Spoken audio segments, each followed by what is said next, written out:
most romanticized, misrepresented, and misunderstood chapters in world history.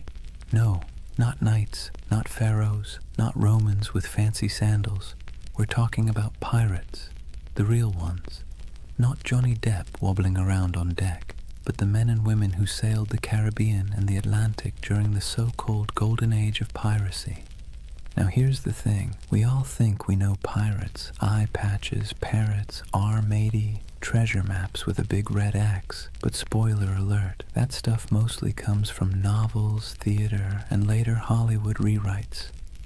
Real piracy was less swashbuckling and more sweaty, smelly, filled with salted beef crawling with maggots, water that tasted like a rotting barrel, and constant anxiety that your ship might sink in a storm, or your captain might keelhaul you for stepping out of line.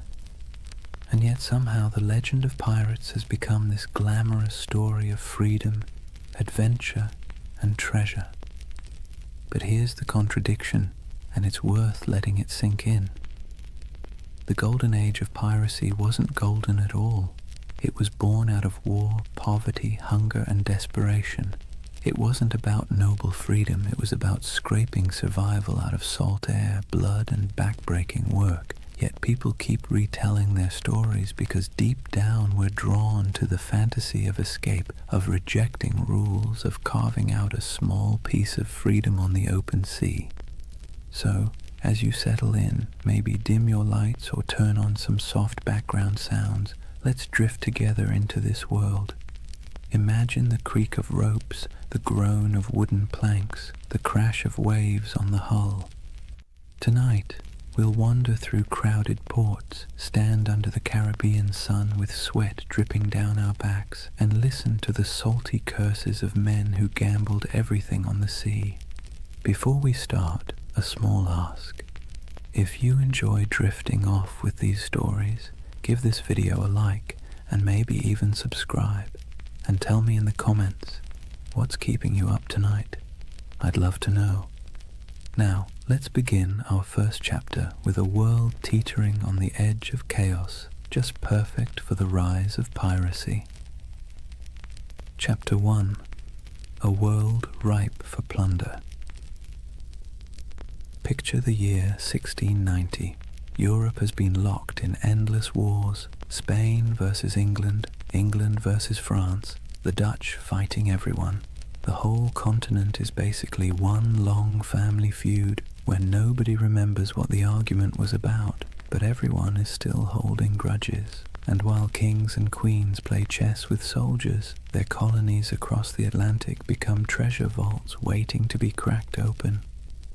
The Caribbean at this time was a furnace, not just from the heat, though the sun baked everything in a way that made even the shadows shimmer, but because it was where European empires collided, traded, and stole from one another. Spanish galleons hauled silver from Peru and Mexico, loading it into massive convoys that lumbered across the ocean toward Spain. English, French, and Dutch merchants sailed their own fleets filled with sugar, rum, tobacco, and enslaved Africans, commodities that would fuel entire economies back in Europe.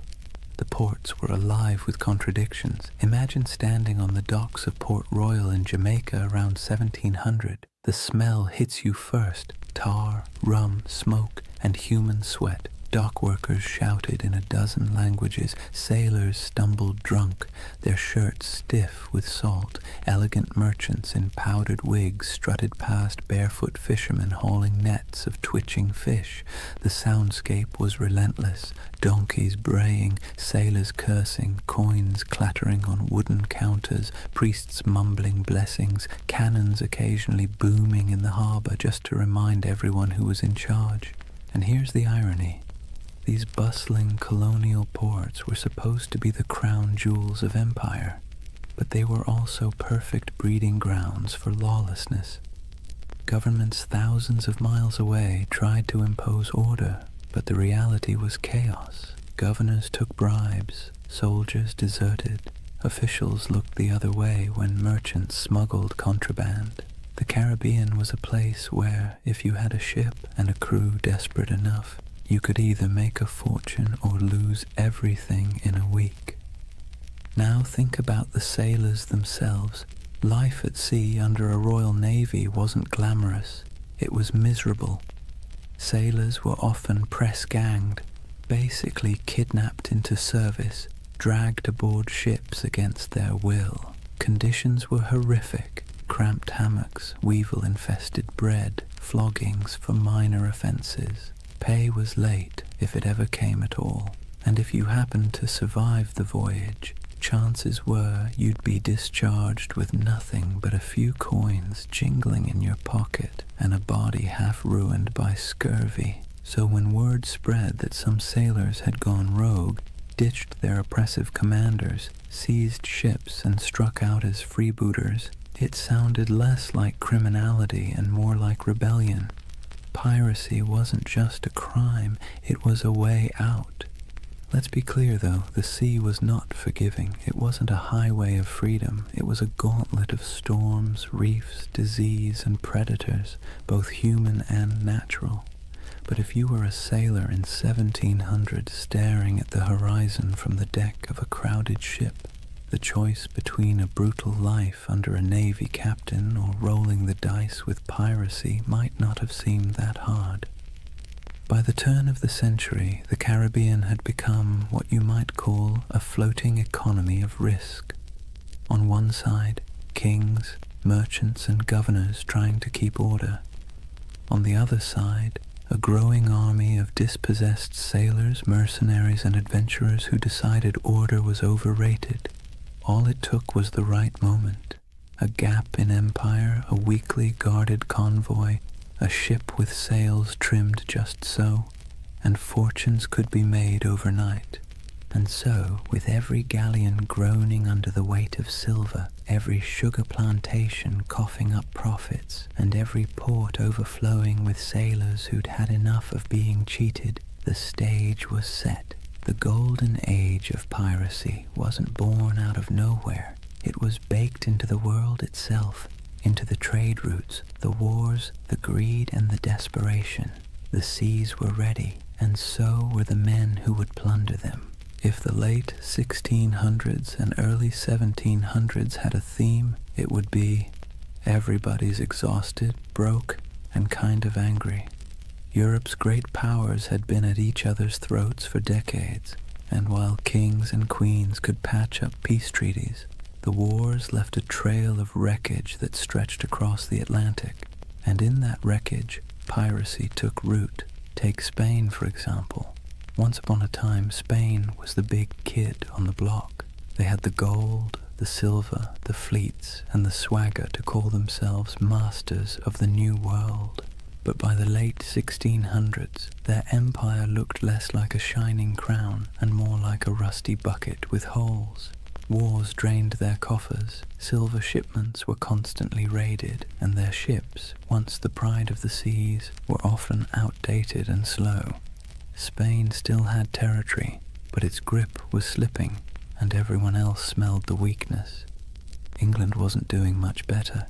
Sure, they were clawing their way toward global power, but back home, ordinary sailors were being tossed around like dice in a rigged game.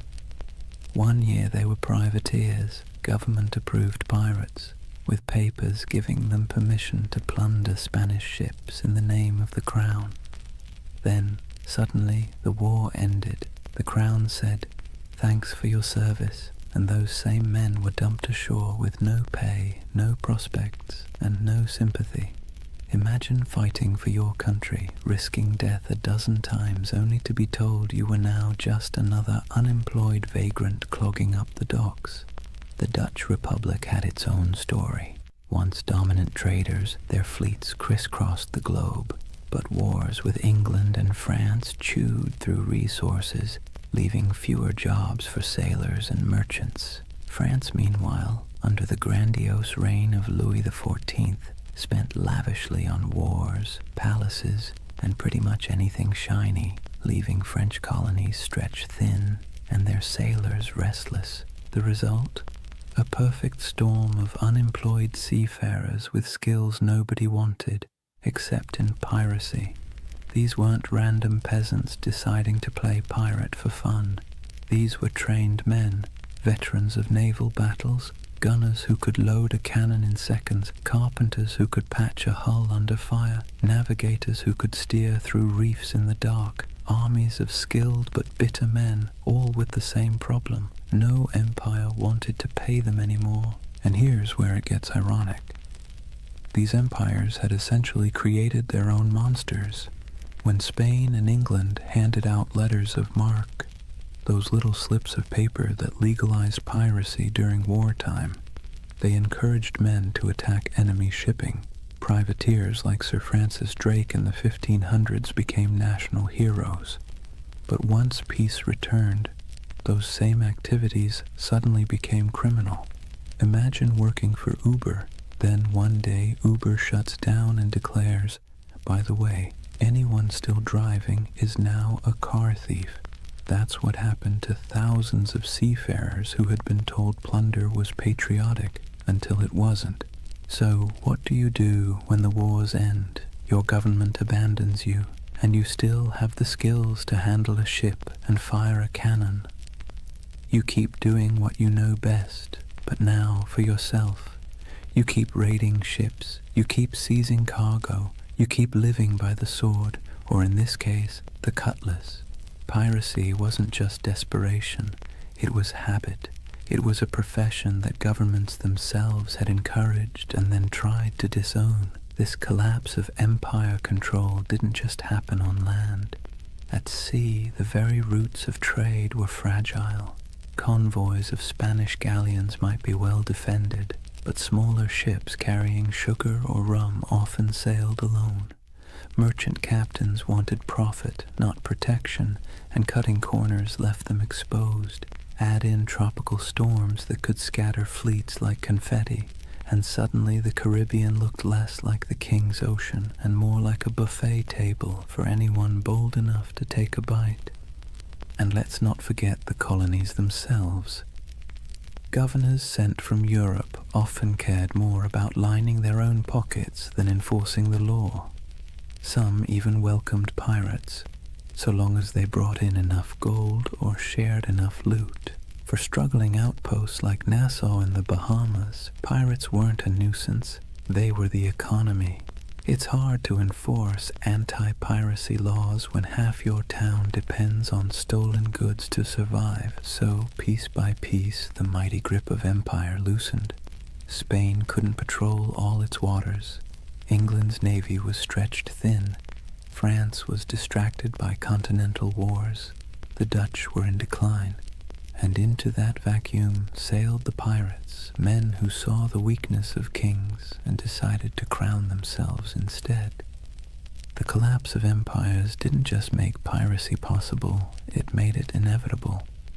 The seas were full of treasure, the navies were too thin to guard it, and the men who knew how to seize it had nothing left to lose.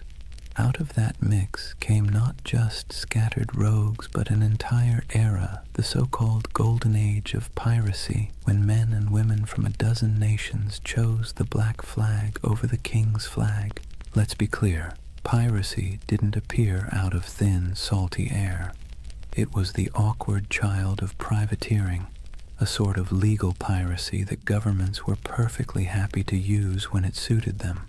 To understand how privateers turned into pirates, you have to look at how the lines between hero of the crown and villain of the seas were about as thin as a ship's rope after a rat problem. Privateering was, in theory, simple. A government at war, say England against Spain, would hand out a letter of marque. This was a fancy slip of paper saying, "Go ahead, raid enemy ships, keep a cut of the loot, and send us our share." It was piracy, but with paperwork. Sir Francis Drake did it in the 1500s, sacking Spanish ports and coming home loaded with plunder. England called him a knight, Spain called him a criminal. One man's pirate was another man's patriot. Fast forward to the late 1600s, and the system was still in play.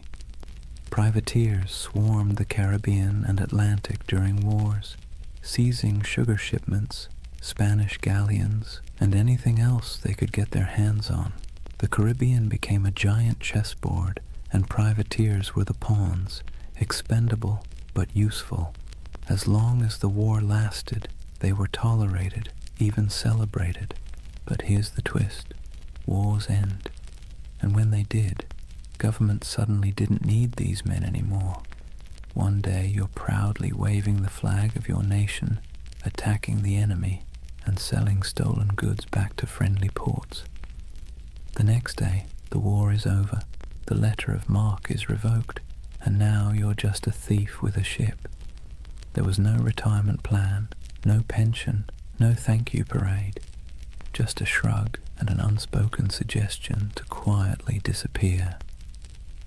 The men, however, weren't built for disappearing. They were hardened sailors who knew the rhythms of the sea better than the rhythms of ordinary life. They knew how to fight, how to navigate, how to survive storms, and, most importantly, how to take wealth by force. These were not skills easily repurposed into farming or shopkeeping. So what did they do? They kept at it. The only difference was that now, instead of doing it for a king or queen, they did it for themselves. This transition was so common it almost feels inevitable. Many of the most famous pirates of the Golden Age had first cut their teeth as privateers. Men like Henry Morgan, who began under English sanction and later operated in a grey zone that looked a lot like piracy. Others, like Blackbeard, likely started out on privateering ships during the War of Spanish Succession before slipping into outright piracy when the war dried up. The habits, the networks, even the bases were already in place. It was just a matter of removing the official paperwork and keeping the cannons loaded. And here's the delicious irony. Governments created the very monsters they later tried so hard to destroy by training thousands of sailors in the art of state-sponsored looting. They gave them a taste for plunder.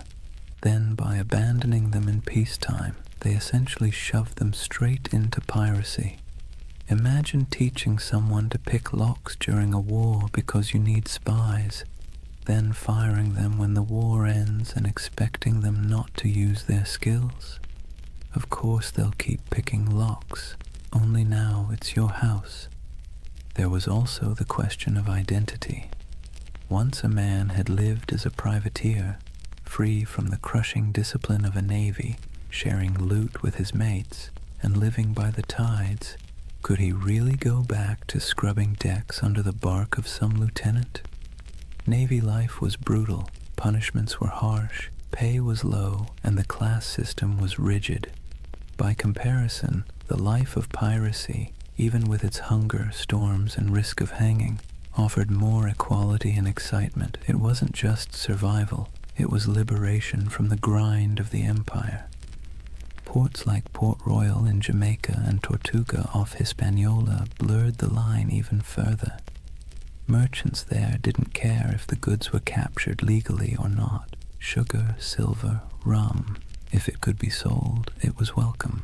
Tavern owners, traders, even governors quietly winked at piracy, especially when it brought wealth into their struggling economies. Some governors even kept pirates as unofficial attack dogs, unofficial allies when convenient, expendable scapegoats when politics shifted. So, from privateers to pirates wasn't a sharp break. It was more like a slow, sloping slide into the inevitable. Men who had been celebrated for plundering Spanish ships found themselves doing the exact same thing, only now branded as criminals. And they embraced it because what was the alternative? Starvation? Subservience? A return to naval whippings and starvation wages? No, thank you. Better to live on your own terms, however short that life might be. It's easy now to think of pirates as chaotic rebels who suddenly popped up to terrorize the seas. But really, they were a byproduct of empire, born from its wars, abandoned in its peace and sustained by its greed. The black flag wasn't a rejection of Europe's system. It was its mirror, twisted and stripped of pretense. So when we picture those ragged sails appearing on the horizon, it wasn't random lawlessness at sea. It was the logical conclusion of policies that blurred morality for convenience. Privateering was piracy in a fancy coat, and piracy was privateering with the coat torn off, and for the men who lived it, there wasn't much difference at all. Now let's imagine, for a moment, what happens when thousands of unemployed sailors, disgruntled privateers, and general misfits all end up in the same place. No law, no oversight, no queen wagging her finger from across the ocean. Just wide open seas, islands thick with sugarcane and palm trees, and ports desperate for trade, even if that trade came dripping with blood. Welcome to the Pirate Republic, a loose patchwork of havens across the Caribbean that briefly turned outlaw life into a kind of anti-establishment experiment. The most famous of these havens was Nassau, on New Providence Island in the Bahamas. Today it's a tourist destination with beach chairs and cruise ships. Back then, it was more like a dusty stage set built for chaos. The island's harbor was shallow, perfect for the smaller, nimble pirate ships, but treacherous for the heavier Navy vessels. That natural advantage made Nassau nearly untouchable, and so it blossomed into the unofficial capital of piracy. If London was the beating heart of empire, Nassau was the loud, drunken laugh echoing across the Atlantic. Life in Nassau was a strange mix of desperation and freedom. Picture ramshackle huts leaning against each other like tired sailors, taverns spilling music and shouting into the night, and the constant smell of rum, sweat, and salt. Pirates from every corner of the Atlantic crammed together. English, French, Dutch, African, even a few indigenous sailors who'd escaped the crushing grip of European colonization. The result was something Europe would never have tolerated back home, a society stitched together by outcasts, running on booze, barter, and the occasional cannon. What made it so intoxicating was the sense of equality. A runaway slave could find a berth on a pirate ship and suddenly be treated, at least relatively speaking, like an equal. A woman could dress as a man, grab a cutlass, and carve her place on deck. Anne Bonny and Mary Read, two of the most famous pirates in history, lived that very reality. The rigid hierarchies of Europe, lords and serfs, captains and peasants, broke down in Nassau's taverns. Everyone was broke, everyone was sunburned, everyone was one bad decision away from the noose. That kind of shared peril made for a twisted kind of democracy. And then there was Tortuga off the coast of Hispaniola. French buccaneers had started it as a base in the 17th century, and over time it became another pirate haunt. Tortuga was wilder, less organized than Nassau, but it shared the same energy, a place where authority didn't reach. Port Royal in Jamaica, before an earthquake literally dropped half of it into the sea in 1692, was the original pirate playground. It was called the wickedest city on earth, a place where taverns outnumbered churches and every second house was either a brothel or a gambling den. Imagine Las Vegas, but with more cannons and fewer neon lights. These places weren't just drunk paradises, they were strategic. Pirates needed somewhere to fix ships, sell stolen goods, and recruit new crews. Without havens, piracy would have been short-lived. With them, it flourished. Merchants, governors, and tavern owners often looked the other way, because piracy was good for business. Silver, sugar, indigo, rum, it all flowed into these ports. And once it was in the market, who really cared where it had come from? The world's first free trade zones, if you like, just with more swashbuckling. The dream of the pirate republic was intoxicating because it offered what Europe didn't: freedom from rigid social classes, for the sailor who'd been whipped half to death on a navy ship, for the indentured servant who had been treated like disposable property, for the runaway enslaved person. Nassau or Tortuga was a chance to live on your own terms. Yes, those terms often meant short lives, disease, and eventual capture. But for a fleeting moment, the pirate republic offered something resembling equality. It was messy, chaotic, and fueled by rum, but it was theirs.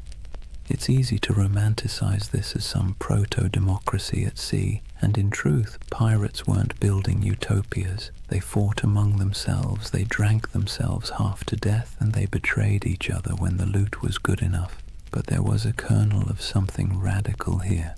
Ordinary people, most of them poor, illiterate, and cast aside by empire, were writing their own rules. Captains could be voted out. Plunder was divided more fairly than wages in most European jobs, and there was a sense, however fragile, that out here in the Caribbean heat, you weren't just surviving, you were free. Governments, of course, hated it. To them, the pirate republic was an insult, a slap in the face of civilization. They saw it as a cancer spreading across the Caribbean, undermining trade and embarrassing the crown. And so, predictably, they began plotting its destruction. But for a brief, shining decade or two, the dream held. A world of tattered sails and lawless harbors, where outcasts became rulers, if only of themselves. So when you hear the phrase Pirate Republic, don't imagine marble halls or noble ideals. Imagine crowded taverns with lantern light flickering on sweat-streaked faces, mugs of grog slamming onto wooden tables, and the hum of 50 different languages mixing in the night. It wasn't a nation in any official sense, but it was a community, strange, fragile, reckless, that gave piracy its beating heart. By the early 1700s, piracy wasn't just a nuisance, it was a global scandal.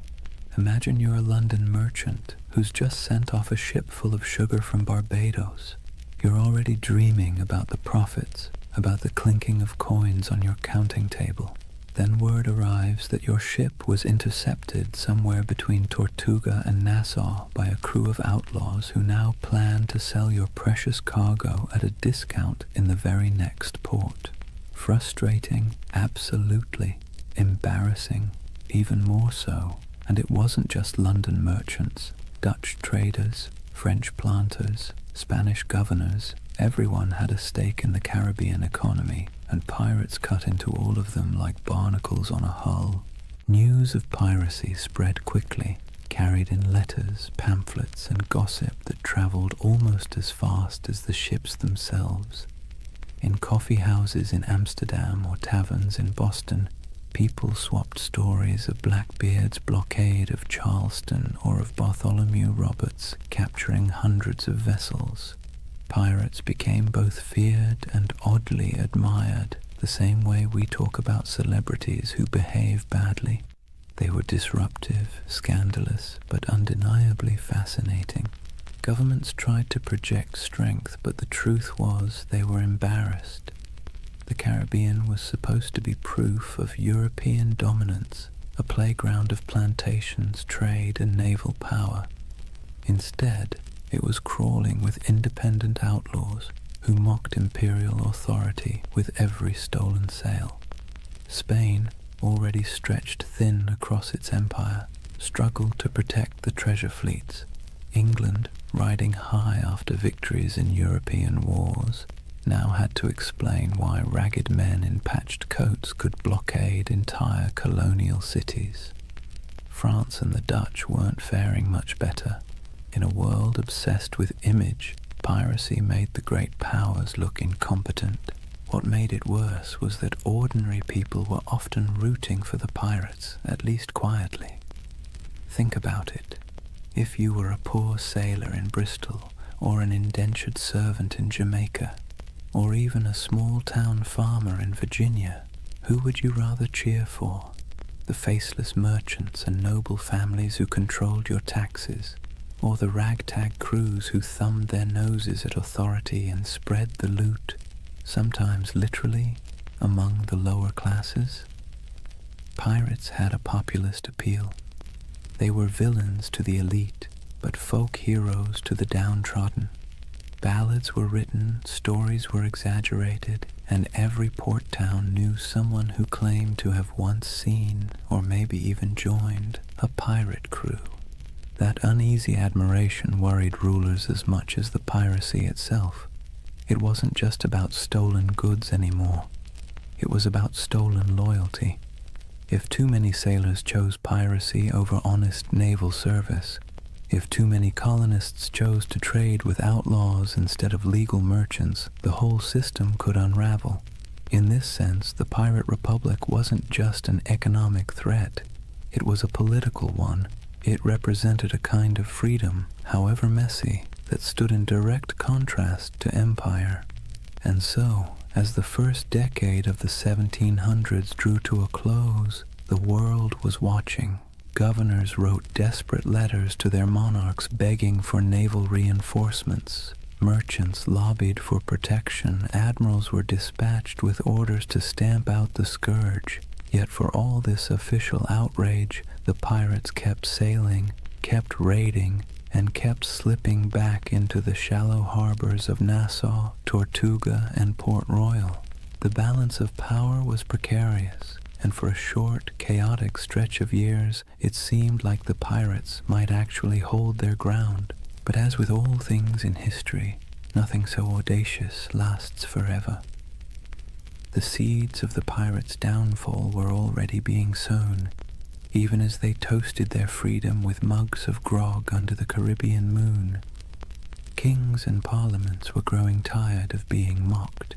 Naval patrols were growing stronger, and alliances, those fragile bonds between men who lived by theft and rum, were starting to fracture under the weight of greed. For now, though, the world watched in equal parts fear and fascination. Pamphlets painted pirates as monsters with hearts of stone, while tavern songs turned them into legends. Merchants cursed them, sailors dreamed of joining them, and governments plotted their end. The Golden Age of Piracy was in full swing, and like all golden ages, it glittered brightest just before the fall. Chapter 2. The Pirate's Life, Grit, Glory, and Grievance. So, let's get something straight right at the start. Life on a pirate ship was not a Caribbean holiday. You've probably seen the romantic paintings, glorious sails catching the wind, dramatic sunsets, and dashing figures with cutlasses gleaming. But if you were actually there, you'd spend less time admiring the view and more time trying to keep your stomach from revolting at the smell of rotting food. The pirate's life, while freer than serving in the Navy or laboring on a plantation, was still back-breaking, filthy, and endlessly uncomfortable. Imagine waking up below deck in the humid Caribbean heat. The air is thick, cloying, and full of the stink of unwashed bodies, damp wood, and tar. The ceiling is so low that you can't even stand upright. Rats scuttle across the beams, and you can hear the groan of the ship as it shifts against the waves. The pirate life didn't come with feather beds. You'd likely be sleeping on rough planks, maybe with a scrap of canvas for a blanket if you were lucky. Every day began with the creak of ropes, the bark of orders, and the endless rhythm of labor needed to keep a ship moving. Food was its own special kind of torture. Pirates stole plenty of supplies from captured ships, but unless you were lucky enough to raid a fresh merchantman recently, meals were, let's say, monotonous. Salted beef, so tough you could use it as a weapon. Hardtack, which was basically a cracker but harder than stone and often infested with weevils. Grog, a mix of watered-down rum, was the drink of choice, not because it tasted good, but because plain water went bad quickly in the heat. If you were lucky, you might snag some fruit or vegetables before they spoiled, but scurvy was always lurking like an uninvited guest. Teeth loosened, gums bled, and bones ached from the lack of vitamin C. Daily chores weren't glamorous either. Pirates weren't just fighting and drinking, they were sailors first. That meant scrubbing decks, mending sails, climbing rigging slick with salt spray, and bailing water from the hold during storms. And storms, by the way, were constant reminders that the sea itself was often more dangerous than any enemy. A hurricane could scatter a fleet in hours, leaving survivors clinging to driftwood while their dreams of plunder sank to the bottom. And yet, for all this hardship, men, and a few women, chose it willingly. Why? Because compared to life in the Navy or under the whip of a plantation master, piracy offered something intoxicating: freedom. On a pirate ship, you weren't at the mercy of a cruel officer with a whip. You weren't paid starvation wages while some admiral or merchant lined his pockets. Instead, you had a say in decisions, a share of the loot, and a chance, just a chance, to change your fortune. The hardship was the same, but the dignity was different. Entertainment helped break the monotony. Pirates loved music, fiddles, pipes, and drums when they could get them. They told tall tales, gambled with dice and cards, and sang bawdy shanties that echoed across the waves. Some ships even kept pets, parrots, monkeys, or stray cats, both for company and for laughs. And of course there was always rum. Rum was less a drink than a coping mechanism, numbing sore muscles, smoothing frayed nerves, and sometimes sparking brawls that left men with more bruises than treasure. But make no mistake, life aboard a pirate ship was a constant balancing act between freedom and discomfort. The same deck where you danced to a fiddle tune at night might be awash with seawater or blood the next morning. The same comrades who shared their food with you today might vote you out tomorrow if you crossed the wrong line. It was a world where everything was unstable. The sea, the supplies, the alliances, and that instability defined the pirate's existence. So, yes, the Golden Age of Piracy glittered, but the day-to-day life was about sweat, salt, hunger, and a kind of stubborn resilience.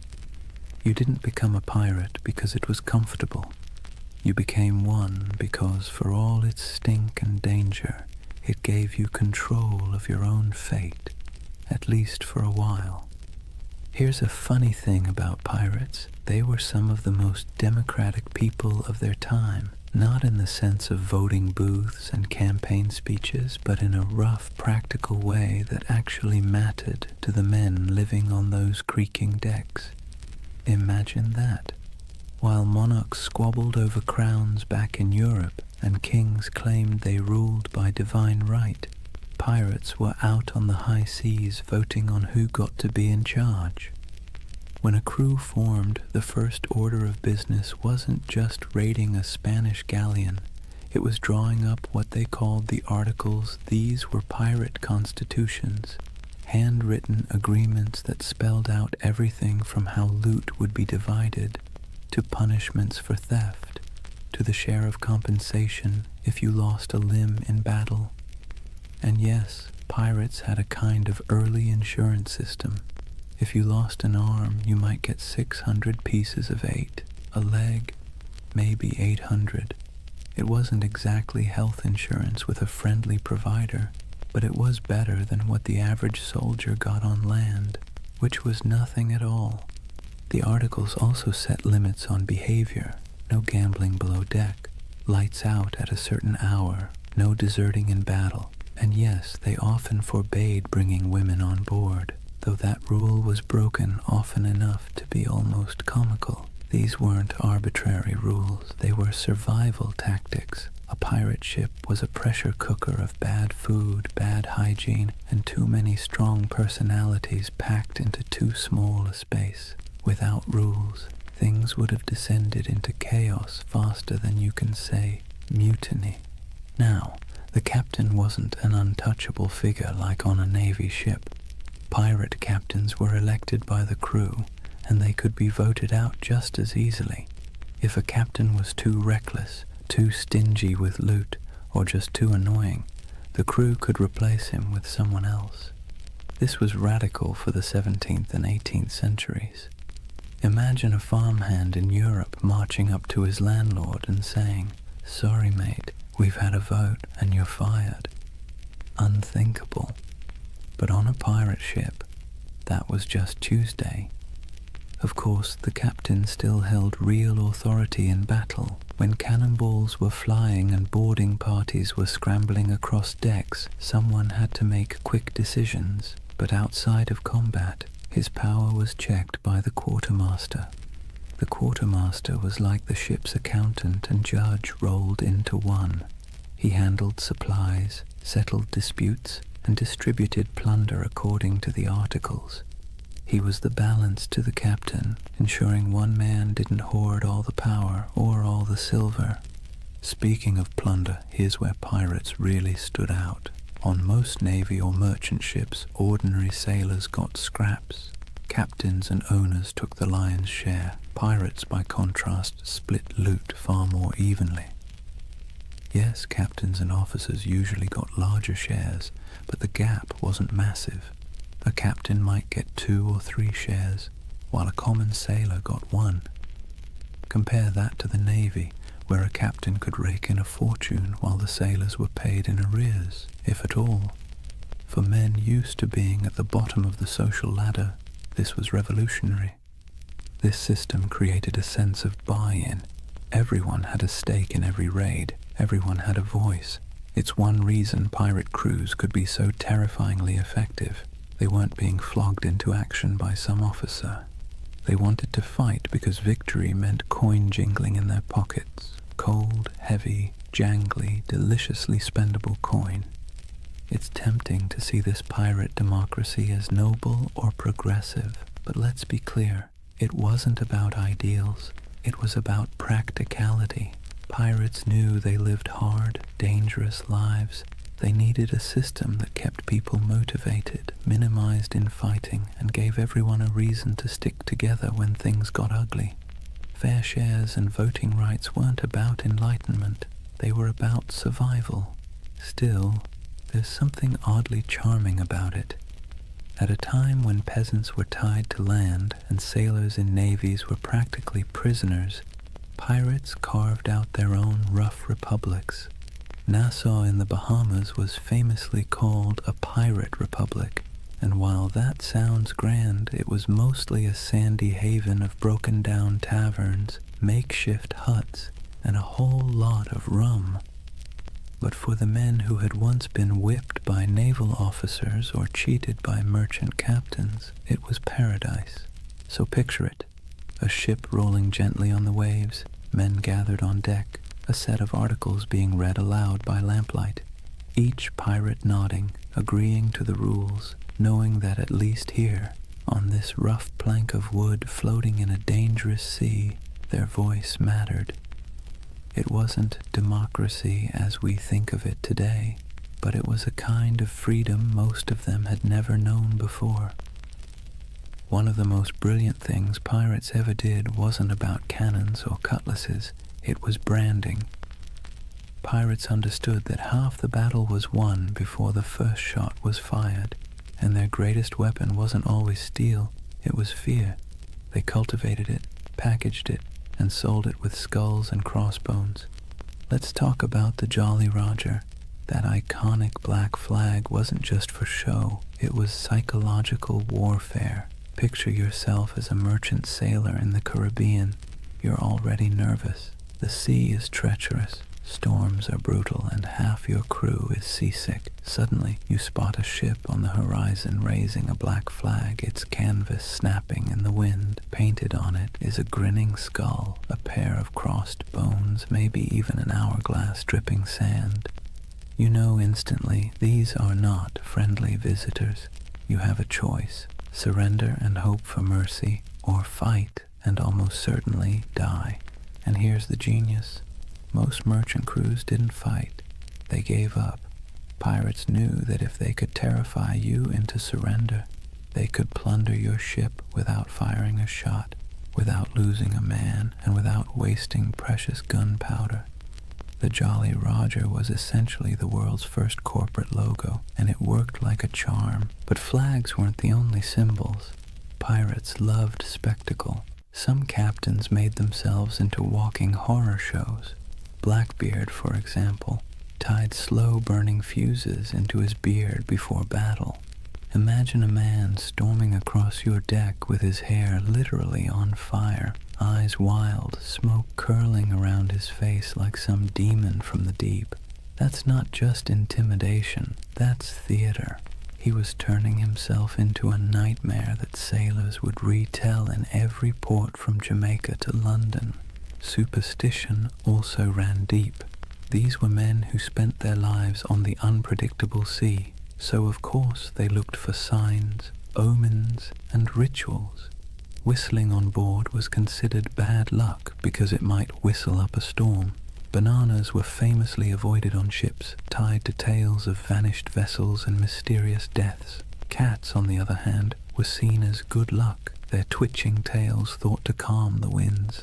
Some pirates tattooed symbols for protection, crosses, anchors, mermaids, inked in crude lines that doubled as badges of identity and talismans against doom. Then there were the rituals before battle. Some crews would gather for a speech, others for a raucous round of rum-fueled singing. There might be a drum beat or a chant, something primal to stir courage. Pirates knew the value of theatre not just for their enemies, but for themselves. Fear is contagious, and courage sometimes needs a costume.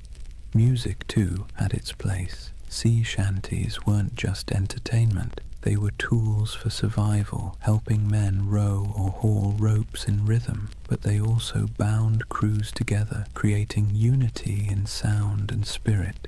Picture the dark deck of a ship, waves crashing, lanterns swaying, and a chorus of rough voices rising into the night, carrying equal parts defiance and desperation. Symbols and superstitions gave pirates an edge. They were outnumbered and outgunned by naval powers, but they turned reputation into a weapon. Every skull painted on a flag, every whispered tale of a flaming bearded captain, every ritual chant before a raid, it all worked to magnify their presence far beyond their actual numbers. They made themselves larger than life, monsters of the sea, shadows that haunted every merchant sailor's imagination. And the beauty of it? Most of it cost nothing. A painted flag, a dramatic entrance, a bit of theatrical madness. Pirates didn't need massive armies or endless treasuries. They needed fear, and they knew how to conjure it. So next time you see that skull and crossbones, remember, it wasn't just a warning, it was a brand, a promise of chaos, a theater of fear that made the legend of piracy far bigger than the men themselves. For all the flags and fiery beards, life aboard a pirate ship wasn't just about battle. In fact, most days weren't spent fighting at all. They were spent doing the very ordinary, very human things that bound a crew together, eating, talking, laughing, and finding scraps of comfort in a world made of salt and splinters. Let's start with food, because nothing unites or divides a crew faster than the question of dinner. Pirate diets were, to put it politely, uninspiring. Salted beef or pork, rock-hard ship's biscuit crawling with weevils and barrels of dried peas were the staples. Water turned slimy after a few weeks, so rum, watered down into grog, became the drink of choice.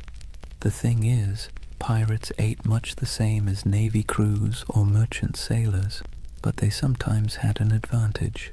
Because pirates plundered fresh food and drink whenever possible, they could actually eat better than the men they robbed. A captured merchant ship might yield cheese, citrus fruit, coffee, sugar, or even delicacies like cocoa or spices.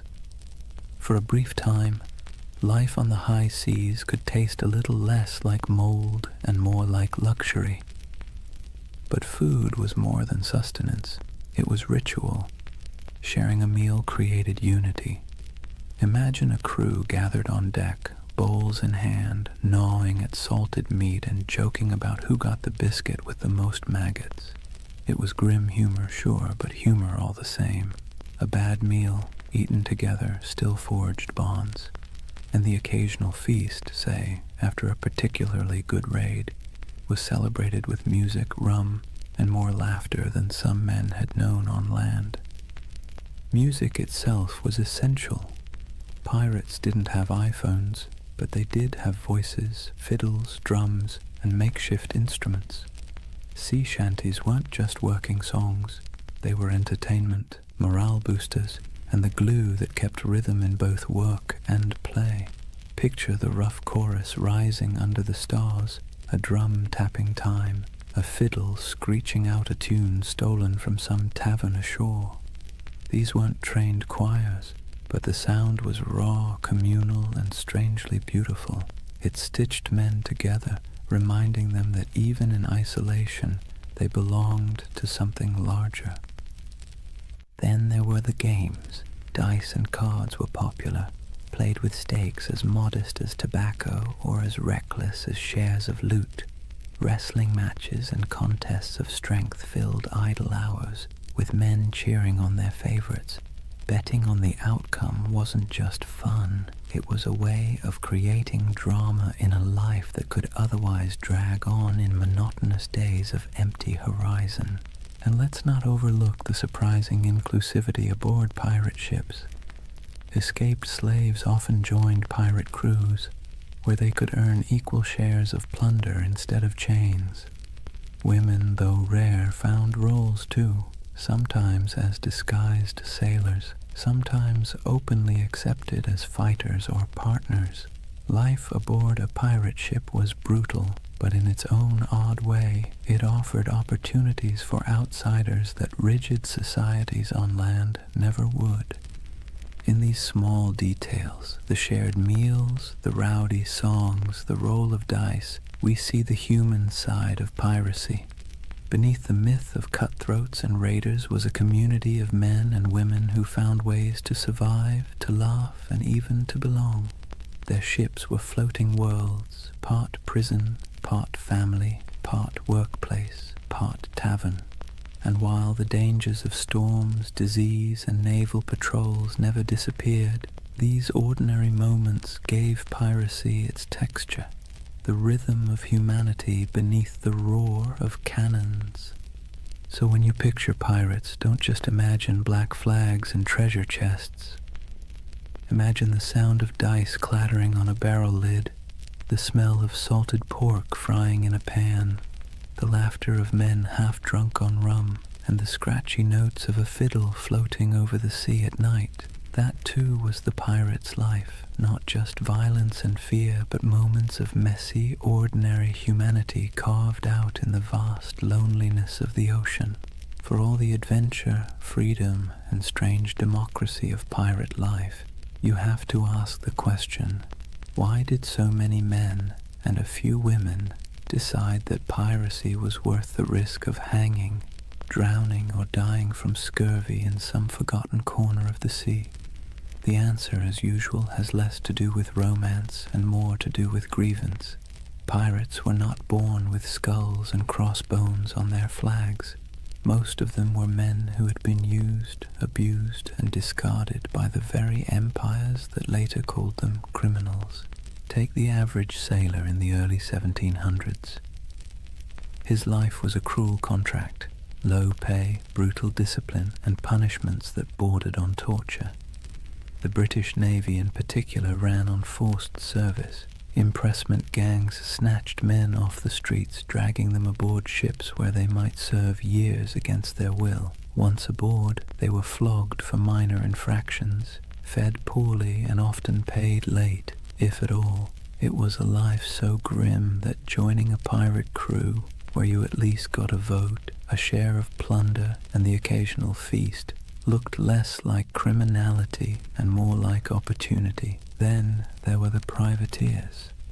These men had once sailed under legal commissions, essentially hired by governments to plunder enemy ships during wartime. But when treaties were signed and peace declared, those commissions were revoked. Overnight, skilled sailors became unemployed and unwanted. Some went home to poverty. Others, unwilling to give up the taste of plunder or unable to find work, simply kept raiding. The difference was only paperwork. Yesterday's patriot privateer was today's villainous pirate. Economic desperation played its part too. Europe churned with unemployment, inequality, and waves of displaced workers. Colonies offered work, but much of it was brutal plantation labor or indentured servitude.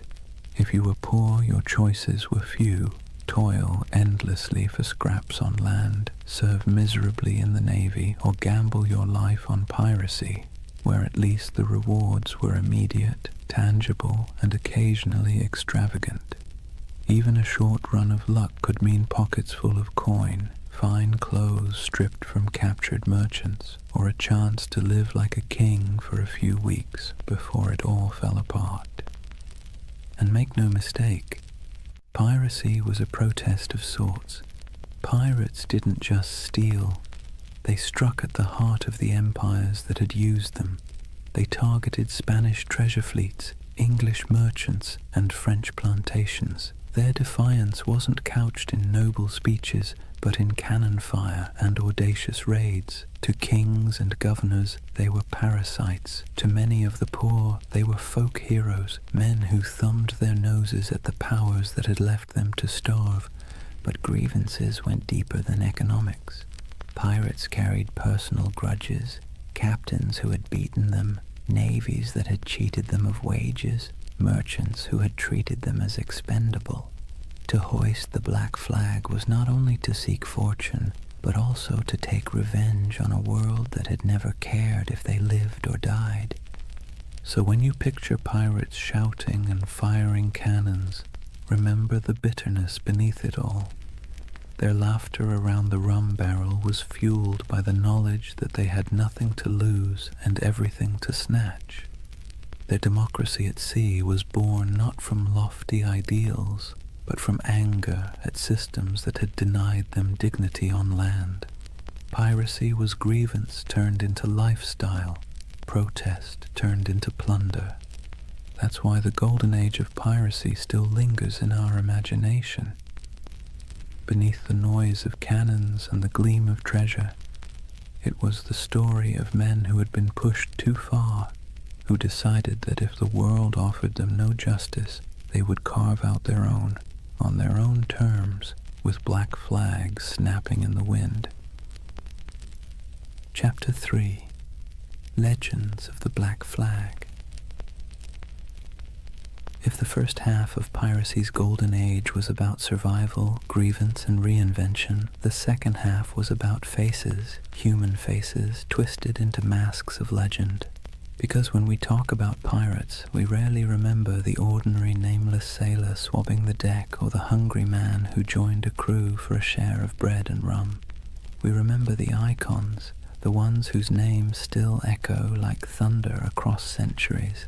Blackbeard, Calico Jack, Anne Bonny, Mary Red, and Bartholomew Roberts. They were larger-than-life figures, painted by both truth and exaggeration, until they became less people and more symbols of defiance.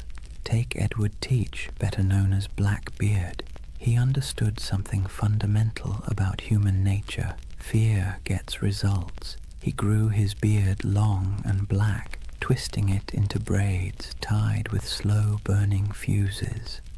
Before battle, he would light them so smoke curled around his face, making him look like a demon rising from the sea. The truth? He may have killed fewer men than you'd think, often relying on intimidation to win without a fight.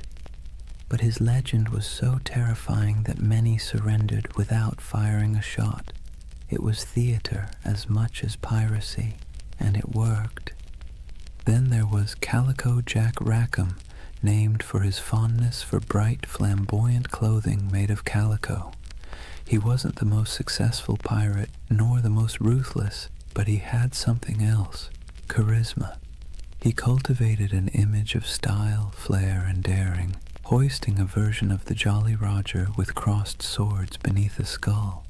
His exploits were bold but often bungled, yet his story endures because of the people he sailed with, two of the most famous women pirates in history. Anne Bonny and Mary Red broke every rule written by their time. Both disguised themselves as men when necessary, fought alongside their crewmates, and shocked the world by simply existing in a profession supposedly reserved for brutal men. They cursed, they carried pistols, and they demanded to be treated as equals. Stories tell of Anne shouting at her fellow pirates during a fight, furious that they were cowering below deck while she and Mary stood on, firing back at attackers. Were all the tales true? Probably not. But the image of two women wielding blades under the black flag has been impossible to forget. And then there was Bartholomew Roberts, Black Bart. Unlike Calico Jack, he was ruthlessly effective. Roberts captured more than 400 ships in his career, making him arguably the most successful pirate of the era. He dressed extravagantly, wore a crimson waistcoat in battle, and carried himself with the stiff pride of a gentleman gone rogue. He turned piracy into a system, drilling his men like a navy and enforcing discipline that other captains might have laughed at. If Blackbeard was terror and Calico Jack was style, then Roberts was efficiency, a man who turned plunder into a full-time industry. These figures didn't just survive, they thrived because they understood the power of story. Pirates lived and died quickly, but their reputations could sail farther than any ship. Merchants whispered their names in fear, tavern-goers retold their exploits in drunken awe, and pamphleteers in London exaggerated every detail to sell more copies. Legends inflated as fast as the sails of a ship in strong wind, until the line between man and myth blurred completely. So when you picture the Golden Age of Piracy, don't just imagine faceless crews swarming merchant ships. Picture these icons at the prow, beards smoking, calico shirts blazing with color, women fighting defiantly against all odds, crimson jackets flashing in the sun. They were performers as much as criminals, masters of spectacle, writing themselves into history by sheer audacity. That's why they endure, not because they lived long lives, they didn't, but because they played their roles so well that centuries later we still remember their stage. If pirates were actors on the stage of the sea, then Edward Teach, Blackbeard, was the undisputed director of horror. He understood better than almost anyone else that violence wasn't always necessary if you could make your enemies believe it was inevitable. His greatest weapon wasn't his cutlass or pistols, but the terrifying image he constructed of himself. Imagine this. You're a weary merchant sailor, your ship heavy with sugar and rum, when you spot a vessel in the distance. Its sails are patched but full, its hull dark and looming, and then you see him. A giant of a man with wild, coal-black hair and a beard so thick it looks like it's swallowing his face. He's tied slow-burning fuses into his braids, sparks spitting, smoke curling around him as if he's stepped straight out of hell. The sight alone is enough to send shivers through the toughest crew. Guns are loaded, cannons are aimed, but more often than not, the merchant ship simply lowers its colors and surrenders. Why fight when the devil himself has shown up to collect? Here's the funny part. For all his terrifying image, Blackbeard wasn't actually the most bloodthirsty pirate. In fact, his ledger of confirmed kills was surprisingly slim compared to others. He didn't need to spill blood when his performance did the work for him. He crafted a persona so fearsome that it did the fighting long before the first cannonball flew. Think about it. Would you rather battle a man who looked like your neighbor or a smoke-shrouded demon who seemed to revel in chaos? Most captains chose the wiser option and handed over their cargo. Blackbeard also knew the value of spectacle beyond the battlefield. He cultivated stories about himself, feeding into his myth. He'd fire pistols in the air just to startle his own crew. He once blockaded the entire port of Charleston, South Carolina, holding the city hostage until he was supplied with medicine. This wasn't just piracy, it was theater on a grand scale, a demonstration that one man and a few ships could humiliate an entire colony. It was both ridiculous and awe-inspiring. But beneath the smoke and noise, Blackbeard was a practical man. He divided plunder with some fairness, treated his crew as partners more than slaves, and knew when to negotiate. He wasn't some mindless brute. He was calculated. His use of fear wasn't just for show. It was a strategy that minimized actual risk. Why fight bloody battles when you can win by reputation alone? Still, his career was short. He rose fast and fell faster. By 1718, the British Crown, tired of his antics and the disruption of trade, decided it had had enough. Lieutenant Robert Maynard lured him into a trap off the coast of North Carolina. In a brutal fight, Blackbeard was shot and slashed repeatedly before finally going down. His severed head was hung from Maynard's ship like a grotesque trophy, a final theatrical image for a man who had lived by performance. And yet, did death end the legend? Not at all. If anything, it sealed it. Blackbeard's ghost was said to haunt the waters where he died, his headless body swimming in the waves, searching for its lost skull. Fishermen swore they saw his spectral ship, the Queen Anne's Revenge, drifting silently across the horizon. Whether or not any of it was true didn't matter. The myth had already outgrown the man.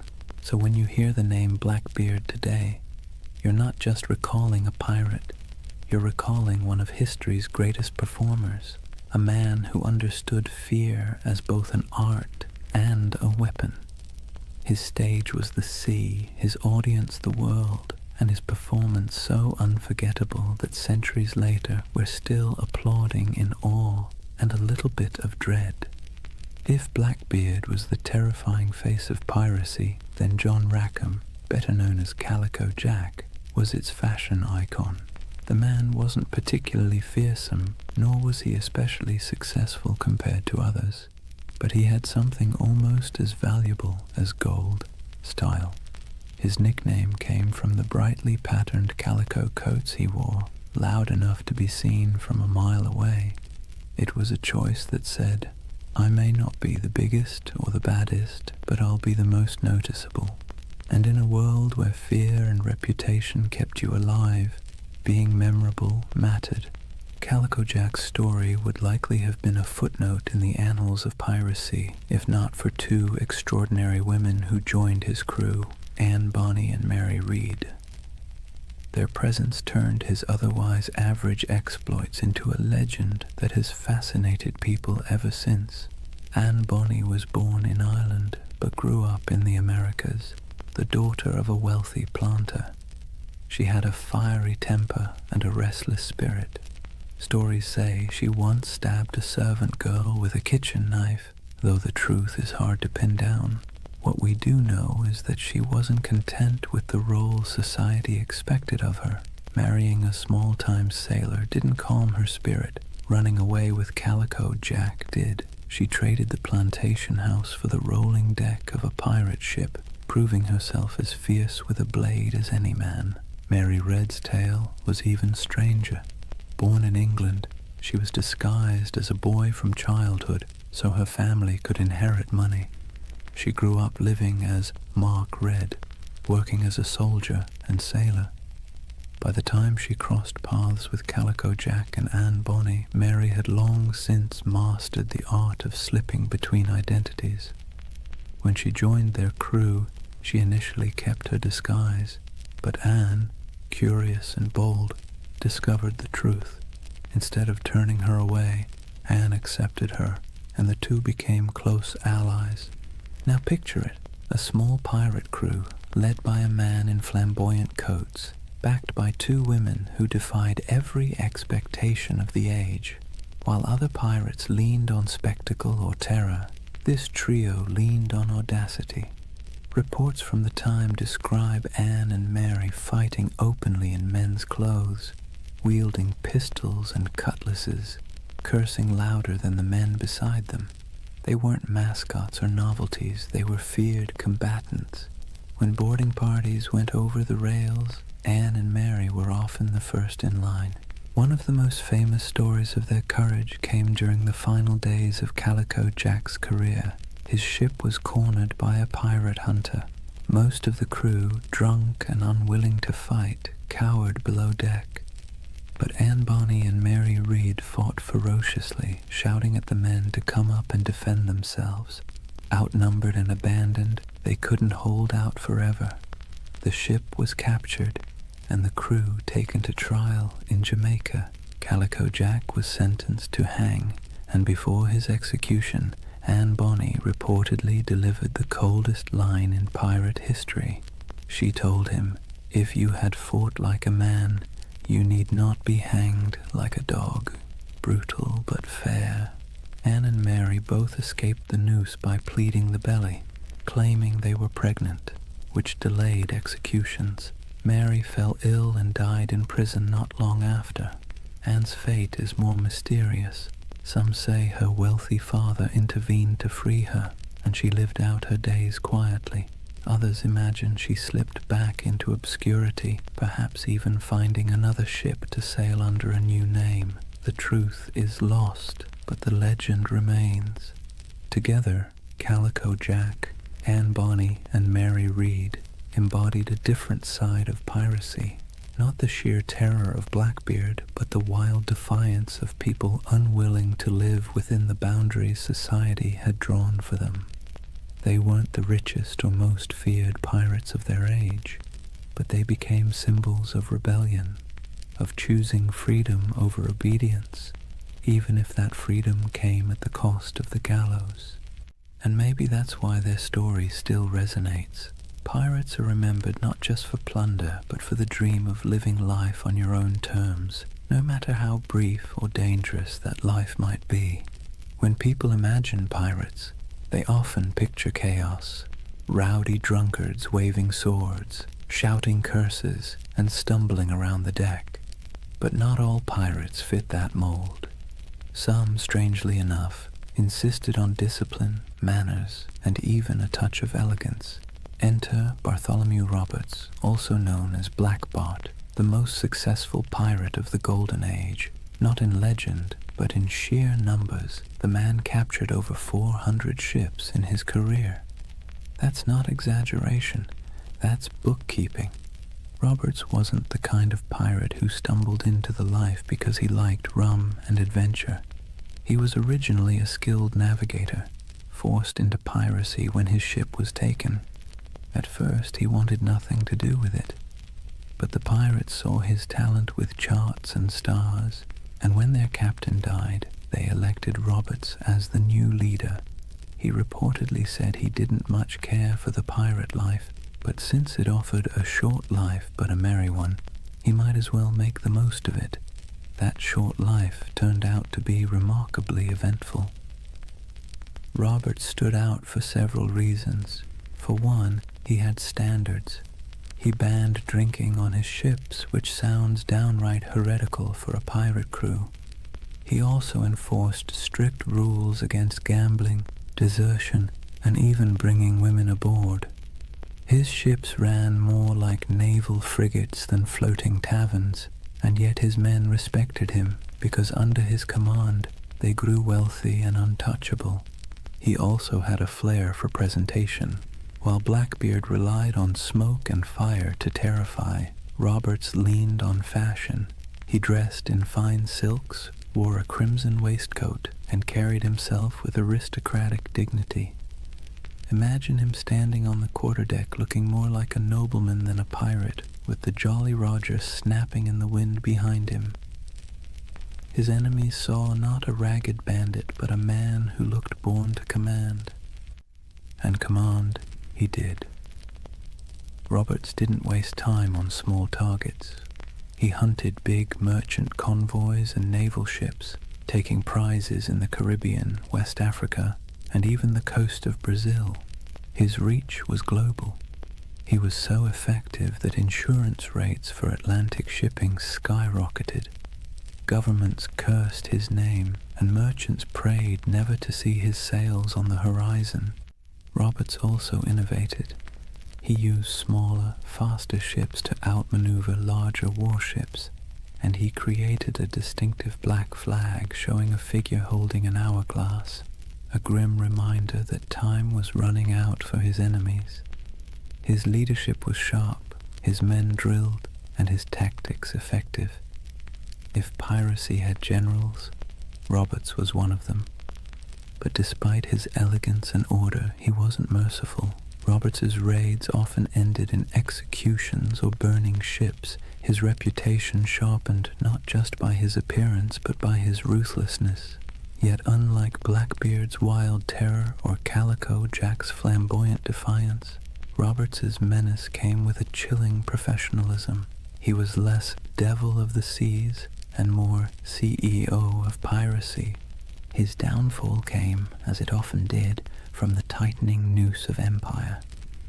In 1722, near the coast of Africa, the British Royal Navy finally cornered him. During the battle, Roberts was struck by grapeshot and killed instantly. His men, knowing what capture meant, dressed him in his finest clothes, weighted his body with chains, and cast him into the sea, denying the Navy the satisfaction of displaying him in death. Bartholomew Roberts's reign lasted only a few short years, but in that time he reshaped piracy. He proved it could be efficient, disciplined, and terrifyingly successful. More than Blackbeard, more than Calico Jack, he showed that piracy wasn't just chaos on the waves. It could be a well-oiled machine, run with precision and purpose. And in a way, Roberts's legacy marks the peak of piracy's power. After his death, the Golden Age began to dim. The seas grew less welcoming to outlaws, and the balance of terror shifted back to the empires. But for a moment, one elegantly dressed pirate managed to turn the oceans into his empire, and he did it not with smoke or theatrics, but with order, discipline, and an iron will. If pirates were remembered only for their hunger, sickness, or sunburn, the Golden Age wouldn't have stuck in our imagination. What really carved them into legend were the moments when ragged crews on creaking ships went toe-to-toe with empires and lived to tell the tale. These were the epic raids and showdowns that spread their reputation across oceans like wildfire, whispered from tavern to tavern, and exaggerated until they felt larger than life.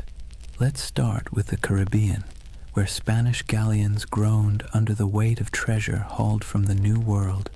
These ships were floating vaults, packed with silver from Peru, gold from Mexico, and spices from across the empire.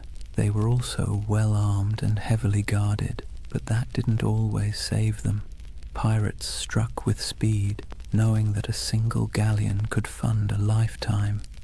Stories circulated of bold raids where men climbed aboard under musket fire, smoke filling the decks as treasure chests were dragged away.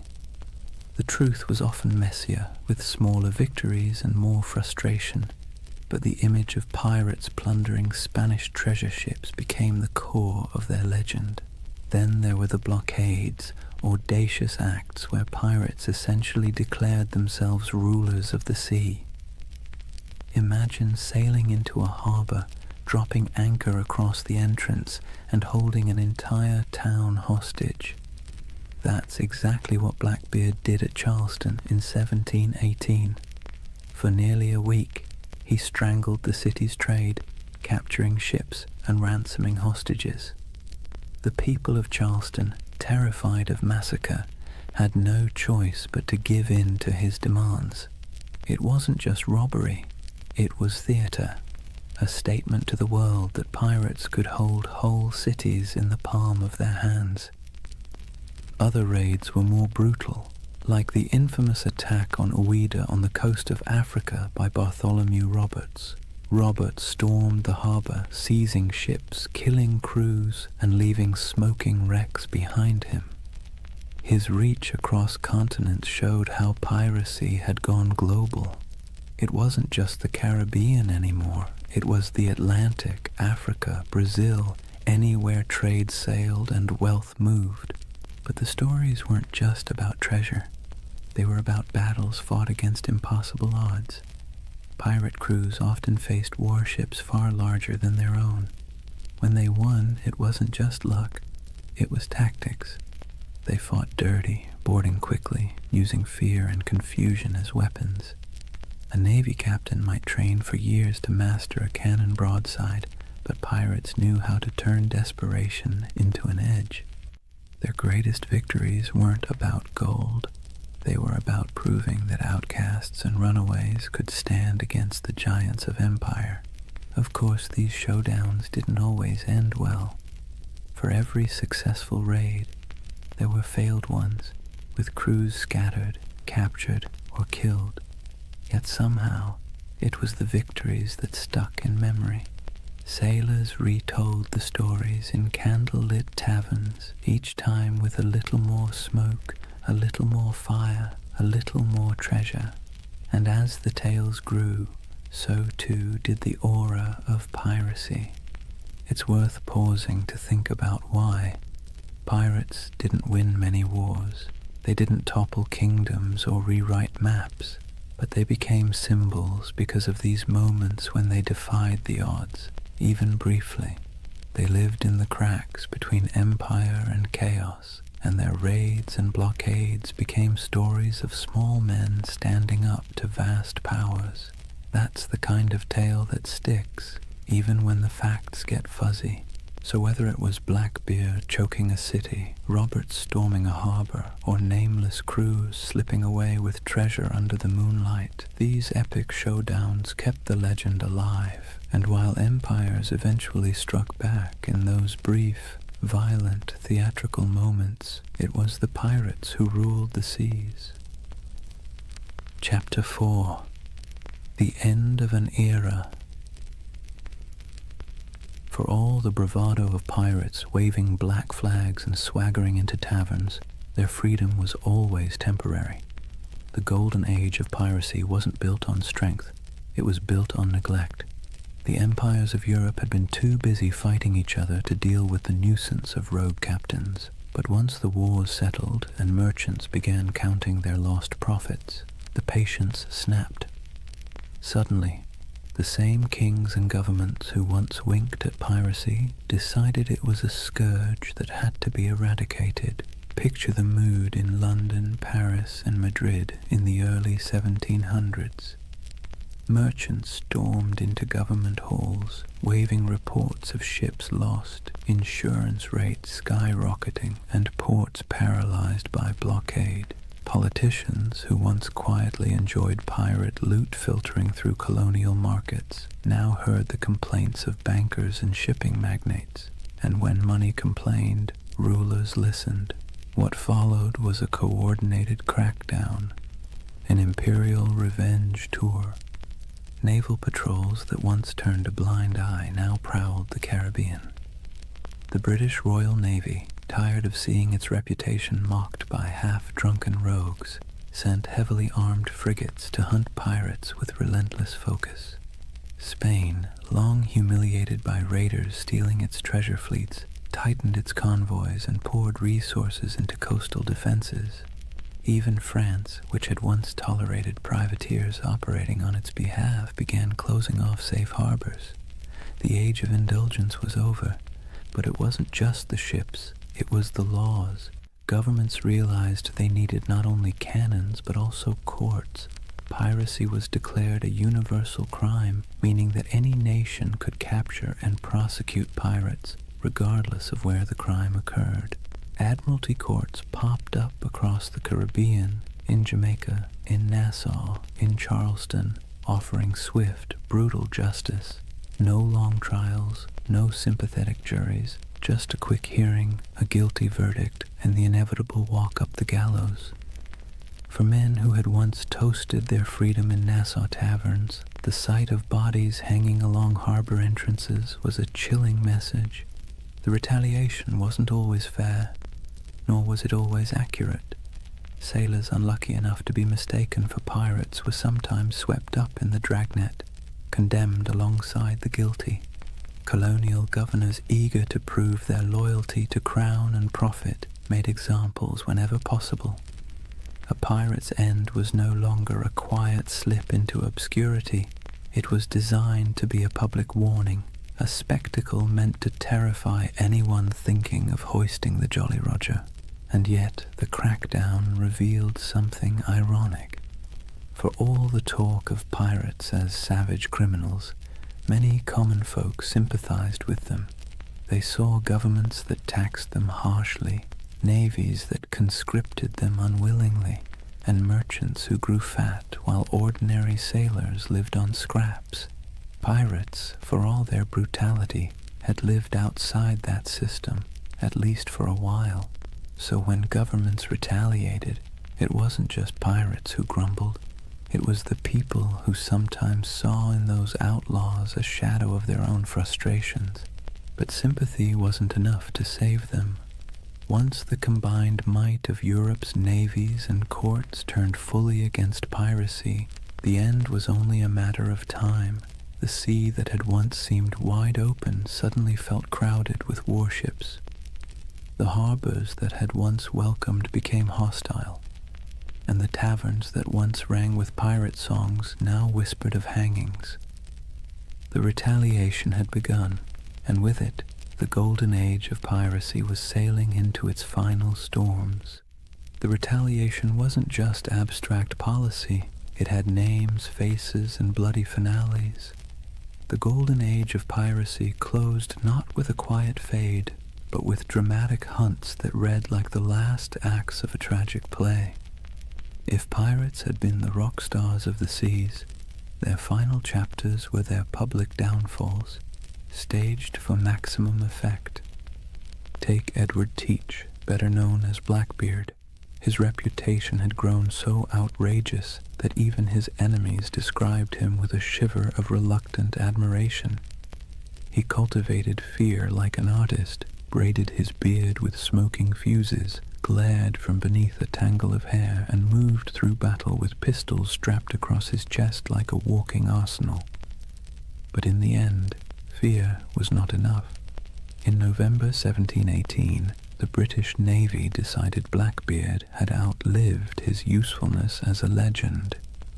Lieutenant Robert Maynard sailed out from Virginia with a pair of sloops and cornered him off Ocracoke Island. The battle was brutal and up close, fought with pistols, cutlasses, and grit, and though Blackbeard fought like a demon, he fell. His head was hung from Maynard's bow as proof, a grotesque trophy meant to tell every sailor what became of even the fiercest pirate. But Blackbeard wasn't the only one. Across the Atlantic, Bartholomew Roberts, Black Bart, was sailing at the peak of his fame. Unlike Blackbeard's flair for theater, Roberts was all about efficiency. He raided with precision, commanded fleets of captured ships, and dressed in flamboyant crimson coats that made him as much a spectacle as his raids. He captured more ships than any other pirate, nearly 400 by some counts, yet even he couldn't outrun the noose tightening around piracy. In 1722, the British Navy cornered him off the coast of West Africa. A cannon shot cut him down mid-battle. His men, fearing what the British would do to his body, buried him at sea almost immediately, sending their captain to the depths before his enemies could claim him as a prize. And then there was Nassau. For years it had been the pirates' dreamland, a ramshackle republic of grog shops, makeshift huts, and lawless camaraderie where men and women reinvented themselves under the black flag. But in 1718, Woodes Rogers, backed by the British Crown, sailed in as governor. His arrival marked the beginning of the end. Pirates were given a choice: accept a royal pardon and live, or resist and hang. Many, weary of the chase, accepted, others fled, and a handful fought to the bitter end, only to be cut down. The pirate republic evaporated almost overnight, replaced by British order, courts, and gallows. These final hunts didn't just kill individual men, they killed the dream. Piracy had thrived on the cracks between empires, on the moments of chaos when law couldn't keep up with ambition. But as the empires recovered, they sealed those cracks. The end of Blackbeard, the fall of Roberts, and the capture of Nassau were not just events, they were symbols. Symbols that the era of pirates ruling the seas was closing, replaced once again by the iron grip of empire. Still, in taverns and whispered stories, their names lingered. Blackbeard's ghost was said to haunt Ocracoke. Roberts was remembered as the most efficient pirate who ever lived, and Nassau became a half-mythical place, a memory of freedom in an age of order. The final hunts had claimed the bodies, but the legends were already slipping beyond reach, sailing into something no navy could kill: myth. When the nooses were tightened and the bodies left swinging in the Caribbean sun, it wasn't just individual men who were gone, it was a way of life. The end of piracy marked the closing of a strange, brief experiment in freedom and rebellion. But like all endings, it was not complete. Something was lost, yes, but something also remained. So, what was lost? First, the fragile dream of equality at sea. On land, society was suffocatingly rigid. Kings at the top, peasants at the bottom, and 1,000 unspoken rules about who could eat what, wear what, or even look at whom. But on a pirate ship, things were startlingly different. Captains were elected, loot was shared, and even the least skilled sailor had a voice in the Articles of Agreement. When piracy ended, that floating democracy sank with it. Back came the brutal hierarchy of naval life, where sailors were whipped into obedience and officers strutted about like petty kings. The sea, once a frontier of possibility, reverted to another arm of empire. Also lost was the illusion of safe passage for merchant ships. For 2 or 3 decades, the Caribbean and Atlantic had felt like waters where danger lurked behind every horizon. Every fat merchantman sailing out of Havana or Port Royal lived in fear that a black flag might rise from the waves. The end of piracy reassured investors, merchants, and kings, but it also stripped the seas of a strange kind of excitement. The stories that once terrified crews would, in time, thrill readers instead. But for the men who lived it, the sudden absence of that uncertainty was like a silence, comforting to some, suffocating to others. And let's not forget the pirate havens themselves. Nassau, Tortuga, Port Royal, these places lost their wildness.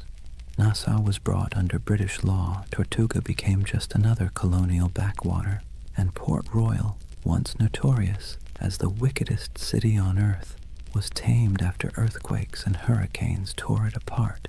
The rowdy taverns, the lawless marketplaces, the smoky wharves where men from every corner of the Atlantic rubbed shoulders, all faded into memory.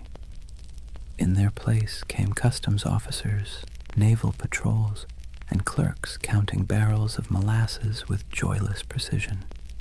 Yet, for all that was lost, so much remained. Pirates had stamped themselves into the imagination of the world, and that stamp proved impossible to erase. Their names lived on in court transcripts, sailor songs, and whispered tales in dockside taverns. the terror they once inspired began to transform into legend and legend into myth. People who once cursed them began retelling their stories with a touch of admiration. Blackbeard's ferocity, Anne Bonny's defiance, Bartholomew Roberts's crimson finery, all these details outlived the reality of hunger, disease, and gallows. What also remained were the scars left behind on empire itself. Piracy had forced colonial powers to admit that their grip on the seas was fragile.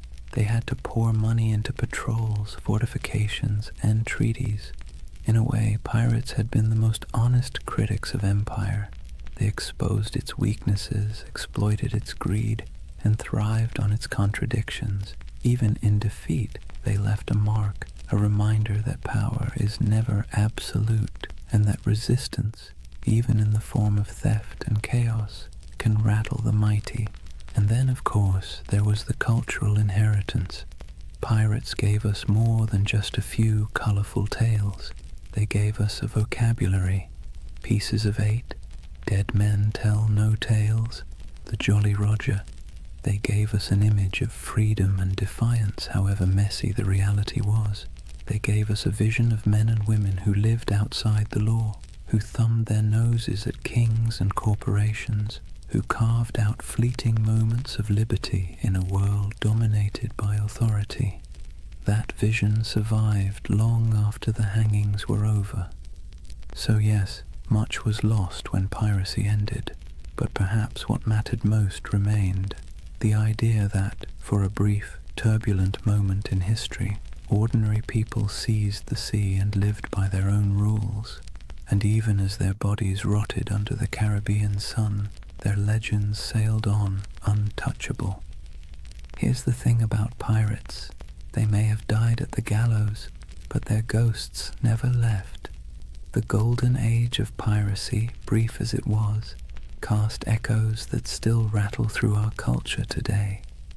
You can hear it in the creak of a movie ship's rigging, see it in the skull and crossbones slapped on Halloween costumes, and even hum it in the chorus of a sea shanty that went viral on TikTok centuries after the last pirate flag fell. The age itself ended, but the echo never stopped. The first echo came in literature. In the decades after the crackdowns, sailors still sang about Blackbeard and Roberts in taverns, but it wasn't until the 18th and 19th centuries that writers really started polishing the pirate into something mythic. Captain Charles Johnson's A General History of the Pirates, possibly written by Daniel Defoe, was basically the pirate's who's who of its time. It turned real men into larger-than-life anti-heroes, blending fact, rumor, and outright invention. Without Johnson's book, we might not even remember Anne Bonny or Calico Jack.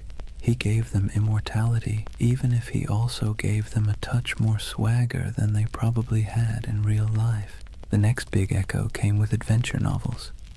Robert Louis Stevenson's Treasure Island didn't just echo the Golden Age, it amplified it into something permanent. Long John Silver's Crutch and Parrot, the buried treasure maps marked with X, the idea of pirates talking in a peculiar accent. These weren't direct from history, they were creations, echoes distorted into legend, and yet they stuck so firmly that even today, when you picture a pirate, you're probably picturing Stevenson's imagination more than anything Blackbeard ever did. The echo spread into song and theater, then into Hollywood. Errol Flynn swung from rigging with suspiciously clean teeth. Disney built an empire of its own with Pirates of the Caribbean, turning Captain Jack Sparrow into a global icon. And with each retelling, the pirate grew further from the salty, disease-ridden truth and closer to an eternal symbol of rebellion, freedom, and adventure. Pirates once hanged for terrorizing shipping lanes were recast as lovable rogues. History got smoothed over, but the echo carried on. There's another echo too, one that's less flashy but maybe more important. Pirates left behind ideas that have crept into modern conversations about democracy, labor, and resistance. the way they divided plunder fairly, the way they voted for leaders, the way they allowed voices that were silenced on land to be heard at sea, all of that has fascinated historians. Some have even argued that pirate ships were floating laboratories of democracy, a rough but radical experiment in fairness. The echo of those ideas about equality, about rejecting hierarchy, still has a strange resonance today, whether or not we acknowledge the source. And then there's the personal echo, the one that whispers in our imaginations when we stare at the horizon. Pirates embody the dream of escape, the fantasy of cutting ties, hoisting sails, and vanishing into the blue to live by no one's rules but your own. Most of us would never want the reality, the scurvy, the lice, the constant threat of death, but the dream lingers. It's why pirate flags still flutter on college dorm walls, why people still hold talk like a pirate day, and why buried treasure stories still make kids dig holes in the backyard. The echo isn't just in books and movies, it's in us. So when we talk about the Golden Age of Piracy, remember, it didn't just end, it transformed. The flesh and blood pirates are gone, but the shadows they left behind still sail. Their flags wave in our stories, their songs ring in our ears, and their ideas, twisted, exaggerated, but stubbornly alive, still haunt the edges of culture.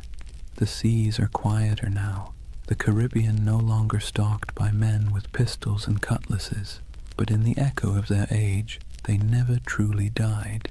So here we are, at the quiet end of a noisy age.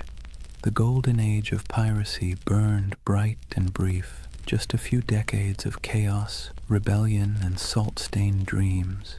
In reality, it was cramped decks, spoiled meat, diseases that lingered like unwelcome passengers, and the constant threat of capture. Yet somehow, from those harsh conditions came a legend that refuses to sink. Think of what we've walked through tonight. We've seen how wars and collapsing empires set the stage for piracy. We've stepped onto ships where men voted for their captains and shared their plunder in a rough version of equality. We've met figures who blurred the line between myth and reality. Blackbeard with his smoky theatrics, Anne Bonny and Mary Read defying expectations, Calico Jack turning piracy into style, and finally we watched as governments cracked down, the nooses tightened, and the so-called Republic of the Seas faded back into dust. But of course the story didn't really end there. Pirates didn't just vanish, they drifted sideways into imagination, into tavern songs, into novels, into Hollywood, into Halloween costumes and internet memes. Their Jolly Roger still waves, not from a mast, but from the collective imagination of every generation that sees in them a flicker of freedom, rebellion, or adventure. They were criminals, yes, but also dreamers, and maybe that's why we can't quite let them go. As you lie back now, let the rhythm of the waves soften in your mind. Picture the creak of a ship's timbers rocking gently in the swell, the lanterns swinging in the dark, the faint hum of a sea shanty fading into the night. Out there, beyond the horizon, the pirates have gone, but their echoes remain, half history, half myth, all carried forward by our restless need for stories.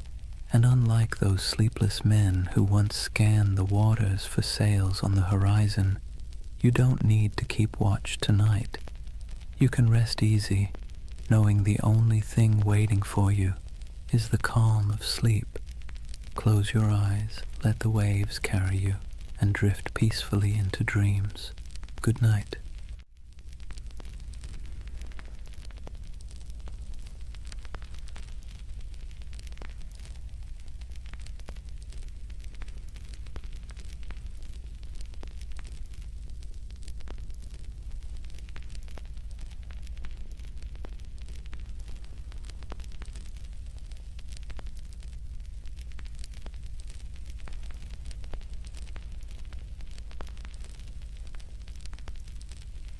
Hey guys, welcome back to the Sleep Atlas. Before we start tonight's journey, take a moment, dim the lights, let the noise of the day dissolve. Wherever you are, you're about to travel somewhere strange, not a place on any official map, but one that lives in whispers, in dust, in the margins of forgotten atlases. This is the story of Tartaria. They say history is written by the victors, but what happens when the victors forget to mention an entire empire? What if there really was a civilization, vast, advanced, beautiful, erased not by time, but by design? A civilization that built cities we can still see, but no longer recognize. Sounds impossible, right? Yet somehow you've probably already seen pieces of it. The old photos of cities with windows buried beneath the streets, the maps labeled Grand Tartary, the ornate architecture that feels out of place as if it belonged to someone else, someone older, someone gone. Now, to be clear, Tartaria isn't a historical fact. It's a theory, a myth, a dream, if you want to be kind. But it's a dream that refuses to die, because at its heart lies something irresistible. The idea that history isn't what we think it is, that we've been handed a world with a few missing chapters, and whether you believe the myth or not, it's hard not to feel something when you see it. So tonight, we're going to drift through that myth together, through maps, ruins, and half-buried cities, through stories of explorers and erased empires, through the dusty edges of history where imagination and memory blur together. And if you fall asleep along the way, that's fine. That's kind of the point. For more journeys through history to help you sleep, please subscribe to the Sleep Atlas. And hey, what's keeping you up tonight? Let me know in the comments. Alright, let's begin.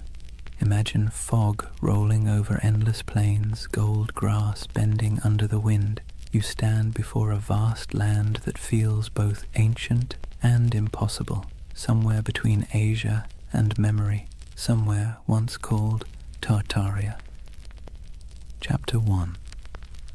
The Empire That Never Was, or was it? They called it Grand Tartary.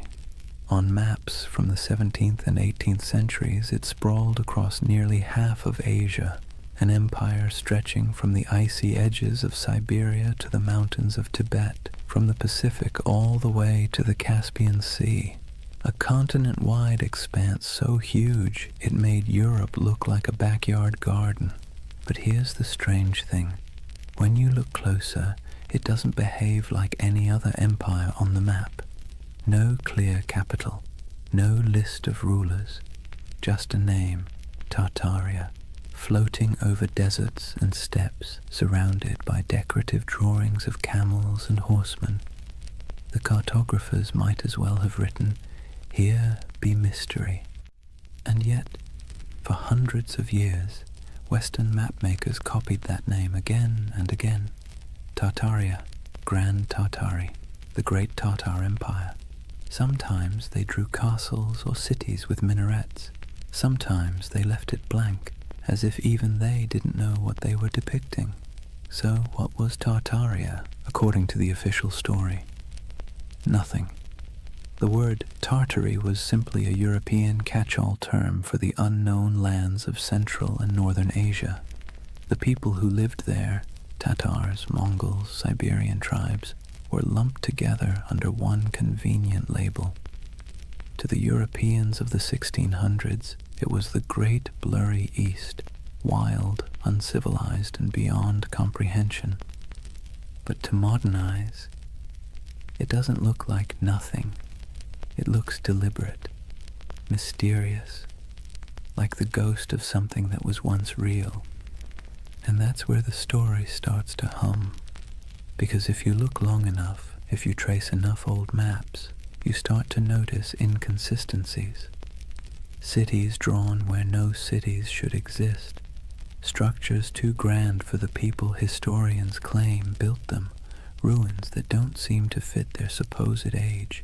Some believe those ruins were Tartarian, that an advanced civilization, older than Rome, older even than Egypt, once stretched across the world. They say its architecture was sophisticated, its technology almost magical, free energy, perfect symmetry, towering buildings powered not by fire or water but by something lost, something we can no longer name. It sounds absurd, but then you see the photos, black and white images from the late 19th century, cities under construction except everything already looks finished, cathedral-sized buildings supposedly built in a decade, though even modern machinery would struggle, streets half-buried, windows below ground level, as if the earth itself had swallowed the first floors. That's where the mud flood theory enters. According to believers, some great cataclysm, maybe natural, maybe man-made, swept across the world in the 1800s, burying entire cities in mud and erasing all evidence of this lost empire. When humanity dug out afterward, we inherited the world we think we built. In other words, the Victorians didn't build all those ornate cities, they unearthed them. It's easy to roll your eyes, but it's also strangely poetic, because even if Tartaria never existed, the feeling behind it, that something monumental was lost, is very real. And part of why this myth persists is because, well, history does lose things. Entire civilizations have vanished before. The Minoans, the Indus Valley, the Olmecs, people who built incredible cities, traded across oceans, and then disappeared, leaving nothing but stones and speculation. So maybe the idea of Tartaria isn't so far-fetched. Maybe it's a reflection of that same human ache, the need to fill in the gaps with something beautiful. Imagine wandering through a European city at dusk. The sky is pale gold, pigeons circle over rooftops. You walk down a street where the buildings rise like cathedrals, domes, arches, pillars carved in perfect balance. It all feels too good, too symmetrical, too ancient to have been born in the soot and smoke of the industrial age. For a moment you wonder, did we build this, or did we inherit it? The theory of Tartaria taps into that quiet doubt, the sense that somewhere along the way, humanity rebooted, restarted, forgot, and the mud flood is a metaphor for time, for amnesia, for the way civilizations bury their own pasts under layers of progress. It's an idea that's equal parts eerie and comforting, because if there really was a forgotten golden age, maybe the world isn't as random as it seems. Maybe we've been here before. Maybe we'll find it again. And even if it's all a myth, it's a myth that asks good questions. Who decides what counts as history? How much of what we know is just the version that survived?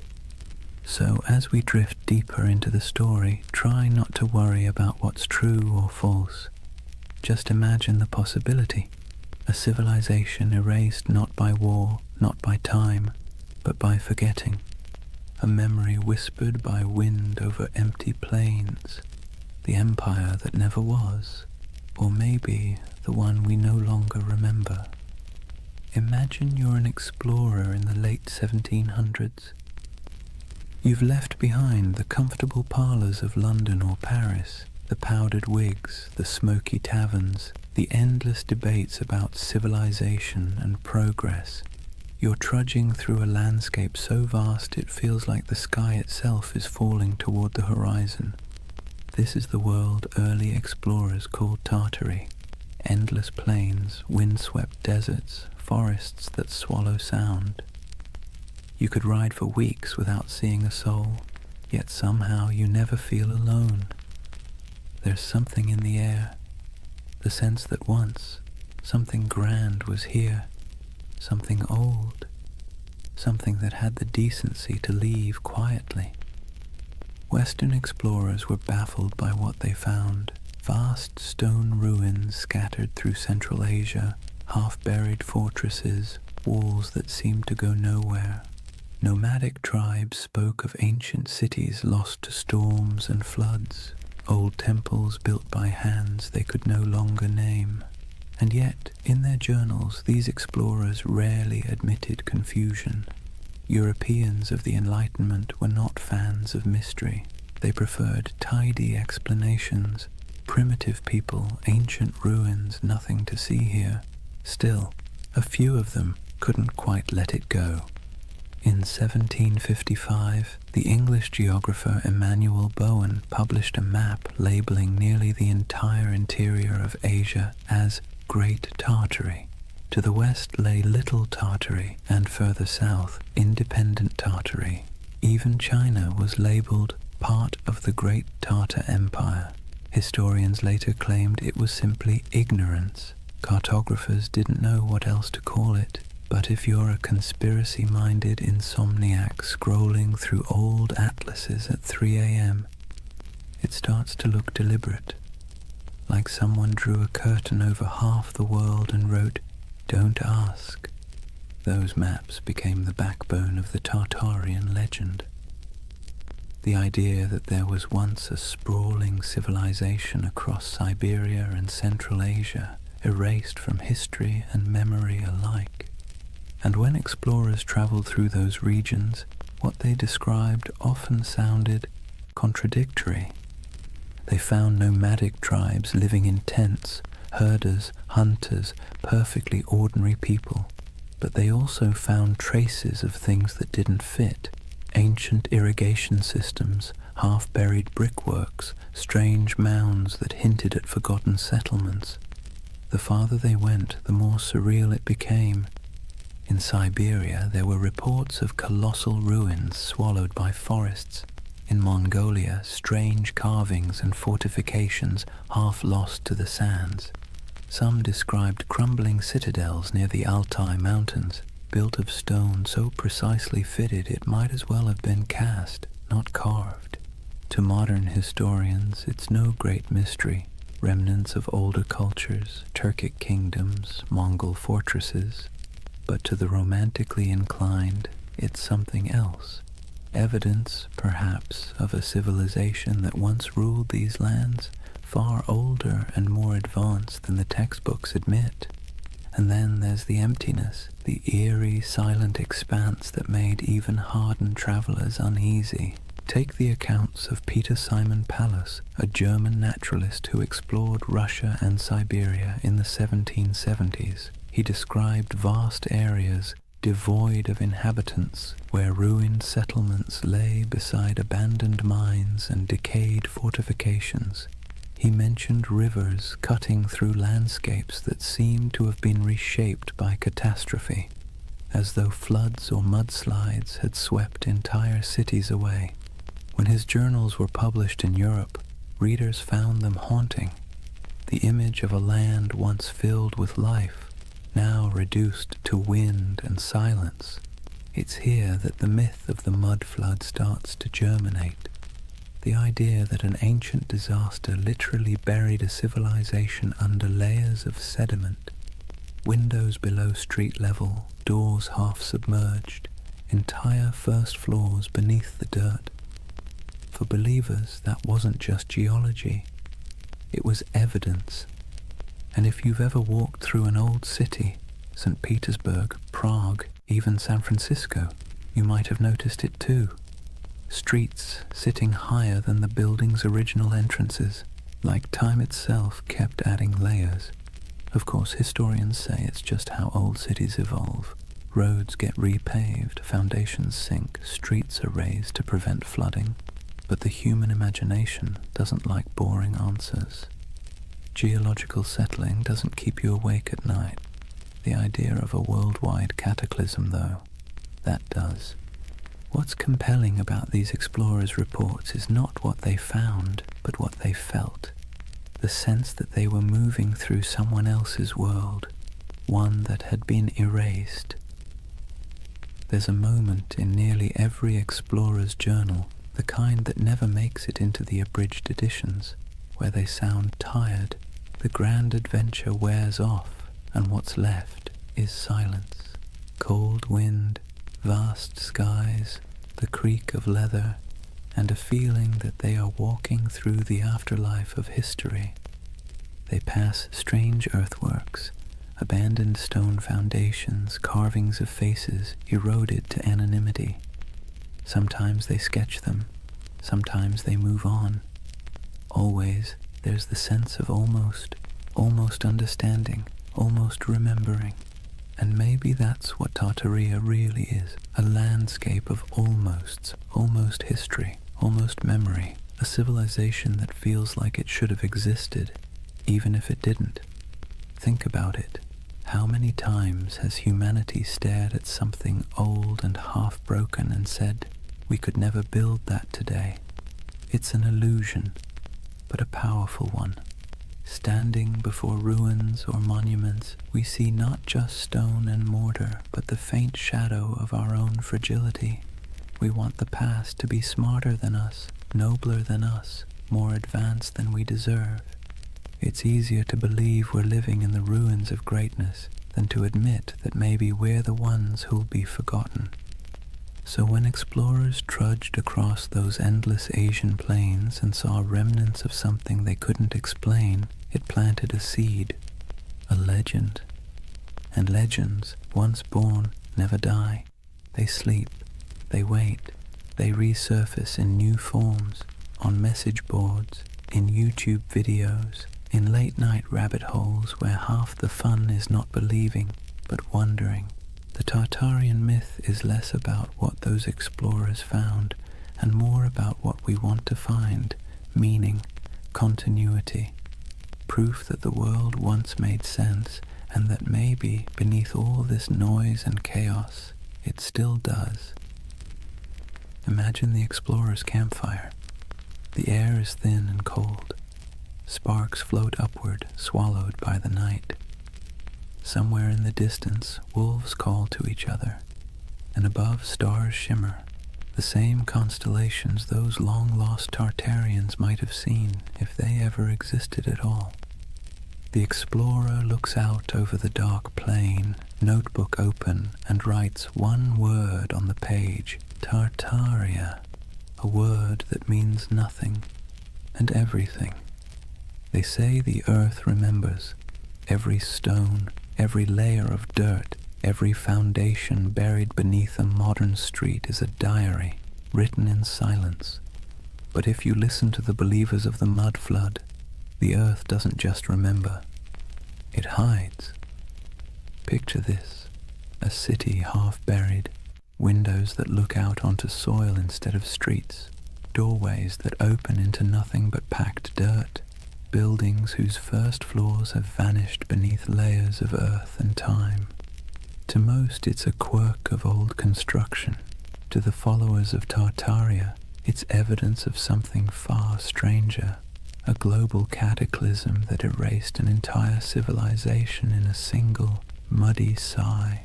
The mud flood theory is one of those beautiful modern myths that could only have been born in the age of the internet. It began quietly, like a whisper in digital catacombs, obscure forums, old photography groups, amateur historians trading ideas. Someone noticed something odd. Antique photos from the 1800s showing cities with half-buried buildings, windows at ground level, strange architectural anachronisms. Then someone else noticed the same thing somewhere else, and suddenly a pattern emerged, or seemed to. If you stare at enough old photos for long enough, patterns start to appear everywhere. And soon the whispers took form. What if history isn't what we think it is? What if there was a reset, a literal flood of mud that buried the old world, wiped it clean, and left us to rebuild on top of its bones? It sounds ridiculous, but also admit it. It's a little bit seductive. Let's take a closer look at what this story really says. According to the myth, sometime in the 18th or 19th century, dates are always vague, an immense cataclysm struck the earth.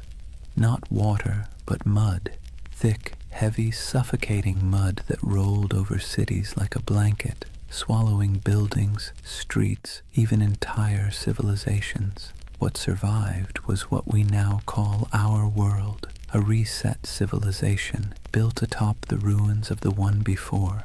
The theory claims we are the survivors of an amnesiac world living in the shadow of a forgotten age. And once you start looking for it, you see it everywhere.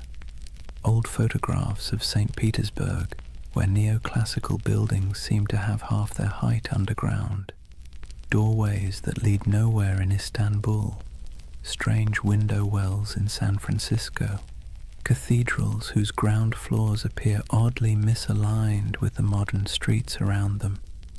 The world, it seems, is full of buried stories, but here's where the magic, or the mischief, lies. Context. Cities grow, streets rise, pavements get repaved, foundations sink, earthquakes shift land. Engineers, bless their pragmatic hearts, have been dealing with that since ancient Mesopotamia. It's normal, but the human imagination doesn't want normal. It wants wonder. It wants the cosmic version of a plot twist. And so the mud flood became that twist, a grand, tragic reset that could explain the strangeness of the world, the impossible beauty of old architecture, the missing centuries, the ruins that look too modern to be ancient and too ancient to be modern. It's not hard to see why the theory stuck. It scratches two primal itches, the fear that we've forgotten something vital, and the hope that once humanity reached heights we can barely comprehend. It's a bedtime story for adults who no longer trust bedtime stories. Imagine it, the great cities of the past humming with energy and knowledge, star-shaped fortresses aligning with the heavens, towers crowned with gilded domes, machines powered not by coal or electricity but by sound, magnetism, or divine geometry. A golden age washed away in silence, leaving behind half-buried clues for the curious to rediscover centuries later. It's haunting, isn't it? The thought that the ground beneath your feet might be hiding a version of civilization more graceful, more harmonious, and, let's be honest, less exhausting than this one. The most poetic versions of the myth don't even insist on global destruction. They suggest something subtler. That time itself buried Tartaria. That the mud is just metaphor. The weight of centuries pressing down until memory sank into soil. That our cities grew atop their bones, and we live in their echoes without even realizing it. But even the literal believers, the ones who pore over 19th century photographs and Google Earth screenshots, are chasing something more than evidence. They're chasing awe, the sense that the world is not yet fully explained, that maybe, just maybe, there are still secrets hiding in plain sight. Because here's the uncomfortable truth. We like feeling small, not powerless, just small. The idea that we are part of something vast, mysterious, and older than we can imagine brings comfort. It means our anxieties, our endless scrolling, our late-night insomnia, they're all just surface noise above something deeper, older, wiser. The mud flood myth, for all its implausibility, taps into that longing. It's also, in a strange way, an act of defiance. In an age where algorithms decide what we see and experts tell us what to believe, the mud flood says, "No, I'll look for myself." It's a rebellion of curiosity, however misguided. And curiosity, even when it wanders off the map, is still one of the noblest human instincts. There's another reason the mud flood myth feels oddly soothing. It provides closure. History as we know it is messy. It's full of gaps, contradictions, burned archives, and lost languages. But if you say, it was all wiped out by a cataclysm, suddenly everything makes sense.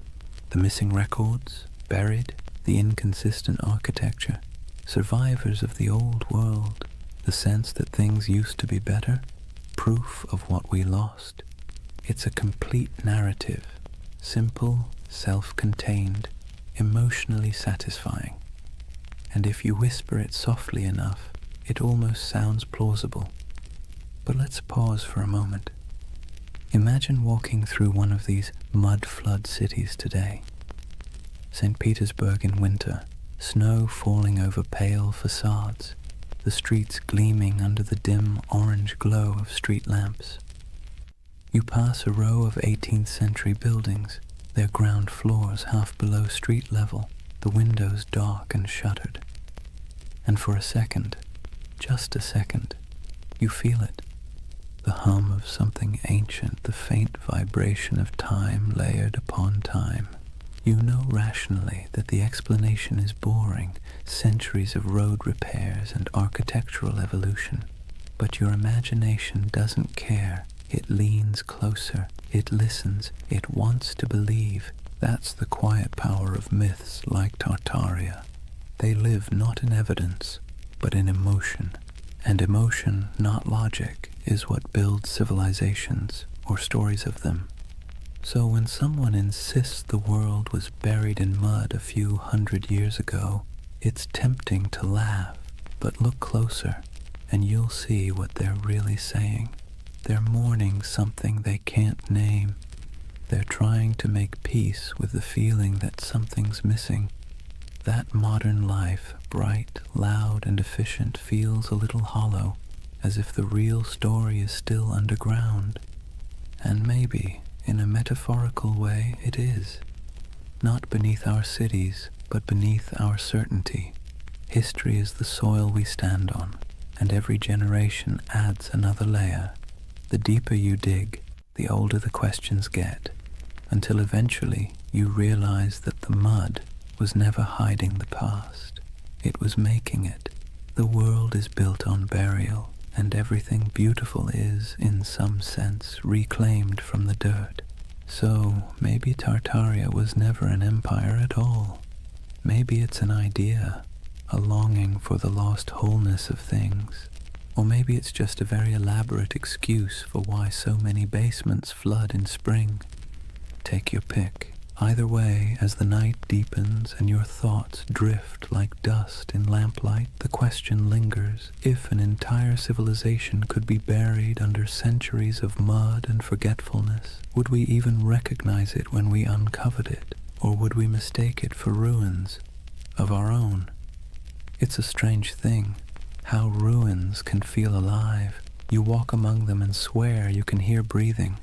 Not loud, not human, but the slow exhale of stone, the whisper of time smoothing edges and swallowing stories. That's the allure of forgotten grandeur, the feeling that the past isn't gone, just drowsing, half buried, half awake, waiting for someone to notice.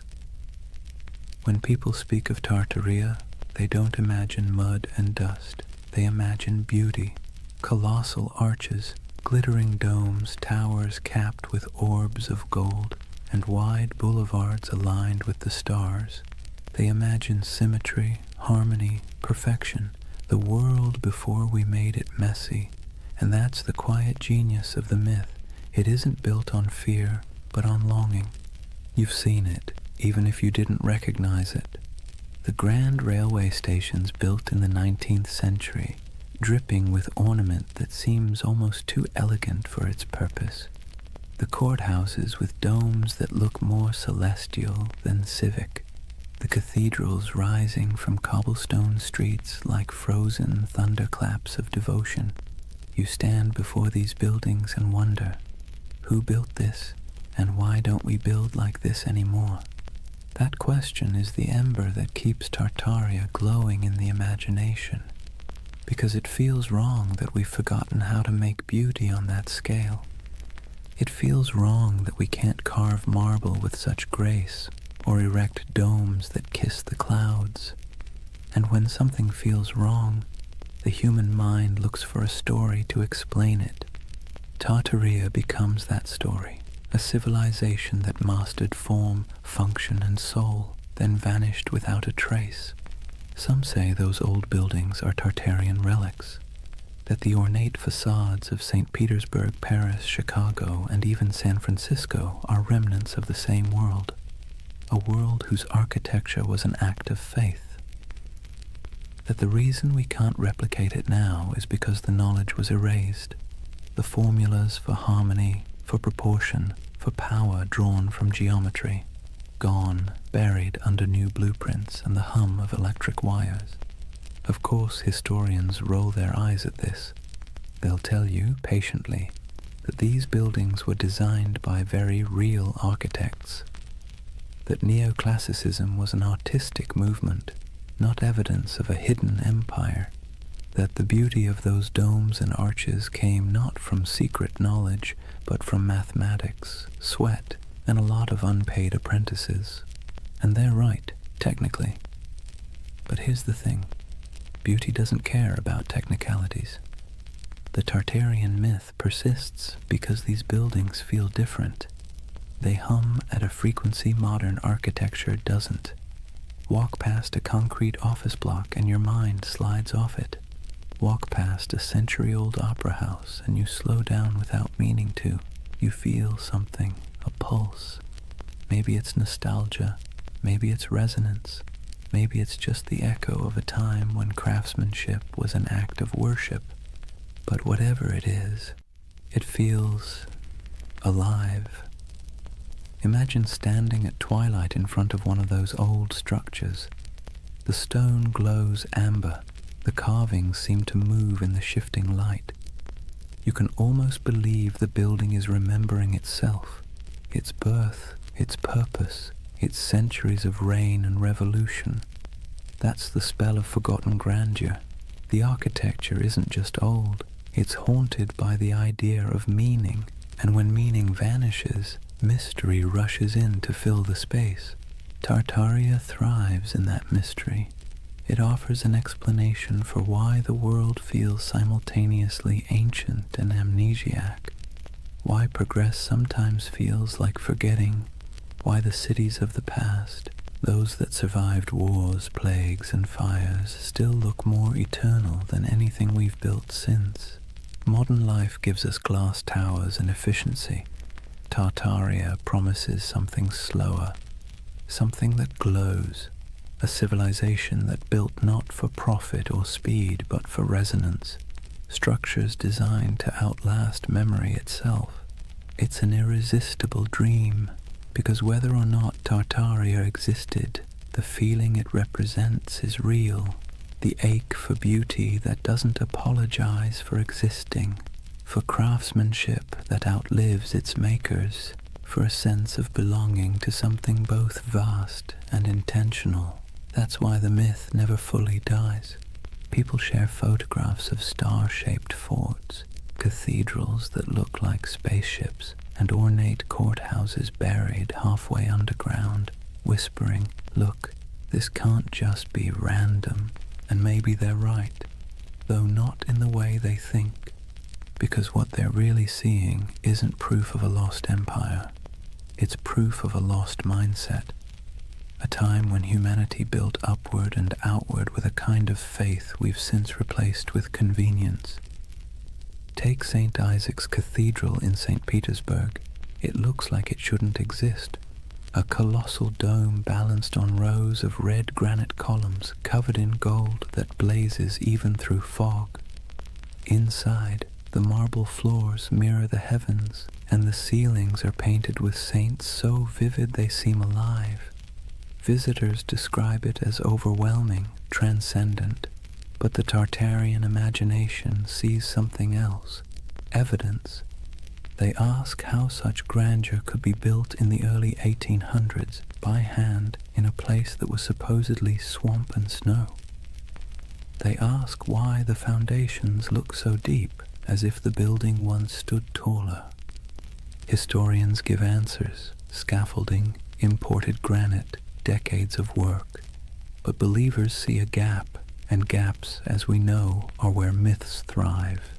It's comforting in a way, because when you believe in Tartaria, you believe that someone once got it right, that the world once understood balance, proportion, light, and energy, that humans long ago built in tune with the earth instead of against it.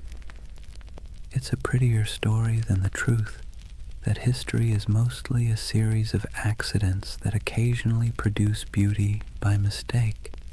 And yet, even if the story is wrong, the emotion behind it is not. There's something deeply human about looking at ruins and imagining paradise, about standing in front of a crumbling palace and whispering, "Who were you? What did you know that we've forgotten?" We do this everywhere. In the jungles of Cambodia, staring at Angkor Wat, in the deserts of Egypt, under the shadow of the pyramids, in the mountains of Peru, among the terraces of Machu Picchu. We look at beauty that endures and assume it must have come from a civilization wiser than ours. Maybe it didn't, but maybe the impulse to think so says more about us than about them. Because really, the myth of Tartaria isn't about lost knowledge, it's about lost reverence. We miss believing that beauty meant something, that it wasn't an accessory, but a form of truth. That stone could hold memory, and domes could sing. So when you see those impossible old buildings and feel that small, unexplainable ache, don't rush to fill it with conspiracy. Let it linger. That ache is the story. It's the ghost of wonder, tapping you on the shoulder, reminding you that history is not a timeline. It's a mood, a long, slow chord, still resonating beneath the noise. And maybe that's what Tartaria really is, the echo of a world that believed in harmony more than speed, a civilization of imagination, built not in stone, but in longing. So as you drift deeper into this story, eyes heavy, thoughts softening, remember this: whether Tartaria was real or not, the beauty it promises was. You can still walk through it, touch it, breathe it in brick and marble and dusk.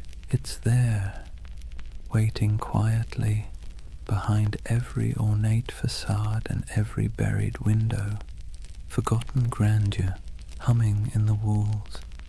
There's something strange about ideas that shouldn't survive, yet somehow do. Tartaria is one of them. Every few decades it slips back into conversation like a ghost that refuses to stay buried. A whisper here, a map there, a photograph that feels off, too ornate, too advanced, too forgotten. It persists not because it's proven, but because it's beautiful. You see, real history doesn't linger in our imaginations the same way myths do. Facts settle, myths breathe, and Tartaria breathes in the spaces history forgot to fill. It's almost poetic, how a rumor can live longer than an empire. How a half-remembered word on an antique map, Tartary, can spark entire worlds in the modern mind. Because the truth is, humans don't remember data, we remember stories. And this one, it's irresistible. A world erased, a golden age hidden beneath our feet. The paradox of Tartaria is that it survives precisely because it never existed. A real empire would have ended, decayed, been replaced, but something that never was can never truly die. It hovers in imagination, endlessly renewable, unprovable, untouchable. The perfect myth for the digital age, weightless, viral, and infinitely remixable. Scroll through YouTube or Reddit and you'll see it. Old photographs of grand cityscapes labeled Tartarian architecture, posts about star forts and buried windows, endless debates about free energy, hidden cataclysms and lost technology, thousands of comments beneath them, people saying things like, "I've always felt something was off about history." It's not about belief, it's about belonging.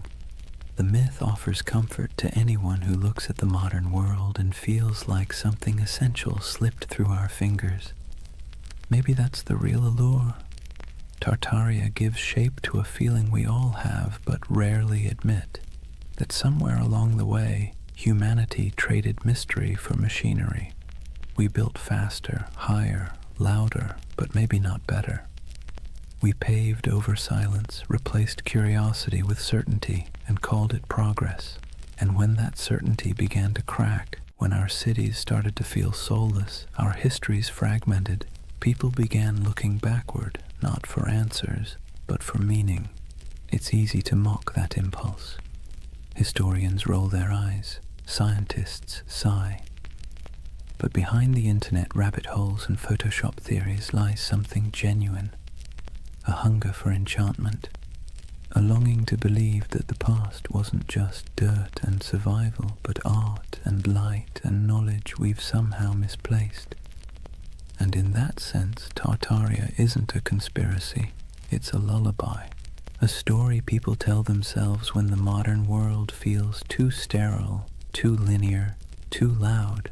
A bedtime tale for adults who sense that truth might not always fit inside textbooks.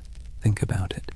We've mapped the Earth, decoded the genome, photographed black holes, and yet we're still drawn to mystery. It's like a gravity our species can't escape. Tartaria gives us that gravity in soft, dreamlike form. A lost world that never judges, never contradicts, never ends, because it was never real enough to die. But here's the thing, even myths can tell truths. They tell us what we miss, what we value, what we quietly wish could come back. When people imagine Tartaria, what they're really longing for isn't a lost empire, it's coherence. A sense that the world once made sense, that knowledge was sacred, that beauty and purpose weren't at odds. In a way, Tartaria is less about history and more about therapy, a collective daydream for a civilization that feels spiritually jet-lagged. We scroll through endless feeds, flickering between wars, gadgets, and memes, and somewhere inside a voice whispers, "Wasn't there supposed to be more than this?" Tartaria answers softly, "Yes, there was, or maybe there could have been." And so the myth persists, traveling through forums and documentaries and late-night conversations, wrapping itself in fog and marble. It survives because it speaks to something the Enlightenment forgot, that mystery itself has value, that not knowing is sometimes more comforting than knowing. But here's the paradox. Tartaria's greatest gift isn't in proving itself true. It's in reminding us that belief is part of what makes us human, that even in an age of algorithms, we still crave wonder. We still want to stand before something vast and say, "I don't understand, but it feels sacred." Maybe that's why late at night you find yourself staring at photos of old cities, their streets glimmering with gaslight, their domes fading into fog, and feel that tug in your chest. It's not nostalgia for Tartaria. It's nostalgia for awe, for the feeling of being small beneath something magnificent, something that doesn't explain itself. So as you lie there now, the room dim, the hum of the modern world soft around you, imagine that somewhere, beneath centuries of soil, beneath stories and skepticism, there's a quiet city still dreaming. Its towers shimmer faintly under the weight of time. Its fountains murmur in forgotten languages, and if you listen long enough, you can almost hear it, the heartbeat of the world before we named it. They called it Tartaria. Maybe it never was, but its echo, soft, patient, luminous, still lingers. Drift with it for a while. Let the questions fade. You don't need answers tonight, only the wonder. Chapter 2. The Real Tartars, Nomads, Empires, and Misunderstood Worlds. Let's take a breath. We've wandered through the fog of myth, through maps that hum with impossible empires and ruins that seem to remember more than they should. But now it's time to peel back the dream and look at the ground beneath it, the soil, the wind, and the people who actually lived there. Because behind every legend lies something real. even if it's been twisted beyond recognition. So, let's step out onto the steppe. Imagine yourself standing somewhere between Russia, Mongolia, and Kazakhstan. Not today, but thousands of years ago. There are no borders here, no lines on a map, no marble cities, just horizon, an ocean of grass rolling under a sky so wide it makes you dizzy. The air smells like dust and horses. The sound of wind is constant, threading through tall stalks of feather grass. This is the birthplace of what Europe once called Tartary. Not a single empire, but a world of motion, a civilization without walls. To Western minds, this landscape always felt alien. How could a people rule without cities? How could a culture thrive without monuments? To the steppe nomads, that question would have sounded absurd. Their monuments were movement. Their empire was the horizon itself. Centuries before anyone drew Tartaria on a map, there were the Scythians, archers and horsemen who painted their bodies, buried their dead in golden tombs, and drank fermented mare's milk. The Greeks feared them, the Persians tried to conquer them, and yet they moved like smoke, impossible to hold. Herodotus called them a people who have no towns, no walls, no fixed abode, as if that made them lesser. But in truth, it made them free. The Scythians mastered the horse long before Rome even dreamed of chariots. They stitched their world together with leather, not mortar. They carried fire in bronze cauldrons, slept beneath felt tents, and worshipped gods of wind, sun, and sky. To them, the land wasn't empty. It was alive, a vast breathing plain where everything connected through motion and story. After the Scythians came the Sarmatians, then the Huns, then the Turkic Khaganates. The names shifted, but the rhythm stayed the same. Nomads rising like storms, surging westward, reshaping everything in their path. They raided, traded, intermarried, and vanished into the mist again, leaving behind only graves and legends. And so, by the time medieval mapmakers in Europe began sketching the world, this enormous, ungovernable space had already become a myth. To them it was a blank, the unknown lands beyond the Christian world, filled with monsters, giants, and Tartars. That word, Tartar, wasn't even theirs. It came from outsiders, likely twisted from the name of a Turkic tribe, the Tatars, with a dash of poetic menace added. Medieval Europeans thought it sounded like Tartarus, the Greek underworld, so they called these nomads Tartars, as if they'd come from hell itself. You can almost hear the shiver in the name, but the truth was far more complicated and far more interesting. These weren't demons, they were people. Traders, horsemen, mothers, poets. They lived lives as rich as any Roman senators, just measured differently. Picture a nomadic camp at sunset. The steppe glows gold. Horses graze on the horizon, their coats shimmering in the low light. Fires crackle as women stir pots of milk and millet. Children chase each other between felt tents, yurts, their laughter carried by the wind. Men return from herding, their bows slung over shoulders, dust clinging to their boots. The air smells faintly of smoke and grass. Somewhere, a throat singer begins a low, resonant song, and the notes ripple across the plain like the hum of the earth itself. This was their Rome. Not a city of marble, but of motion and memory.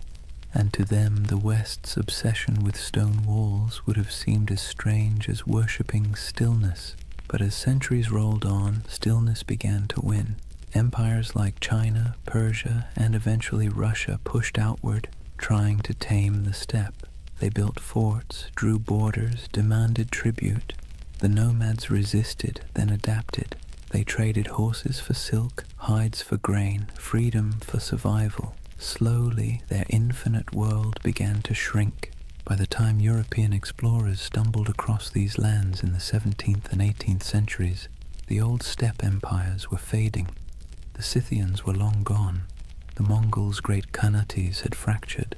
The once fluid borders had hardened into lines on parchment, and those lines, curved by ignorance, exaggerated by imagination, became the first maps of Tartary. To the west, it looked like a mystery, an empire that wasn't quite there, a vast, seemingly empty space once teeming with civilizations that had vanished. But to those who lived there, it wasn't emptiness, it was memory. The bones of ancestors beneath the grass, the hum of stories in the wind, the echo of hoofbeats across the centuries. And maybe that's where the myth begins to make sense, because when you stand on a plain that stretches to the horizon in every direction, it's easy to believe that time itself might fold here, that something ancient could still be sleeping under the soil. Perhaps the world didn't erase Tartaria at all. Perhaps it just forgot how to see it. Let's be honest, Europe never really understood Asia, not in the Middle Ages, not in the Renaissance, and arguably not even now. For centuries, the lands east of Moscow and west of China were less a geographic reality and more a psychological one, an enormous blank space where anything could exist. And in that blankness, the idea of Tartary began to grow like a mirage. Imagine a candlelit room in Venice, sometime around the 14th century. A mapmaker hunches over his parchment, hands stained with ink. On the table beside him lie fragments of rumors, sailors' tales, merchant gossip, and a half-remembered account of a man named Marco Polo, who claimed to have seen palaces of gold and cities of stone somewhere beyond the horizon. He dips his quill and begins to draw. Europe is clear. So is Africa mostly. But once he crosses the Ural Mountains, the lines begin to blur. His hand hesitates. What lies beyond? He's never been there. No one he trusts has either. So he fills the void the way humans always do. He imagines. He writes Tartaria in sprawling letters across the page, large enough to cover thousands of miles. Because what else can you do when you're staring into the unknown? For Europeans, Tartary became a convenient label, an umbrella term for everything east of civilization and west of comprehension. It wasn't a nation, it was a category, a way to point at a map and say, this belongs to the others. But here's the funny thing. The more they tried to define it, the more mysterious it became. In the 13th century, when the Mongols exploded across Eurasia like a thunderstorm, Europe finally came face to face with the so-called Tartars. Villages burned, kingdoms crumbled, and word of unstoppable horsemen spread faster than the riders themselves. To a continent already steeped in superstition, it must have felt like the end of the world. Priests whispered that the horsemen were the scourge of God, a punishment for human sin. Chroniclers described them as monsters with faces of beasts and hearts of iron. And yet, when the first diplomatic envoys actually met them, they found something unexpected: organization, bureaucracy, even tolerance. The Mongol Empire, at its height, ran on order, not chaos. Messengers carried official seals, merchants moved safely under Mongol protection, and conquered cities often kept their own rulers so long as they paid tribute. The great Khans weren't savages, they were administrators. Ruthless ones, sure, but methodical. But Europe didn't want to believe that. It was easier, somehow, to imagine an empire of shadows, to turn complexity into myth. So the name Tartary stuck, not as a real place, but as a kind of warning, a whispered reminder that beyond the edge of the familiar world, something vast and unknowable waited. By the Renaissance, the legend of Tartary had evolved into something even stranger. The age of exploration brought better maps, but not necessarily better understanding. Cartographers began drawing Great Tartary, Little Tartary, and Chinese Tartary across their globes. carving up Central Asia into neat territories that existed mostly in imagination.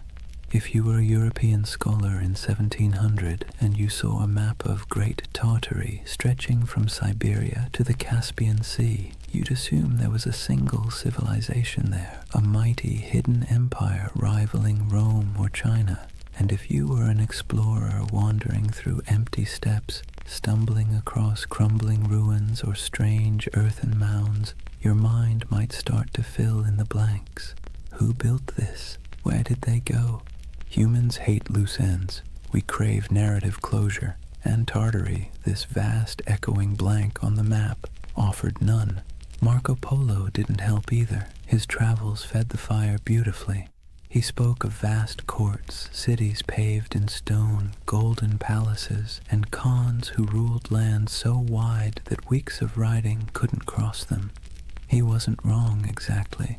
The Mongol Empire really was that enormous. But when his book was copied, translated, and retold, his words grew elastic. People read his tales and imagined something grander still, a civilization older than memory, hidden beneath layers of dust and time. You can almost see it, the way myths grow like vines around facts. Even the Enlightenment couldn't kill it. In the 18th century, as Russian explorers pushed eastward into Siberia, they stumbled upon ancient fortifications, strange geometries in the earth, and traces of civilizations long gone. The local tribes spoke of ancestors who built great cities before the snows came. The scholars, baffled, wrote it all down. And back in Europe, those reports fed the imagination once more. By now, Tartary had become more than geography. It was an aesthetic. The word conjured mystery, distance, and faded grandeur. Artists painted sweeping landscapes of icy mountains and lone riders beneath silver skies. Novelists filled their pages with lost kingdoms and forgotten dynasties. And so, when conspiracy theories about a lost Tartarian empire began resurfacing centuries later, it wasn't from nowhere. It was born of something older, a long European tradition of misunderstanding the East, of romanticizing what couldn't be explained, and of filling blank spaces with dreams. Maps, after all, are never neutral. They don't just show where things are, they show what people believe matters. And for centuries, Tartary mattered not because it was real, but because it was mysterious. Imagine yourself once more looking at one of those old maps. The parchment crackles under your fingers. The ink has faded to brown. The edges are frayed. Across the top, in flowing letters, are the words, Magna Tartaria. You trace the line of mountains, the curving rivers, the scattered cities whose names you don't recognize. You realize you're staring not at geography, but at imagination, a dream caught in ink, a memory of a place that never quite existed, but that never fully went away either. And maybe that's why Tartaria still captures people today. It wasn't born in a lab or on a message board. It was born in candlelight on parchment, in the minds of men who couldn't stand not knowing. A story that began as cartography became mythology. And mythology, as history always proves, has a way of outlasting the truth. Picture a road that isn't really a road. It's not marked by signs or asphalt or tidy lines of direction. Instead, it's an invisible web of paths, camel tracks winding through dunes, mountain passes marked by cairns, river barges drifting under starlight. This was the Silk Road. Not one road, but thousands, threading together China, Persia, India, Byzantium, and everything in between. And somewhere in the middle of that vast tangle lay the ghost of Tartary. The Silk Road was less about silk than it was about exchange. Of goods, yes, but also of ideas, stories, and beliefs. Every caravan that set out carried more than fabric and spices. It carried imagination. The West dreamed of the East as a place of wonder, while the East saw the West as a land of restless curiosity. And where those two imaginations met, right there, in the open steppes of Central Asia, the myth of Tartary quietly took root. Imagine the rhythm of a caravan, bells jingling from camel necks, dust swirling beneath hooves, a merchant humming softly, half to himself, half to keep his pace. At night, when the fires burned low, stories flowed like wine, tales of lost cities swallowed by sand, temples of gold hidden in the desert, empires that rose and vanished before the next dawn. Every traveler added a new layer to the legend, and the Silk Road became less a trade route than a whispering gallery of the world's dreams. Now let's be clear, there were empires here, real ones. The Scythians, Parthians, Sogdians, Kushans, and of course the Mongols, civilizations that thrived for centuries, building fortresses, minting coins, and carving art that fused Greek realism with Persian geometry and Indian grace. These were the real architects of what Europe would later call Tartary. But to a traveler passing through, the borders blurred. One city's language faded into another's. One god's statue looked suspiciously like a god from somewhere else. The world felt unified and strange all at once. The Silk Road had a way of softening distinctions. It made neighbors of distant worlds. Greek philosophers' ideas found their way into Buddhist monasteries. Chinese silk wrapped Roman senators. Persian astronomers charted the same stars that guided caravans across the steppe. But myths travel even faster than silk. When a merchant from Samarkand sold a roll of fabric in Venice, he didn't just trade goods, he traded worlds. He told stories of the East so dazzling they didn't sound real. Cities with towers of glass, he might say, rivers that shimmer like silver. Men who lived 200 years, and back home, when he unpacked his profits and poured himself a drink, he probably heard equally absurd stories about the West. It's easy to forget that for most of human history, distance was a form of magic. The farther away something was, the more fantastical it became. And no distance loomed larger in the European mind than that mysterious space labeled Tartary. Through this swirling exchange, Tartary became a kind of mythic glue, a word that held together the fragments of a world too vast to comprehend. Think of it like this. When a Venetian mapmaker in 1500 scribbled Tartaria across the center of his globe, he wasn't really describing a political entity. He was describing everything between Europe and China, between knowledge and ignorance, between history and imagination. And here's where things get interesting. While Europe imagined Tartary as an exotic wilderness, the people who actually lived there were building connections that shaped the ancient world. The Sogdians, for instance, traders from what's now Uzbekistan, ran a network of trade colonies so extensive that historians sometimes call them the FedEx of the Silk Road. They spoke multiple languages, mediated between empires, and filled their homes with art from every culture they touched. A single Sogdian mural might show an Indian goddess, a Persian king, and a Chinese dragon all sharing the same painted wall. To them, Tartary wasn't a mystery, it was home. And yet, this multicultural world also sowed the seeds for misunderstanding. When distant observers caught glimpses of it, they didn't see the nuances. They saw only the grandeur, the temples, the stone roads, the fortified cities, and assumed it must belong to a single empire. That assumption, multiplied over centuries, became the illusion of the great Tartarian civilization. Even today, the ruins scattered across Central Asia, stone walls buried in sand, intricate tile work crumbling in forgotten courtyards, feed that same longing. People look at them and wonder, Who built this? Where did they go? Why do our textbooks skip over it? It's a fair question, because history doesn't just forget, it edits. When empires fall, so do their names. When borders shift, so does memory. The Mongols became the Tatars became Tartars. And eventually, Tartary became a convenient shorthand for the unknown. But beneath all that confusion was something real. A network of humanity that spanned continents. Imagine standing on a hill somewhere near Bukhara around the 10th century. The air smells of dry sage and smoke.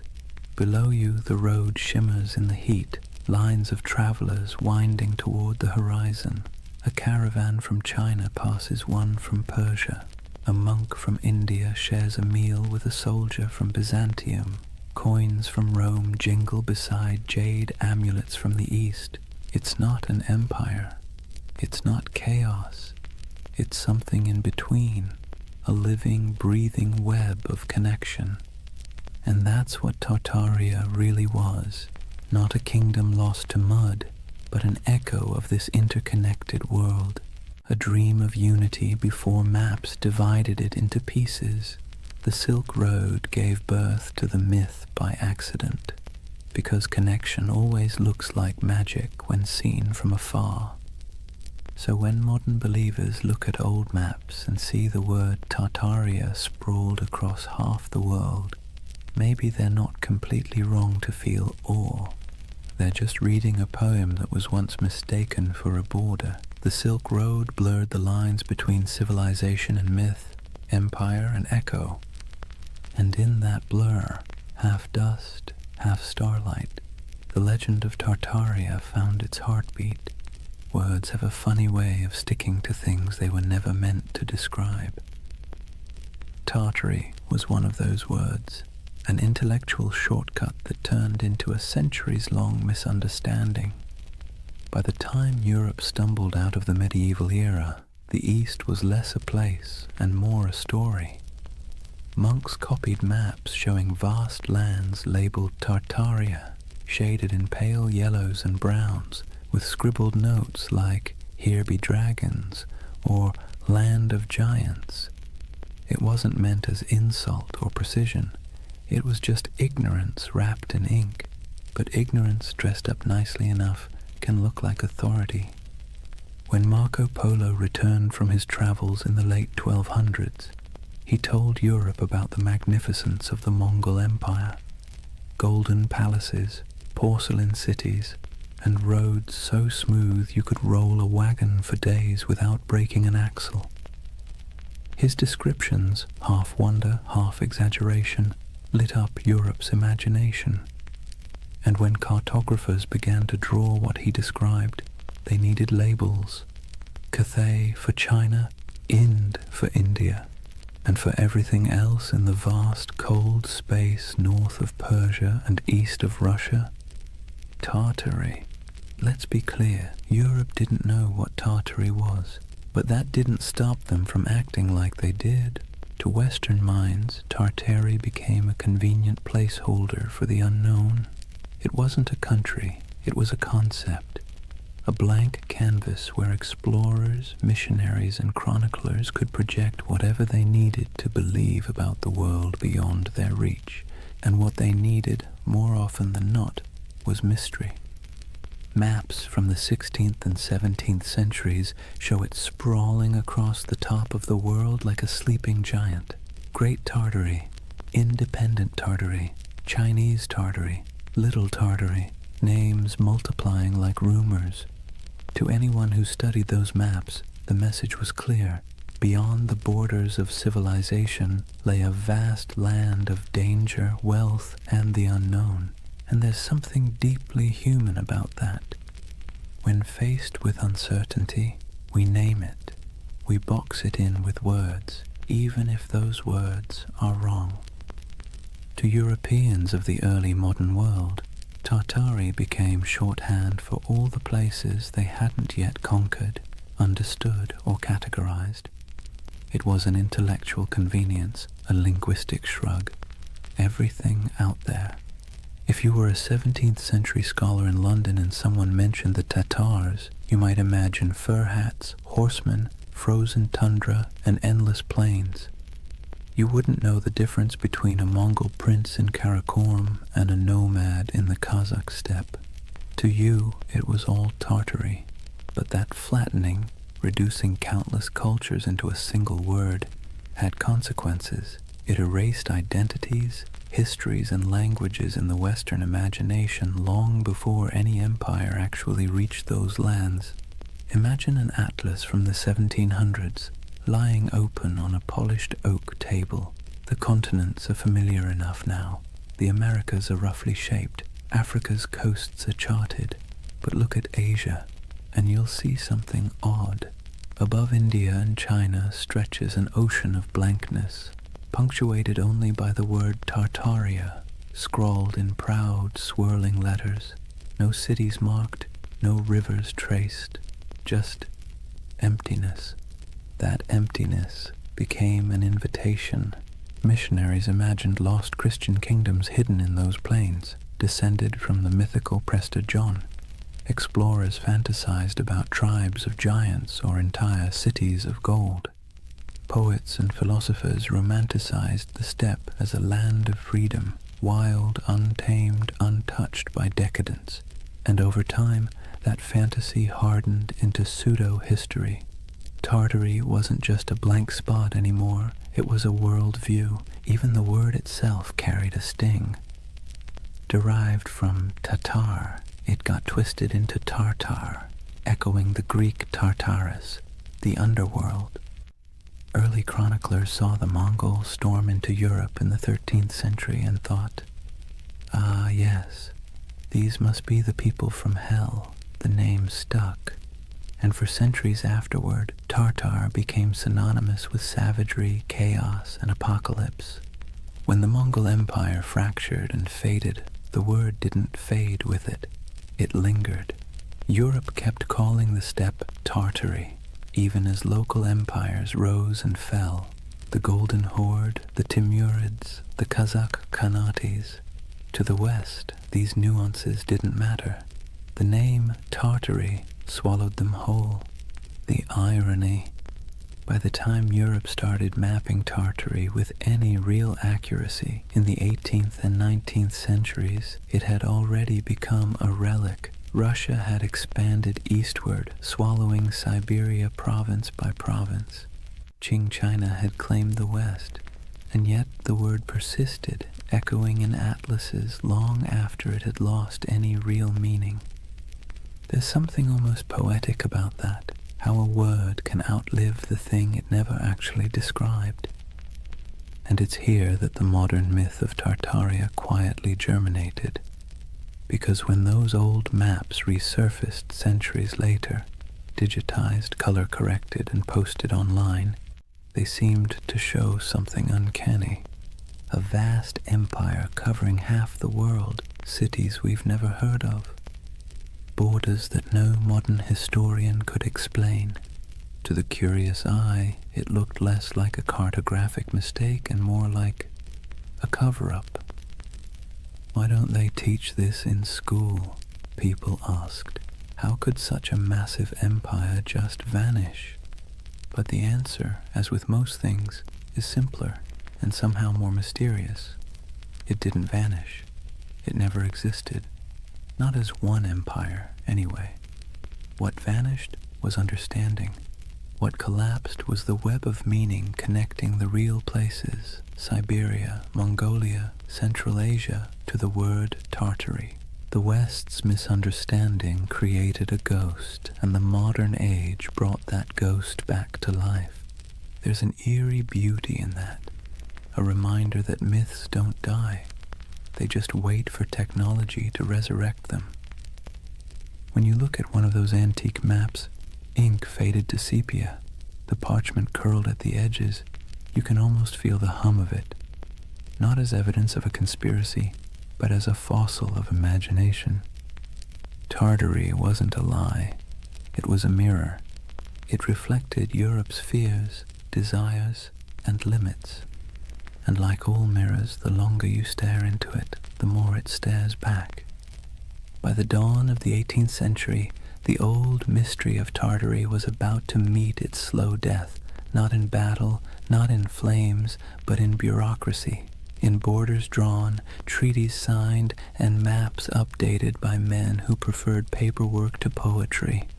It wasn't an erasure in the way myths like to imagine. No secret cataclysm, no forbidden knowledge sealed away by shadowy elites. It was something quieter, more mundane, and somehow more tragic. Tartary was about to be swallowed, not by time, but by empire.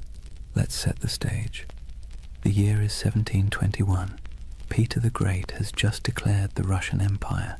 He's reformed the army, modernized the navy, shaved the beards off his nobles, and built a brand new capital, St. Petersburg, on a swamp that would one day gleam like a mirror of Europe itself. Russia, once the frontier of the old Tartarian wilderness, now saw itself as its conqueror. And conquest, as Peter understood, was as much about naming as it was about fighting. Where the maps once said Tartaria, Russia began writing Siberia, Yakutsk, Omsk, Irkutsk. The empty spaces of imagination were replaced with administrative precision, governors, garrisons, and census records. You can almost hear the scratching of quills replacing the crack of hooves across the steppe. This was empire by cartography. For centuries, Europe had peered east and seen a void. Russia filled it with coordinates. And just like that, the last breaths of Grand Tartary disappeared under layers of ink and decree. But here's the irony. While the West's maps were losing their mystery, the lands themselves were as unknowable as ever. Siberia wasn't tamed. It was endured. Frozen rivers, taiga forests, mountains that chewed up expeditions and spat them out as legends. To the empire, it was a treasure chest of resources, furs, minerals, and later oil. But to the people living there, it was home. The native tribes, the Evenki, Buryats, Yakuts, and dozens more, didn't think of themselves as Tartarians or Russians. They were simply themselves, and yet, in the tidy world of European cartographers, they became footnotes to someone else's empire. Take a moment to picture a Russian expedition in the mid-17th century, trudging through snow so bright it hurts to look at. The air burns the lungs, the dogs pant steam. A Cossack officer marks a new river on a map, proud that he's bringing civilization to the wilderness. But behind him, an old shaman watches silently, knowing that the land doesn't belong to anyone who needs to draw it to believe it's real. That's how Tartary truly vanished, not by disaster, but by documentation. The Enlightenment had arrived, and mystery was no longer fashionable. The world had to be measured, categorized, and explained. A single romantic name like Tartaria didn't fit into that neat little system. It was too vague, too mythic, too medieval. By the early 19th century, Tartary lingered only as a kind of ghost word on maps, an anachronism that survived in outdated atlases or in the minds of travelers who still preferred fantasy to geography. You might find Chinese Tartary scribbled across what is now Xinjiang, or independent Tartary hovering somewhere over Kazakhstan, but it was already fading, the ink almost apologetic.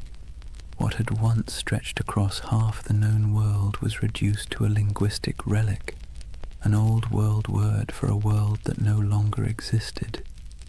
But this quiet death of Tartary created a strange paradox. By removing the name, the empires of the 18th and 19th centuries thought they were clarifying history. In truth, they erased a mystery so thoroughly that, centuries later, people would come looking for it again, because that's the thing about erasure, it always leaves an outline. In the modern age, when digital archaeologists started poring over antique maps, The rediscovery of Tartaria didn't feel like uncovering a lie. It felt like uncovering a secret. Here was proof, they thought, that something immense had once existed and been scrubbed from the record. The irony? They weren't wrong about the erasure. They were just wrong about what was erased. It wasn't a hidden utopia or an advanced global empire. What disappeared was ambiguity itself, the willingness to admit we didn't know everything. The 18th century push for rational order, scientific mapping, and imperial control smoothed the rough edges of the world, and in doing so, it flattened mystery into history. Let's be clear, the loss of Tartary wasn't a conspiracy. It was a side effect of certainty, and maybe that's why its ghost haunts us still, because deep down humans don't actually like a world that's too explained. We crave wonder, we miss the blank spaces, so when we see Tartaria glowing faintly on an old parchment, we don't just see a name, we see a question. A whisper from the past asking, "What did you forget?" The collapse of Tartary wasn't a fall. It was a fade-out, a slow dimming of a word that once carried the vastness of the unknown, and the quieter it got, the louder the myth became. By the time Russia completed its imperial expansion across Asia, by the time the British, French, and Qing empires carved their pieces of the East, Tartary had been buried not under mud, but under maps. And centuries later, when people began brushing that dust away, what they found wasn't evidence of a lost civilization. It was evidence of our collective imagination still alive and searching. That is the strange beauty of this myth. Tartaria may never have been real in the way empires are real, but its death, its quiet bureaucratic burial, feels as monumental as any fall of Rome, because sometimes the end of mystery is its own kind of catastrophe.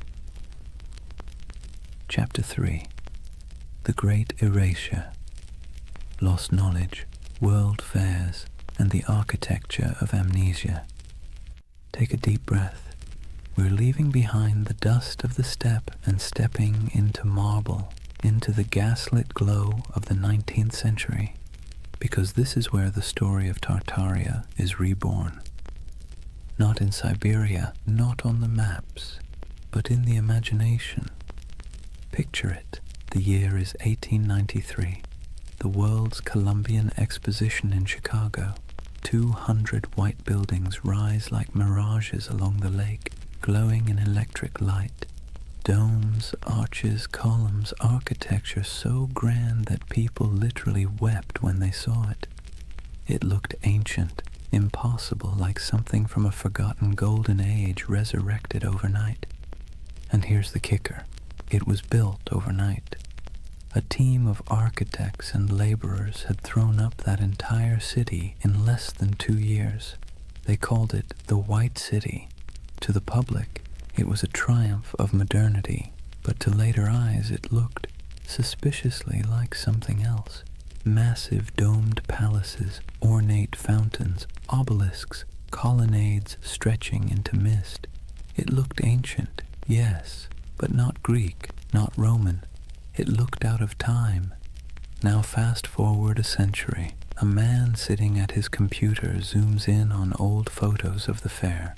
He pauses. He notices something strange. The buildings look far too advanced for their time, he thinks. Too perfect, too grand. And then he finds something even stranger. After the fair ended, almost every single building was demolished, burned, scrapped, gone. And that's how a new kind of myth was born. The idea that maybe, just maybe, these temporary structures weren't built at all, at least not by us. Maybe they were rediscovered, remnants of an older, erased civilization. A civilization called Tartaria. Let's be clear, the buildings were real. We have blueprints, records, payrolls, receipts for every brick. But the feeling, the awe they inspired, the eerie way they appeared and vanished, felt mythic. It tapped into something ancient in the human psyche. our suspicion that we've forgotten something big. And once that suspicion took root, it spread. Soon people began noticing Tartarian architecture everywhere. Those impossible domes in St. Petersburg, the Capitol building in Washington, the palace-like train stations of Paris, even the city halls of small American towns. Weren't they all too ornate, too advanced for their supposed era? The theory blossomed like ivy over ruins that maybe the 1800s weren't a time of invention, but of cover-up, that there had been a worldwide reset, a mud flood, a cataclysm that wiped out the old civilization and left humanity to rebuild amid the ruins. The world's fairs, in this view, weren't celebrations of modern progress at all. They were redecorations, a way to reintroduce a repurposed world, scrubbed clean of its true history. The fairs, the grand expos, were merely the unveiling ceremonies of a planet repainted. Now this is where skepticism and wonder collide, because if you look at those photos, you can feel it. The eerie stillness of early photography only adds to the illusion. Long exposures make crowds disappear. The buildings stand pristine, gleaming, deserted, as if waiting for a civilization that never returned. It's beautiful and unsettling and hypnotic. Even historians, with all their explanations, temporary plaster facades, neoclassical revival trends, technological optimism, can't quite dispel the dreamlike quality. It's too pretty, too deliberate. It feels like memory, not progress. And that's what makes the Tartaria myth so powerful. It didn't come from ignorance. It came from longing. Because by the 19th century, humanity had built machines that could fly, factories that could blot out the sun, and cities that swallowed nature whole. We had replaced mystery with machinery. But beneath the gears and soot, people were starting to feel something hollow, something missing. Tartaria filled that hole. It became the name for everything that seemed too beautiful, too harmonious, too purposeful to belong to the chaotic modern world. It was nostalgia in disguise, a yearning for an imagined time when architecture was sacred, when energy was free, when civilization felt like art rather than industry. Of course, the irony is exquisite. The people of the 19th century built those palaces themselves, but we, centuries later, look back and refuse to believe them capable. Maybe it's easier to believe in a lost utopia than in the idea that our ancestors simply cared more about beauty than we do.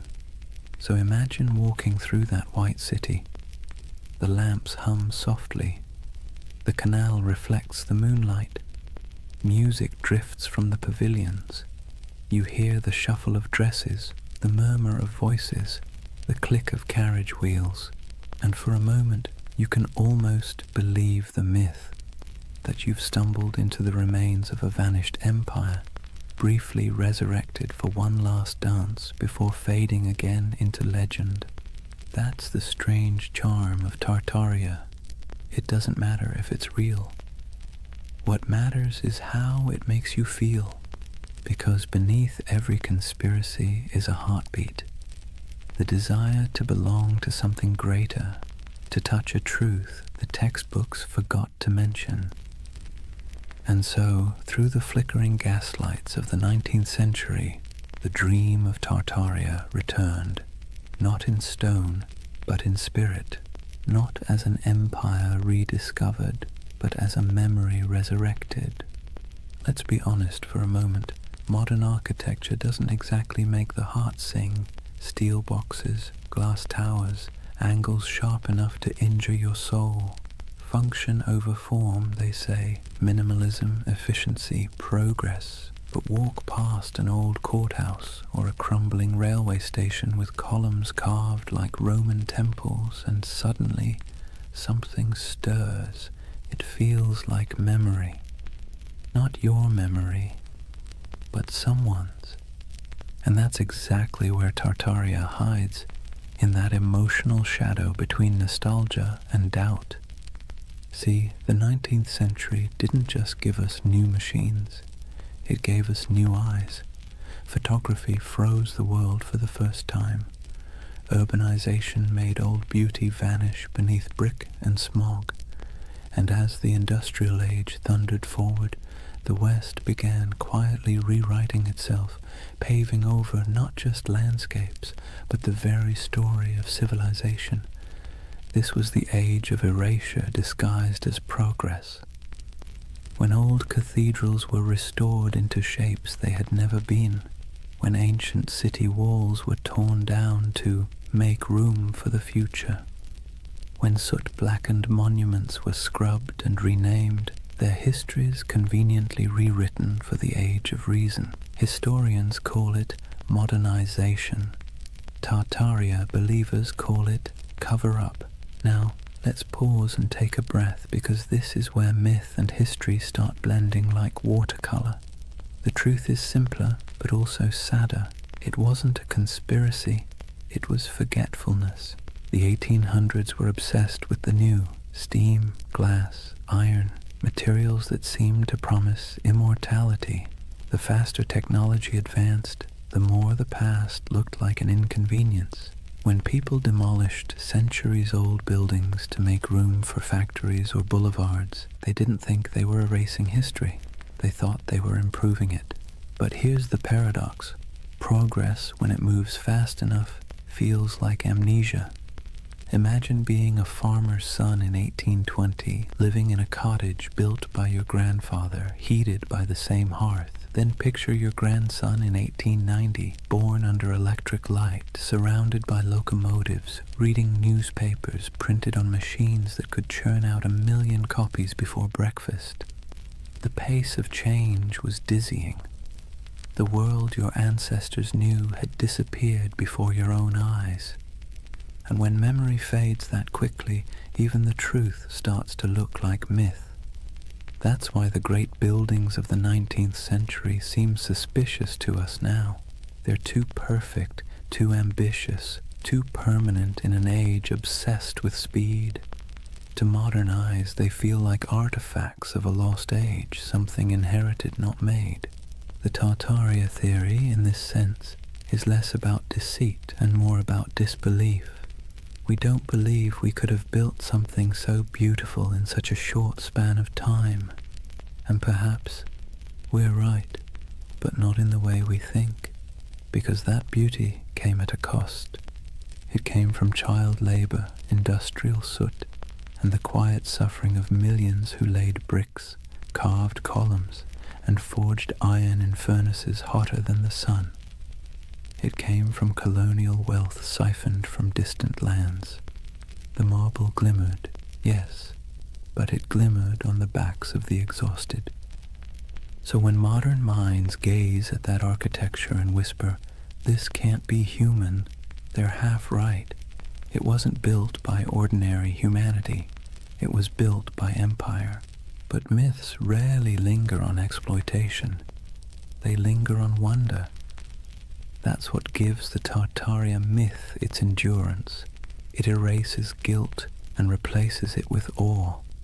Instead of confronting how we gained that grandeur, we imagine inheriting it from some ancient, harmonious civilization. A world without conquest, without industry, without soot. A world that built for beauty's sake alone. That's the secret comfort of believing in Tartaria.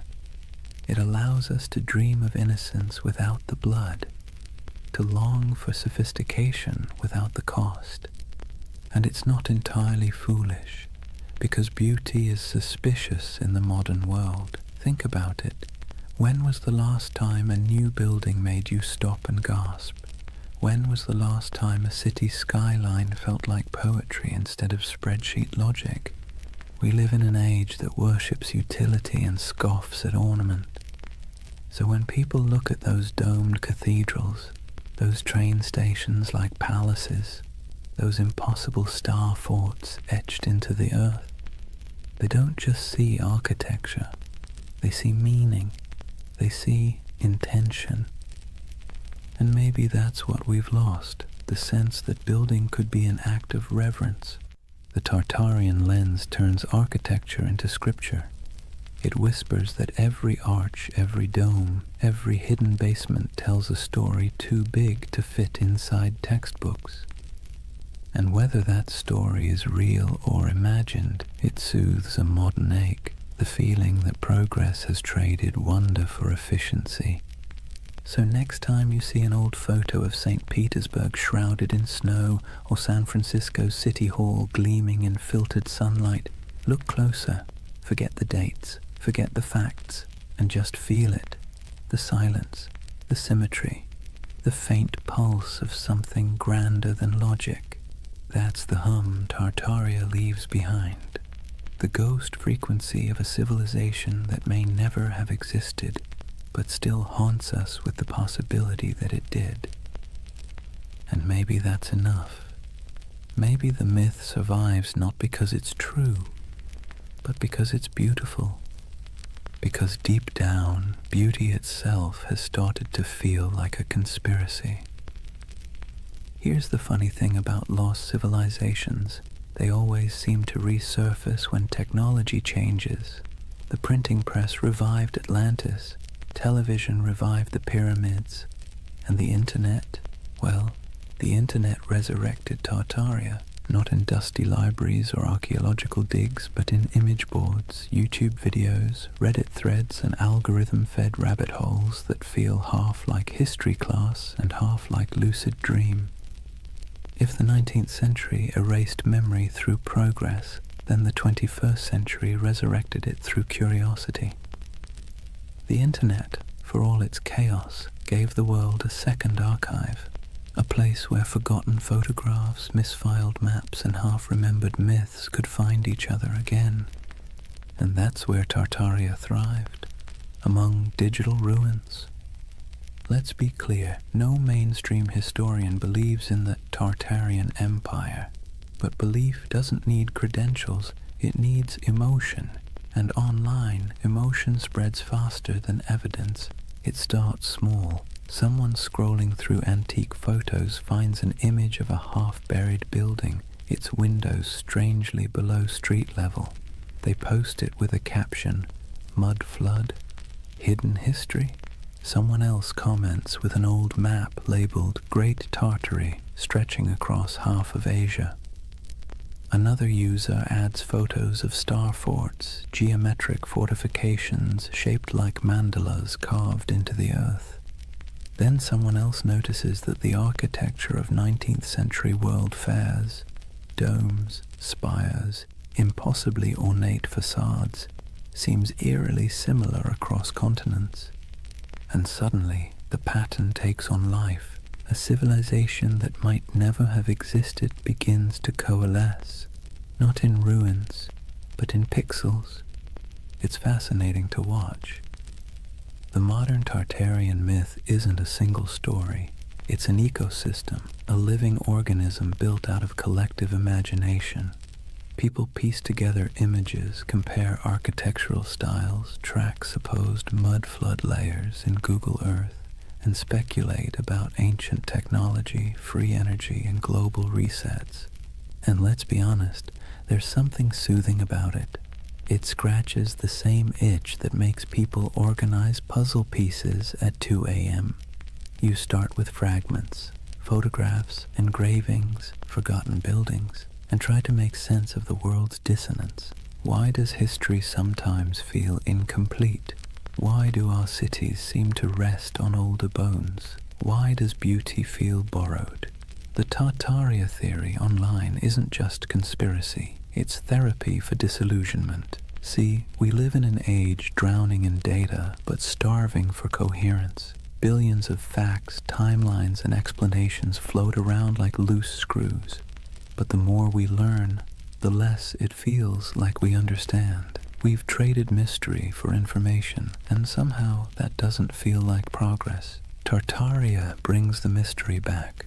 Scroll through its digital cathedrals, YouTube thumbnails of glowing domes and forgotten maps, and you'll see that what people crave isn't deception, it's wonder. the feeling that history still holds secrets, that maybe we haven't already found every answer, that maybe, just maybe, there's still magic left under the mud. And the internet, for all its cynicism, feeds that craving beautifully. Where old historians dismissed oddities as coincidences, the online world stitches them together with creativity. Star forts become energy hubs, domes become ancient power stations, mud floods become symbolic of global resets, metaphors for forgotten knowledge buried under modern noise. It's easy to laugh, but maybe we shouldn't, because behind every pixelated claim is something deeply human, the refusal to accept a world without mystery. The same impulse that made explorers sail off the map now makes people scroll through archives at 3 in the morning, chasing the ghost of a civilization that never left a skeleton behind. And there's something else, an aesthetic truth. Look at those old photos, the sepia skies, the faint haze, the impossible scale of those buildings.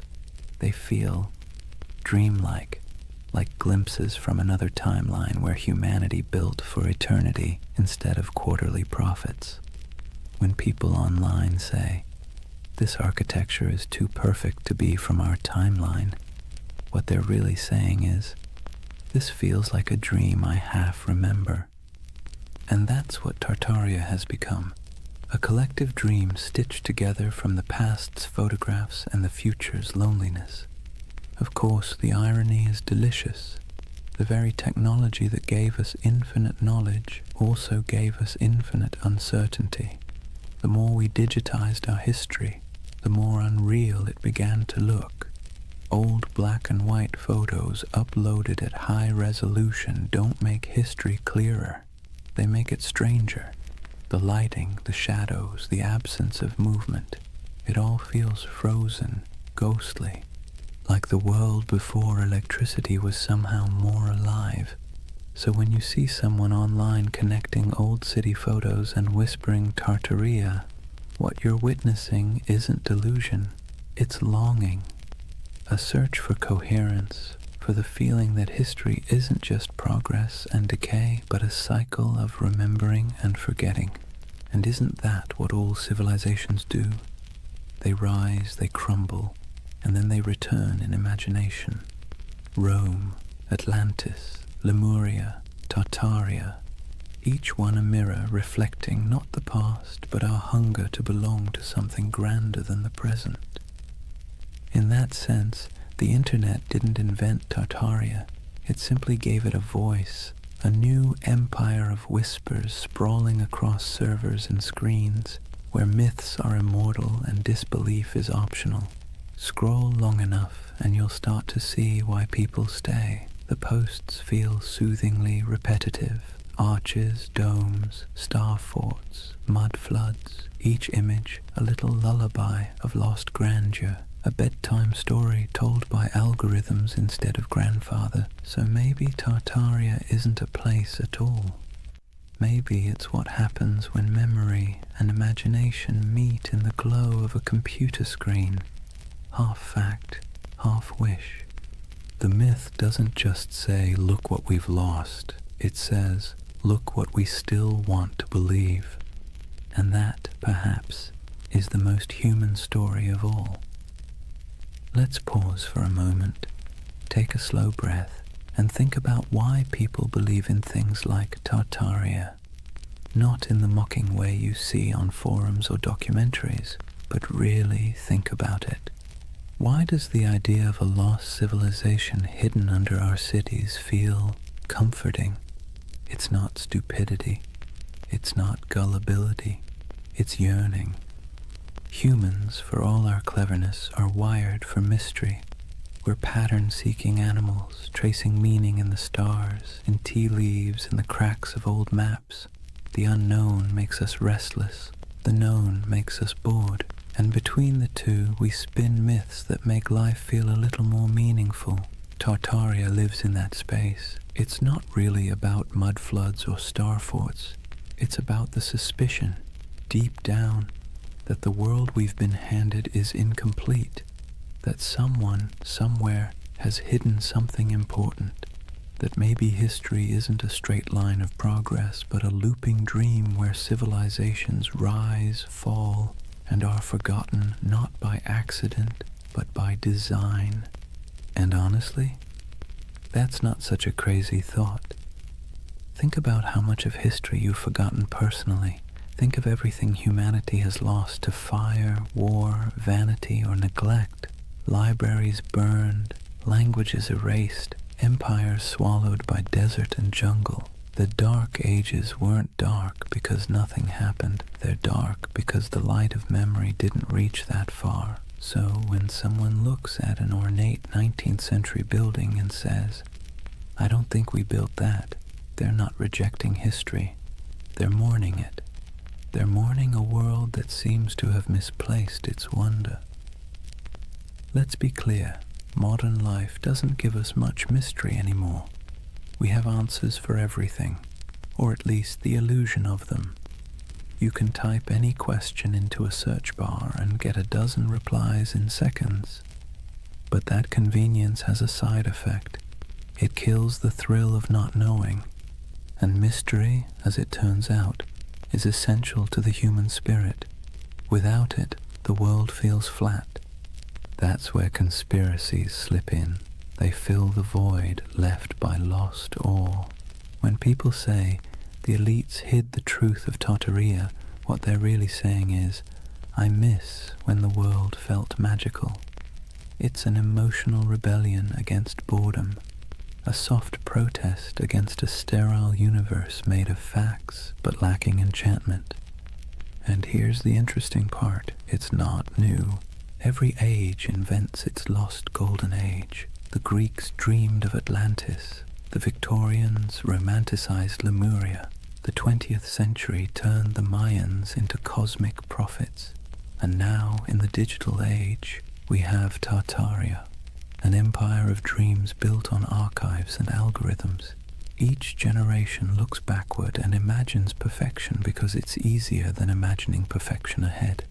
We do it because the past is safe. It can't disappoint us anymore. Psychologically, belief in a hidden civilization like Tartaria scratches multiple itches at once. There's pattern recognition, the brain's love for connecting dots even when they don't belong together.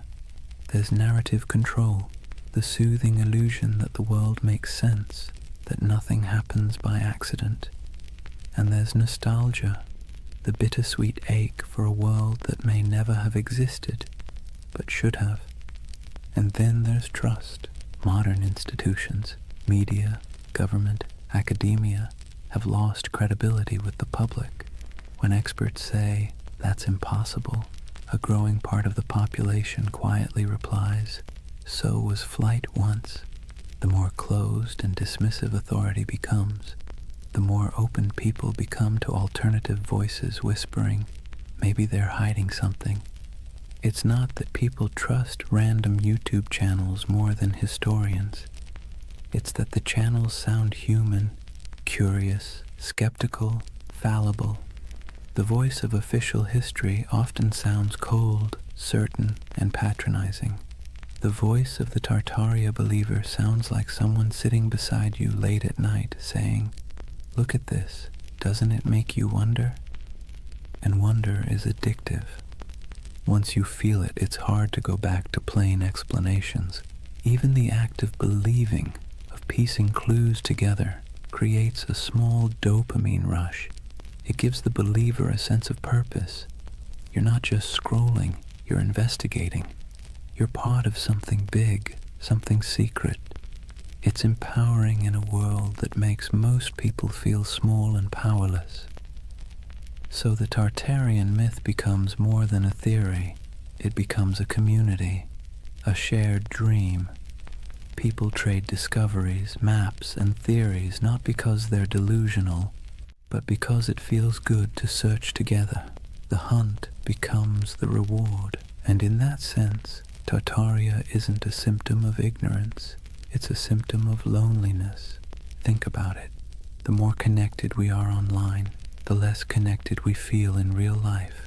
Cities are crowded but isolating. News is constant but disorienting.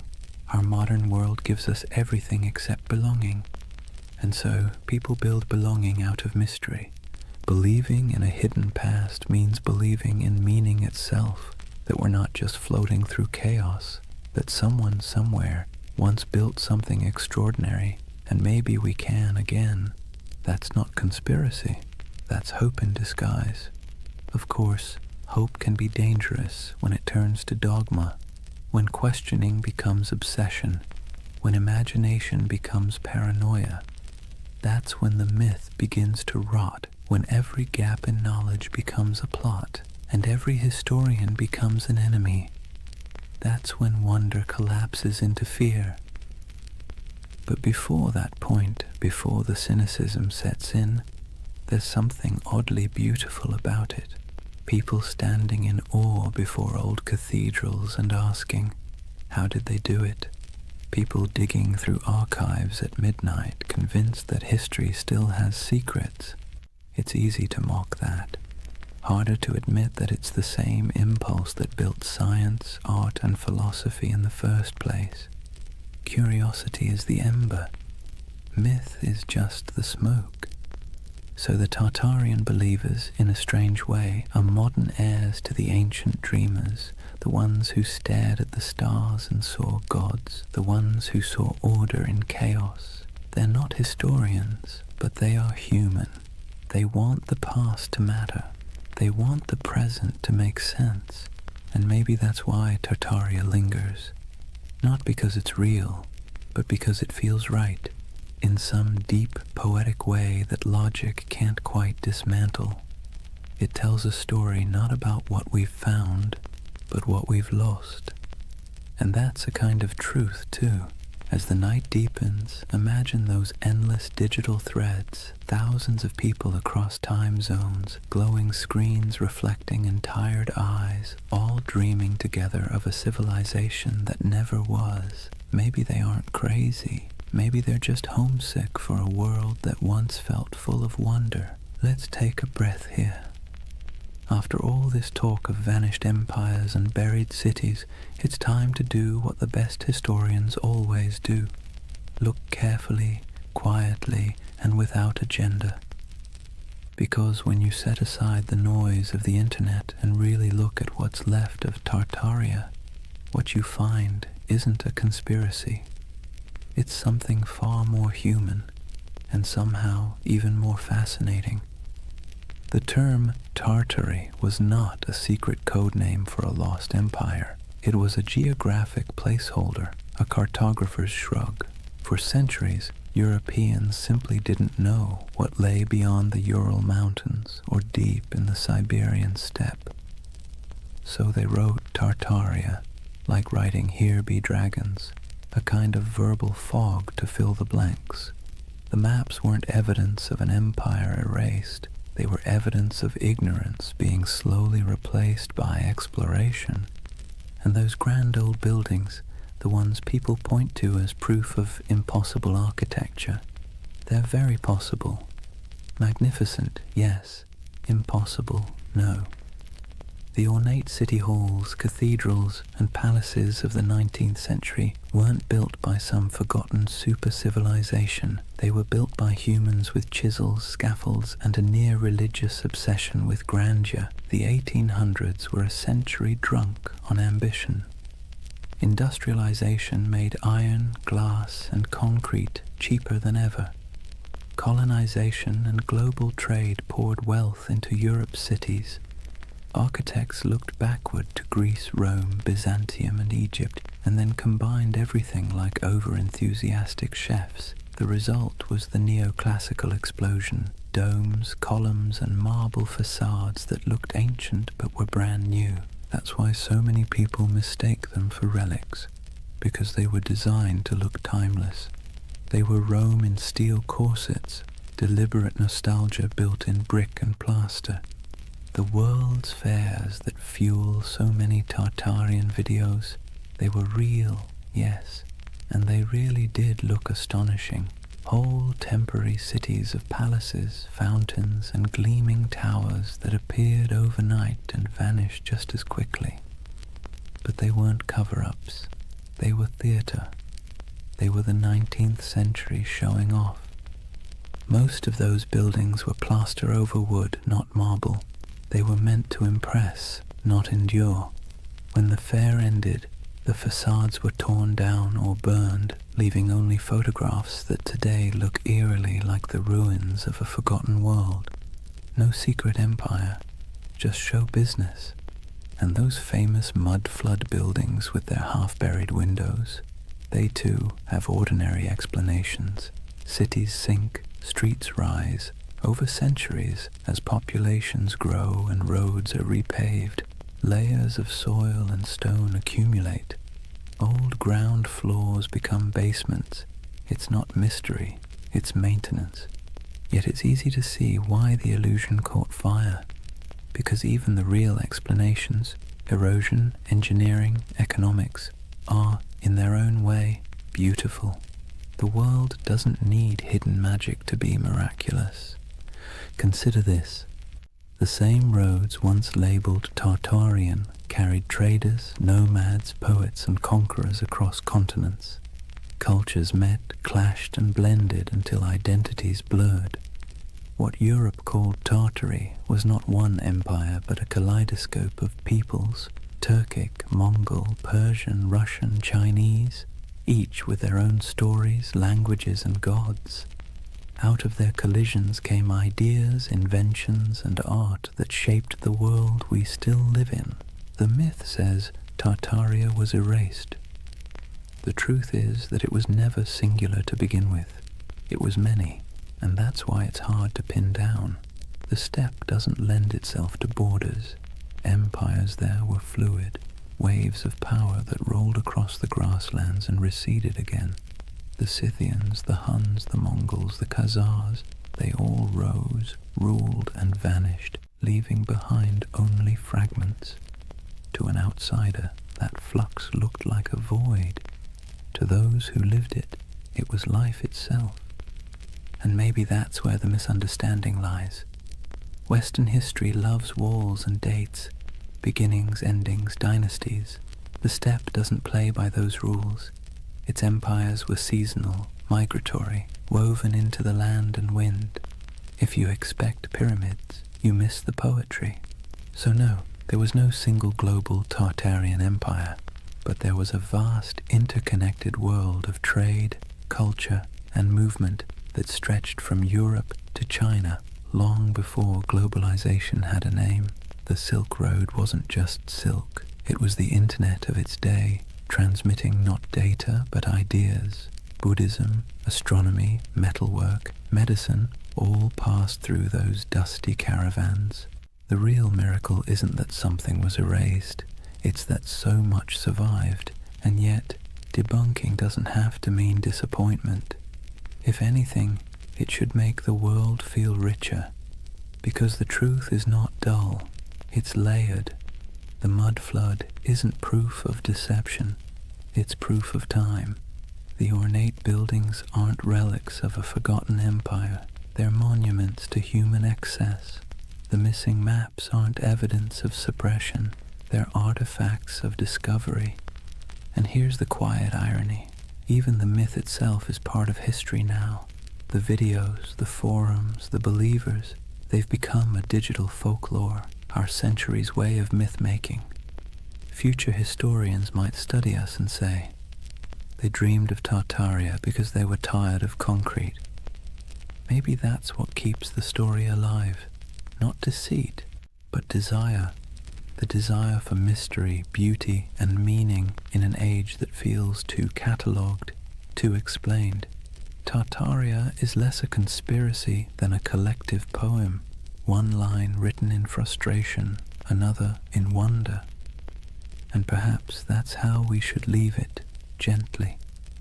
The myth and the truth coexisting like twin shadows cast by the same fire. The factual story of history's shifting frontiers and the emotional story of humanity's hunger for lost splendor. So the next time you pass an old building with buried windows or stumble across an antique map marked Tartary, don't roll your eyes and don't fall into the rabbit hole either. Just pause, look, feel the weight of centuries pressing quietly under your feet. Real or imagined, every layer of that soil carries a story. Because whether it's called Rome, Babylon, Atlantis, or Tartaria, the dream of forgotten empires never really fades. It just changes shape, waiting for someone new to wonder. Chapter 4. The Eternal City. Why We Dream of Lost Civilizations. Take a moment, close your eyes, and imagine you're standing in the ruins of a city that never existed. The stones are warm beneath your feet. The air hums faintly with the echo of 1,000 unrecorded stories, and the wind brushes against carved columns whose builders' names were never written down. It's a dream, but somehow it feels truer than waking. That's the strange comfort of Tartaria. Even after we've picked apart the facts, even after the history books have closed the case, the idea lingers. The notion that somewhere, sometime, humanity built something magnificent, a civilization unified, enlightened, and then, inexplicably, erased. It's the same instinct that makes us search for Atlantis, or Lemuria, or the lost library of Alexandria. A quiet yearning that whispers, maybe we used to know more, maybe we were better once. And let's be clear, this isn't foolishness, it's longing. Believing in Tartaria isn't really about maps or mud floods. It's about something deeper, the ache for lost harmony, for order in the chaos of modern life. When we look around at endless screens, broken systems, and cynical politics, it's easy to imagine that somewhere in the past, people had it figured out, that there was a time when beauty and wisdom ruled, before we traded them for convenience. The myth gives that feeling a shape. Tartaria becomes a mirror for what we think we've lost, a golden age we can project our frustrations onto, a fantasy of unity against the fragmentation of the modern world. But here's the curious twist. Myths like Tartaria comfort us because they're out of reach. They can't be disproven in a way that satisfies the heart. The less we know, the more space the imagination has to wander. That's what myths do best. They thrive in the gaps, the shadows between facts. Think about how the story feels, not just what it says. Tartaria isn't told in sharp, factual sentences. It's whispered, in forums late at night by people who sound more wistful than conspiratorial. They're not shouting about domination. They're sighing about what might have been. It's not paranoia, it's melancholy. The same kind of melancholy you feel walking through an abandoned building, seeing beauty and decay folded together. There's a paradox at the heart of this comfort. We know modern life is more advanced than any age before it, yet it rarely feels that way. We have the internet, medicine, spaceflight, instant communication, but we also have loneliness, burnout, and an undercurrent of loss. The myth of a vanished civilization fills that emotional void. It says, you're right to feel that something's missing. It's like nostalgia for a memory we never had. And in that sense, Tartaria isn't about the past at all. It's about the present, about how alien our own world can feel. The skyscrapers of glass and steel, the humming servers, the sterile symmetry of cities built for efficiency rather than awe. No wonder people scroll through photos of old domes, arches, and impossible cathedrals and feel something stir. Those buildings look like they remember something we've forgotten, so we call it Tartaria. We give the feeling a name. It's easier to believe there was once an age of grace that was stolen than to accept that beauty is fragile. and we let it slip away ourselves. But this comfort isn't all illusion. The belief itself reveals something profound about us. Humans are meaning-seeking creatures. When the world feels senseless, we create patterns to make it make sense. We weave stories over the noise, and in those stories, we find calm. Myths are our way of telling ourselves that the universe still has order, even if it's hidden. That's why so many people find peace in the idea of a lost civilization. It implies that knowledge, beauty, and balance aren't gone forever, just misplaced. It turns chaos into a temporary condition. And maybe that's why Tartaria caught fire in the digital age. The internet is chaos incarnate, 1,000 overlapping timelines, all screaming for attention. In that noise, the myth feels like a lullaby. It slows everything down. It says, once there was harmony. Once the world was whole. Now, whether that's true or not almost doesn't matter. What matters is the feeling it evokes, the quiet pull towards something larger, wiser, softer than the present. The myth becomes a kind of spiritual balm for an age that measures everything but meaning. Imagine yourself late at night, scrolling through photos of ornate ruins, strange domes, or cities half buried in snow. You feel that twinge, that recognition without memory. The beauty is haunting, not because it hides a secret empire, but because it reminds you that time erases, and yet somehow we still search for permanence. That search, that ache, is what keeps myths alive. They aren't about fooling ourselves. They're about coping, finding wonder again in a world that's forgotten how to dream. And maybe that's the greatest comfort of all.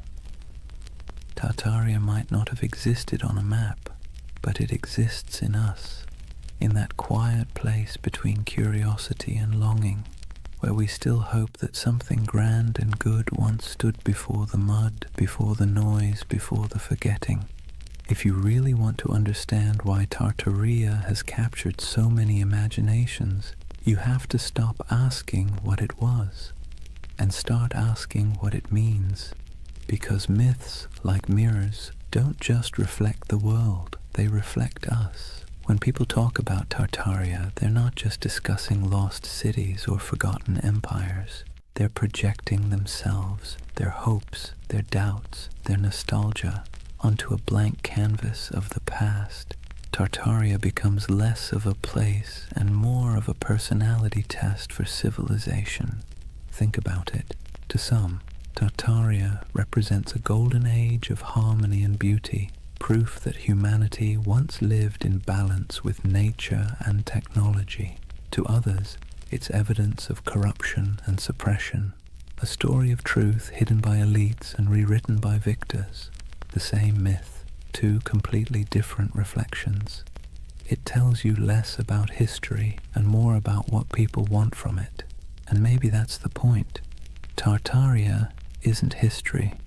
It's a Rorschach test for modern anxiety. We look into its cloudy waters and see what we most long for, or most fear. Let's be clear, myths don't survive because they're accurate. They survive because they're useful. They give shape to feelings that don't fit neatly into textbooks. They're how we process the gap between the world we have and the one we wish we had. The idea of a lost, enlightened civilization comforts us precisely because it suggests that the world wasn't always this complicated. That maybe, somewhere back in time, people figured out the balance between science and spirituality, between art and function, between progress and peace. And if they could, maybe we can again. That's why you'll notice something poetic in the way Tartaria believers talk. It's not just data or dates, it's reverence. They speak of architecture the way others speak of cathedrals. They trace maps like pilgrimages. They aren't just arguing for history. They're mourning for something sacred, You can see it in the fascination with architecture, the domes, arches, spires, and towers that dot the myth. These buildings feel alive, don't they? Too beautiful to be merely functional, too symmetrical to be accidental. When people say, "There's no way we could build this today," what they're really saying is, we don't build like this anymore. We don't fill our world with beauty unless it serves a profit. The myth becomes a critique of our own era, disguised as nostalgia for another. Tartaria, then, is the mirror we hold up to our own cultural amnesia. We scroll through pictures of palaces and fairgrounds, domes and star forts, and we whisper, "How did we forget to dream like this?" The myth reflects not a lost empire, but a lost aesthetic soul. There's something almost therapeutic about that reflection. Myths like Tartaria allow us to grieve, not for people we've lost, but for possibilities. They let us feel that our yearning for meaning isn't crazy, that maybe it used to exist, that maybe someone, somewhere, built a world that made sense, and maybe that's why Tartaria feels more mystical than menacing. Most conspiracy theories isolate people, make them suspicious of the world. Tartaria, strangely, connects them. It invites wonder instead of fear. It suggests that the past might still hold beauty waiting to be rediscovered. But reflection cuts both ways. Myths also reveal our blind spots. When people claim that all grand architecture must have come from a lost civilization, they sometimes overlook the real genius of the humans who built it. The artisans, masons, and engineers who left their fingerprints in stone. The myth honors beauty, but erases the hands that created it. It's a paradox. In searching for greatness, we forget the greatness already recorded, and maybe that's the truest mirror of all. We live in an age obsessed with rediscovery, yet blind to what's in plain sight. We chase mysteries across continents while ignoring the ones humming beneath our feet, the hidden systems, the forgotten craftsmanship, the quiet brilliance of ordinary people. Tartaria, then, tells us something we don't often admit, that we don't fully trust our own civilization. We sense that something's off, something hollow beneath all the progress. So, we project our doubt backward into the comforting distance of myth. In the reflection of Tartaria, we see ourselves, advanced yet uneasy, connected yet lonely, powerful yet perpetually nostalgic. It's less about whether an empire was erased, and more about whether we've erased our ability to feel awe. Maybe that's why the myth persists, because deep down, we're not really searching for proof of Tartaria. We're searching for proof that humanity still knows how to build something beautiful and believe in it. And if myths are mirrors, then maybe looking at Tartaria long enough isn't about finding truth in the past, but rediscovering it in the present, in the domes still standing, the dreams still lingering, the stories we keep retelling because they make us feel a little less small. So the next time someone mentions the lost empire, don't argue, just listen, because behind every myth is a whisper of what we wish were real. And sometimes that wish tells you everything you need to know about the people dreaming it. Every empire, no matter how radiant, tells the same quiet story, one of ascent, arrogance, and entropy. Rome, Egypt, the Maya, the Mongols, the British, the Ottomans, and if you believe the whispers, Tartaria. The names change, the rhythm doesn't. Civilizations are like tides. They rise with clarity, crest with confidence, and recede with denial. It's not failure, it's physics. Even stars burn out, and they're made of far sturdier stuff than marble or pride. So maybe that's why Tartaria lingers in our collective imagination, because it fits the pattern too well. A lost empire swallowed by time, a forgotten people erased by cataclysm, a name that once filled maps and now feels like a ghost. It's familiar, almost comforting in its tragedy. Let's be clear though, no empire believes it's the one that's going to fall. Every generation thinks it's special, unique, immune to collapse because it has better technology, more data, smarter systems. But arrogance, like gravity, pulls everything back to Earth. If Tartaria existed, if even a fragment of the legend were real, its disappearance would have followed the same script as every empire's twilight. The small cracks first, corruption, complacency, overreach, then the slow decay disguised as progress, and finally the quiet moment when the last flame flickers out and the world simply moves on. You can almost imagine it, the final days of a grand civilization, not with war or fire, but with exhaustion, merchants still trading, scholars still writing, architects still sketching impossible domes for clients who will never pay. The end doesn't always come with thunder. Sometimes it's a sigh. And here's the thing. We need myths like Tartaria because they remind us that our own civilization isn't exempt. It's a soft warning wrapped in wonder. The idea that maybe, just maybe, we've been here before. Towering cities, vast networks, unshakable certainty, and lost it all to hubris and time. You see, the cycle isn't just historical, it's psychological. We build, we forget, we rebuild. We burn libraries, then mourn the loss of knowledge. We pave over ruins, then spend centuries digging them up again. The pattern is maddeningly human. The Greeks had a term for this, anarchiklosis, the cycle of government and decay. Kingdoms become tyrannies, tyrannies become democracies, democracies collapse back into chaos.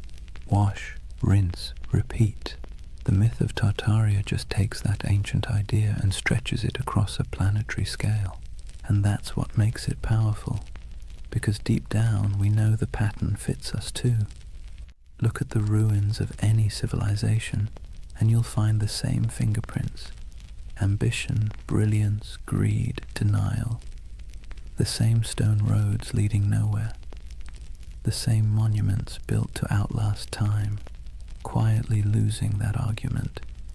Even today we build our towers of glass and steel, our data empires, our digital libraries with the same optimism that we're preserving knowledge forever. But maybe 1,000 years from now, someone will wander through our abandoned cities and ask the same question we whisper about Tartaria. Who built all this? Maybe that's why we're drawn to stories of collapse told in soft voices, because they allow us to grieve for what's inevitable before it happens. They help us process the strange truth that impermanence is not failure, it's the natural order. In that sense, Tartaria becomes a bedtime story for civilization itself, a reminder that we are temporary but not meaningless, that even in loss there's continuity. The ruins of one world become the foundations of the next. And if you look closely, you'll see that rebirth is always hiding inside decay. The Renaissance bloomed from the ashes of plague. The Enlightenment grew out of dark superstition. Even myths once dismissed are rediscovered as metaphors with new life. The cycle never ends. It only changes costume. So perhaps Tartaria isn't just about a lost civilization, but the eternal rhythm of creation itself. We build worlds, lose them, and then dream them again. Every myth, every ruin, every archive is a heartbeat in that endless pulse. Imagine standing at the edge of some forgotten city, moss creeping over marble, wind sighing through hollow windows, and realizing that this place once thought it was eternal too, that people once stood here, confident that their children's children would never forget their names. But the earth has other plans, and yet the beauty is in the persistence. Even in silence the stones whisper, Even when names fade, the patterns remain. Every fallen empire becomes a lesson written in dust, and every myth like Tartaria is the echo of that lesson, trying to reach us before we make the same mistake. History doesn't repeat exactly, but it rhymes in hauntingly familiar cadences. The trick isn't to break the cycle, it's to learn to hear the rhythm, to build with humility, to remember what was forgotten before, and to leave behind something that, even when buried, still hums with meaning. So when you hear the word Tartaria, don't roll your eyes. Listen to the rhythm beneath it, because that's not just a myth about the past. It's a lullaby for the present, and maybe a warning for the future. There's something irresistible about a mystery that refuses to die. You can debunk it, explain it, trace its origins down to the dusty corners of old libraries, but if it still feels like a secret, people will keep chasing it. That's the real magic of Tartaria. It doesn't survive because it's proven. It survives because it haunts. In a world that measures everything, categorizes everything, and leaves nothing ungoogleable, a mystery like Tartaria feels like a rebellion. It's a crack in the glass of certainty, a reminder that not everything is neatly archived in the cloud. Some things remain just out of reach, teasing luminous half-remembered. Let's be honest, the modern world isn't built for mystery. We live in an age of answers. Every question has a search bar waiting to solve it in half a second. And yet deep down, we miss not knowing. We miss wonder. We miss the feeling that the world is bigger than our understanding. Tartaria gives us that feeling back. It's a paradox. We're surrounded by more information than any civilization in history, and somehow we trust less of it. We have satellite maps of every mountain, street view of every alley, but we still find ourselves staring at old maps labeled Grand Tartary and thinking, maybe something's missing. Maybe history isn't as linear as it pretends to be, and who can blame us? The past is always a little blurry, like a photograph printed from a damaged negative. Historians do their best to fill the gaps, but even the most rigorous scholarship leaves shadows. Tartaria slips into those shadows, into the empty spaces between what we know and what we feel. There's also a quiet beauty in unanswered questions. They remind us that curiosity itself is a form of connection. When someone spends years digging through forgotten archives, zooming into grainy satellite images, or exploring the ruins of an abandoned palace, they're not just chasing facts, they're chasing wonder. They're trying to feel something vast and timeless, something that hums beneath the noise of everyday life. Tartaria gives people permission to believe that the world might still hold secrets. That's why even skeptics can't quite bring themselves to dismiss it entirely, because even if it's not true in a historical sense, it's true in a psychological one. It's the same impulse that made ancient people draw constellations in the stars, to impose meaning on the infinite and find comfort in the patterns. Imagine yourself walking through an old European city at night. The cobblestones glisten after rain. Gas lamps flicker against the carved faces of forgotten gods on building facades. You look up, and the skyline feels impossibly ancient. Arches, domes, and spires stacked like a dream you can't quite interpret. You don't know who built it. You don't need to. The mystery itself is enough. It's like hearing a song in a language you don't understand but somehow recognize. Tartaria lives in that feeling. The hum between knowing and not knowing. The soft echo of lost craftsmanship, the sense that time might be a loop and we're just tracing paths our ancestors already walked. And the irony is, the more we learn about history, the more mysterious it becomes. Every discovery opens 10 new questions. Every answer reveals how much we don't know. The ruins of Göbekli Tepe pushed back the dawn of civilization by thousands of years. The Antikythera mechanism rewrote what we thought the ancients could build. Maybe Tartaria doesn't exist, but the idea that civilizations rise and vanish, leaving traces we mistake for impossibilities, isn't so far-fetched after all. Even the skeptics, the scientists, the historians, they're chasing the same thing as the dreamers. They just call it research instead of mystery. But deep down, it's the same hunger to understand what came before, to find meaning in the ruins. There's a gentle wisdom in letting some mysteries remain mysterious. Not every story has to be resolved. Not every legend needs to be disproven. Some things are more beautiful when they stay slightly out of focus. Tartaria belongs to that realm, the twilight between history and imagination. Because here's the truth, even if we mapped every ruin, deciphered every language, catalogued every artifact, we'd still find ourselves asking, what's missing? What did we overlook? What used to be here? And that question, that ache, is what keeps humanity moving forward. It's what drives us to explore, to create, to tell stories at all.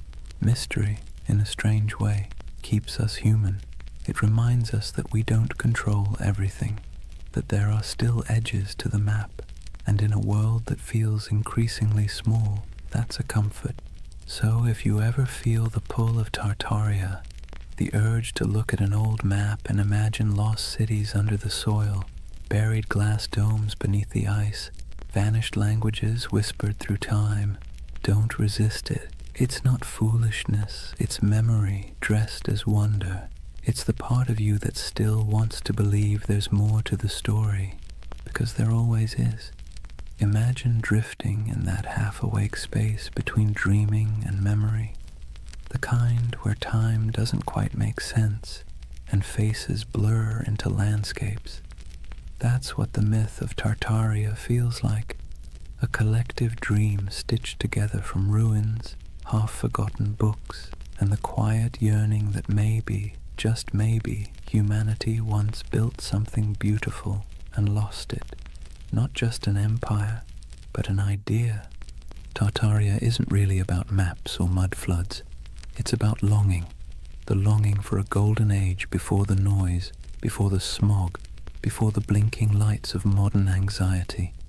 A world where cities gleamed, not with plastic and neon, but with purpose, where architecture felt alive, humming with mystery, where the air itself seemed to remember something divine. When people talk about Tartaria, they're really talking about home, a home they've never seen but somehow recognize. It's tempting, isn't it, to imagine that once there was a civilization so advanced it left behind the blueprints of paradise, smooth white marble gleaming under perpetual sunlight, towers spiraling toward the heavens, not in arrogance but in harmony, streets where water flowed instead of traffic, and knowledge wasn't locked in institutions but breathed like air. The myth whispers that maybe humanity peaked, fell, and forgot, and maybe we're just children trying to remember the lullaby our ancestors sang before the storm. Let's be clear though, Tartaria, as the internet tells it, probably didn't exist, but the feeling of it does. That's what matters. Because myths are just dreams that cultures refuse to wake up from. They serve a purpose, especially in times like ours, when everything feels impermanent, synthetic, and accelerated. Tartaria slows the world down. It reminds us of the beauty of mystery, craftsmanship, and the sense that not everything has to be profit or progress. There's a kind of poetic justice in the way this myth took shape online, in the strangest corners of the internet. A digital ghost story for the digital age. Scroll long enough through photos of ornate buildings with impossible domes and buried windows, and you'll feel it too, that little flicker of awe. Even if your rational mind rolls its eyes, your imagination leans in. What if, it whispers, what if this really was part of something greater? The myth resonates because we're surrounded by ruins and don't realize it. The old train stations, the opera houses, the abandoned civic buildings with ceilings painted like cathedrals, they still stand, silent and out of place. They belong to an age that believed in permanence, in beauty as a civic duty, and compared to that, our world of glass and rectangles feels hollow. Tartaria becomes a name we give that feeling, the ache for artistry, for meaning carved in stone. But beneath the aesthetic nostalgia is something deeper, a memory not of buildings, but of belonging. When people say they erased Tartaria, what they're really mourning is the loss of connection, the sense that we were part of something coherent, meaningful, and vast. We feel fragmented now, nations arguing, truths dissolving, the past rewritten every week on social media. Tartaria becomes a symbol of unity we've misplaced, the dream that once we all spoke the same unspoken language, the language of creation instead of consumption. Maybe that's why the myth refuses to die. It's not a conspiracy, it's a yearning, a collective homesickness for a world that valued wisdom over noise. Whether it's a literal memory or a psychological echo doesn't matter. Myths like this are emotional fossils. They preserve what facts forget. If you strip away the maps and theories, what remains is something tender.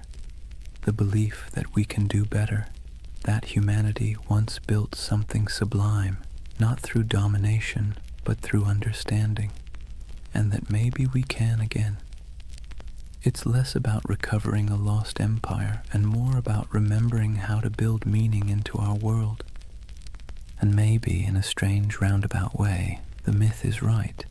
There was a flood, a metaphorical one, the flood of time, technology, and forgetfulness. It buried not cities, but attention. It drowned not buildings, but wonder. And now, through whispers of Tartaria, people are trying to dig it back up. Not the structures, but the feeling of awe they carried. Picture the end of the dream, an endless step at dusk. The horizon glows gold, and somewhere in the distance, faint towers shimmer through the haze.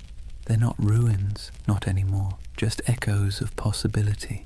You start walking toward them, though you know you'll never reach them. That's Tartaria, not a destination, but a direction. Not history, but hope. And as you drift toward sleep, remember this. Every civilization is both a memory and a prophecy. What we imagine today shapes what we build tomorrow. So maybe Tartaria isn't behind us. It's ahead, waiting to be remembered not as a lost empire, but as an invitation to build again, but slower, kinder, wiser, to carve beauty into the world and mean it this time. Because deep down, that's all the myth ever wanted, to remind us that the most eternal things aren't marble or empire, but imagination itself. The quiet, persistent dream that we came from something extraordinary, and that we can still be. So now, as the story fades and the dream of Tartaria settles like evening mist, take a moment, breathe slowly, let the world around you grow quiet. The hum of the present softens, and for a brief, weightless instant, it feels as though time itself exhales. What have we really been chasing tonight? A vanished empire? A mystery hidden in maps and marble? Or something smaller, quieter? Something that hums inside us when we stare at old buildings and feel inexplicably that we've been here before? Tartaria may never have existed on any official timeline, but in another sense, it's never stopped existing. It lives in the empty plazas at dawn, when the light hits old stone just right, and the world feels ancient again. It lives in the symmetry of cathedrals, the curve of forgotten domes, the echo of a song hummed in a language no one remembers. It lives in us, the builders, the dreamers, the rememberers. And maybe that's the truth behind all forgotten civilizations. They never really vanish, they just move inward into the imagination. Every myth is a refuge, a way of saying, once we were capable of beauty. Once we remembered how to build with our hearts.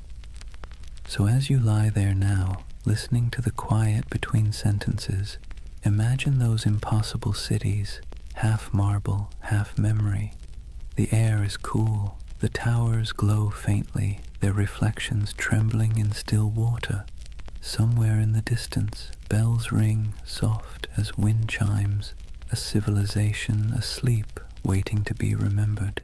Let yourself drift there for a while, between the known and the forgotten, between myth and truth, between what was and what could be, because that's where Tartaria lives, not in the history books, but in the gentle space between waking and dreaming.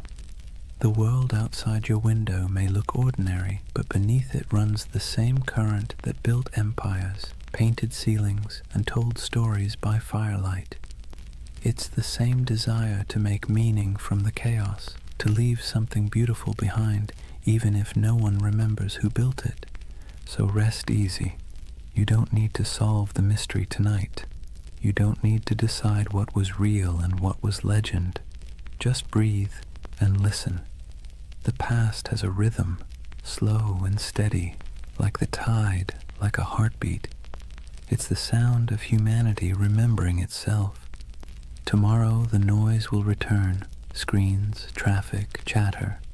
But tonight belongs to silence, to candlelight, to the soft pulse of an imaginary empire that refuses to die. Tartaria is gone, but also eternal, an echo across time reminding us that wonder is its own kind of truth. And as your eyes grow heavy, think of it this way.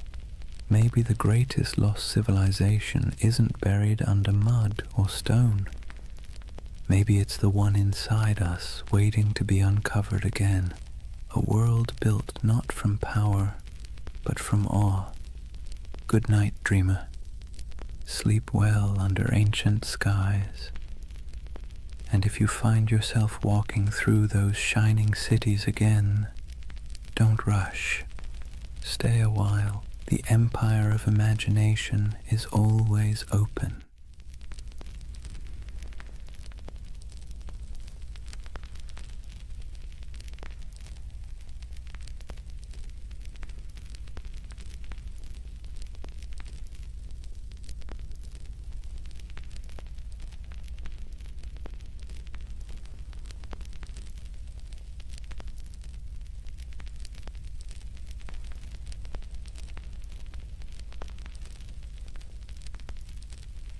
Hey guys, welcome back to the Sleep Atlas.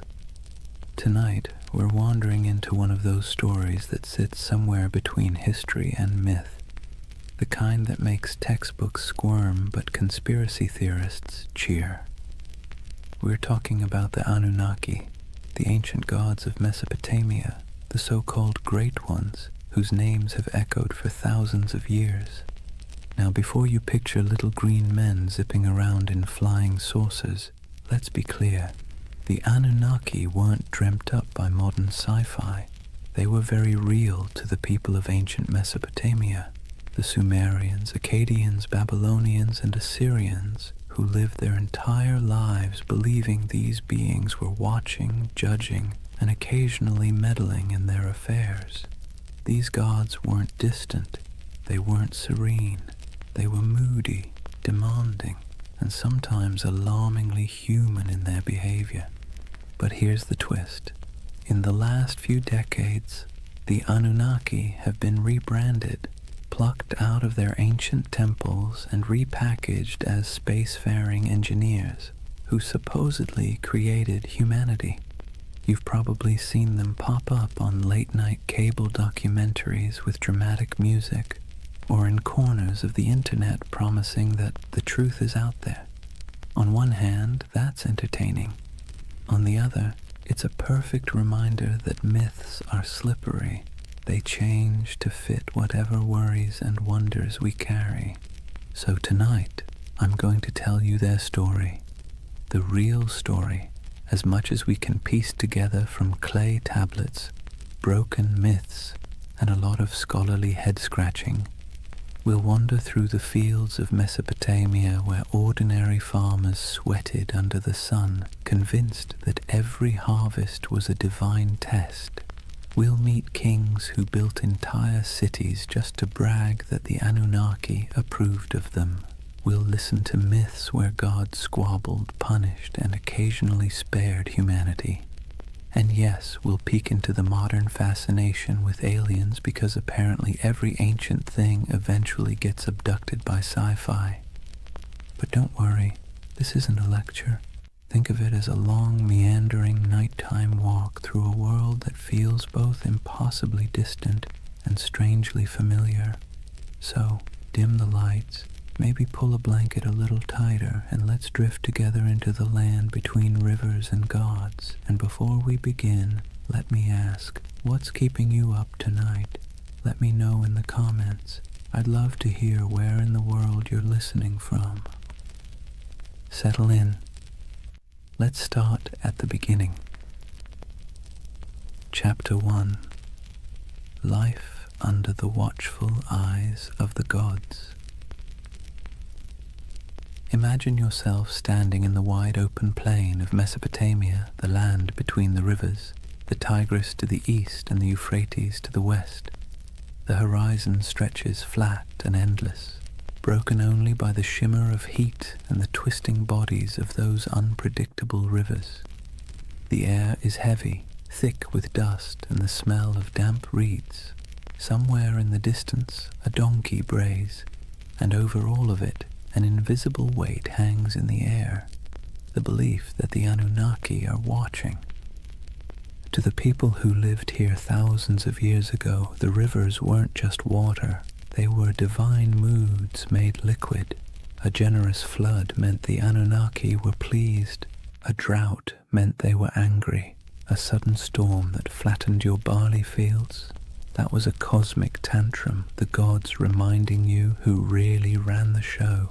Every harvest, every illness, every successful birth or sudden death was interpreted as a sign that the Anunnaki were either blessing or punishing humanity. Daily life unfolded under this constant sense of scrutiny. Farmers trudged barefoot through muddy fields, wooden plows dragged by weary oxen.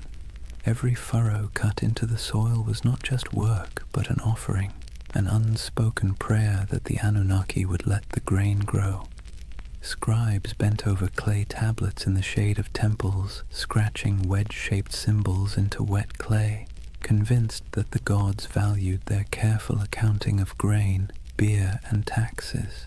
Mothers tucked their children into reed mats at night with stories of Inanna and Enlil, half myth, half warning, because even bedtime carried reminders that the gods were keeping score. The landscape itself reinforced the idea. Towering ziggurats rose above flat mud-brick cities, stepped pyramids painted in bright colors that have long since faded. To climb one was to ascend closer to the heavens, to the Anunnaki who supposedly convened in their council chambers above. At the base, ordinary people shuffled forward with offerings, bowls of grain, jars of beer, bleating goats, hoping that their small sacrifice might earn a flicker of divine favor. And through it all, the question lingered. Were the gods ever satisfied? The answer, most of the time, was no. If the Anunnaki were pleased, life was merely tolerable. If they were displeased, life became unbearable. It was a kind of spiritual anxiety disorder written across an entire civilization, one that never let you forget that your fate was being judged by beings you couldn't see but definitely believed in. So here's the paradox of Mesopotamia and of the Anunnaki themselves. They gave people a framework to explain the chaos of life, but they also kept everyone permanently nervous. Imagine waking up every day knowing that your job performance review wasn't coming from your boss. but from a pantheon of unpredictable, immortal beings with the power to ruin your entire year. Comforting? Not exactly. Necessary? Absolutely. That was life under the watchful eyes of the Anunnaki, and it was only the beginning. Now that we've set the scene, the dust, the rivers, the nervous glances toward the heavens, let's lean into the daily grind of keeping the Anunnaki happy. Because if there was one thing everyone in Mesopotamia agreed on, it was that the gods were needy. Think of the Anunnaki less like distant divine beings and more like an extended family of very spoiled aristocrats. They didn't simply exist in the background of your life. They were treated as if they lived right there in the city with you, lounging in temples that were really more like mansions stocked with food, drink, and endless attention. Priests fed the gods' statues elaborate meals. They clothed them in fine garments. They bathed them, sang to them, and even tucked them into bed at night with rituals designed to assure the gods that yes, they were adored. And here's the kicker, the gods didn't actually eat the food, wear the clothes, or drink the beer. The priests did, but in the logic of the time that was the point. The offering wasn't about literal nourishment, it was about respect, about demonstrating submission to the divine order. Imagine working all day in a scorching field, hauling baskets of barley, and then handing over a chunk of your hard-earned harvest to a temple where priests would cook it up in front of a golden statue. You didn't get to enjoy the meal, the gods did, or so you were told. This wasn't optional. Failing to make offerings wasn't just rude, it was dangerous. Skip your temple duties, and you risked angering a god who could retaliate with a bad harvest, a plague, or a flood. It was like living with an unpredictable landlord who might torch your house because you didn't bring them enough bread. And so, day after day, people dragged their grain, their livestock, their jars of beer, and their prayers into the temple courtyards, hoping the divine egos were stroked enough to leave them in peace. Markets reflected this cycle of giving and appeasing. Merchants sold incense imported from far-off lands, exotic woods for temple furnishings, and precious stones for idol adornment. Whole industries thrived not because people needed goods for themselves, but because the gods supposedly needed them. The economy of worship was real, and it was heavy. And then there were the rituals, constant, exhausting, and often bewildering. Priests performed chants, sacrifices, and ceremonies to interpret the gods' moods. Ordinary people had little say in the process. They simply trusted or feared that the professionals got it right. Was the river about to flood? Only the gods knew. Was a plague looming? Better pay for a ritual just in case. Imagine the anxiety. You might lose your family, your crops, your city, not because of something you did wrong in the field, but because a priest forgot to wash a statue properly before a ritual. This constant pressure shaped how people thought about themselves. You weren't just a farmer, a merchant, or a craftsman. You were a servant of the gods, and your work was always under review. The Anunnaki weren't the kind of bosses who praised your effort either. At best, they ignored you. At worst, they punished you for reasons you could never quite understand. And yet there was comfort too. As strange as it sounds, the ritual obligations gave life structure. There was a rhythm to the year, festivals, sacrifices, processions, moments when the whole city gathered together in noisy, colorful celebrations. For a while, the pressure of survival melted into shared relief. Beer flowed, music played, incense smoke curled into the sky, and people could convince themselves that the Anunnaki might actually be pleased for once. But make no mistake, the weight of worship was heavy. It pressed down on every meal, every harvest, every family gathering. It meant living in a world where you never really owned your life. You were always making payments upward, into the hands of gods who demanded much and explained little. Civilization, in other words, came with a permanent divine subscription fee. So when you picture Mesopotamian life, don't just imagine mud brick houses and busy bazaars. Picture the temples looming above everything, casting long shadows across the city. Picture priests bustling through courtyards, chanting prayers and carrying offerings. And picture the ordinary farmer at the gate, holding a bowl of barley with cracked hands, hoping that this small gift would keep the Anunnaki's attention fixed somewhere else. That was the weight of worship, a constant burden, heavy as the mud brick walls themselves, shaping every breath of life in the land between the rivers.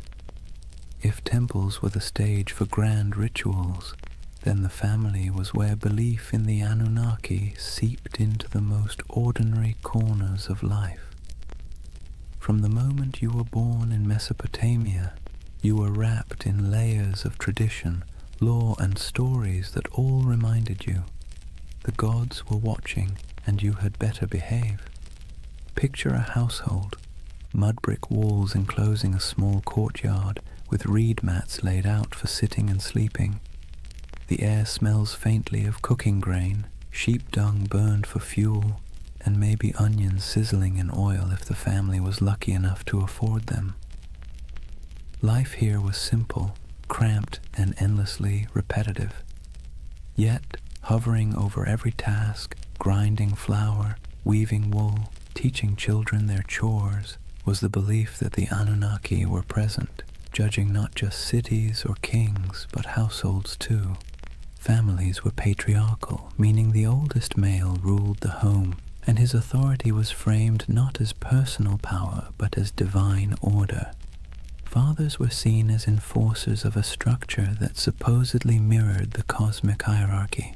Just as gods ruled over humans, men ruled over their families.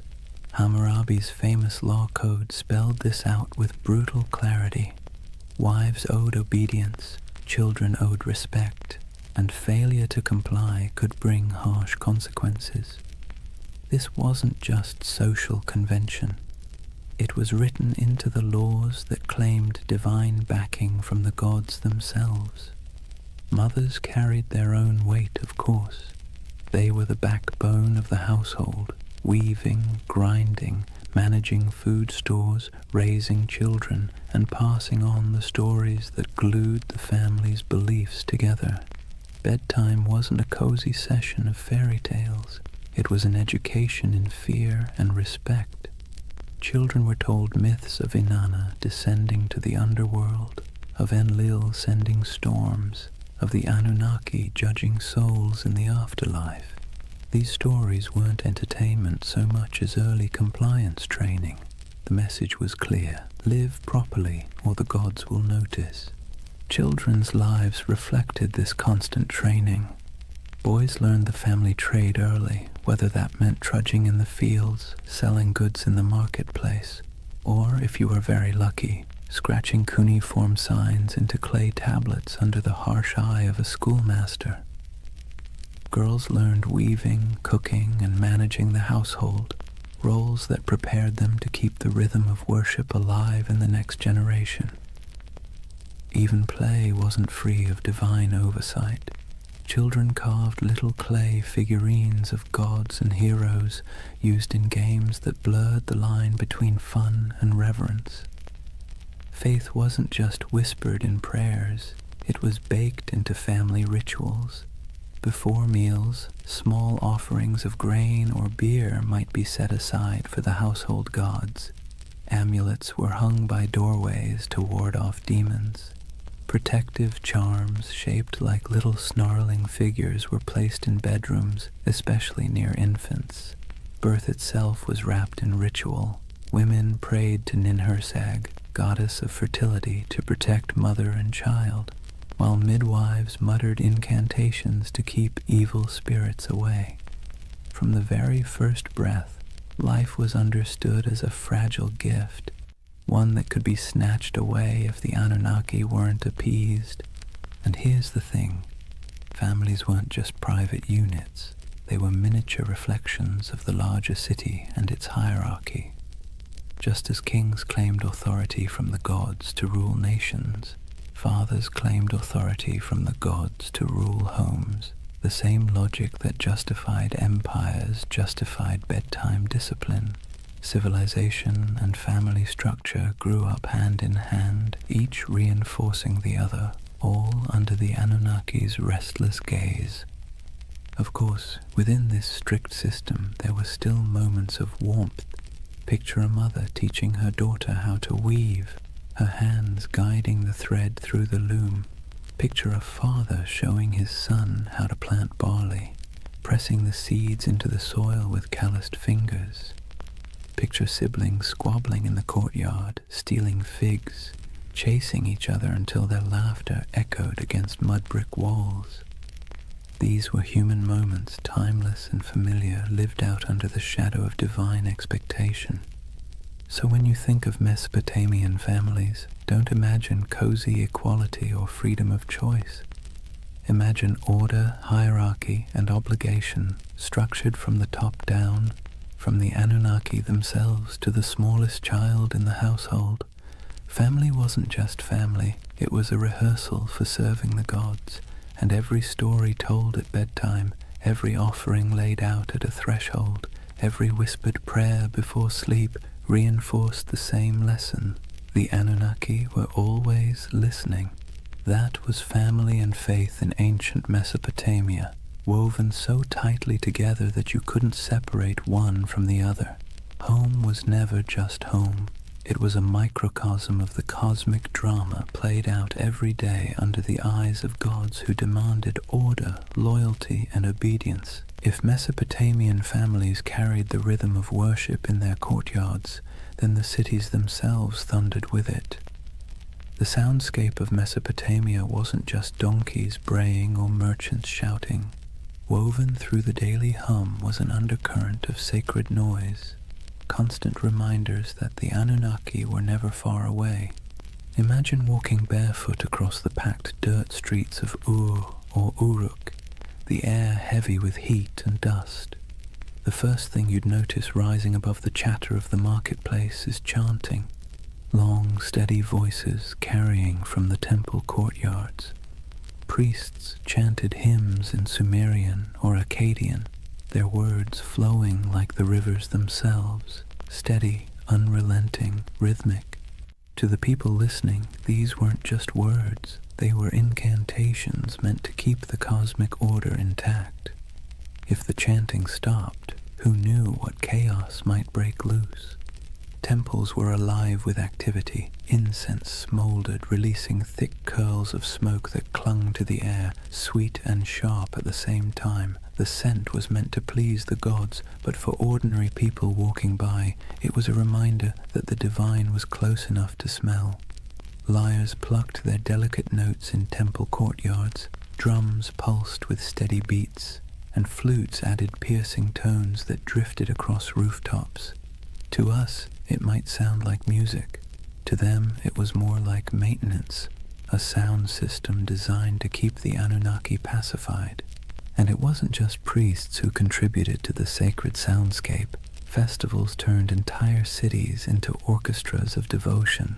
Imagine crowds gathering for a procession, voices rising together in chants, bells clanging, animals bellowing as they were led toward sacrifice. The ziggurat loomed above it all, terraces echoing with footsteps as priests climbed higher to offer food, drink, and prayers to the gods at the summit shrine. From miles away, travelers could hear the echo of music, the low murmur of thousands of voices, and know they were approaching a city where gods were fed daily like pampered royals. But the sounds weren't always grand. Sometimes they were intimate and unsettling. Picture a priest muttering over the body of a sick child, reciting spells to chase away spirits. Picture whispered prayers at dusk, entire families speaking softly into the night air as oil lamps flickered. Picture the hush that fell when an omen was announced, the crowd quieting to hear the words that might decide whether the gods were pleased or furious. In these moments, sound wasn't background, it was the bridge between humans and the Anunnaki. The irony is that these sounds, sacred chants, booming drums, whispered prayers, blurred together with the noise of the city. A donkey braying outside a temple, a merchant shouting about his wares as priests sacrificed a goat, children laughing while incense smoke rose into the sky. The sacred and the ordinary overlapped constantly, like two melodies played at the same time. For Mesopotamians, there was no separation between daily life and sacred life.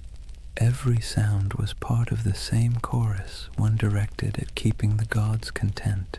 So, when you imagine Mesopotamia, don't just picture silent ruins or dusty tablets in a museum. Picture a city alive with sound, chanting voices echoing from ziggurats, music rising from temples, prayers whispered in homes, markets buzzing with life.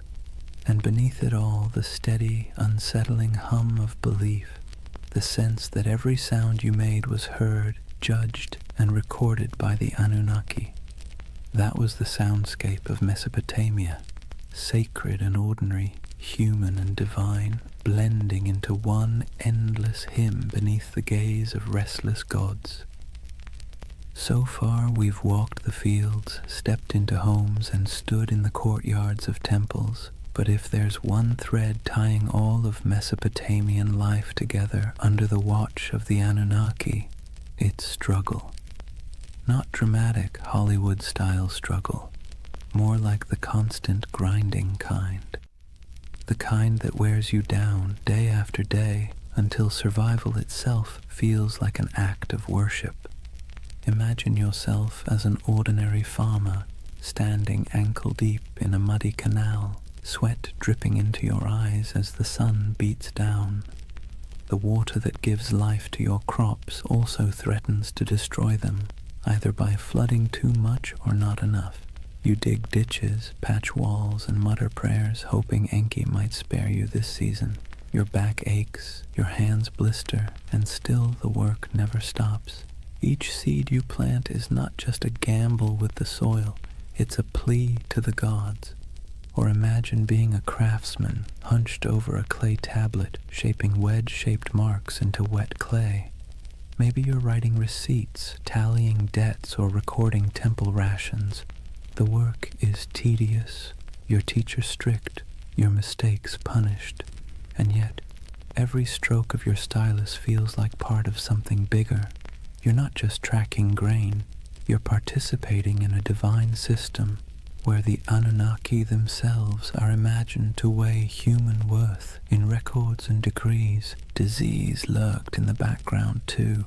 Cities were crowded, hot and filthy, and illness spread quickly.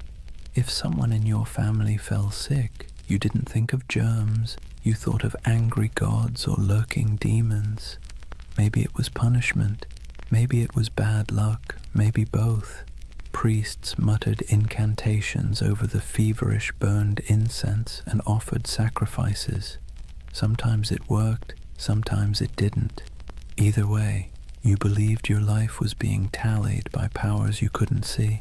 And then there was the simple, unshakable anxiety of living in a land where nothing stayed stable for long. Floods, droughts, raids from neighbors, every threat felt like it came with divine approval or divine neglect. You might work tirelessly, live faithfully, and still watch your field wash away overnight. It's no wonder that Mesopotamian myths constantly circle back to the same themes. Humans struggling, gods displeased, chaos always around the corner.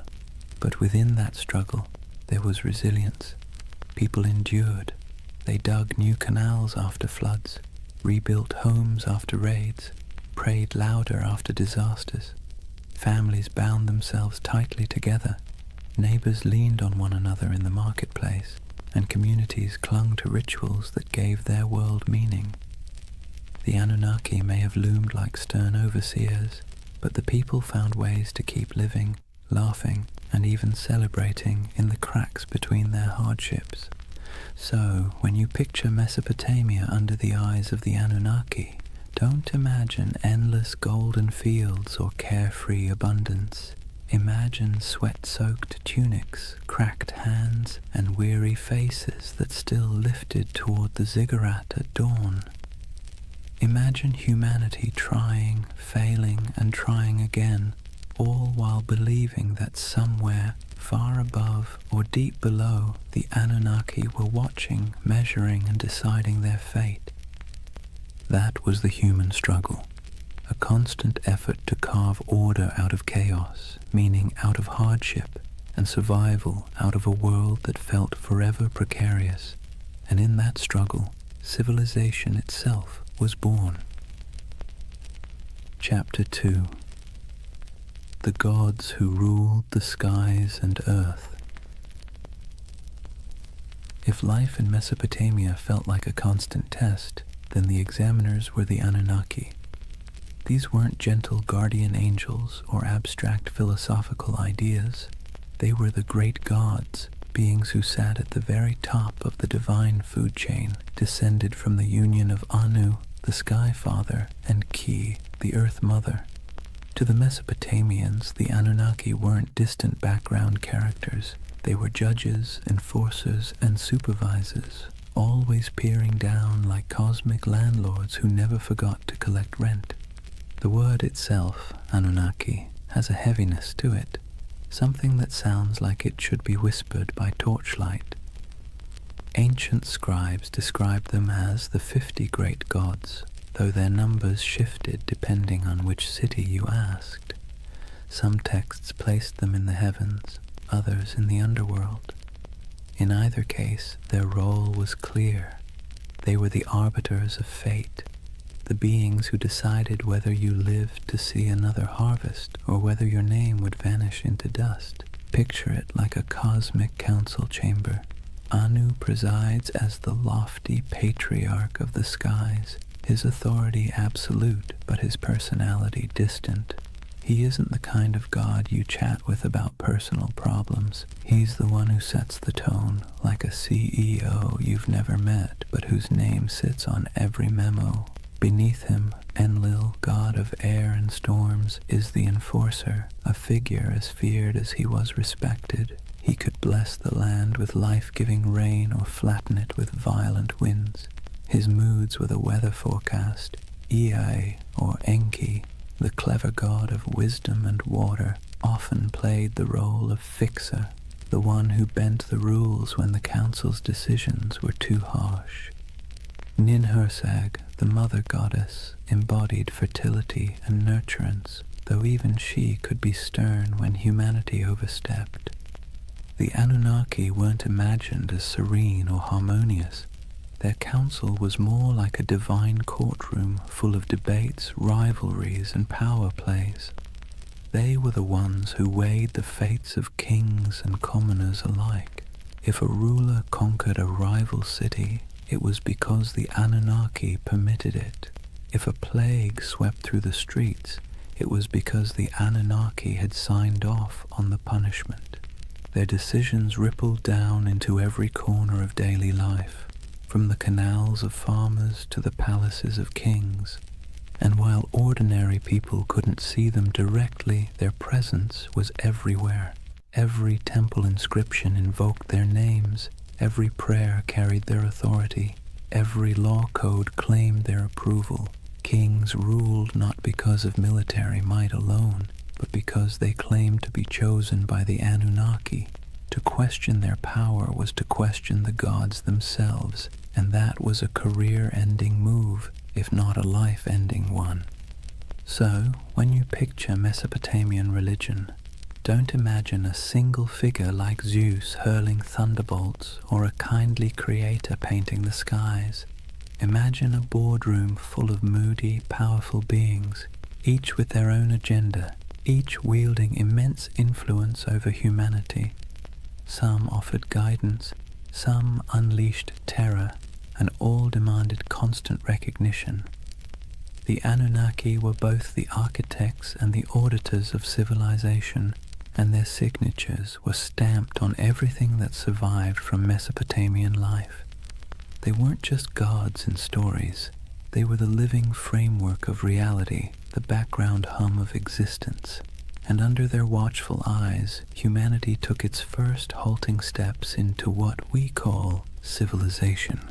If the Anunnaki were the great gods of Mesopotamia, then their stories were the epic sagas that gave life meaning and, frankly, kept people both entertained and terrified. These weren't bedtime tales meant to lull you to sleep. They were cautionary dramas about power, mortality, and what happens when you cross the wrong god on the wrong day. Take Inanna, also known as Ishtar, the goddess of love, war, and everything messy in between. Her most famous story is the descent into the underworld. Imagine her striding into the shadowy realm ruled by her sister Ereshkigal, Queen of the Dead. But there's a catch. At each of the 7 gates she passes through, she must remove an item of clothing or jewelry. By the time she arrives before her sister, she's stripped bare, not just physically, but of her power and protection, and the Anunnaki, acting as judges in the underworld, condemn her. She's struck down, lifeless, and the world above begins to wither without her presence. Only through divine trickery and intervention does she return, but not without a price.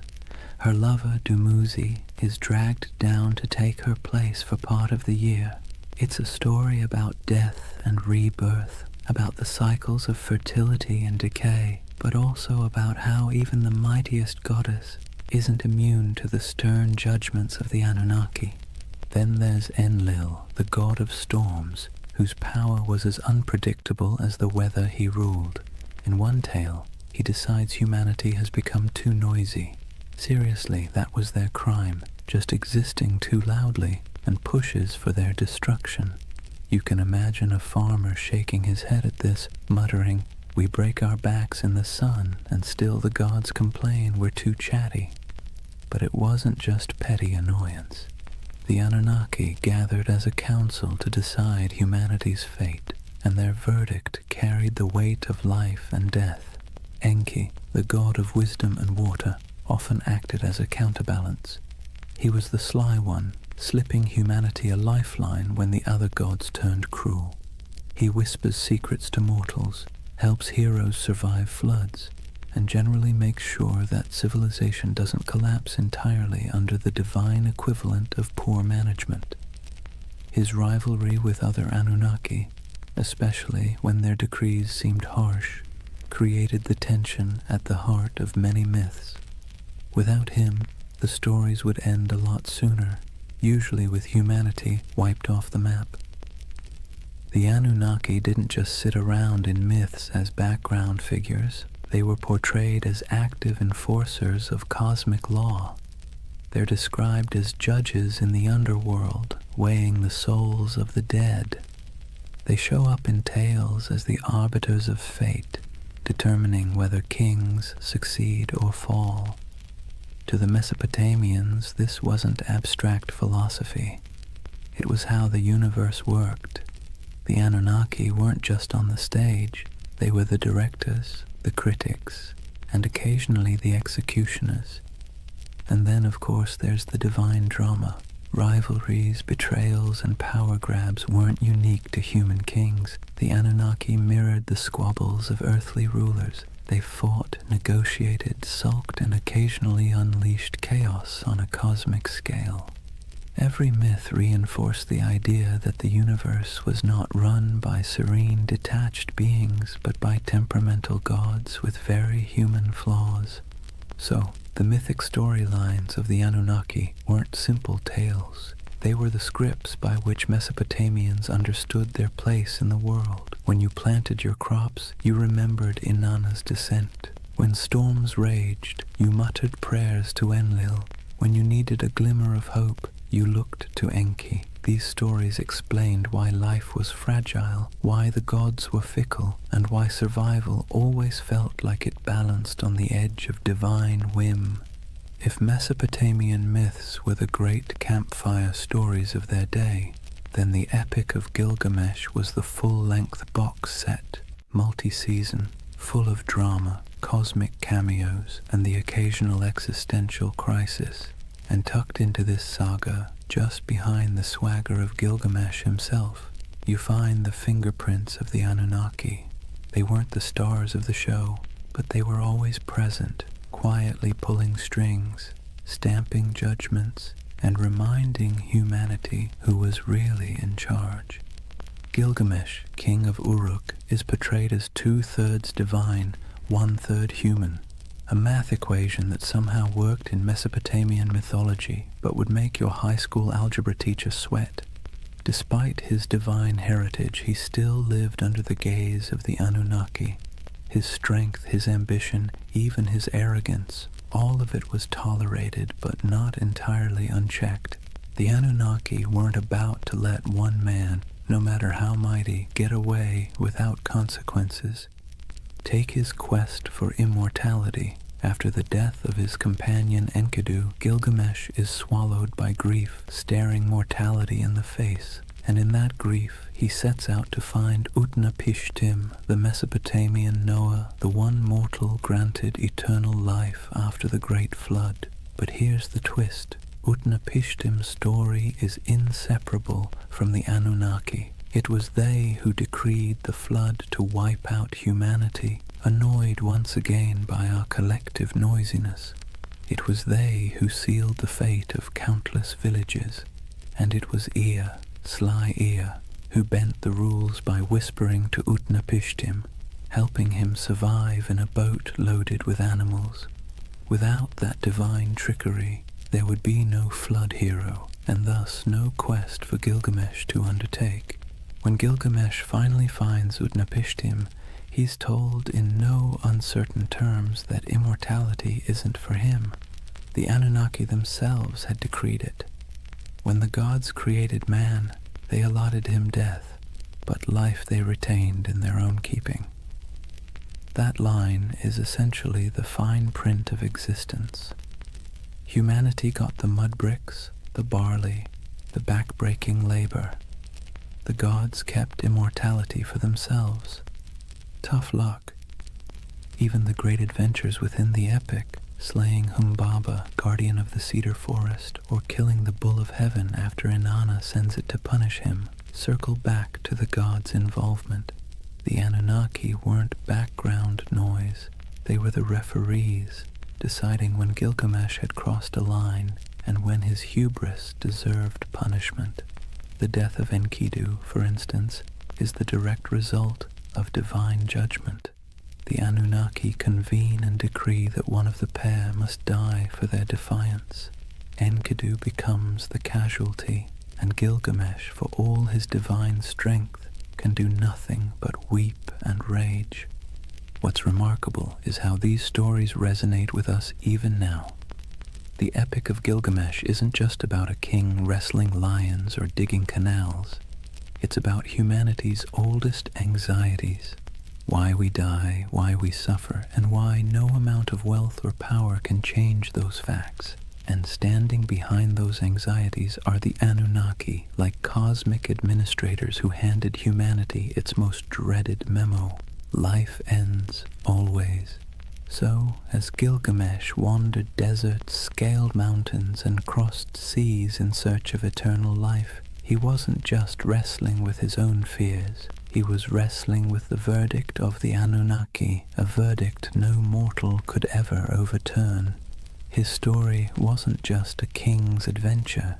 It was a parable about the boundaries set by the gods and the futility of trying to break them.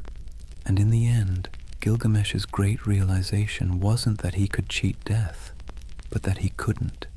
His city, his walls, his legacy, those would endure, not his body, which, ironically, is exactly what the Anunnaki seem to want.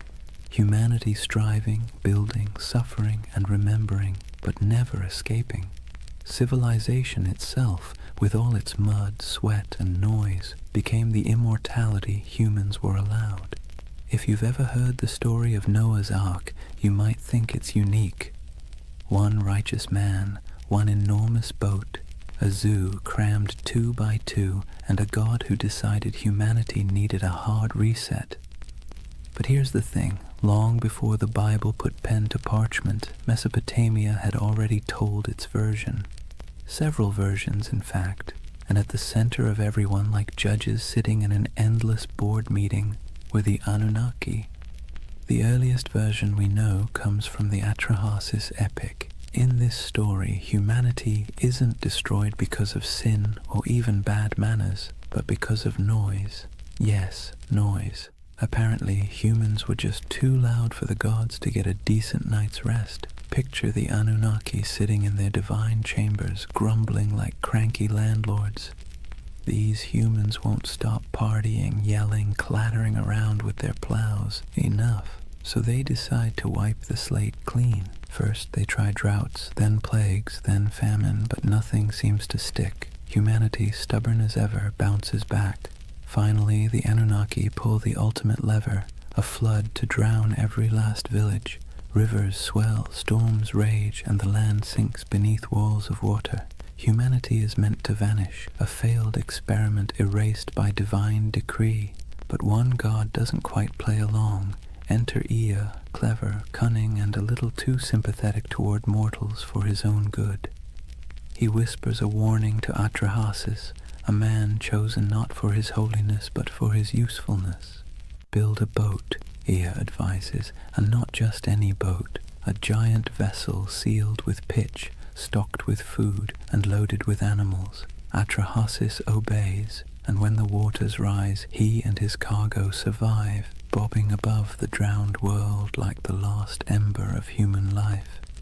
A later version of the story appears in the Epic of Gilgamesh, where the survivor is called Utnapishtim. The details are eerily familiar: divine anger, whispered instructions, an ark, a flood, and birds sent out to find dry land. Sound familiar? It should. The echoes between these Mesopotamian tales and the later biblical flood story are too strong to ignore. Scholars argue endlessly about who borrowed what, but one thing is clear. Mesopotamia wrote the first draft of humanity's greatest flood myth, and in every draft, the Anunnaki are central. They sit in council, they bicker about humanity's fate, and when the floodwaters finally cover the land, they're portrayed in almost comic relief, huddled together, terrified by the very storm they unleashed. Some tablets even describe them as starving, deprived of the offerings that humans usually provided. Without people bringing bread, beer, and incense, the gods themselves were suddenly cut off. The flood, in other words, was as inconvenient for them as it was catastrophic for us. The flood stories reveal something essential about how Mesopotamians saw the Anunnaki, as powerful but flawed, terrifying but needy. They could annihilate the world on a whim, yet still panic when their own survival was threatened. They were less like all-knowing deities and more like moody overlords with too much power and not enough foresight. For the people who told these stories, the message was clear. Humanity existed at the mercy of forces it could never control. Floods could sweep away entire harvests overnight. Droughts could starve villages. Life was precarious, fragile, and unfair. By embedding those anxieties into myth, the Mesopotamians made sense of the chaos. The Anunnaki weren't just random forces of nature. They were personalities you could bargain with, flatter, or, if you were lucky, find an ear to outwit on your behalf. And maybe that's why the flood myth has lasted so long. It resonates with the most basic human fear, that everything we've built, everything we've struggled for, can be washed away in an instant. The Mesopotamians wrapped that fear in the story of divine judgment, a story so powerful it sailed forward through time, carried on clay tablets, copied into scripture, and retold for millennia. So the flood wasn't just water rising, it was a story of humanity's fragility, the gods' capriciousness, and the desperate hope that someone, anyone might survive to start over again. If you've ever sat through a corporate meeting where everyone jockeys for credit, interrupts each other, and tries to outdo the boss, congratulations, you already understand Mesopotamian divine politics. Because the Anunnaki, for all their cosmic authority, were basically the original middle managers of the universe, constantly bickering, scheming, and pushing their agendas. Let's be clear. The Anunnaki weren't serene, enlightened beings sitting in eternal harmony. They were more like a council of city-states writ large. Each had their turf, their loyalties, and their grudges. When they gathered, it wasn't kumbaya around the celestial campfire. It was more like a landlord's association deciding how much rent to raise while secretly planning who to stab in the back at the next vote. Take Enlil, for example, the storm god, known for being both immensely powerful and immensely irritable. He's often depicted as the one pushing for harsh judgments, floods, plagues, the occasional smiting. If you had to assign him a modern role, he'd be that boss who always thinks the best solution is fire half the staff and never sticks around to clean up the mess. Then you've got Ea, or Enki, the god of wisdom and water, who often played the role of the office saboteur. Whenever Enlil wanted to wipe out humanity, Ea would sneak behind his back, whispering to mortals like Atrahasis or Utnapishtim. He wasn't rebellious enough to stage a coup, but he was crafty enough to bend the rules.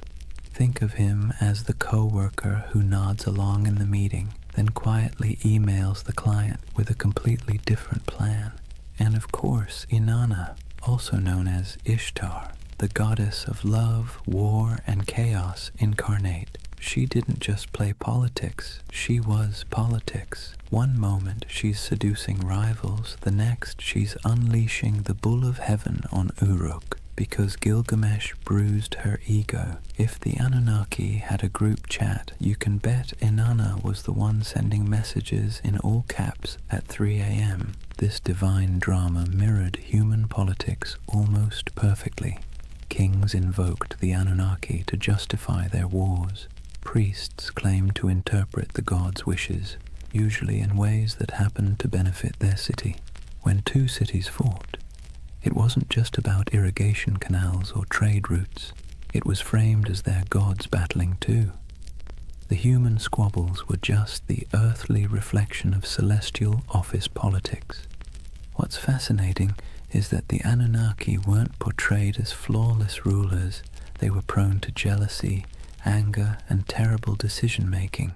They punished entire populations for petty grievances. They feasted on offerings while mortals starved. They demanded loyalty, but offered little security in return. Sound familiar? That's because the people who invented these myths knew exactly what it felt like to live under rulers who acted the same way. The gods were a cosmic mirror of their kings, only with bigger egos and the ability to drown the world when annoyed. And yet this chaos wasn't just accepted, it was baked into the worldview. For Mesopotamians, the divine council was messy because life was messy. The Anunnaki didn't represent a utopia, they represented reality, unpredictable, unfair, and exhausting, but also the only system anyone knew. So the next time you picture Mesopotamian religion, don't imagine calm temples and peaceful hymns. Picture a smoky back room, gods arguing over humanity's fate, each angling for influence while pretending to act for the greater good. That was the drama of divine politics, and it shaped every flood, famine, and fleeting moment of human survival. Chapter 3. Myths, Mysteries, and Alien Theories. Before we dive into modern theories about aliens with laser beams building ziggurats, let's ground ourselves in how the people of Mesopotamia themselves actually understood the Anunnaki. Because for them, these weren't space visitors or sci-fi saviors. They were the very fabric of existence. The Anunnaki were the great gods, descended from Anu, the sky, and Ki, the earth. They weren't casual background deities. They were the stern judges, the cosmic accountants of fate. Picture them sitting on a celestial council bench, scribbling down humanity's behavior like the universe's first HR department, except the performance reviews were terrifyingly final. They decided who lived, who died, and how the world ticked. But here's the twist. They weren't abstract. They were woven into every corner of daily life. A farmer digging an irrigation canal didn't just worry about weeds or floods. He worried about whether the Anunnaki were pleased with his offering of grain. A merchant weighing silver in the bazaar wasn't just concerned about fair trade. He wondered if the gods of fate were tallying his honesty. The Anunnaki weren't far away. They were breathing down your neck in every deal, every harvest, every storm cloud on the horizon. Temples were their houses, but also their workplaces. Priests acted as caretakers, feeding the statues daily meals, dressing them in embroidered garments, and bathing them in ritual purity. Imagine treating a carved stone figure as if it were your very picky, very powerful roommate who might throw a tantrum if dinner was late. That's the relationship Mesopotamians had with their gods, equal parts reverence and anxiety. The Anunnaki's role stretched beyond the fields and temples. They were tied to fertility, justice, and even the underworld. In some myths, they sit as judges in the realm of the dead, weighing the shadows of human lives like bureaucrats processing endless paperwork. Not exactly a comforting image, but then again, Mesopotamian religion wasn't about comfort. It was about explaining a world that was dangerous, unpredictable, and constantly shifting. And the rituals reflected that. People poured out libations of beer, laid down offerings of bread, burned incense, and sang hymns to keep the divine machine running. Festivals were not just moments of joy, they were mandatory maintenance on the cosmic engine. Skip a ritual, anger a god, and suddenly your canal might collapse or your child might fall sick. So when we talk about the Anunnaki, the ancient understanding wasn't glamorous, it was anxious. These weren't benevolent guardians handing out blessings. They were moody overseers, cosmic bosses whose whims dictated survival. And humanity's job was simple, if exhausting. Keep them fed, keep them clothed, keep them entertained, and maybe, just maybe, they wouldn't ruin your week. In other words, the Anunnaki were less about lofty spirituality and more about survival management. They reflected the world their worshippers lived in, harsh, unstable, unpredictable, but impossible to ignore. So let's clear the fog a bit. When we talk about the Anunnaki, what do we actually know from the ground?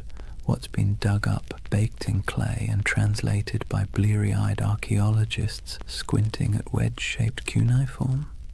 Because while modern theories tend to leap straight into sci-fi territory, the ancient sources are both more grounded and, in some ways, more fascinating.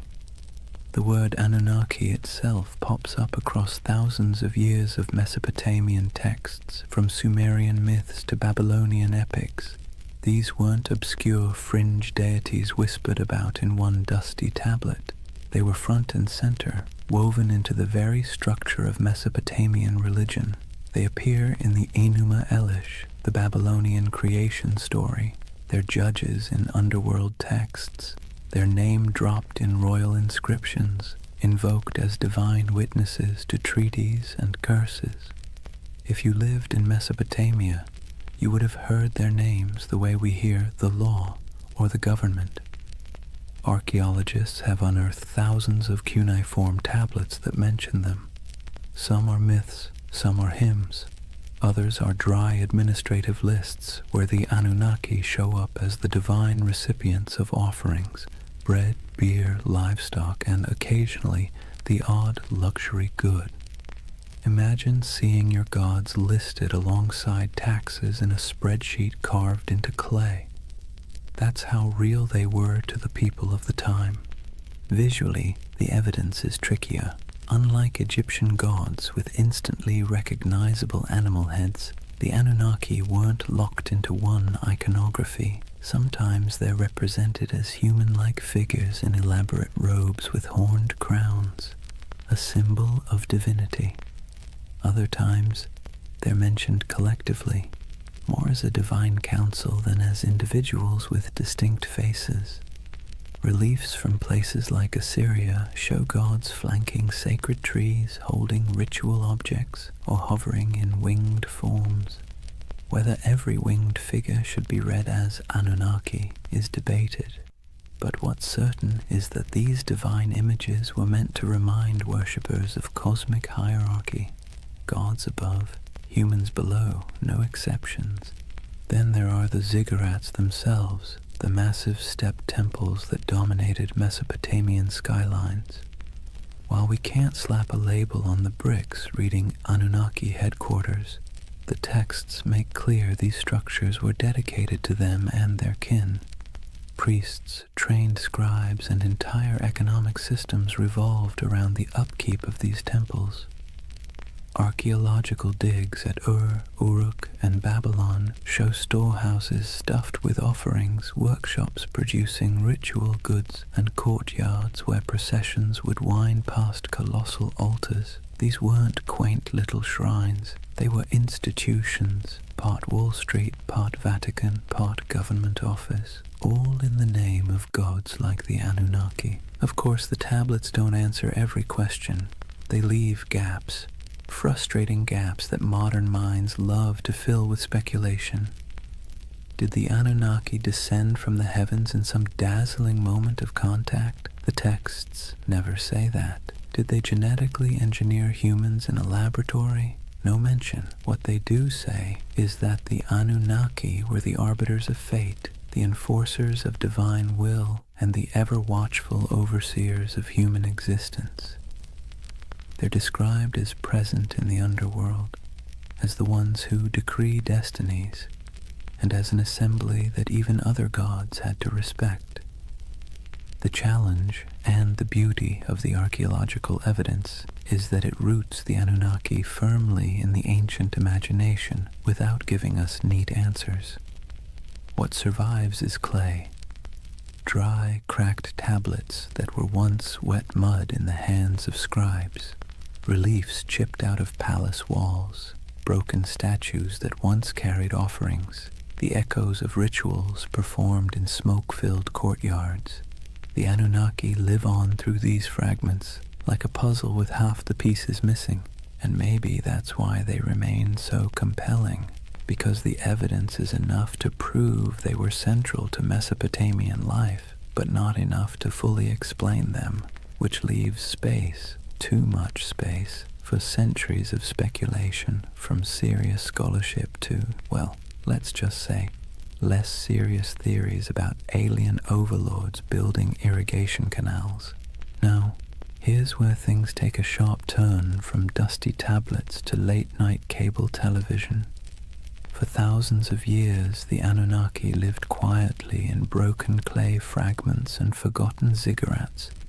Then the 20th century rolled around, and suddenly they were recast as cosmic engineers from another star system. The gods of the underworld became astronauts, and the myths of Mesopotamia were rebranded as ancient history's greatest cover-up.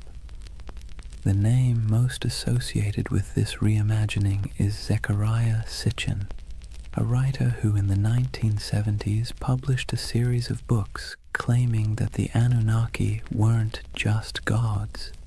They were extraterrestrials from a mysterious 12th planet he called Nibiru. According to his interpretation of Sumerian texts, these beings came to Earth hundreds of thousands of years ago, mined gold to repair their failing atmosphere, and genetically engineered humanity as a labor force. Essentially, humans are the original interns in someone else's cosmic business plan. Sitchin's book sold like hot bread in a Mesopotamian market. They tapped into a cultural moment when UFOs, space exploration, and Cold War paranoia made alien narratives irresistible. His Anunnaki weren't just mythic figures. They were proof, he claimed, that our origins weren't entirely our own. The gods of Sumer weren't metaphors, they were visitors, technicians, and in some versions, slave masters. And conveniently, they promised to return someday, which gave the whole story a nice mix of biblical prophecy and sci-fi cliffhanger. From there, the Anunnaki leapt into popular culture. They became staples in documentaries, internet forums, video games, and conspiracy theories. You've probably seen them lurking in the background of the History Channel's Ancient Aliens, their horned crowns swapped for astronaut helmets in digital recreations. They pop up in books arguing that ancient architecture, the pyramids, Stonehenge, Machu Picchu, was the handiwork of godlike beings with advanced technology. Never mind that the Sumerians never claimed their ziggurats were rocket launch pads. The imagery proved too enticing for modern imaginations. The Anunnaki as aliens theory has sticking power because it blends two irresistible ideas, that the gods were real and that humans didn't climb the ladder of civilization entirely on their own. It offers mystery, grandeur, and let's be honest, a touch of flattery. Because if aliens engineered us, then clearly we're special, or at least somebody's favorite experiment. Of course, historians and archaeologists roll their eyes hard enough to sprain something when these theories come up. There's no tablet that says, by the way, we came from planet Nibiru. There's no evidence of spaceports in Ur or genetic labs in Babylon. The texts talk about floods, fate, rituals, and divine councils, not interstellar travel. But for many people, that's part of the fun.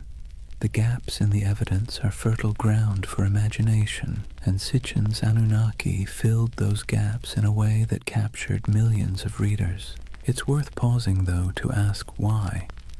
Why did the Anunnaki of all the gods in human history become the poster children for alien theories? Why not the Greek Olympians, or the Norse pantheon, or the Aztec deities? Partly it's because Mesopotamia is so old. These myths stretch back to the dawn of writing, which makes them feel like they contain hidden truths, the first draft of humanity's story. And partly it's because the Anunnaki were always portrayed as remote, judgmental overseers, an image that lends itself easily to the idea of superior beings from elsewhere. So, in the modern imagination, the Anunnaki have been rebranded, no longer just the moody gods of grain and flood. They're star travelers, geneticists, and absentee landlords of Earth. Whether you buy it or not, you have to admit, it's a heck of a career change for a bunch of ancient underworld judges. So, let's weigh the scales. On one side, we have archaeologists with dirt under their fingernails, carefully piecing together tablets baked 5,000 years ago. On the other, we have modern storytellers claiming the Anunnaki were gold-mining astronauts with a taste for human DNA. Which side is right? Well, that depends on whether you prefer your history served with clay dust or with tinfoil hats. First, the debunking side. Professional Assyriologists, those are the folks who actually read cuneiform, not just squint at it until it looks like spaceships, are nearly unanimous. The alien Anunnaki theory has no basis in the texts. The tablets describe gods with human emotions, divine councils, underworld judges, and mythic battles. They don't describe rocket launches, orbiting planets, or genetic splicing. The so-called translations used by Sitchin and his followers are, to put it gently, extremely creative. Imagine reading a cookbook, ignoring the ingredients list, and deciding it's actually a secret guide to time travel. That's about the level of scholarship we're talking about. Historians also point out that Mesopotamian myths are not unique in describing gods coming from the heavens or shaping humanity. Nearly every culture personified natural forces, storms, floods, fertility, death as divine beings. The Anunnaki fit neatly into this pattern. Their role as overseers of fate and cosmic order makes sense in a world where rivers could make or break your survival overnight. They were not literal engineers from outer space. They were metaphors dressed in horned crowns. And yet, here's where the believing side makes its case, not necessarily because the evidence is strong, but because the allure is irresistible. People love mysteries. We love the idea that official history only tells part of the story, and we especially love the idea that ancient civilizations had secrets we can barely comprehend. The Anunnaki as aliens theory scratches all those itches. It takes the gaps, the missing pieces in the archaeological record, and fills them with rockets, DNA labs, and interstellar empires. And let's be honest, the official scholarly version isn't exactly sexy. The Anunnaki were stern gods who oversaw the underworld and enforced cosmic order doesn't exactly sell a million paperbacks. The Anunnaki were aliens who built humanity as their labor force and promised to return. Now that gets you a book deal, a History Channel interview, and a lifetime supply of conference invitations. What's fascinating is how both sides talk past each other. Scholars insist, rightly, that there's no evidence for aliens. Believers insist, also rightly in their own way, that the mysteries of Mesopotamia leave plenty of room for speculation. And between those poles, the Anunnaki themselves sit in silence, their names carved into clay, waiting for us to argue over them. Maybe that's the real takeaway here. Not whether they were gods, judges, or astronauts, but the fact that the Anunnaki are still sparking debate thousands of years later. They're still being reinterpreted, reshaped, and reimagined to suit the anxieties and fascinations of every age, whether that's Bronze Age farmers worrying about floods, or modern readers worrying about aliens in the night sky. So are they aliens? Almost certainly not. Are they fascinating? Absolutely. And in the end, whether you lean on the side of clay tablets or cosmic spaceships, you're participating in the same tradition the Mesopotamians started, using stories to make sense of a world that always feels a little bit out of our control. Here's the thing, whether you side with the cautious archaeologists or the ancient astronaut crowd, one fact is undeniable. The Anunnaki have staying power. Thousands of gods have come and gone, their names forgotten, their temples reduced to rubble, but somehow the Anunnaki still loom in our imagination, stubbornly refusing to fade. Why? What is it about this particular group of deities that continues to haunt us? Part of the answer lies in timing. The Anunnaki belong to the very earliest chapters of human history. When we talk about them, we're not just talking about some late add-on to mythology. We're talking about gods that walked hand in hand with the invention of writing, cities, and law. They're baked into the foundations of civilization itself. To imagine them is to imagine the dawn of human organization, when the rules of existence were still being scribbled on clay for the very first time. That alone gives them an aura of primordial authority. Another part is their personality. Unlike distant creator gods who retreat into the heavens after making the world, the Anunnaki were meddlesome. They judged, they punished, they demanded offerings. They were nosy landlords of human destiny, constantly keeping score. And let's be clear, that resonates because it feels familiar. Who hasn't felt like life is governed by forces beyond your control, demanding rent, setting impossible rules, and punishing you when you fall short? The Anunnaki embody that eternal human anxiety, that someone powerful is watching, and that your fate is never entirely your own. Then there's the modern twist. Once writers like Sitchin recast them as aliens, the Anunnaki slipped neatly into our age of science fiction. Suddenly they weren't just gods in dusty temples, they were interstellar overlords, genetic engineers, perhaps even visitors who might return. That storyline dovetails perfectly with our cultural obsessions, UFO sightings, government cover-ups, the dream that humanity's origin story has a cosmic footnote. The Anunnaki became flexible enough to serve both the skeptic and the dreamer, the scholar and the conspiracy theorist. But maybe the deepest reason they captivate us is because they stand at the intersection of myth and mystery. They are ancient enough to feel weighty, mysterious enough to feel open-ended, and human enough to feel relatable. They bridge the gap between the world we know and the world we suspect might exist just beyond our understanding. Whether as gods, symbols, or aliens, the Anunnaki invite us to ask big questions about control, destiny, and the possibility that humanity isn't entirely steering its own ship. And so they linger on broken tablets in dusty museums, on the shelves of UFO bookstores, in memes, podcasts, video games, and documentaries.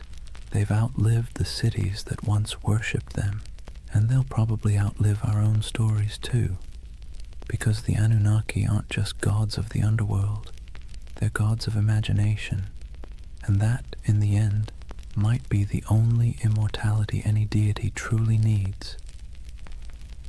Chapter 4. Legacy, Splendor, and Echoes in Time. If you were a Mesopotamian king, life wasn't just about managing crops or worrying about canal maintenance. That was for everyone else. Your main job, besides bragging in stone, was to convince people that the Anunnaki were firmly in your corner. Ruling wasn't just politics, it was theater, and the Anunnaki were the ultimate stage props. Step into the palace of a Babylonian ruler and look at the walls. Carvings show the king standing tall, flanked by divine symbols, winged discs, horned crowns, stars etched above his head. These weren't decorative doodles, they were bold advertisements. The message was simple: I don't just rule because I say so, I rule because the gods, the Anunnaki themselves, have given me the keys to the kingdom. If anyone dared question it, well, they weren't defying just a man, they were defying the cosmic order. Not exactly a comfortable position to be in. And then there were the temples. Massive ziggurats weren't simply for piety, they were political assets. Kings poured resources into these towering mud brick staircases to heaven, dedicating them to the Anunnaki as if they were paying off a divine mortgage. Each new level added, each gleaming brick was another way of saying, see how devoted I am? Clearly the Anunnaki love me more than the guy ruling next door. Priests, of course, benefited handsomely from this arrangement, receiving offerings, land, and workers, all in the gods' names. Kings and priests together formed a kind of divine PR firm, endlessly reminding everyone that their power flowed straight from above. Rituals, too, were carefully choreographed to spotlight this connection. The king might be shown pouring libations to a statue of a god or personally leading a festival procession. Behind him trailed nobles, musicians, soldiers, and ordinary citizens, all participants in a drama where the king was both actor and messenger. The Anunnaki's presence was invoked at every step, their supposed approval stamped onto the very structure of civic life. Of course, it wasn't all incense and hymns. Kings also invoked the Anunnaki in their darker pronouncements. Inscriptions often came with curses attached.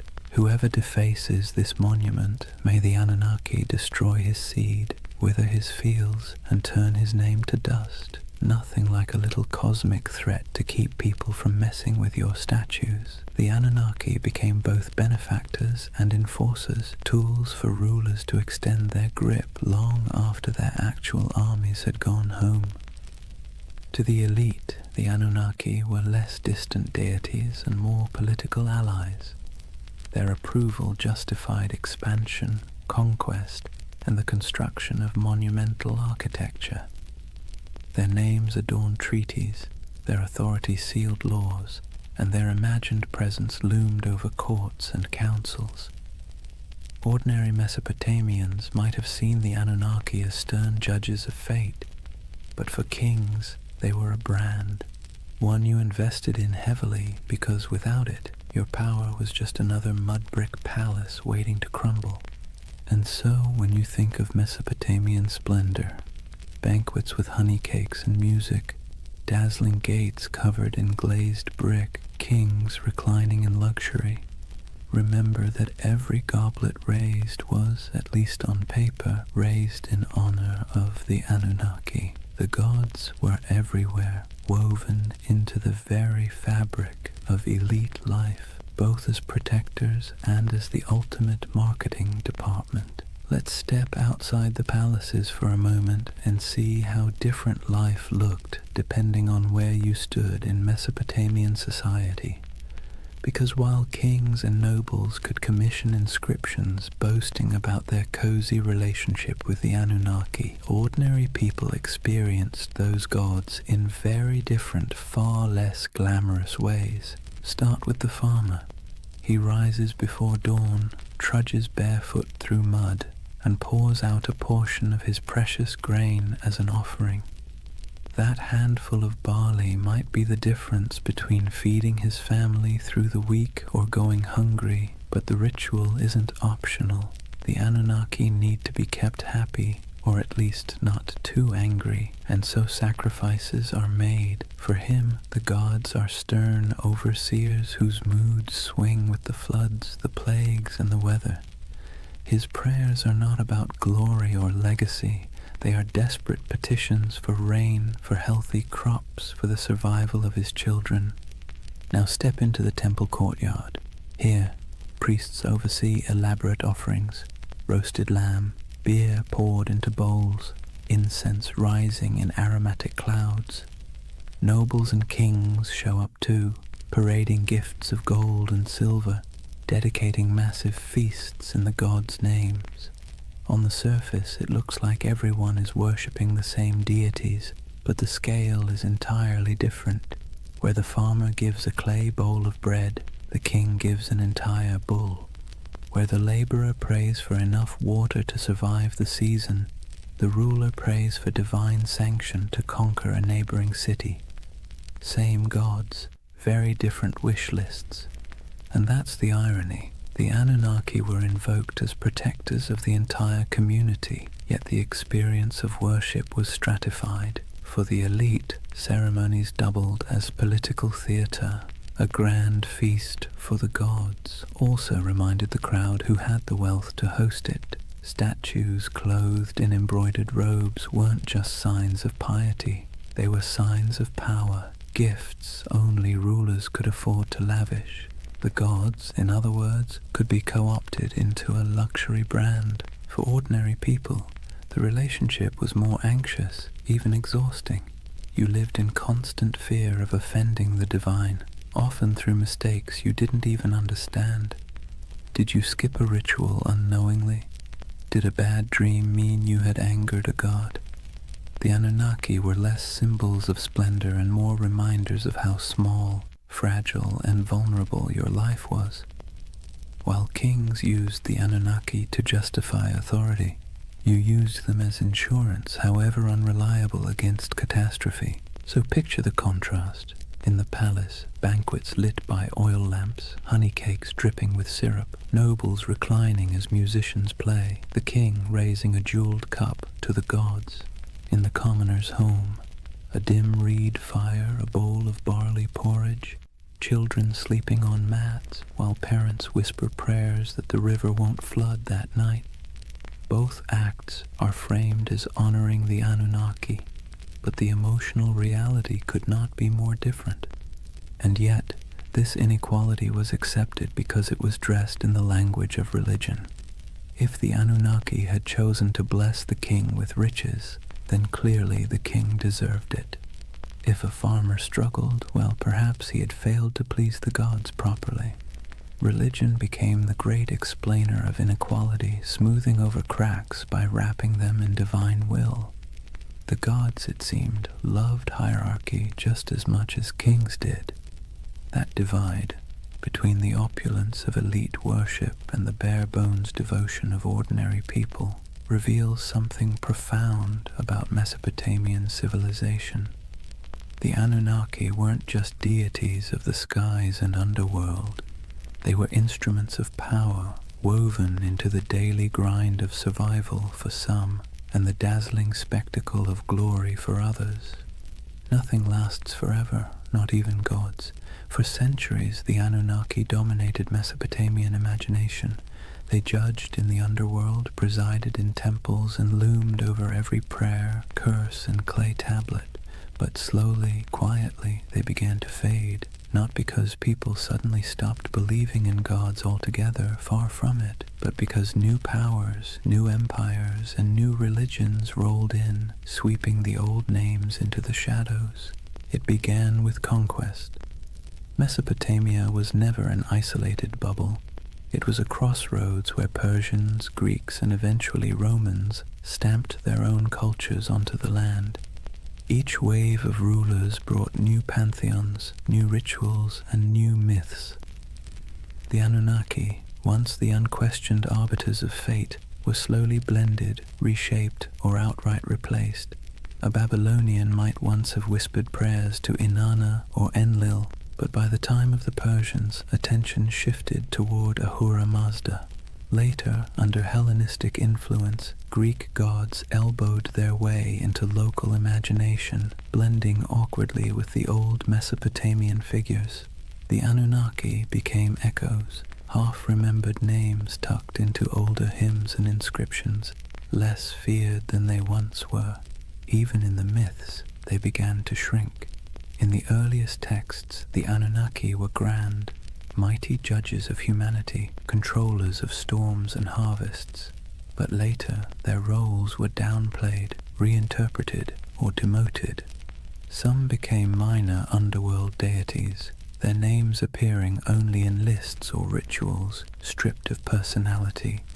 Others were absorbed into the identities of more dominant gods like Marduk, who rose to prominence in Babylon.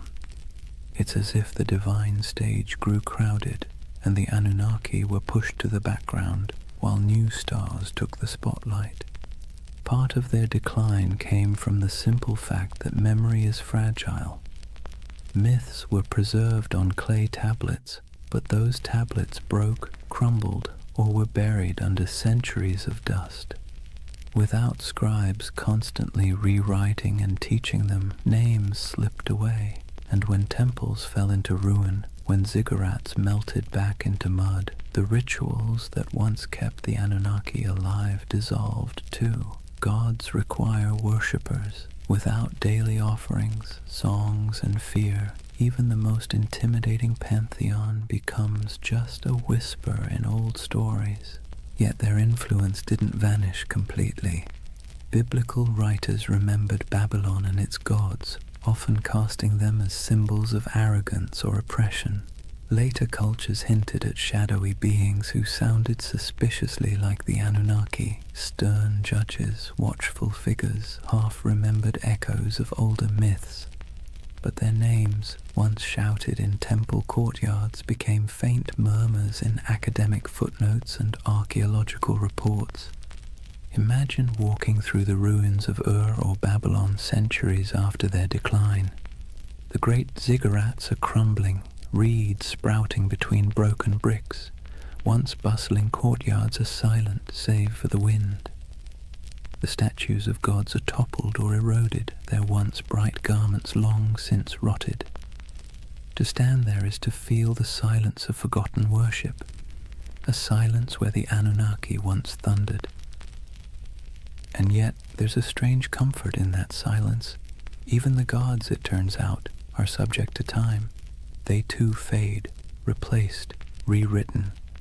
The Anunnaki's decline is a reminder that nothing, no matter how powerful it seems, escapes the erosion of centuries.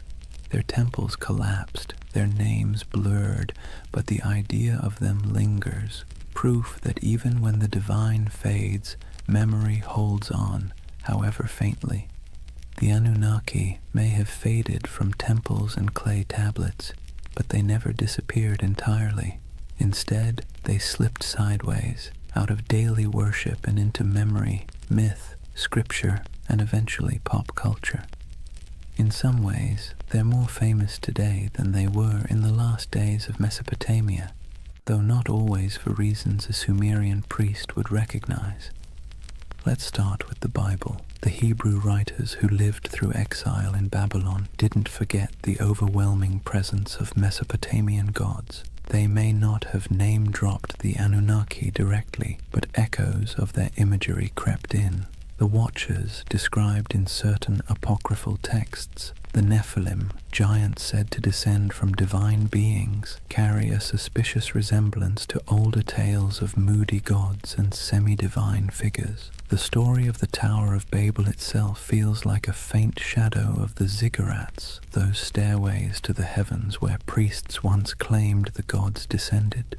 Babylon became a symbol of arrogance, sin, and divine punishment. But behind that symbol lurked the forgotten faces of the Anunnaki. Fast forward a few millennia, and the Anunnaki were dusted off, not by priests or kings, but by authors with a taste for the mysterious. In the 20th century, writers like Zecharia Sitchin gave them a brand new identity, not just gods, but aliens. According to his theory, the Anunnaki were advanced beings from another planet, here to engineer humanity as a labor force. Never mind that Mesopotamian texts say no such thing. This reimagining stuck, feeding directly into the world of ancient astronaut theories. Suddenly, the Anunnaki weren't forgotten deities of grain and underworld judgment. They were interstellar overlords with spaceships, genetic labs, and a taste for gold. Do scholars roll their eyes at this? Absolutely. Archaeologists point out that Sumerian inscriptions mention plenty of gods, but none of them arrive in rockets or dabble in DNA splicing.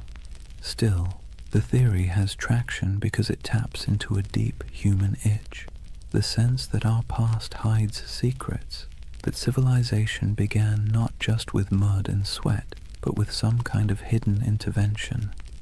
The Anunnaki, rebranded as cosmic engineers, became perfect fodder for late-night documentaries, YouTube rabbit holes, and endless speculation about what if. And it didn't stop with conspiracy books. The Anunnaki found their way into movies, video games, and novels.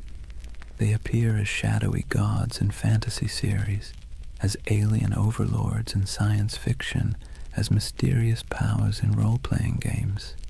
Their very name carries weight, ancient, strange, vaguely menacing. You don't even need to know who they were to feel a flicker of intrigue when you hear it. It's ironic, really. In Mesopotamia, the Anunnaki were feared as judges, overseers, the divine middle management who ensured humanity never forgot its place. Today, they're debated in podcasts, plastered across memes, and occasionally turned into boss battles on a PlayStation screen. From temple chants to digital avatars, that's quite a career arc for a pantheon. But here's the bigger question. Why do they still haunt us? Why do people, thousands of years later, still turn to the Anunnaki as symbols of hidden knowledge, ancient power, or cosmic conspiracy? Maybe it's because they embody both sides of human imagination, the sacred and the strange, the myth and the mystery. They were never gentle gods. They were moody, demanding, unpredictable. In that sense, they feel closer to us than the serene, distant gods of later traditions. They remind us of a time when the divine was messy, imperfect, and perhaps a little terrifying. And in that imperfection, they remain endlessly fascinating. So whether you see them as forgotten deities, misunderstood myths, or interstellar overlords with questionable management skills, the Anunnaki endure. They're still here, not in temples of mud brick, but in our stories, our media, our restless curiosity, and maybe that's their real legacy. Not the rituals of the past, but the questions they leave us with in the present. So here we are, at the end of a long walk through the world of the Anunnaki. From their thunderous presence in Mesopotamian temples to their quiet afterlife in pop culture, they have proved to be more than just forgotten gods. They are a mirror of how humans explain the unexplainable, manage fear, and weave stories to make sense of chaos. Think about what the Anunnaki represented to the people who first told their stories. They were the ones who judged the living and the dead, who decided whether floods would come, who weighed the worth of humanity day after day. They were terrifying, yes, but they were also familiar. They quarreled like humans, demanded food and drink like humans, punished and forgave like humans. In their flaws, they reflected the world of their worshippers. Life in Mesopotamia was harsh, unpredictable, and full of petty dramas, so naturally their gods were too. Fast forward to today, and the Anunnaki still serve the same role, just in a different costume. Some people see them as symbols of divine mystery, others as aliens with secret blueprints for human evolution, others as archetypes of forgotten myths. But underneath those interpretations is the same impulse, the need to believe that our world is not random, that there are forces, whether gods, aliens, or fate, shaping our story. And here's the irony. In searching for the Anunnaki, what we really uncover is ourselves. Our hopes, our fears, our longing for meaning. Whether in temple hymns, clay inscriptions, or late-night conspiracy videos, the Anunnaki are less about the gods and more about the humans who imagined them. They tell us that from the very beginning, we've been restless. We've wanted answers, we've wanted control, and when the rivers of life flooded or dried, we looked upward, to the sky, to the gods, to the stars, and tried to explain it. So why do they still haunt our imagination? Maybe because they embody the uneasy truth of civilization, that progress comes with anxiety, that knowledge comes with questions we can't quite answer, that power, whether divine or human, is always precarious. The Anunnaki remind us that even at the dawn of history, people wrestled with the same feelings we carry today: awe, fear, wonder, doubt. And as you drift into sleep tonight, let that thought settle in gently. The Anunnaki may be gone, their names eroded by time, their temples reduced to dust, but the echoes of their stories still ripple through us, not as warnings from stern gods, but as reminders of our own humanity. The rivers rise and fall, empires bloom and crumble, gods fade, then return in new disguises. Yet the rhythm of life carries on. In the quiet of your own night, you don't need to worry about divine judges weighing your worth. You can rest easy, knowing you are part of a story that stretches back to those ancient voices who once whispered prayers under starlit Mesopotamian skies. They too feared the night, they too searched for meaning, and in that connection, across thousands of years, maybe we find the most peaceful truth of all. We've always been human, and we've always been looking up. And so, we come to the end of our long journey with the Anunnaki. We've walked the muddy fields of Mesopotamia under their watchful gaze, sat in the courtyards of ziggurats while priests chanted, listened to myths of floods, heroes and gods who judged humanity like a never-ending performance review. We've seen them fade into dust, only to reappear in new disguises, as echoes in scripture, as theories of alien visitors, as symbols of mystery and power. What's remarkable is not that the Anunnaki vanished, but that they never truly left. They live on in the stories we tell, in the patterns of our thought, in the restless curiosity that keeps humans forever asking, what if? They are a reminder that civilization itself began with questions, with awe, with fear, with the desire to turn chaos into order. And in their myths, we can still hear the heartbeat of the first cities, the first prayers, the first sleepless nights. But unlike those ancient people lying awake under reed roofs, fearing floods, demons, and divine wrath, you don't need to worry tonight. The Anunnaki may have been restless gods who never slept, but you can. The rivers outside your window aren't about to rise and sweep you away. The stars aren't omens of disaster, just quiet lights marking the night sky. The fears of yesterday can stay in yesterday, so take a breath. Let the weight of history ease your own thoughts.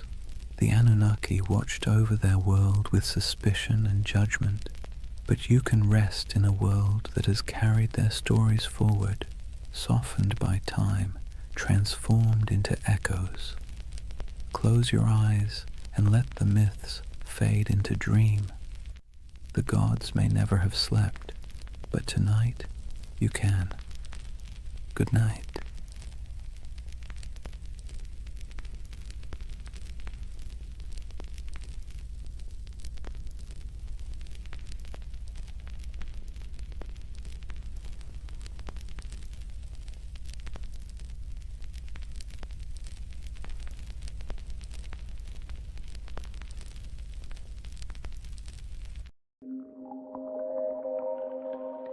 Sometimes history hides things so enormous that we only notice them when we leave the planet. Hidden deep in the Sahara is a perfect circle 25 miles wide, a formation so strange that astronauts were the first to truly see it. Yet despite its size, its symmetry, and its eerie resemblance to a giant eye staring straight up through the sand, no one can fully explain how it formed. This is the Risha structure, the Eye of the Sahara, and tonight we're going to gently unravel one of Earth's quietest and most hypnotic mysteries. But here's the part that stops you in your tracks. However, despite all our technology, satellite mapping, and geological theories, the Risha structure still doesn't neatly fit into any box. It isn't a crater, it isn't a volcano, and it isn't the kind of erosion that typically produces such clean, concentric rings. And yet there it sits, alone in the desert, looking just organized enough to make your brain whisper, "Wait, who made that?" Now, don't worry. We're not here to chase sensational theories or sprint through conspiracies.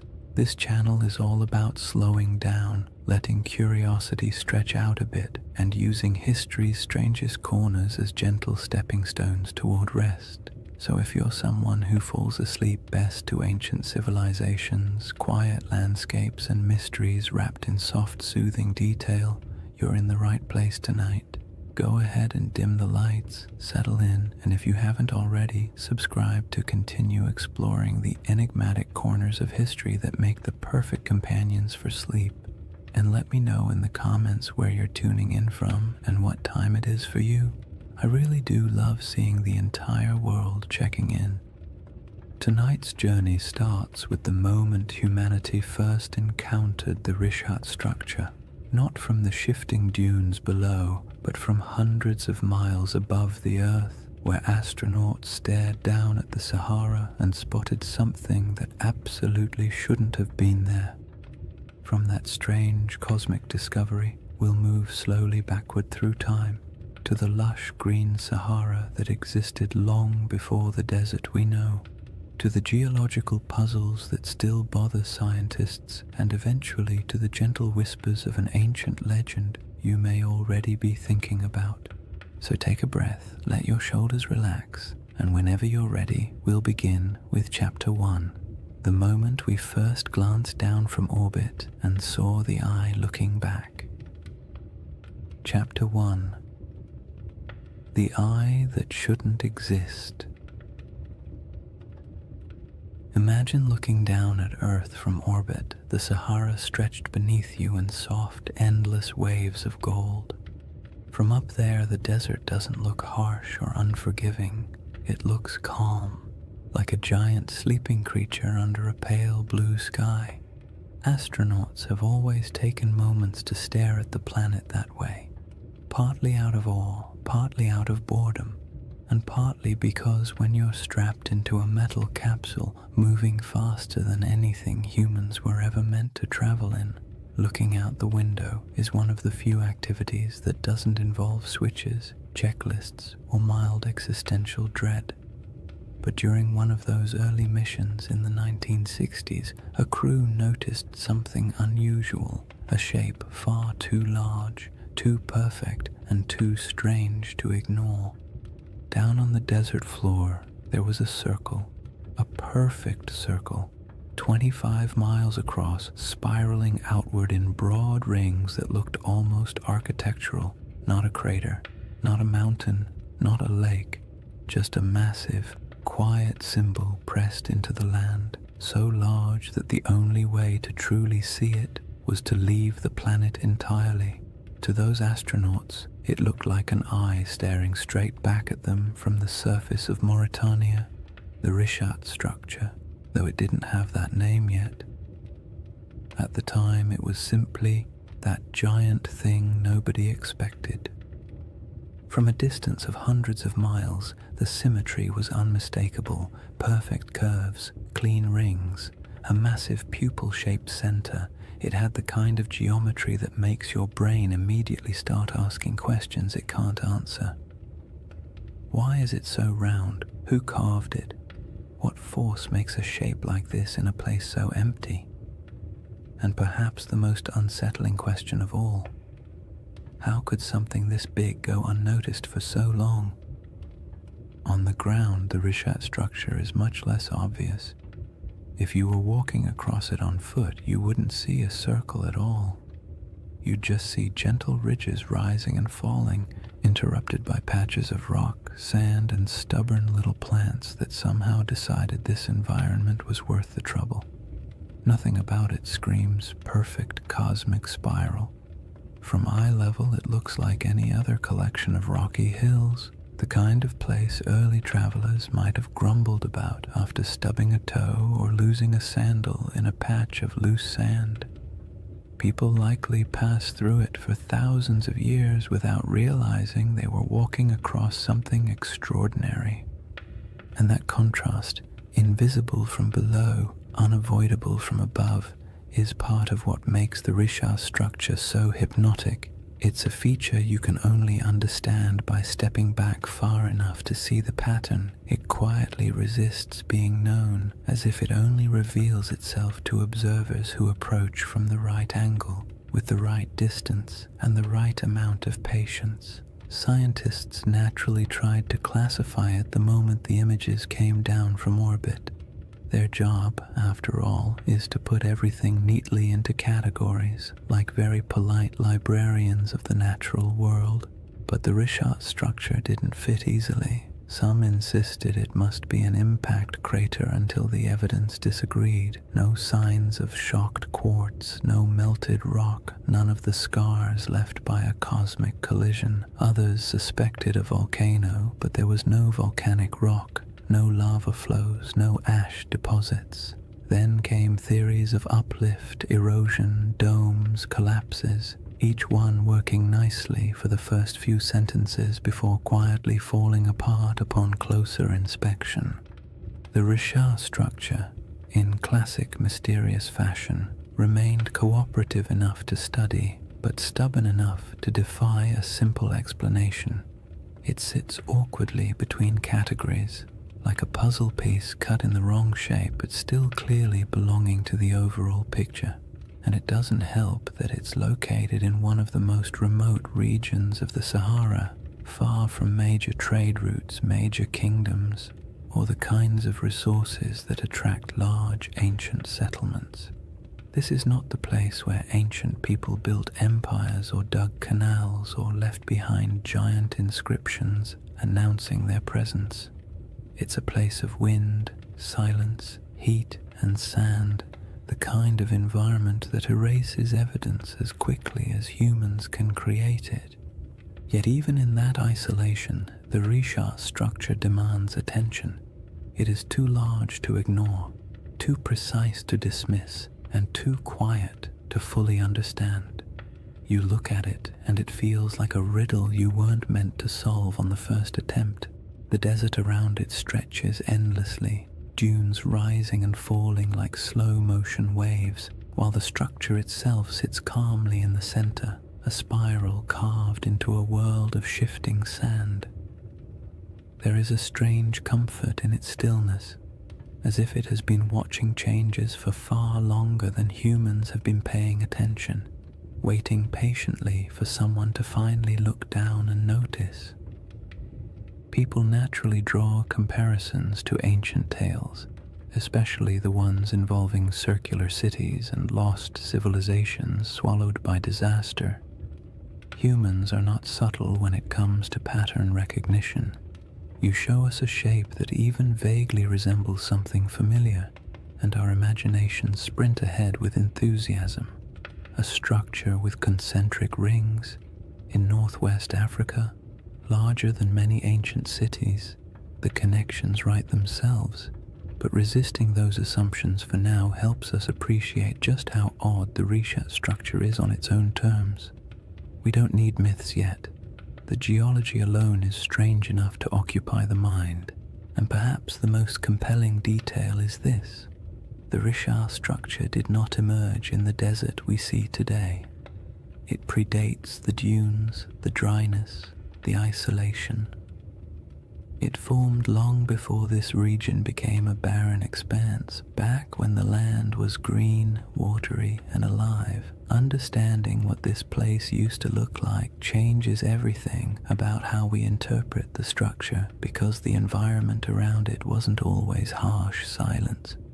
There was a time when this region held rivers, lakes, animals, and early humans whose daily lives unfolded under a sky that seems impossible when compared to the Sahara's modern emptiness. The Risha structure watched all of that. It watched ecosystems rise and fall, climates swing from wet to dry and back again, people migrate across its slopes, and entire landscapes vanish beneath shifting dunes. Before we compare it to any myth, we have to travel back to that older world, the Sahara before the Sahara, to see what the eye looked like when it was surrounded not by sand, but by life. To understand why the Risha structure feels so uncanny, you have to set aside the modern Sahara entirely. The desert we picture today, an endless, shimmering expanse of heat and sand, is actually one of the youngest landscapes on the planet. For most of human existence, this region wasn't a wasteland at all. It was green, fertile, and astonishingly alive. Picture wide grasslands rolling out to the horizon, with clusters of acacia trees and patches of wetlands where birds gathered in noisy flocks. Picture rivers meandering through valleys, carrying cool water across a landscape thick with the smell of damp soil after summer rains. And somewhere in the middle of all that, the Risha structure sat quietly, not as an isolated monument in an empty desert, but as part of a thriving environment full of sounds, movement, and human life. This ancient green Sahara wasn't a brief, lucky moment in history. It was part of a repeating cycle caused by subtle shifts in Earth's orbit and tilt, changes that alter the intensity of monsoon rains across Africa.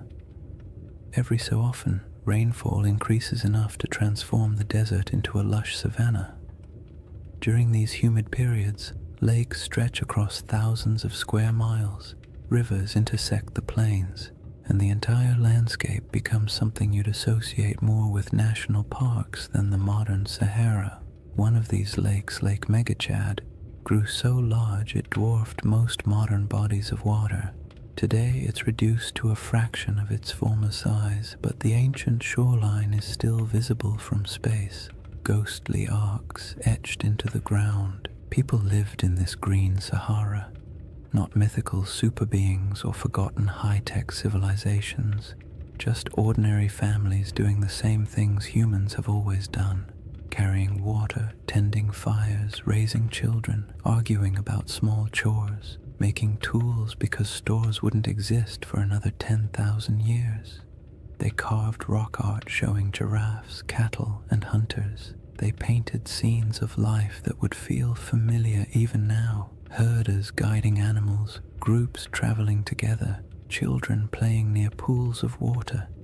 These paintings sit today in silent caves and overhangs, reminders that the desert once held a different world entirely. In that greener age, the Risha structure would have been part of daily life, not an object of wonder, not a sacred shape, not a giant spiral people tried to decode. Just land from the ground. The structure doesn't appear circular. You only see ridges and slopes, gentle arcs rising and falling like the ribs of a giant slowly sleeping beneath the surface. Early humans would have walked across it without a second thought. Maybe they used its higher points as lookout spots to scan for animals. Maybe they sheltered in its inner valleys when storms rolled through. Maybe they avoided certain parts out of superstition, or maybe they never thought about it at all. Most likely it was simply background scenery, the same way we barely notice the hills near our own towns unless someone points out their shape. But even if it blended into the landscape, the Rishat structure would have quietly shaped the rhythm of life around it. The ridges could have guided migration paths.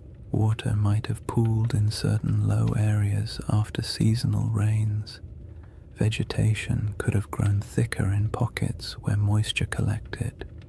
For thousands of years, people and animals would have used the structure without realizing they were interacting with something that would one day puzzle scientists, entice researchers, and inspire late-night conversations about lost civilizations and ancient catastrophes. As the climate shifted and rainfall declined, the green Sahara slowly began to fade. Lakes shrank, rivers dried, vegetation withered. The smell of earth after rain became less common. Migration stretched longer as people followed dwindling water sources, and eventually dunes crept across the landscape, swallowing paths, burying campsites, and erasing nearly all traces of the world that had existed before. What's haunting about this transformation is how quickly it happened in geological terms. A few thousand years, an eye blink in Earth's timeline, was all it took to turn a thriving ecosystem into one of the largest deserts on the planet. The people who lived here would have witnessed that shift firsthand. Generation by generation, they watched lakes retreat, animals disperse, and once reliable seasonal patterns collapse. Oral traditions from various African cultures still contain echoes of climates changing, waters disappearing, or ancestral migrations driven by environmental upheaval. Stories stretch and distort across centuries, of course, but they often carry a spark of truth at their core. And it's not unreasonable to imagine that somewhere in the long, layered history of this region, memories of a circular landform in a once wet landscape might have eventually become a distant, reshaped legend. When modern researchers study the Sahara's ancient lakes and rivers, they often describe them as ghost waterways, because their traces linger beneath the dunes like faint scars, visible only from satellite images or through careful ground surveys. It's peaceful in a strange way to picture these lost rivers running across land that now feels so desolate.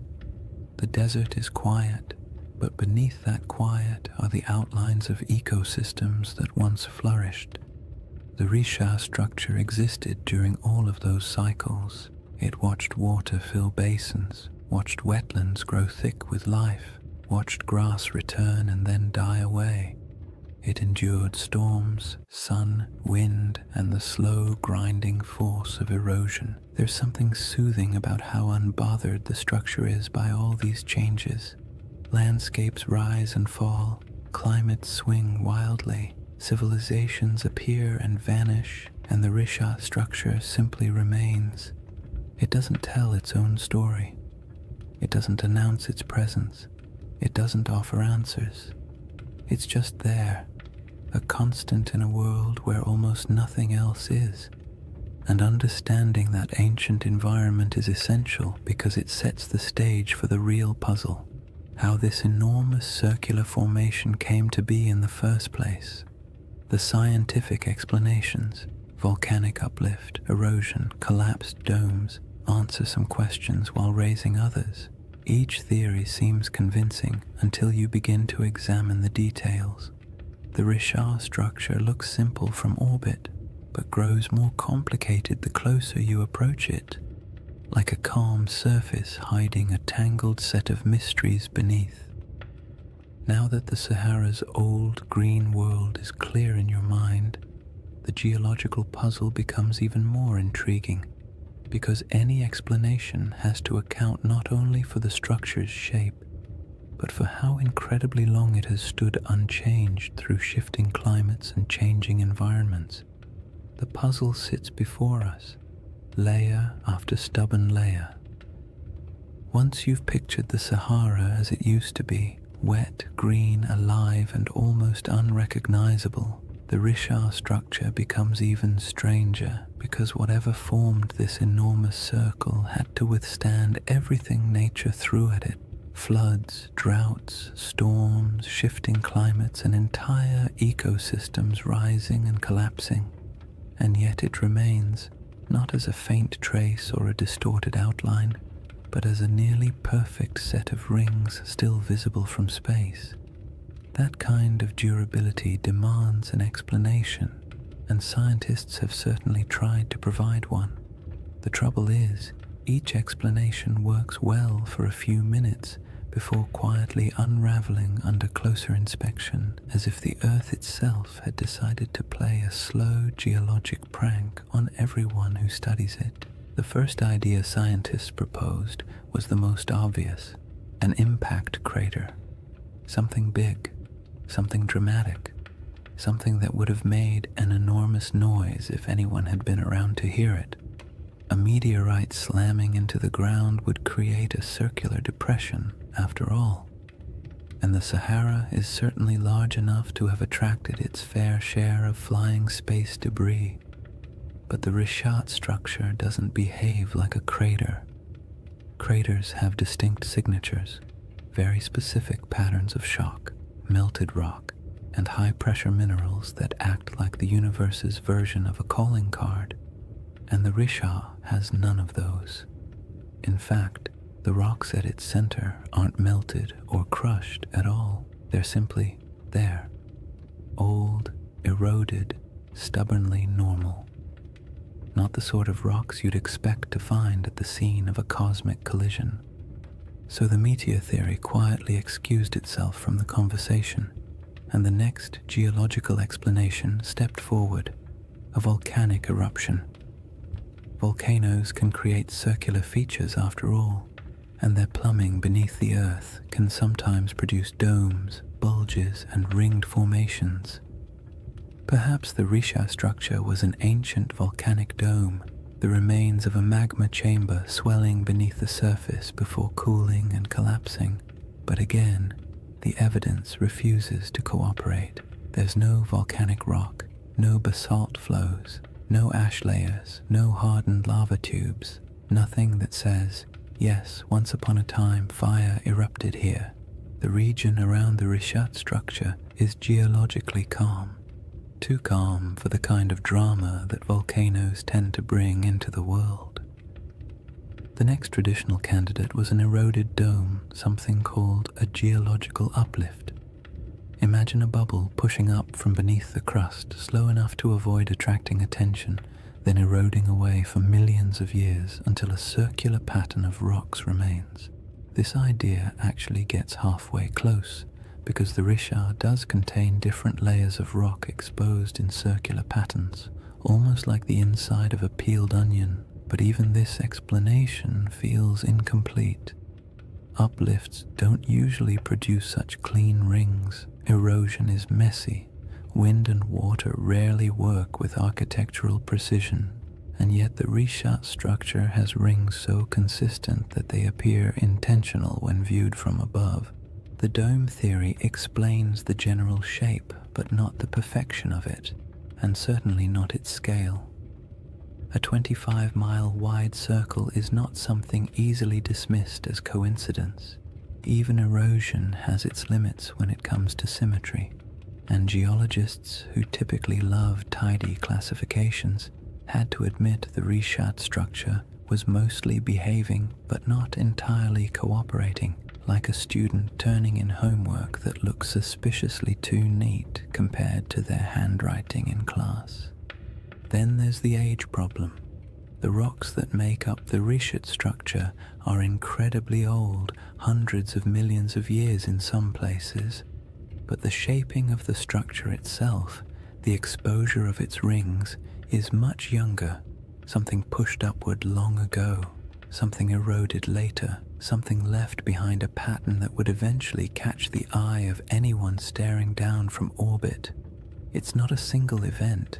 It's a series of long, slow, overlapping processes, each stretching far beyond the human timeline, and yet even knowing that, the structure feels too deliberate. The more scientists studied it, the more the Richat structure revealed small curiosities. The center is oddly flattened. Some ring segments are more pronounced than others. The patterns of quartzite and softer stone alternate in ways that feel as though nature was following a set of instructions. But nature doesn't usually draw in spirals or circles unless something dramatic is happening. Impact, volcanism, collapse. But in this case, the evidence for anything dramatic is conspicuously absent. And then there's the perfect ring issue, the one that quietly bothers everyone who looks at the structure, even if they don't say it out loud. Circles in nature are rare at this scale. Random erosion doesn't create them, rivers don't carve them, wind doesn't sculpt them, and when you see one this large, this clean, and this old, it's hard not to feel like the earth briefly decided to act like a compass and draw a near-perfect shape in the sand.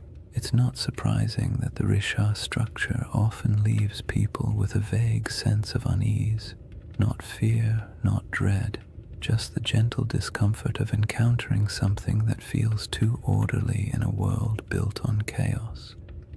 Geologically, the best explanation we currently have is that the Richat structure started as a circular uplift, a dome of ancient rock that rose slowly from the earth long before humans existed. Over tens of millions of years, wind and water eroded the softer materials, leaving behind harder rings of quartzite that resisted erosion.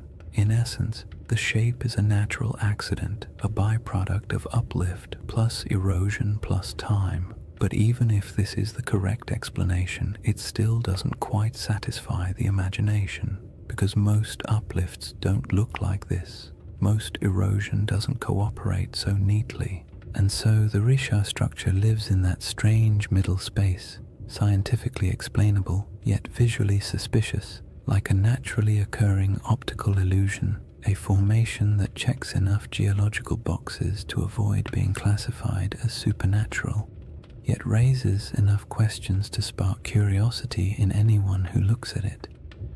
It's the kind of feature that almost begs for a story or a legend, something to give meaning to its shape, even if that meaning exists only in the human mind.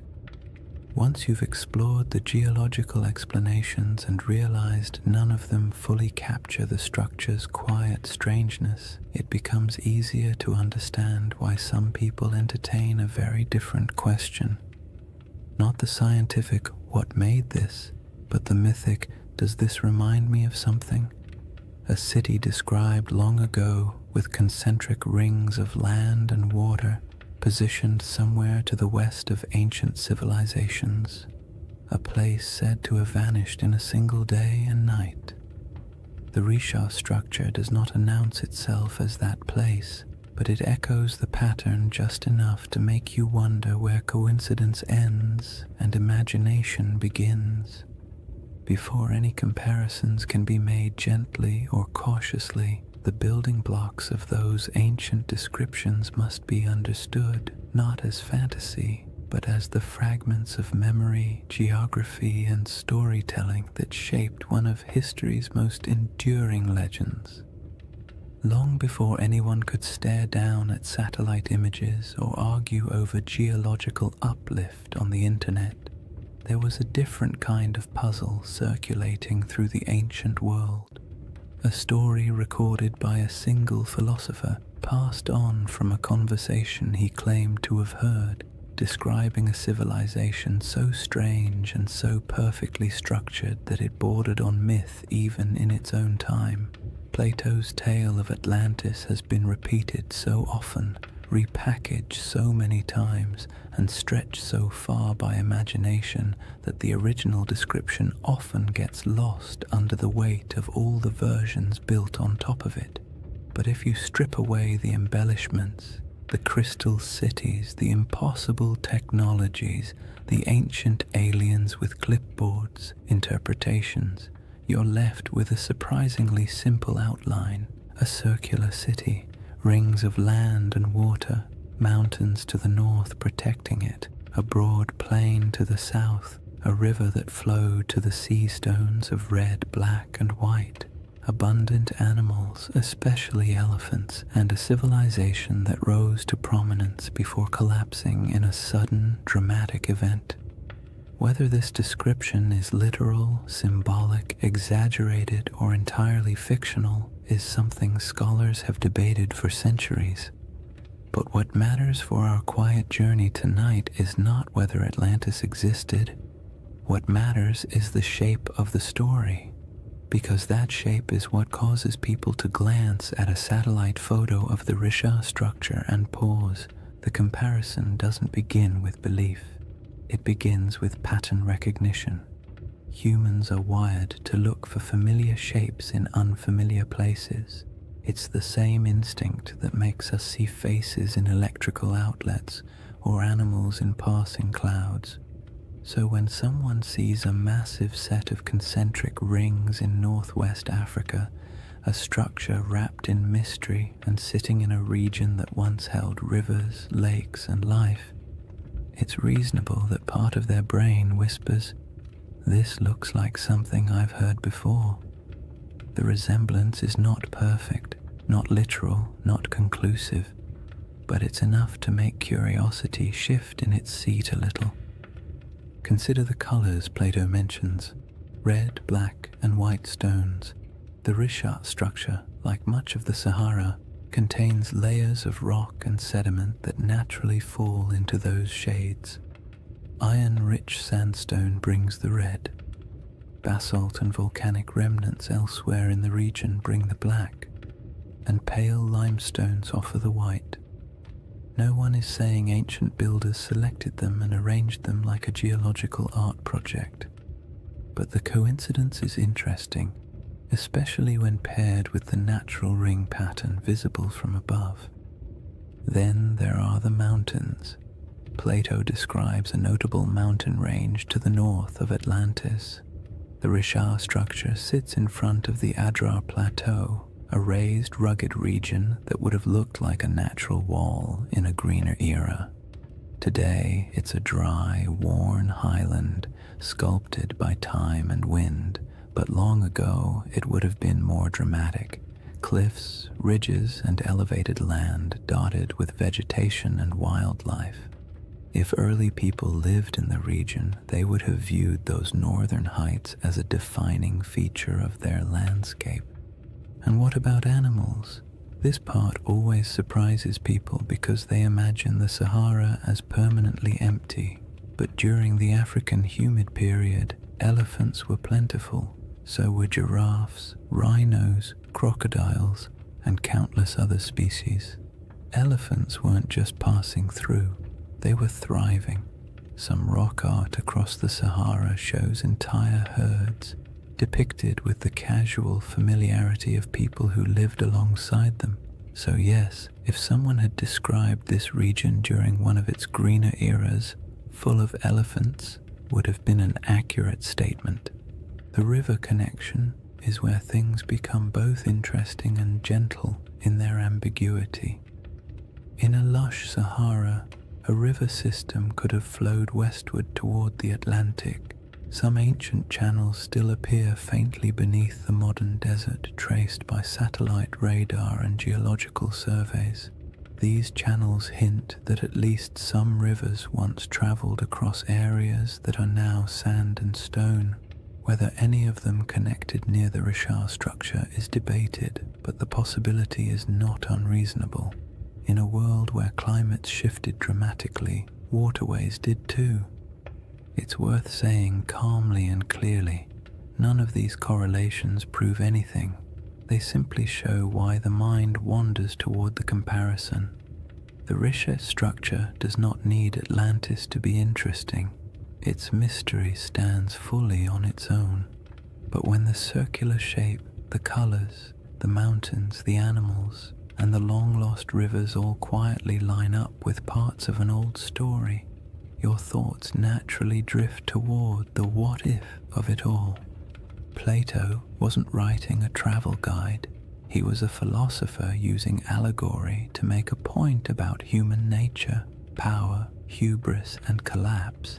Atlantis, in his narrative, was less a factual account and more a moral lesson bundled into a geographic metaphor. Yet even then, scholars have noted that ancient myths often embed distorted memories of older events. Storms, floods, migrations, or lost settlements folded into stories, generation after generation. Myths protect what history doesn't always preserve. They store impressions of landscapes that no longer exist. They embellish, exaggerate, simplify, and dramatize, but something recognizable occasionally survives inside them.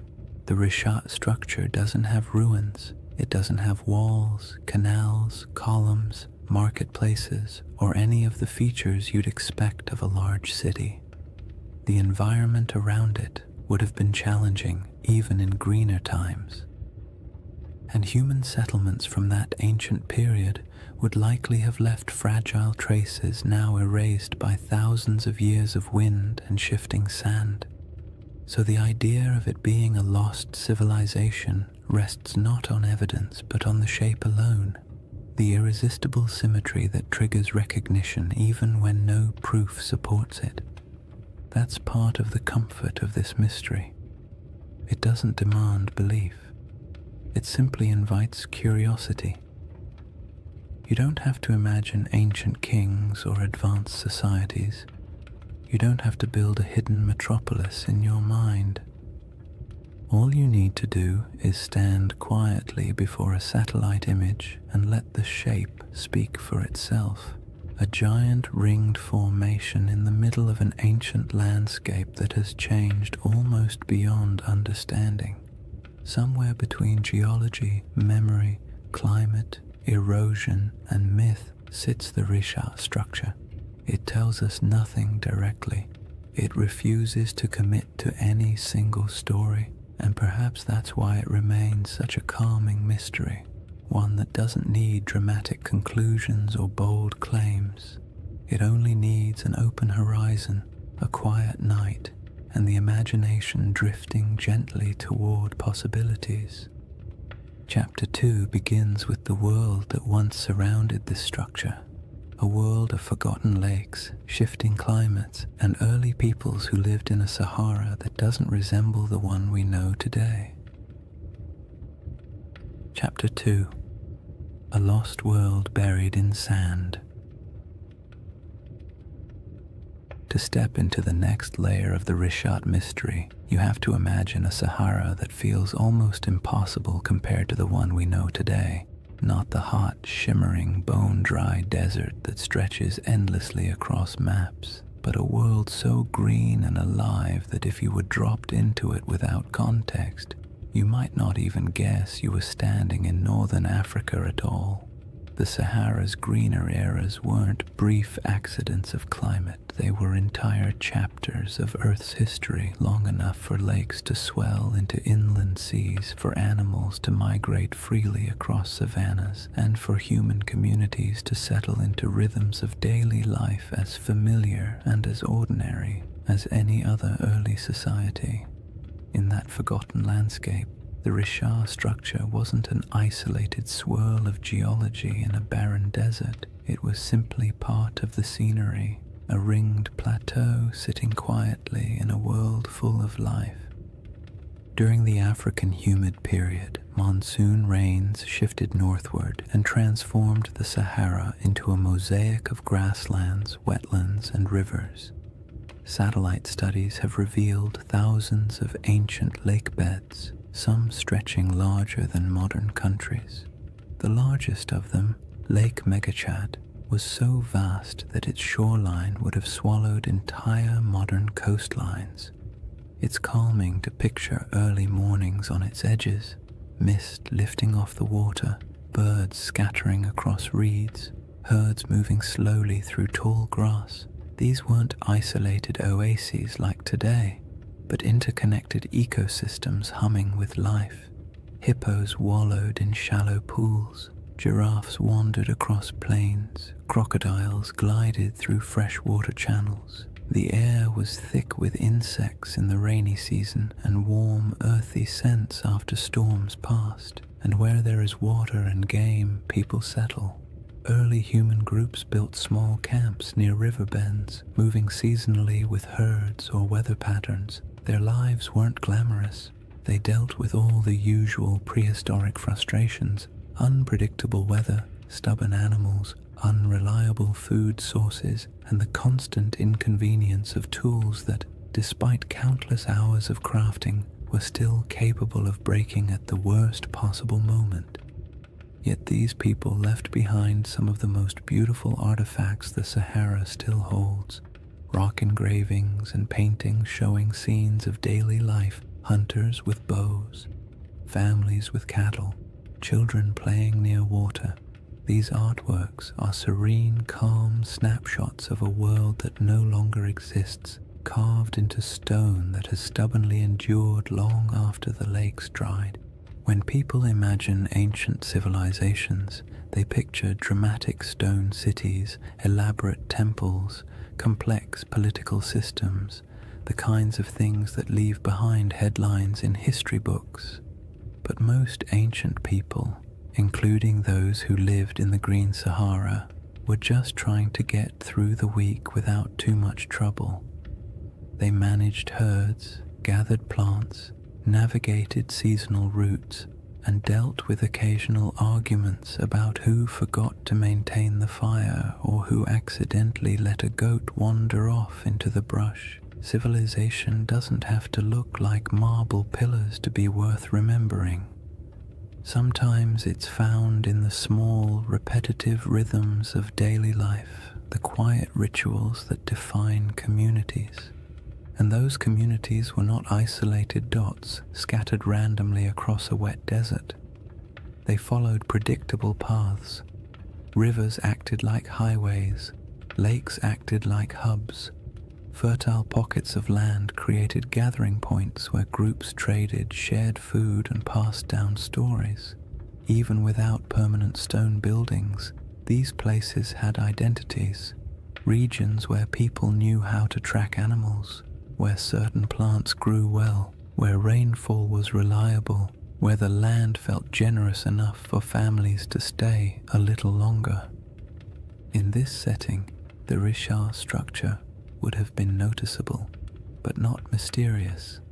Its slopes rose gently, offering views of surrounding plains. Its depressions may have caught water seasonally. Its ringed layers might have supported different kinds of vegetation depending on rain and soil. People could have camped along its edges, used its higher ground for scouting, or traveled across it without realizing they were walking across an enormous circular formation that future generations would discover only from space. It was a feature of the land, not a legend, a place you pass through while thinking about practical concerns, shelter, food, weather, instead of trying to decode the terrain beneath your feet. Some researchers have suggested that pockets of early Saharan cultures may have grown surprisingly sophisticated during particularly wet periods, not in the sense of monumental architecture or complex written languages, but in social networks, trade patterns, and livestock management. Evidence shows early domestication of cattle in the region, and groups may have practiced proto-agricultural techniques around wetlands and lake margins. These weren't lost empires. They were adaptable, resilient societies navigating a landscape that could shift dramatically over generations. The idea that a civilization could thrive here, disappear, and leave little trace isn't far-fetched at all. Wet climates draw people, harsh climates erase them. The desert isn't just unforgiving, it's efficient. Wind strips away organic material, sand buries structures, drought erases evidence of farming, floods wash away tools, and time paired with enough silence can erase almost anything that isn't carved into stone. The Sahara has a way of taking the past, smoothing it out, and leaving behind a surface that pretends nothing was ever there. Even so, pieces of that older world survive: fossilized bones, pollen samples trapped beneath sand, ancient shorelines stamped faintly into the earth, and rock art that still shows people standing beside animals that haven't lived in this region for thousands of years. These fragments don't tell a complete story, but they do confirm one thing: the Sahara was once a place where human life thrived, not merely survived. And in that world, the Risha structure might have been a landmark of sorts, a subtle gate in the landscape, a recognizable formation people used to orient themselves, not a secret, not a holy site, and not the center of anything monumental, just a distinctive feature in a land full of water and vegetation. The idea that early groups might have navigated by it is peaceful to imagine. Small bands of families moving across plains, spotting the familiar rise of the rings in the distance, and knowing they were approaching water or shade or simply a place they'd passed through many times before. When the climate shifted and the world dried, those routes disappeared. Lakes shrank into nothing. Rivers retreated and carved new paths underground. Families moved south or west, following food and water. Eventually, the Risha structure went from living landmark to abandoned plateau, then to forgotten geology swallowed by the earliest dunes. There are no written records, no monuments, no grand architectural remains from this era, just silence and the faint memory of a world washed away by time. The civilizations of the Green Sahara weren't lost in a dramatic catastrophe. They faded gradually, quietly, as the rains weakened and the land transformed, and that gradual fading matters when we begin comparing ancient descriptions, lost worlds, and the shape of stories that survived long after the land itself changed beyond recognition. The timeline of that fading, and how closely it lines up with certain ancient myths, forms the next layer in the riddle.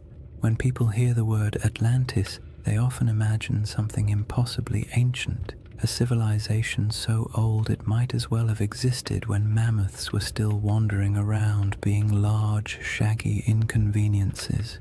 But Plato didn't describe Atlantis as a civilization from the dawn of time. He dated its downfall to around 9,600 BCE, a period surprisingly close to the end of the last ice age and, as it happens, surprisingly close to the moment when the Sahara began shifting into one of its long, humid phases. The more you compare his proposed timeline with the environmental data, the more you notice an odd overlap. not in details or certainty, but in rhythm. And rhythm is often what ancient memories preserve best. Geologists studying the African humid period estimate that around 10,000 BCE, rainfall began increasing dramatically across North Africa. The desert, which had been relatively dry and barren, transformed into a landscape of lakes, wetlands, and grasslands. This wasn't a gentle shift. Climate models show that the monsoon system surged northward in a way that would have felt abrupt on a human timescale. Rivers reappeared, plants spread, herds expanded, and places that had been empty for thousands of years suddenly became habitable again. If you were living anywhere near the region, the shift would have felt like the land itself waking up after a long sleep. Plato's date for Atlantis is often treated like a mystical number. But if you strip away the mythology and look only at the time frame, it places his story right inside the most dramatic environmental transformation the Sahara has ever undergone. That doesn't mean his tale describes this region or any part of it, but the coincidence is interesting, especially because climate change on that scale tends to rearrange human populations. Cultures migrate. Old settlements are abandoned, new territories open for exploration. Oral traditions begin to evolve, preserving memories of places that were flooded or dried out or swallowed by landscapes that changed too quickly for people to adapt smoothly. The timeline problem becomes more intriguing when you move forward a few thousand years. Between roughly 7,000 and 5,000 BCE, the Sahara was at the peak of its green transformation. Lakes were plentiful. Rivers connected regions that are now separated by hundreds of miles of sand.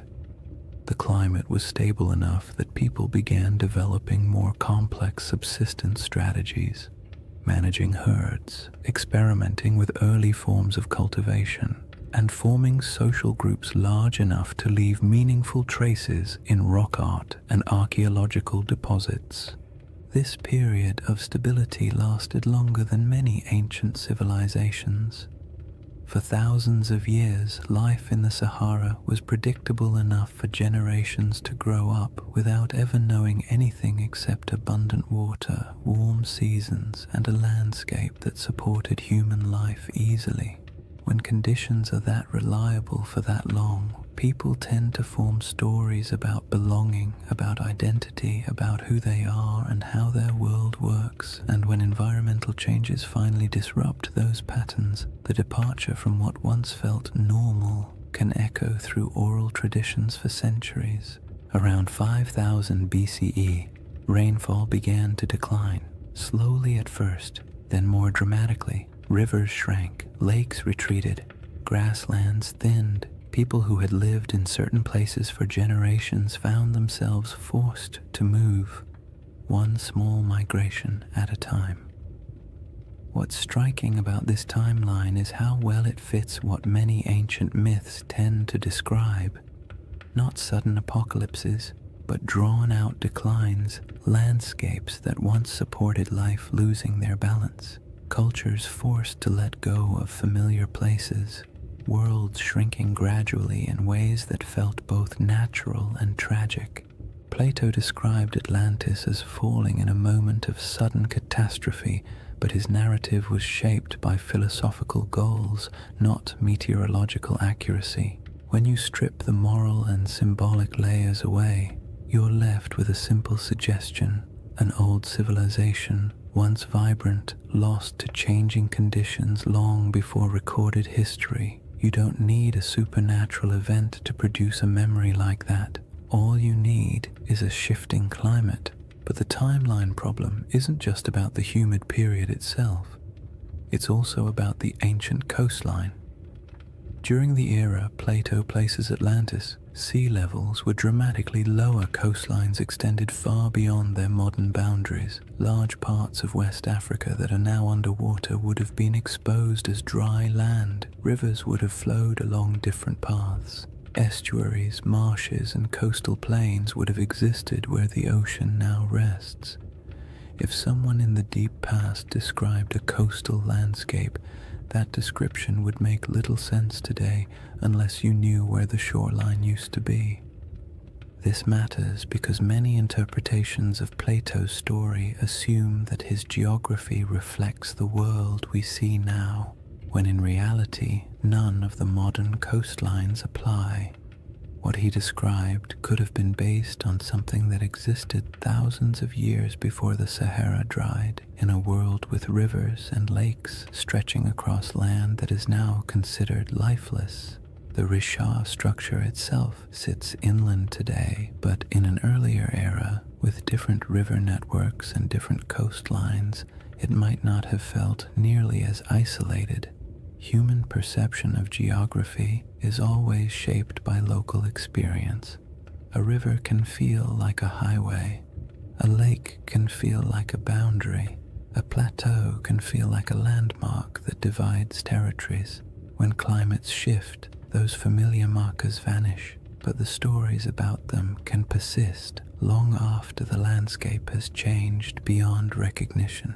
The most compelling part of this timeline overlap isn't the idea that Atlantis maps onto the Sahara, it's the realization that human memory, especially oral tradition, often stretches back further than we assume. Cultures pass down stories of floods, droughts, migrations, and disappearing lands without needing exact dates or written scripts.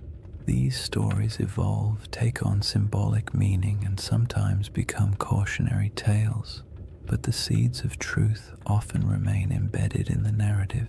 A changing coastline becomes a city swallowed by the sea. A drying river becomes the fall of a once great kingdom. A shifting climate becomes a punishment from the gods. Human imagination attaches meaning to change, especially when change feels larger than individual experience. The Risha structure sits quietly in the middle of this enormous timeline, a geological constant in a world that refused to stay still. Ancient people may have lived near it when the land was green. Their descendants may have moved away when the desert expanded. Their grandchildren may have carried memories of lost lakes or vanished rivers into stories told over fires in distant regions.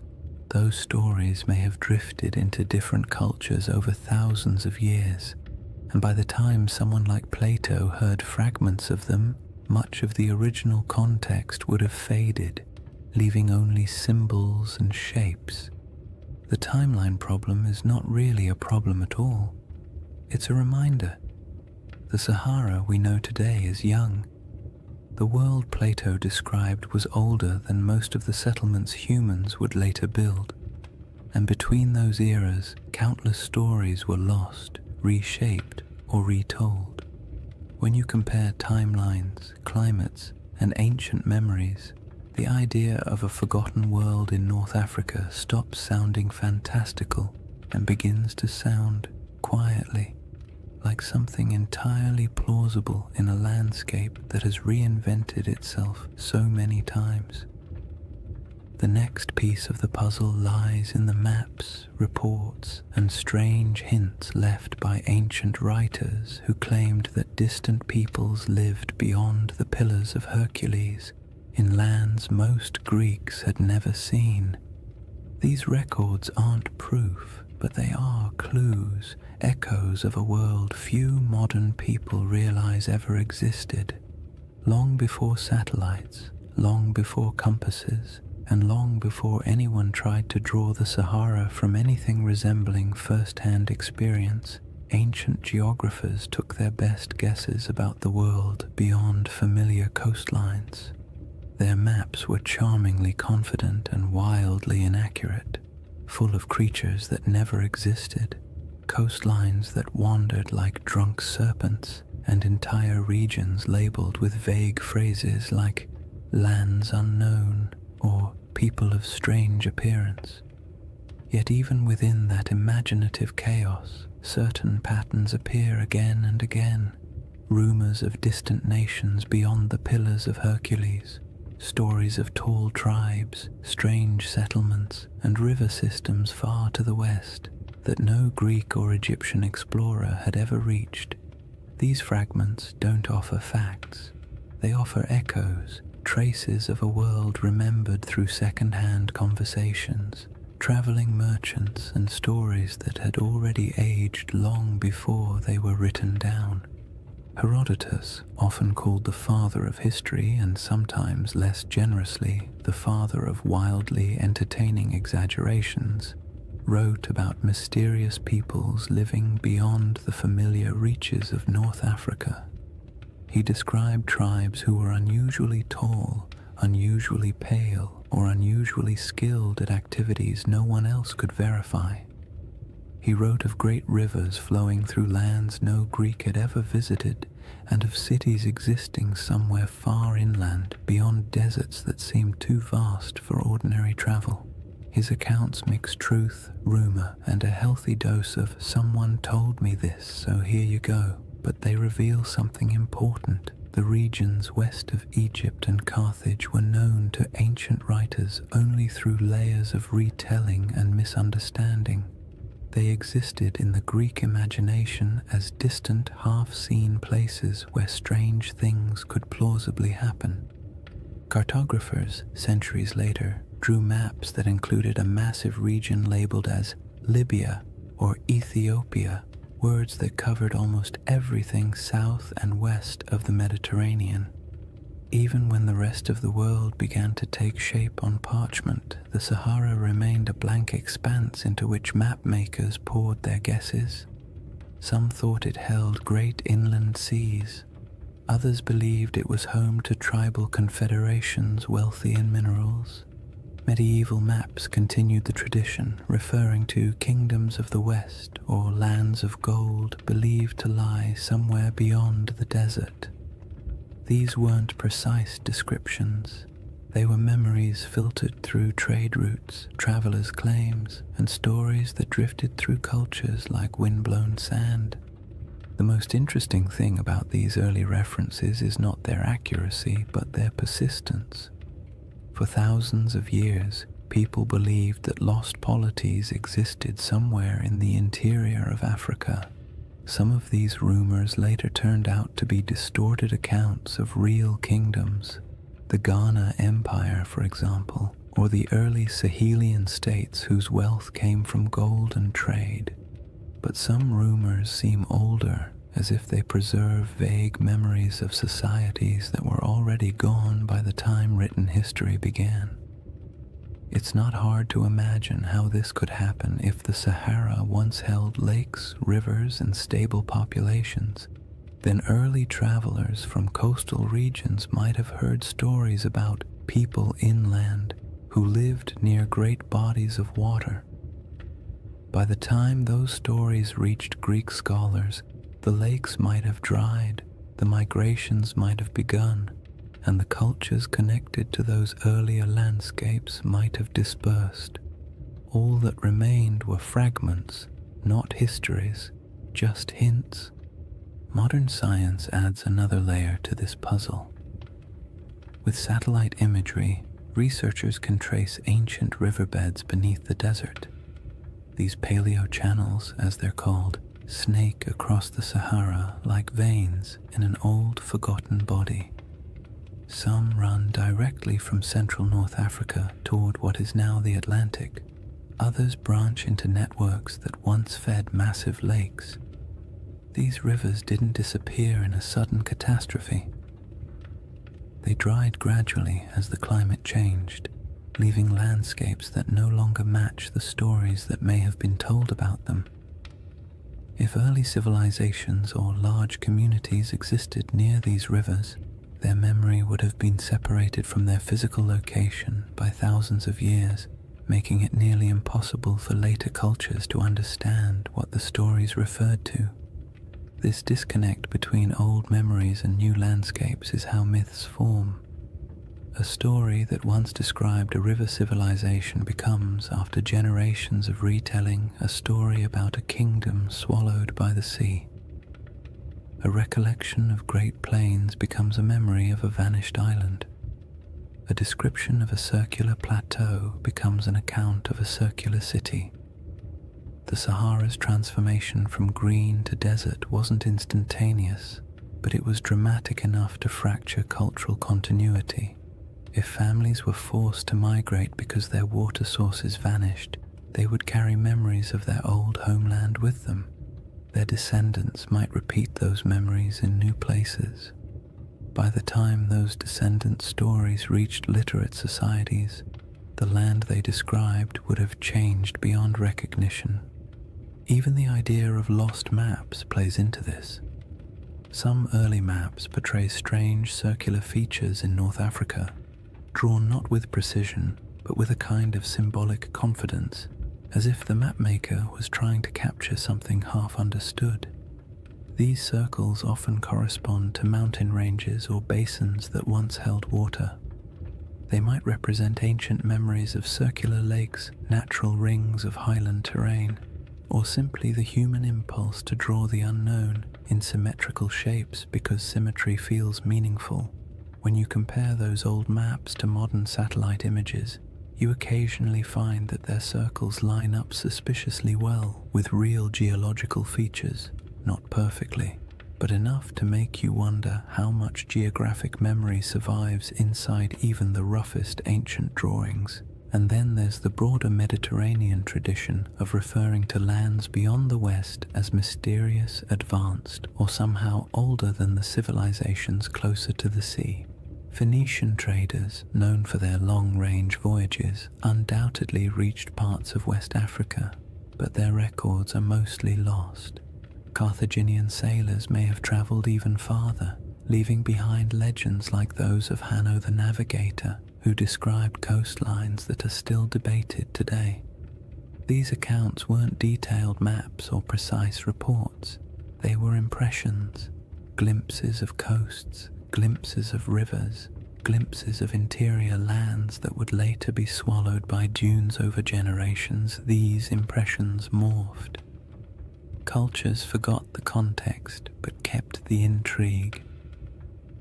What makes all of this so calming and strangely satisfying is the realization that humans have always tried to map the unknown. Even when they lacked the tools, even when they guessed incorrectly, they kept trying. And in doing so, they sometimes preserved things they couldn't possibly understand. Old coastlines, vanished rivers, or stories from travelers who described worlds that no longer existed. When you approach the Sahara with that perspective, its ancient geography becomes less like a blank desert and more like a palimpsest, a surface written over many times but still carrying traces of the words beneath. The question isn't whether ancient maps show Atlantis or any other legendary city. The question is whether the stories behind those maps contain fragments of real places erased by climate and time. In a world where the Sahara once supported thriving cultures and vast waterways, it's not unreasonable to imagine that memories of those lost communities could drift across centuries, eventually arriving in distorted form on the pages of ancient writers. The final piece of this chapter lies in the moment when all those rivers dried and the green Sahara collapsed into the desert we know now. A transformation so dramatic that it could easily have become the seed of legends about worlds swallowed, lands lost, and civilizations fading into silence. When people imagine worlds disappearing, they usually picture sudden disasters, walls of water, earthquakes splitting the earth, angry gods sweeping civilizations into the sea.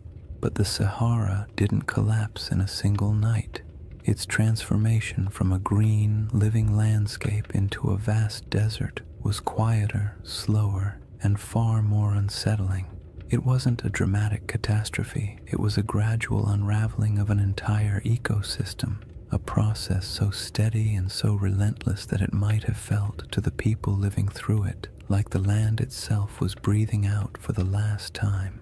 This slow-motion disaster is one of the most profound environmental changes in human history, and its echoes still shape our perception of ancient worlds. The end of the African humid period began subtly. Rains that had once arrived predictably started coming later. Lakes that had always been full began to shrink just slightly around their edges. Wetlands that had supported birds, fish, and early settlements became patchier. People may not have noticed these first signs at all. One dry season feels like an anomaly. 2 in a row feel like an inconvenience. 3 or 4 begin to feel like a pattern. And before long, families who had lived near the same lake for generations might have found themselves walking farther and farther to reach the shore each year. As rainfall continued to decline, the lakes shrank dramatically. Rivers that had once flowed energetically across the plains became shallow streams, then trickling channels, then dry paths where children could walk without getting their feet wet. The soil hardened, vegetation struggled, herds moved away, and because humans rely on the same resources as every other species, they followed. Migration became a necessity rather than a choice. People packed up their belongings, tools, baskets, simple ornaments, memories of what had once been, and set out in search of more reliable water. This wasn't an age of monumental architecture. People didn't leave behind cities where archaeologists could sift through layers of foundations. What they left behind were stories, passed from one generation to the next. Stories of places that had been full of water. Stories of rivers that used to run through valleys now swallowed by dust. Stories of hunting grounds that disappeared so gradually it felt like watching a friend fade over time. These stories survived even after the landscapes themselves did not.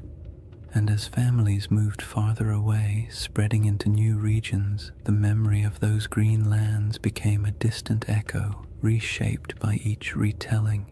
If you could watch the Sahara's drying from a high vantage point, maybe even from the center of the Richard structure itself, the change would look like a slow retreat, lakes pulling inward decade by decade. Shorelines collapsing, riverbeds fracturing into networks of disconnected pools before vanishing entirely, grasslands thinning until the only plants left were the stubborn species adapted to drought. You would see the land lose color, then texture, then sound, until finally all that remained was the wind sweeping grains of sand across empty plains. But there were moments during this drying where the process didn't feel slow at all. When monsoon patterns shifted suddenly, regions that had relied on predictable rainfall could experience dramatic declines in just a few years. A lake that had provided generations of stability might disappear in 2 or 3 long drought cycles. Floods that once rejuvenated riverbanks might stop arriving altogether. These moments would have felt catastrophic to the people experiencing them. They wouldn't have had the language of climate science, but they would have understood that something fundamental had changed in their eyes. The land had turned against them. Such moments of environmental collapse often become the seeds of myths. A lake vanishing can become a story about the gods withdrawing a gift. A flood that never returns can become a story about a cursed people. A migration forced by drought can become a tale of exile. When these stories pass through enough generations, the context blurs and the details shift. What once described a drying valley might eventually become a narrative of a kingdom sinking beneath waves or disappearing overnight. Not because the original event was exaggerated maliciously, but because the environment changed more quickly than human memory could keep up with.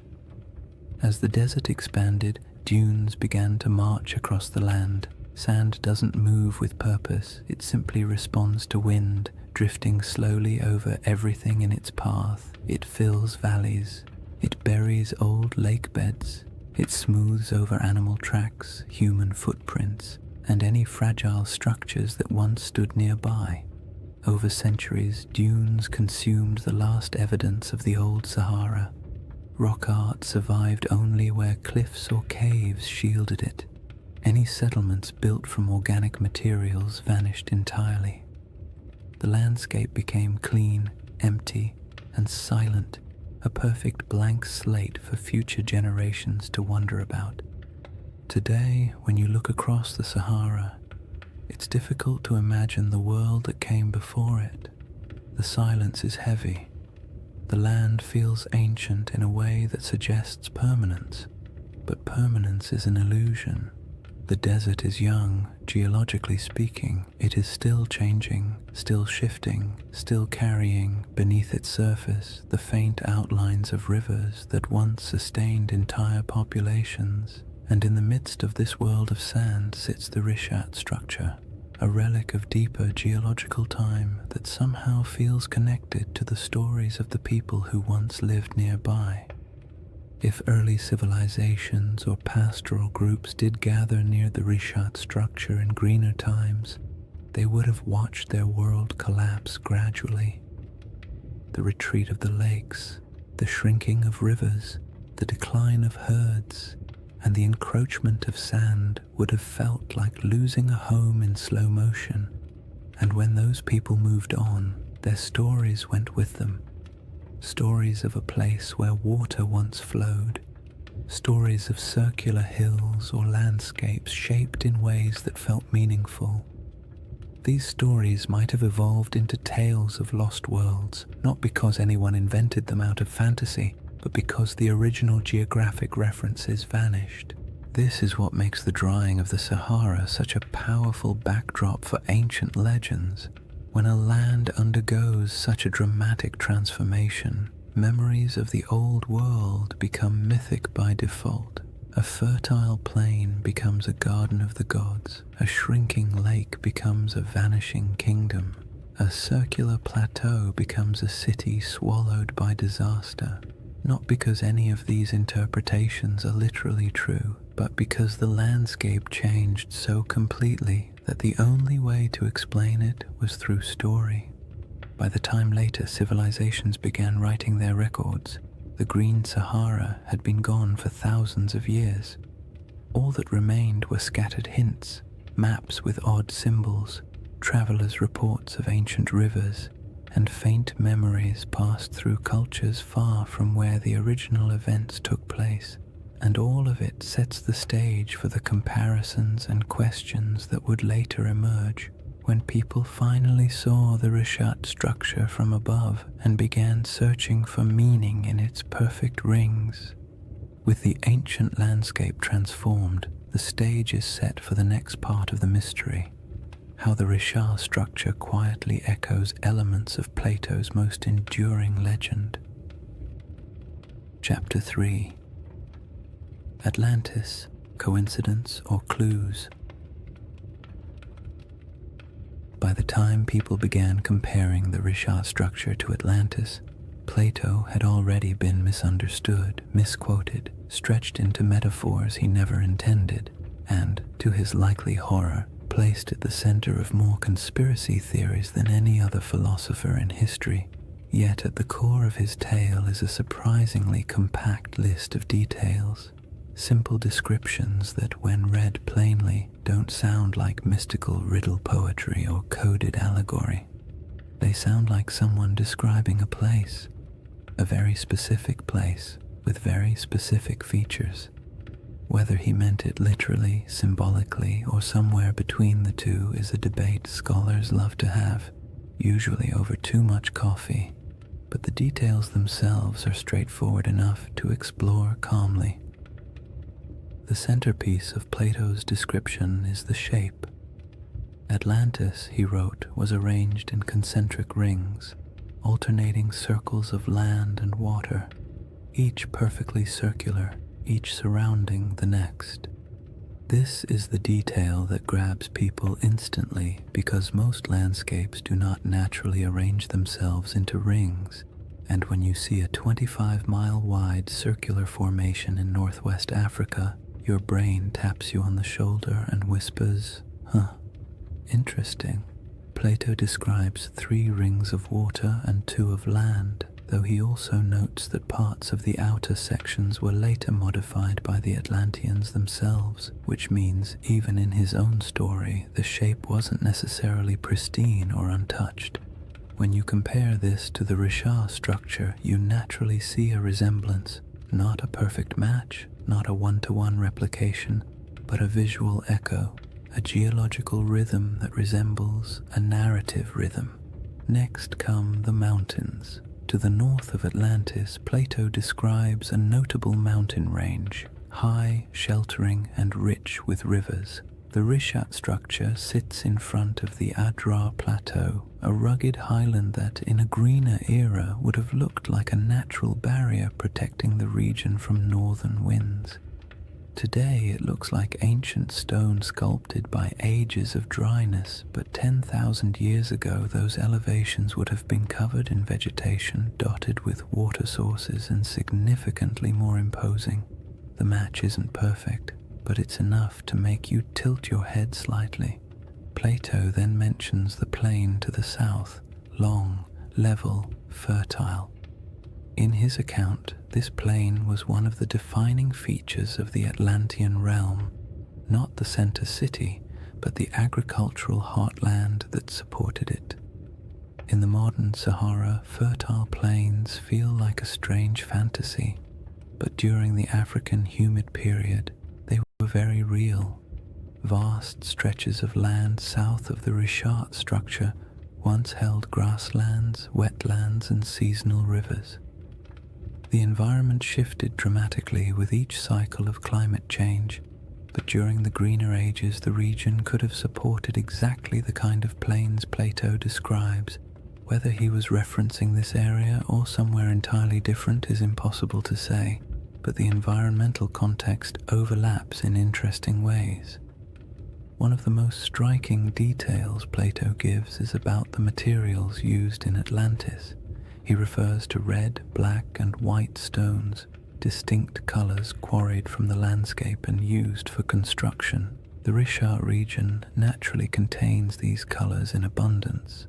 Iron-rich sandstones provide reds, dark volcanic rocks and basalts provide blacks, pale limestones and quartzites provide whites. Again, this doesn't prove anything at all. It simply means the palette Plato described exists in the region, which is more of a quiet coincidence than a revelation. But it's the accumulation of quiet coincidences that tends to capture people's attention. Then there is the detail about elephants. Plato notes that the island of Atlantis had many elephants, not a few, not occasional sightings, but many today. The idea of elephants in the Sahara feels absurd, a contradiction to the very concept of a desert. But the Green Sahara held elephants in abundance. Rock art across the region depicts entire herds with casual familiarity. Fossil evidence confirms that elephants ranged widely across North Africa during humid periods. For most of human history, elephants were not exotic in this region. They were part of the everyday ecosystem, so when Plato casually mentions them, it aligns comfortably with what we know about the Sahara's long-lost environment. Plato also describes a freshwater well at the center of the city, providing clean water even as the outer rings filled with seawater. This detail feels mythic at first, but it also reflects a basic geographic truth. Many circular landforms, especially those rising from domed uplift, often have central depressions or areas where water collects. The Richat structure's core is lower than its outer rings, and though it holds no water today, in a wetter climate it may have held springs or temporary ponds after seasonal rains. Early humans could have used such features for drinking water. As climates changed, memories of these water sources might have been folded into later stories. The river to the sea detail is where the puzzle grows delicate. Plato describes a channel from the city to the ocean, allowing ships to pass through the rings. The Richat structure is inland today, very inland, but ancient river systems in the region once flowed toward the Atlantic. Satellite imagery captures paleo-channels that trace ancient waterways westward. The landforms no longer match these paths because the Sahara has reshaped itself repeatedly, but it is not impossible that rivers once connected this region to coastal plains that have since eroded, drowned, or shifted beneath rising sea levels. All these details create a gentle sensation. Not belief, not certainty, just curiosity. Plato's list is simple enough that it can't be mapped cleanly onto any one place. It can describe a landscape long gone, a symbolic metaphor, or a region badly distorted by oral tradition before ever reaching Greek ears. His text leaves just enough room for interpretation and just enough specificity to make pattern-seeking minds perk up when they see a satellite photo of the Risha structure. The most important thing to remember is that Plato was not attempting to write a historical documentary. He wasn't giving coordinates or providing an atlas. His story was part philosophical argument, part political commentary, and part inherited memory. He may have drawn from older Egyptian traditions or misunderstood travel accounts or combined several cultural memories into one dramatic narrative. But within that narrative lies a pattern: rings, plains, mountains, colors, elephants, rivers that align loosely, gently, and intriguingly with what once existed in parts of North Africa. What makes this segment of the mystery so soothing to explore is the absence of pressure. You don't need the Risha structure to be Atlantis. You don't need the description to match perfectly. All you need is the simple awareness that Plato left a list of clues describing a place that may have existed in the deep past, a place shaped by water, climate, geography, and memory. And when you place those clues beside a quiet, circular geological formation surrounded by a desert that used to be alive, it becomes easy to drift into a state of gentle wonder, the kind that invites curiosity without demanding conclusions. Once you've examined Plato's clues and quietly accepted that some of them line up with the Rishat structure in a pleasantly suspicious way, the next step is to look at the smaller oddities, the details that don't prove anything on their own but linger in the mind like faint fingerprints on ancient glass. These are the features that make researchers pause, tilt their heads slightly, and say something academic like, "Well, that's interesting." They don't demand conclusions, they simply refuse to be ignored. One of the strangest among them is the presence of ancient salt deposits inside the Risha structure. In a desert environment where rain is scarce and water evaporates quickly, salt isn't surprising by itself. What is surprising is the suggestion that the salt layers within the structure formed through processes involving ancient water bodies.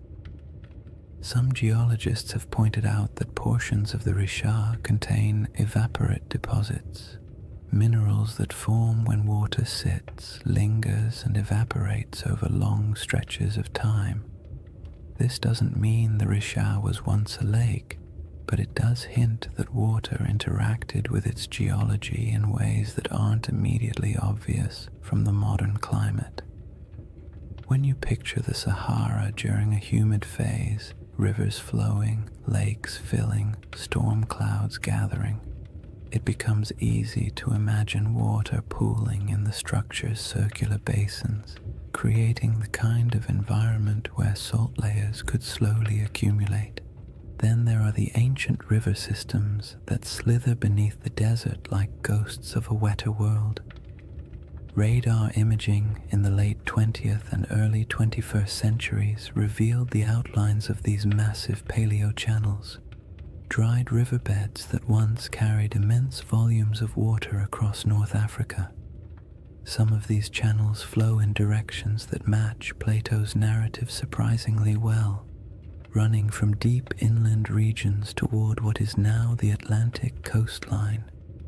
In modern geography, the Richard structure sits far from the sea, but in the world of 10,000 or even 8,000 years ago, the landscape would have been dramatically different. Coastlines were altered, deltas shifted, and river networks created pathways across regions that are now hostile to life.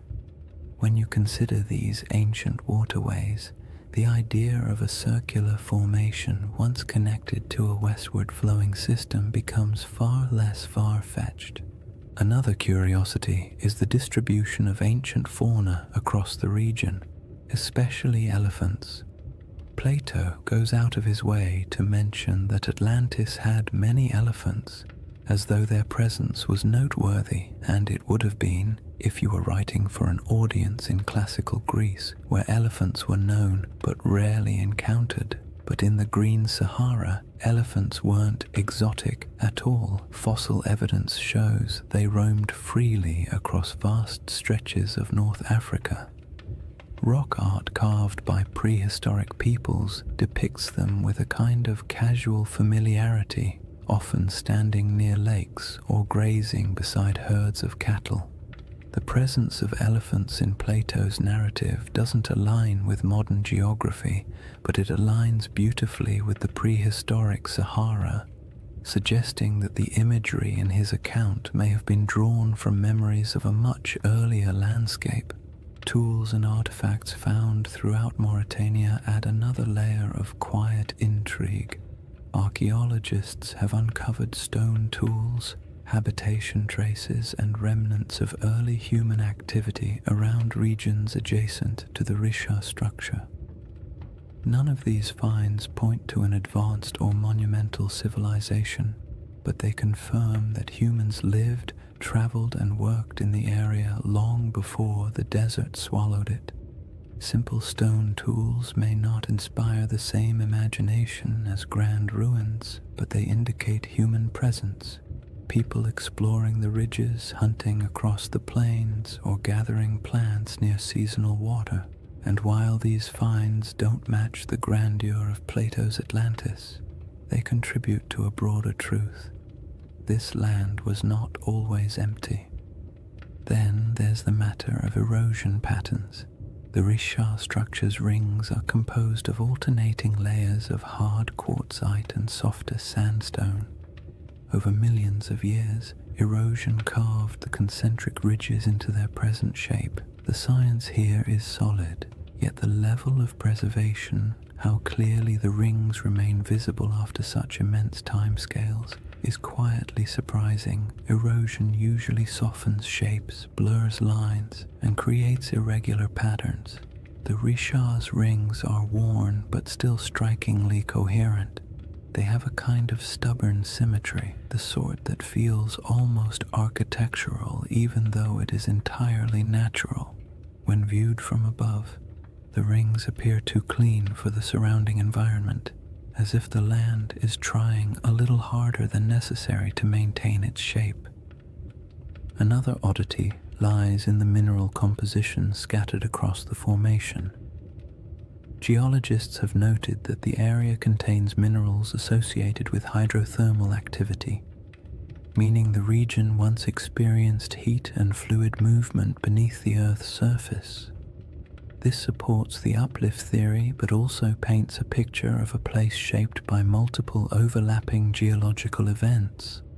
The Richard structure is not the result of a single moment. It is the result of a series of slow, layered processes interacting in strangely harmonious ways. When geological events stack neatly like this, creating a tidy circle in the middle of a continent, it sparks the imagination, because nature rarely arranges its complexity into something that looks organized from space.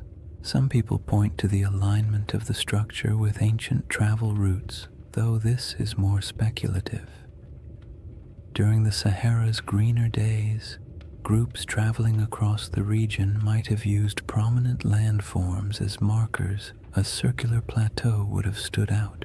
It might have acted as a natural waypoint in a place you recognized from a distance, a feature that reassured you that your path was correct. This doesn't make it a settlement or a central city, but it makes it part of the landscape of human movement. Landmarks have always shaped migration, even unintentionally. Then there's the subtle but persistent fascination researchers have with the interior depressions of the Richat structure. The central basin and inner rings create natural pockets where water might have pooled during rainy seasons. These areas could have provided temporary freshwater sources long before the desert took hold. If early communities ever camped here, the structure might have served as a resting place, a place where the land, by pure coincidence, gathered the elements people needed to survive. None of these oddities amount to direct evidence of Atlantis or any lost civilization. They don't point to architecture, writing, or engineering. They don't claim that the Richat structure is anything more than a geological formation shaped by erosion, uplift, and deep time. But taken together, these small details create a sense of place, a landscape shaped by water, life, and environmental transformation. A place where memories of a greener world might have lingered long after the land grew silent.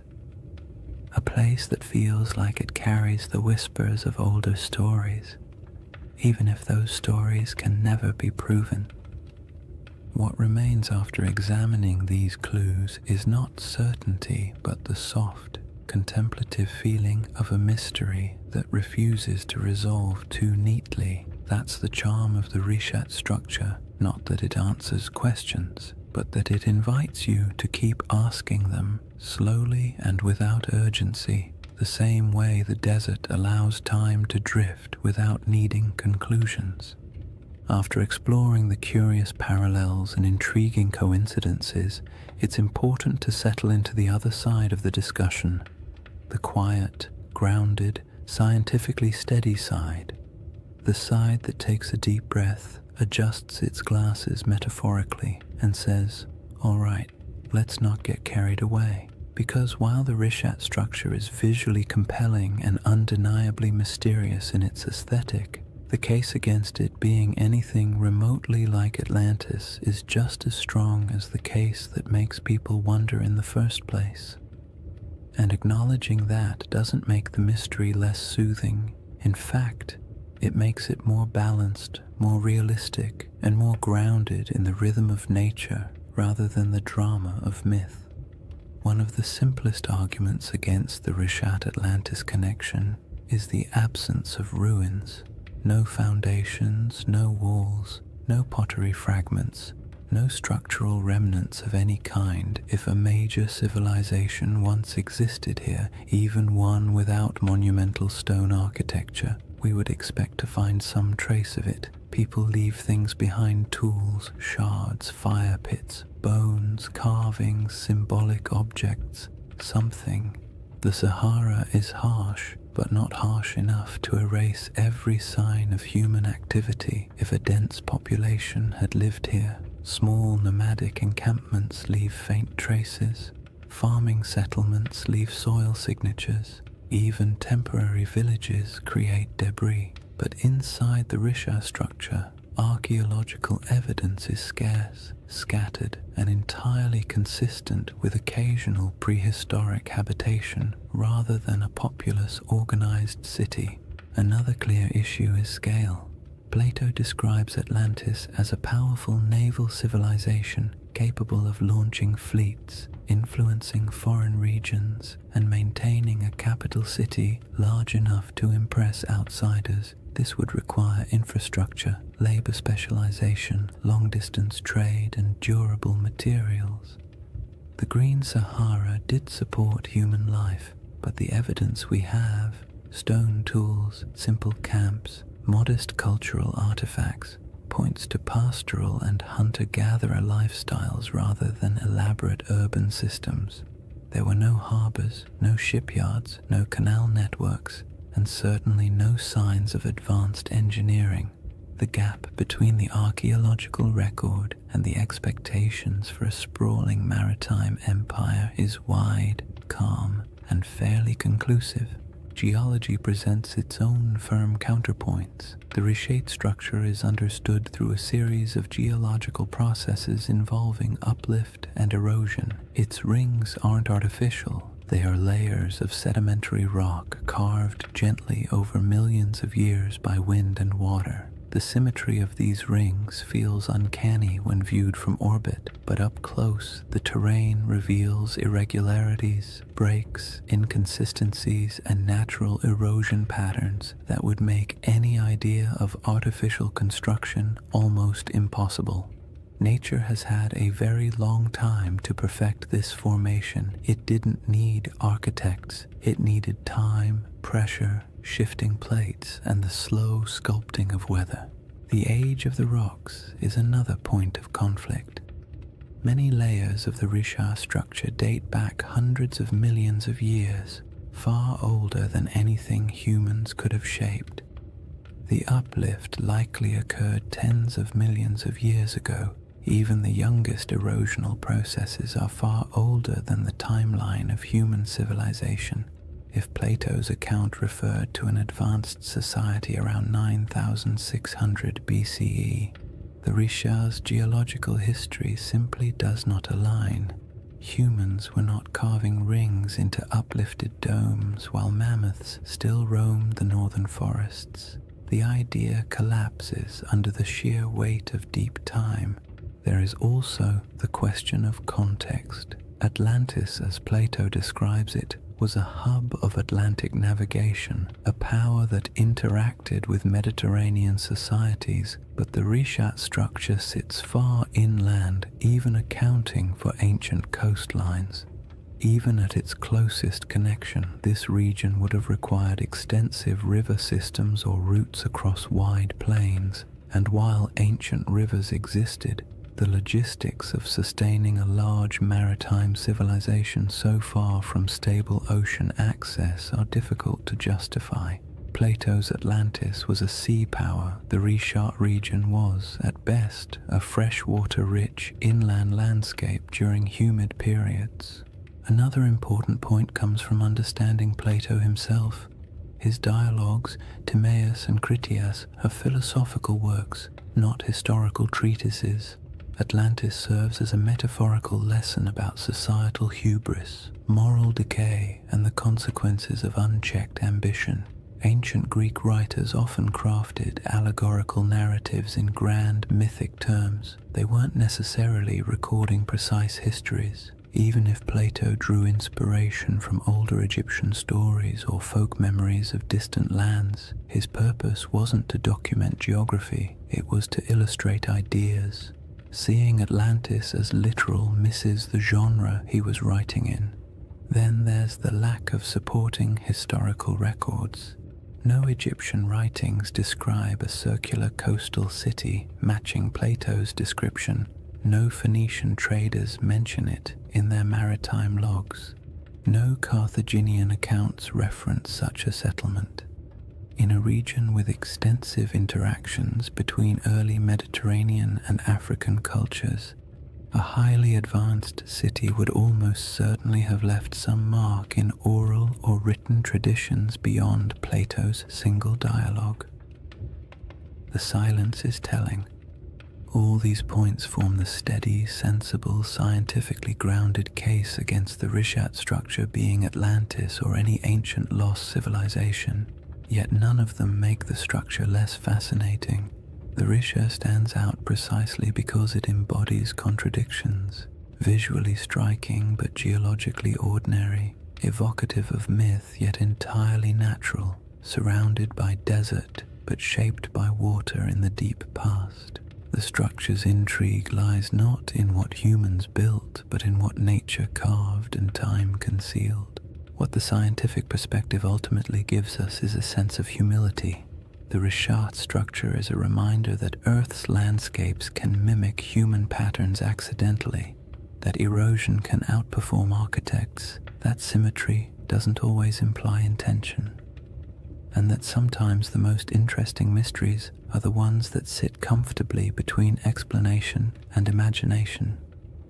There is a quiet comfort in acknowledging what the Rishat structure is not, because it allows us to appreciate what it is: a monumental geological formation shaped entirely by natural processes, yet somehow capable of whispering to the part of the human mind that loves stories of lost worlds.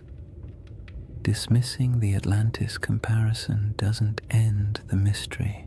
It reframes it, shifting the focus from fantasy to the wonder of a landscape that survived floods, droughts, and time itself. And somewhere between geological certainty and mythic speculation lies a middle path, a gentle possibility that doesn't require lost empires or supernatural disasters. Only the simple fact that landscapes change, memories drift, and stories evolve across generations. That quiet middle ground forms the foundation for the next part of this chapter. After weighing the clues and counterpoints, what remains is a space in between, a soft, contemplative middle ground where certainty isn't required and imagination doesn't have to be excessive. It's the place where most real historical mysteries quietly live, suspended between the cold confidence of science and the gentle allure of myth. The Risha structure fits comfortably there, not as Atlantis, not as evidence of a forgotten super-civilization, but as something far more grounded and oddly more beautiful, a landscape that carries echoes of memories older than history itself. This middle ground begins with an idea that's far less glamorous than lost empires but far more plausible: that Plato's account of Atlantis may have been shaped by older stories, older observations, and older memories passed through generations of storytellers, traders, and priests. Not memories of a technologically advanced society, but memories of places that once existed and then disappeared as the world changed. Civilizations don't have to be grand to be worth remembering. A pastoral group displaced by drought can leave behind a story that grows in the telling. A lakeside settlement swallowed by desert winds can become a tale of a city lost. A dramatic shift in climate can be recast as a divine punishment, and long after the physical evidence is gone, the story continues, reshaped a little each time it's spoken aloud. If you imagine early North African cultures watching their world change, watching lakes shrink, herds migrate, familiar routes vanish beneath encroaching sand, it's easy to understand how memories of those landscapes could eventually transform into myths about lost worlds. The Sahara didn't disappear overnight, but it disappeared quickly enough in human terms that it would have felt, to those who lived through it, like watching a homeland dissolve. People don't forget something like that. They carry it into new regions, tell it to their children, bury it in rituals and cautionary tales, and as those stories move from one culture to another, details shift, embellishments form, and simple memories become larger narratives. When Plato eventually recorded the Atlantis story, he may have been receiving not a literal historical account, but a story already many generations old. A story so old, in fact, that the geography behind it had changed completely since the original events. That is the gentle possibility that keeps the Riche conversation alive. Not that it was Atlantis, but that it resembles the type of place that could have inspired memories strong enough to survive climate shifts, migrations, and cultural reinterpretation. In this middle ground, the Rishat structure becomes less a candidate for Atlantis and more a symbol for the forgotten worlds that once existed during the Sahara's green phases. The circular shape isn't a blueprint, it's a coincidence that resembles human descriptions of circular settlements or lake systems. The environment around it, once fertile, later desolate, fits the rhythm of myths describing lands that flourished and then vanished, and the geological strangeness of the formation makes it the type of place human imagination gravitates toward, even without evidence of ancient cities or monumental architecture. This perspective is calm and grounding. It acknowledges that the Richat structure is geological, not architectural. It embraces the idea that natural formations can inspire awe without requiring supernatural explanations, and it allows space for the possibility that human stories, especially the very old ones, often preserve impressions of landscapes altered or erased by time. In this view, Atlantis isn't a lost city waiting to be excavated. It's a cultural memory of a world transformed. The middle ground also makes room for one of the most fascinating aspects of human storytelling: our tendency to merge different memories into single narratives. Imagine an Egyptian priest hearing tales from travelers who claim their ancestors once lived in a land where water flowed through concentric valleys. Imagine those memories mixing with other stories of disappearing lakes, ancient floods, or regions swallowed by drought. Imagine Plato hearing a version of that tale centuries later, filtered through generations of reinterpretation. By the time he wrote it down, the story would have been a blend, part geography, part metaphor, part nostalgia for a world the teller never saw.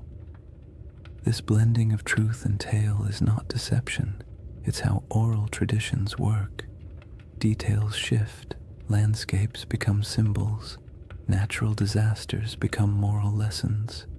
A story meant to explain why the world changed becomes a story explaining why people must be humble. Even today, we do this without realizing it. We condense complex events into simple narratives because simple narratives are easier to remember, easier to teach, and easier to carry into the future.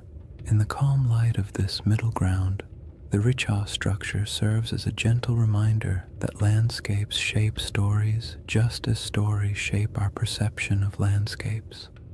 The structure's rings might have meant nothing to the people who walked across it thousands of years ago, but to someone hearing a distorted account of those landscapes generations later, the image of a circular landform might have blossomed into something mythic, not because the Richat structure was Atlantis, but because it felt like the kind of place myths grow from, strange, memorable, and entirely out of step with its surroundings. The temptation of this middle path lies in its openness. You don't have to believe the Richat structure hides ruins. You don't have to assume ancient people built concentric canals.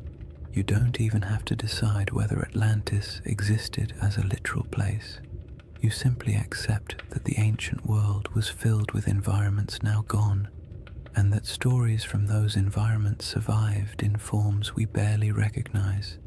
The Richat structure becomes one of many possible inspirations, not the answer, but an echo. There's something soothing about mysteries that don't demand solutions. They allow your mind to drift without needing to arrive anywhere specific. The Richat structure isn't a riddle asking to be solved. It's an invitation to explore deeper layers of time, to imagine landscapes that no longer exist, and to appreciate how human memory stretches across millennia.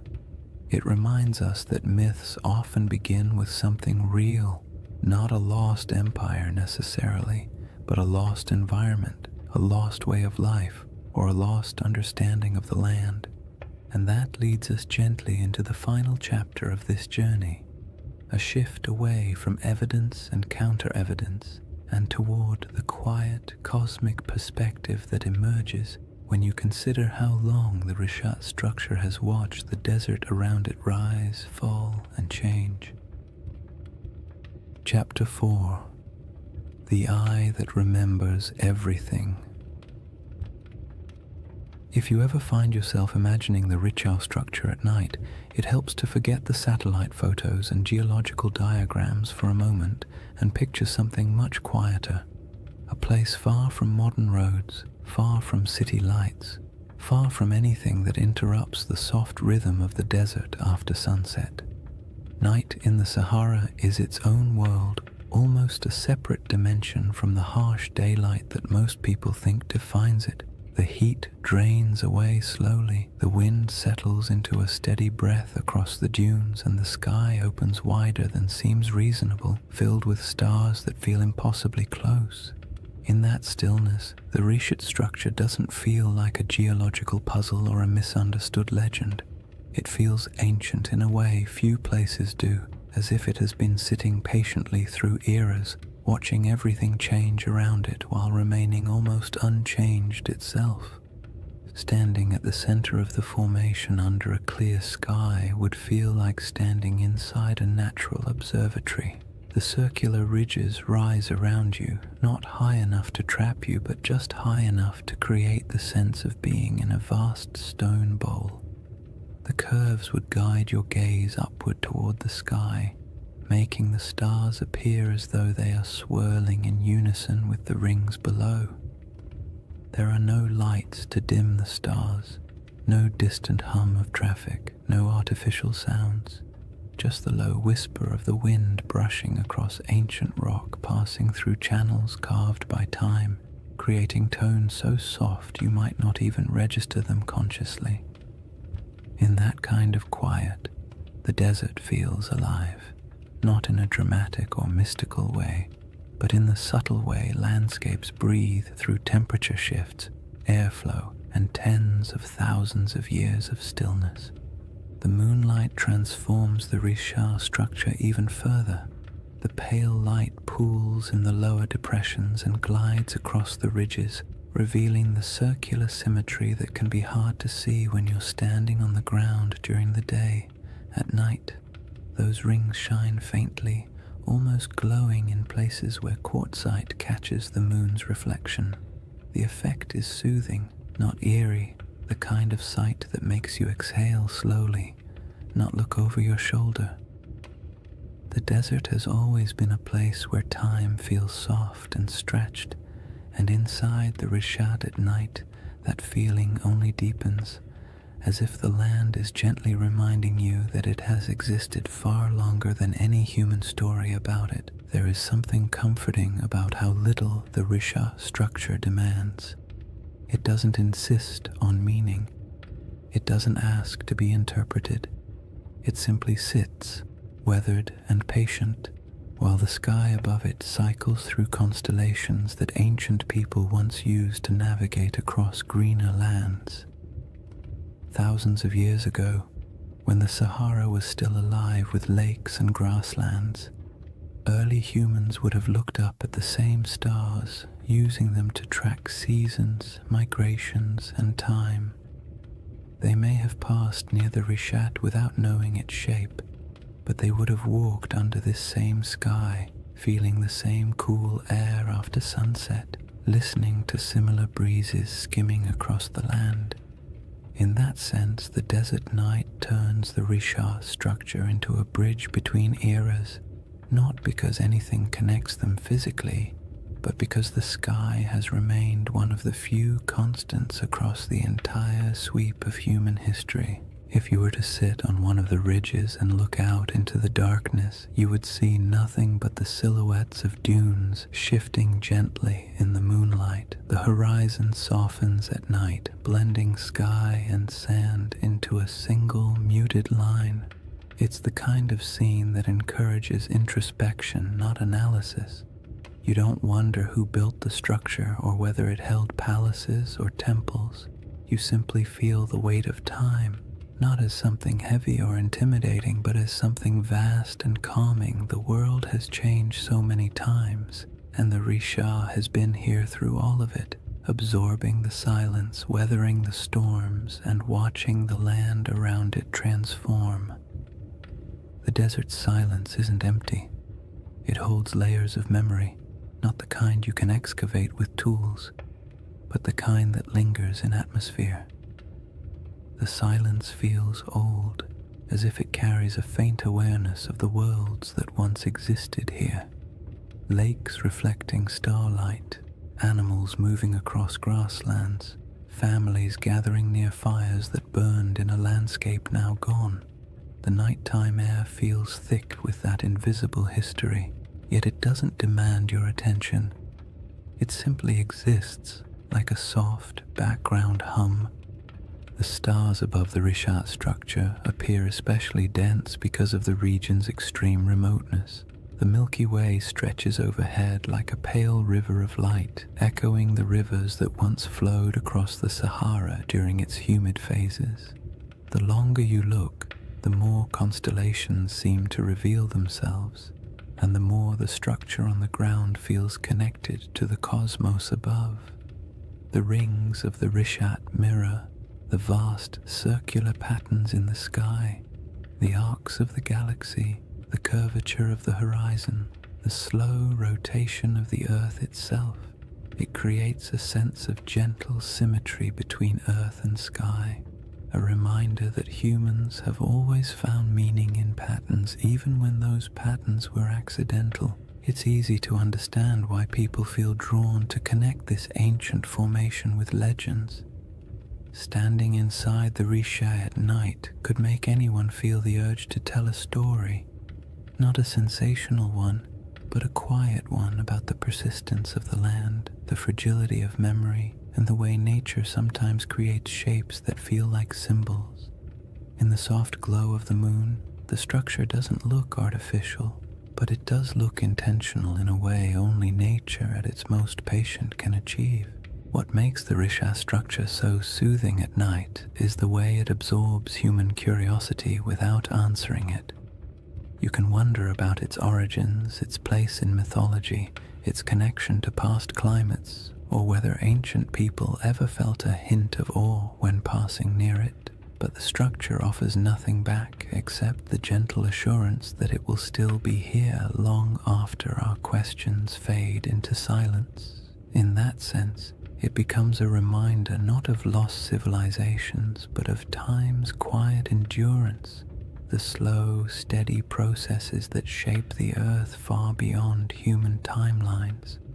And as the night grows deeper and the air cools further, the Rishat structure settles into complete stillness, becoming not a mystery to solve, but a place to simply exist for a moment, to rest, to breathe, and to absorb the sense of calm that comes from standing in a landscape that has survived every climate, every story, and every shift the world has thrown at it.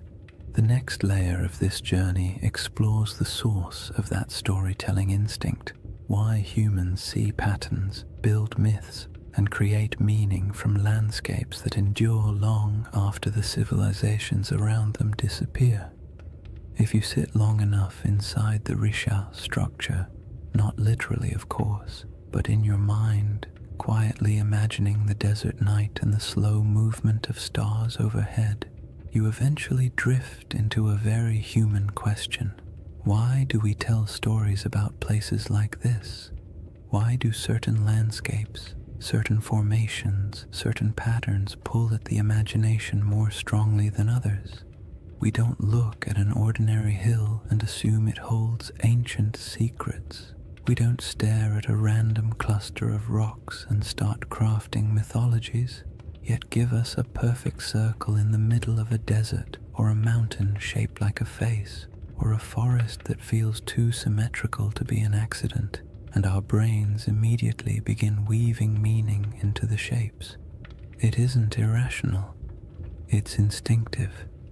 A deep part of how humans make sense of the world, especially the parts of it that feel older than our ability to explain them. That instinct begins with something simple: pattern recognition. Humans are exceptional at spotting patterns even when those patterns don't exist. It's a survival trait. Recognizing the difference between a harmless shadow and a predator hiding in the bushes was once a matter of life and death.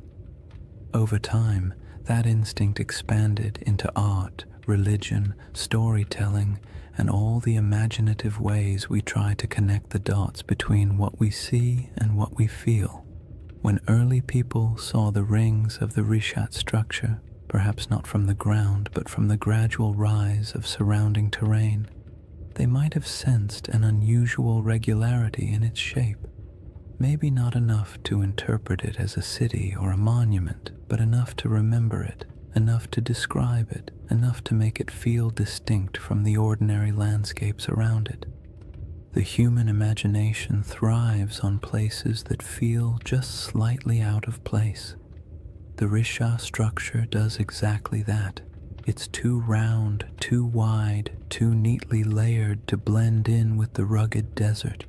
It doesn't look artificial, but it doesn't look random either.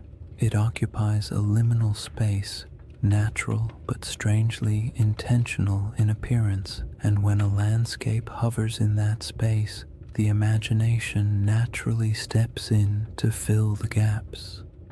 People project stories onto it not to deceive anyone, but because stories help us understand what feels beyond understanding. Storytelling is how humans anchor themselves in time, how they transform landscapes into memories, and how they preserve experiences that might otherwise vanish. This is why even the calmest, most scientific minds sometimes drift into gentle speculation when they look at places like the Rishat, not because they truly believe in lost empires hiding under millions of years of erosion, but because landscapes with unusual beauty evoke a sense of quiet wonder, and wonder is a fertile ground for stories. You don't need to imagine Atlantis rising and falling. You only need to imagine how it felt for early communities to live in a Sahara full of lakes and wildlife, passing by a strange circular plateau that looked different each season. Maybe it was a landmark, maybe it was a gathering point, maybe it meant nothing at all, but it would have stood out, and anything that stands out tends to gather stories.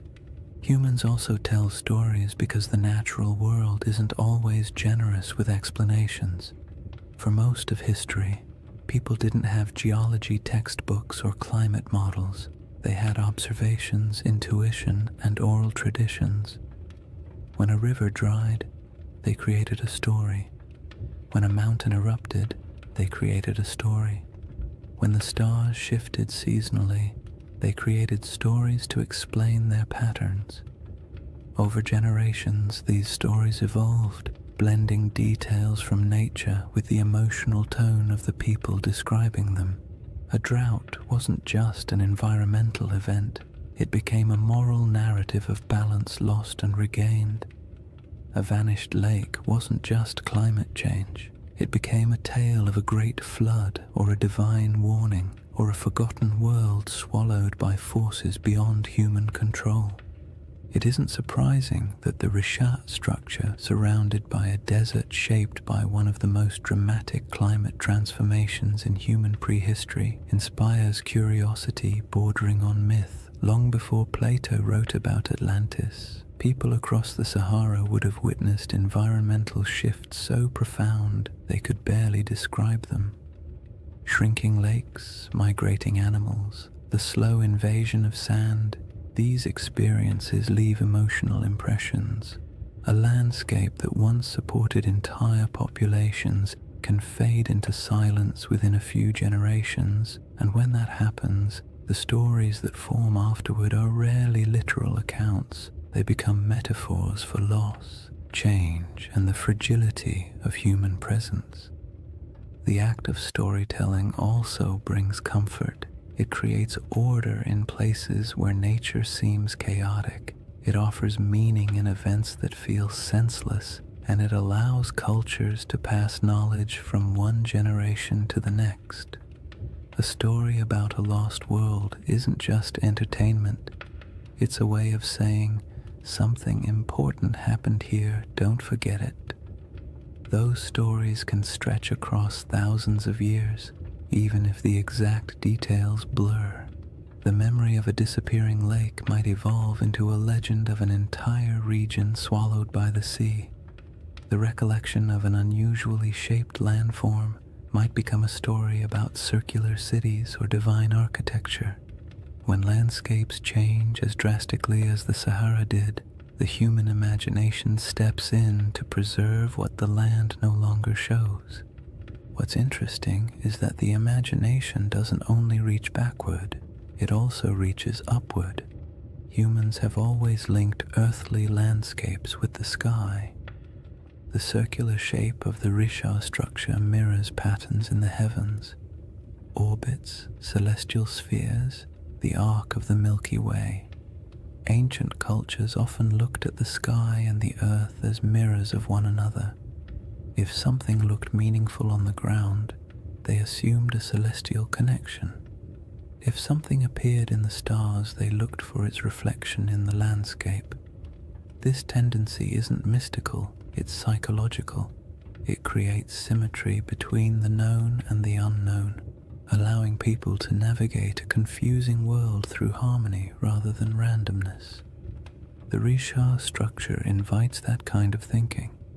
At night, when the stars swirl overhead and the rings below form a gentle spiral of shadow and light, it becomes easy to understand how the human imagination might link the two, not through elaborate theories, but through quiet intuition, through the simple feeling that a place shaped in circles must hold a story shaped in circles, through the awareness that landscapes sometimes look like symbols even when they are not, through the natural desire to connect the visible world with the invisible past. In the end, the human imagination isn't a flaw in our understanding of places like the Risha structure. It's a companion. It allows us to explore possibilities without insisting on answers. It lets us appreciate mysteries without demanding they be solved. And it reminds us that even when we know the scientific explanation for a geological formation, we can still feel wonder, still be moved by the beauty of its shape, and still tell stories about what it might have meant to the people who walked through a greener Sahara thousands of years ago. That instinct to remember, to reinterpret, to imagine, leads naturally into the next part of this journey. The way deserts protect, preserve, and occasionally conceal pieces of worlds that no longer exist, leaving behind not cities but quiet geological breadcrumbs for the patient observer. When people think of the desert, they often imagine it as a place that erases everything. Wind sweeping across dunes, sand swallowing anything left on the surface, time grinding all traces of the past into dust.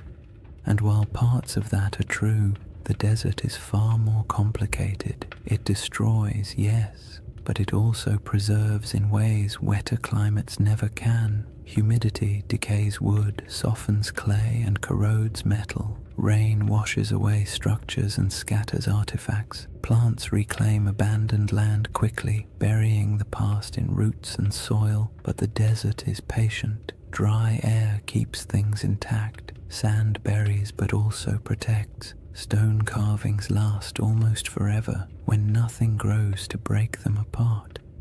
If anything, the Sahara is one of the most powerful memory keepers on Earth, even if it rarely gives up those memories easily. The Rishat structure sits in the middle of this vast archive, not an archive of books or ruins or treasure, but an archive of landscapes. The rings themselves are a geological timeline. Each layer tells a story about a different era of Earth's crust. The minerals inside them remember volcanic activity, erosion patterns, shifts in ancient climates, and surrounding the structure, scattered across the Sahara, lie faint traces of worlds that came and went before the desert took over. Fossils of fish that once swam in freshwater lakes, shells from ancient inland seas, bones of hippos, giraffes, elephants, and antelope that lived in grasslands where nothing but dunes now remain. These remnants are quiet, fragile, and astonishingly well preserved because the desert has held them still for millennia. Even more delicate objects survive in surprising numbers. Stone tools left behind by early humans who walked across plains now buried under dunes, arrowheads, blades, grinding stones, small carvings. They're scattered, not concentrated, evidence of lives lived lightly on the land, following herds, collecting plants, moving when the seasons demanded it. None of these objects tell a story of a centralized city or a monumental culture, but they do tell the story of human persistence in a world that was constantly shifting around them. These tools have edges still sharp enough to cut. They were shaped by hands that lived in a climate we can barely imagine today. And the desert, indifferent to time, simply kept them. Then there are the rivers, or rather, the ghosts of rivers. Radar imaging reveals dozens of ancient channels beneath the Sahara's surface, some stretching hundreds of miles. These channels are not small trickles, but massive pathways carved by powerful flows of water.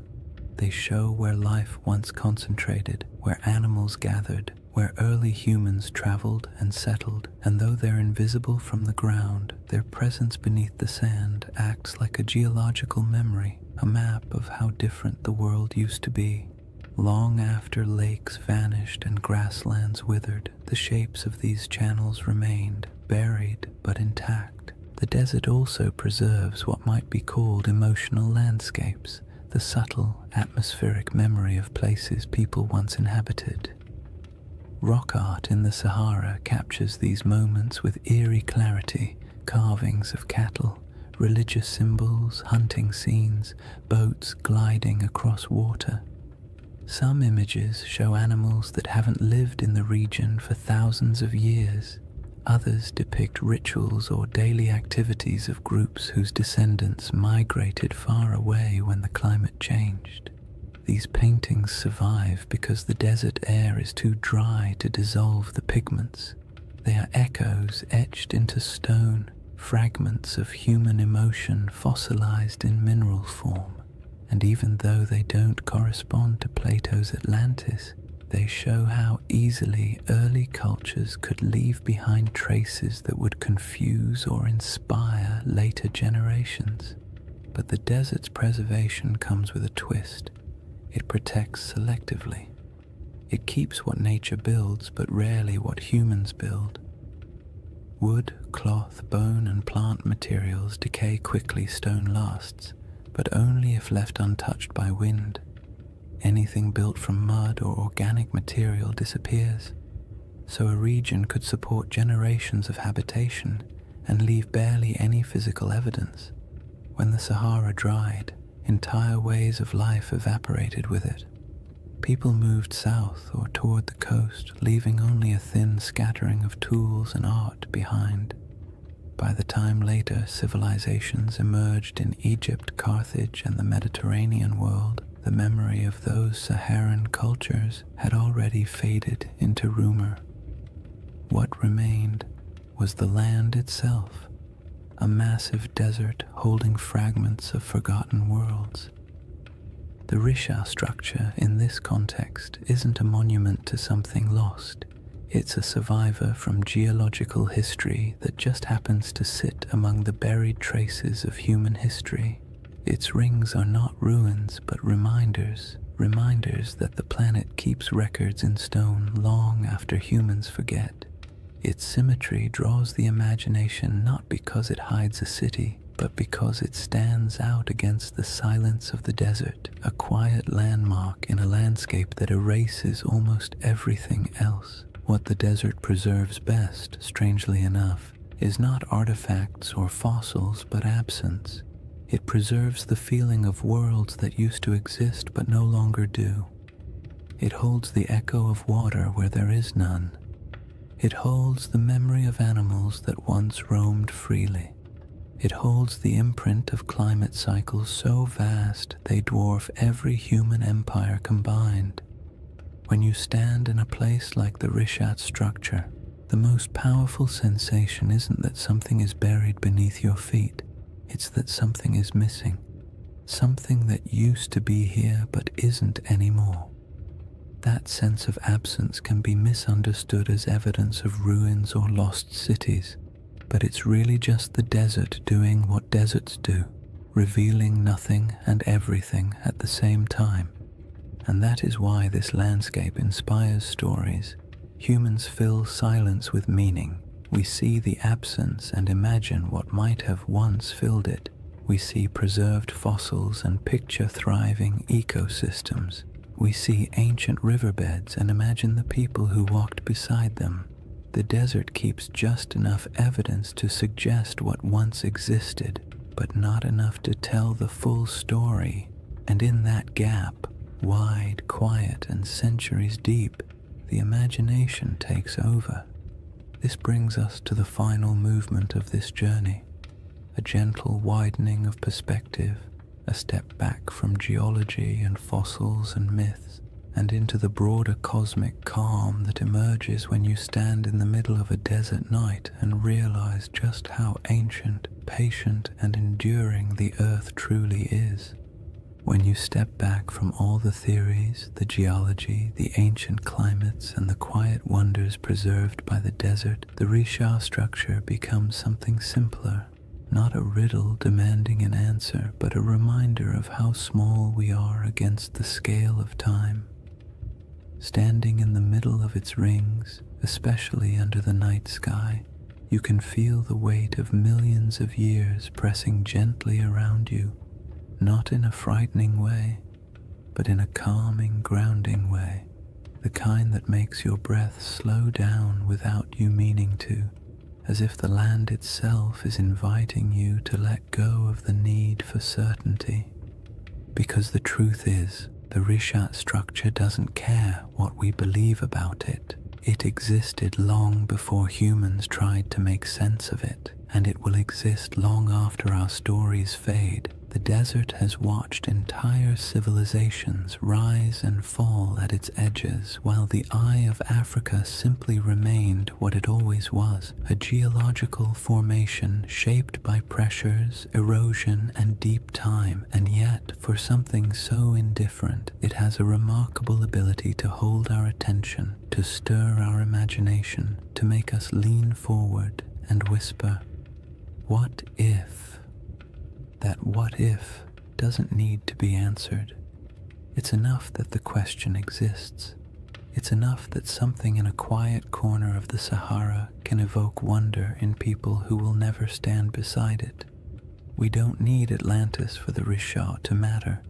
We don't need a lost empire or buried ruins. The formation is compelling precisely because it sits on the edge of the known and the unknown, part science, part mystery, part myth, part memory.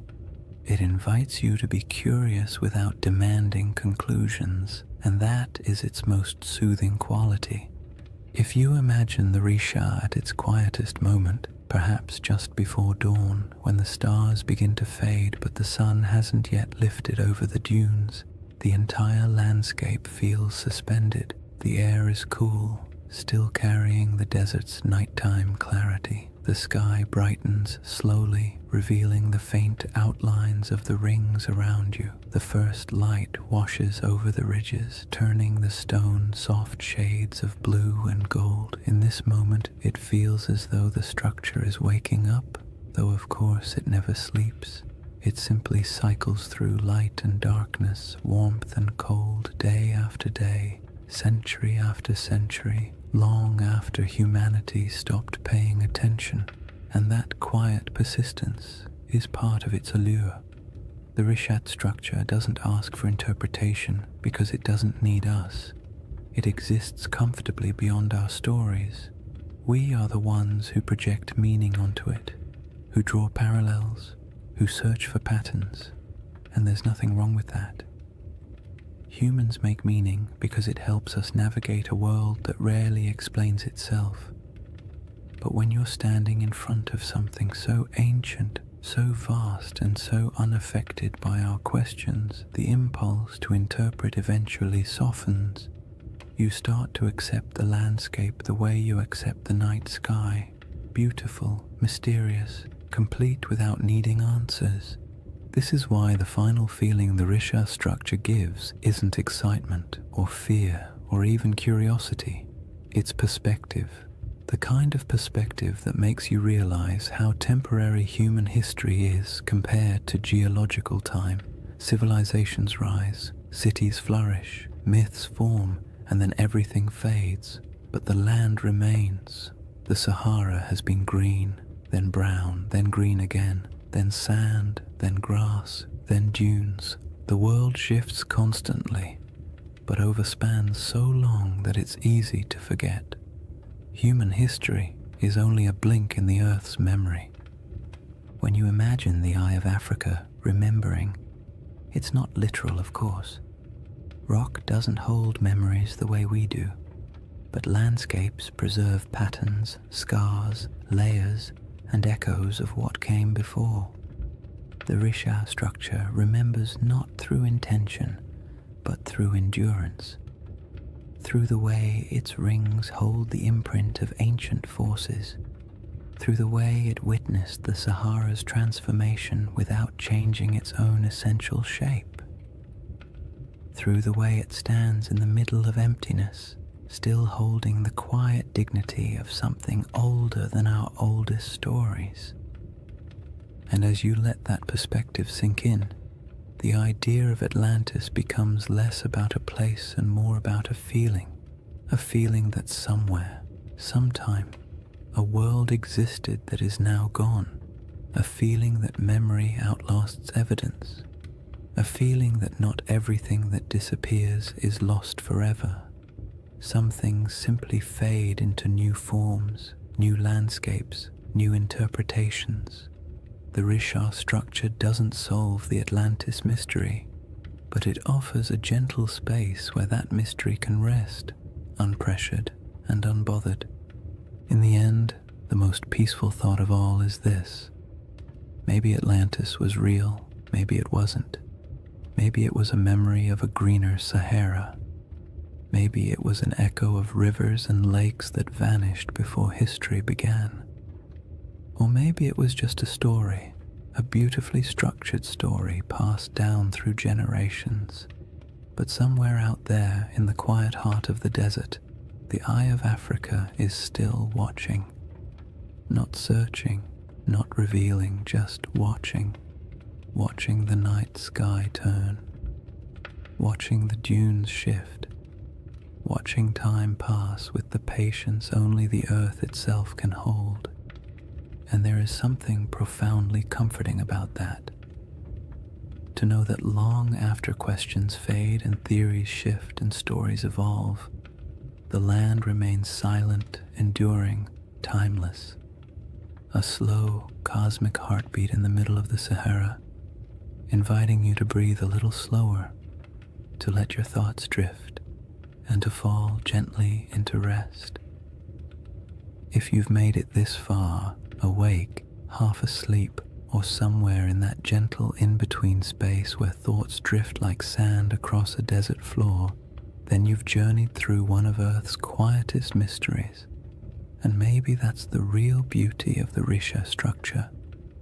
Not that it holds answers, but that it encourages the kind of patient wondering that modern life rarely gives us time for. In a world full of noise, urgency, and constant stimulation, the Eye of Africa offers the opposite: silence, space, perspective, a slow reminder that the planet moves at a pace far older and far calmer than anything we build on its surface.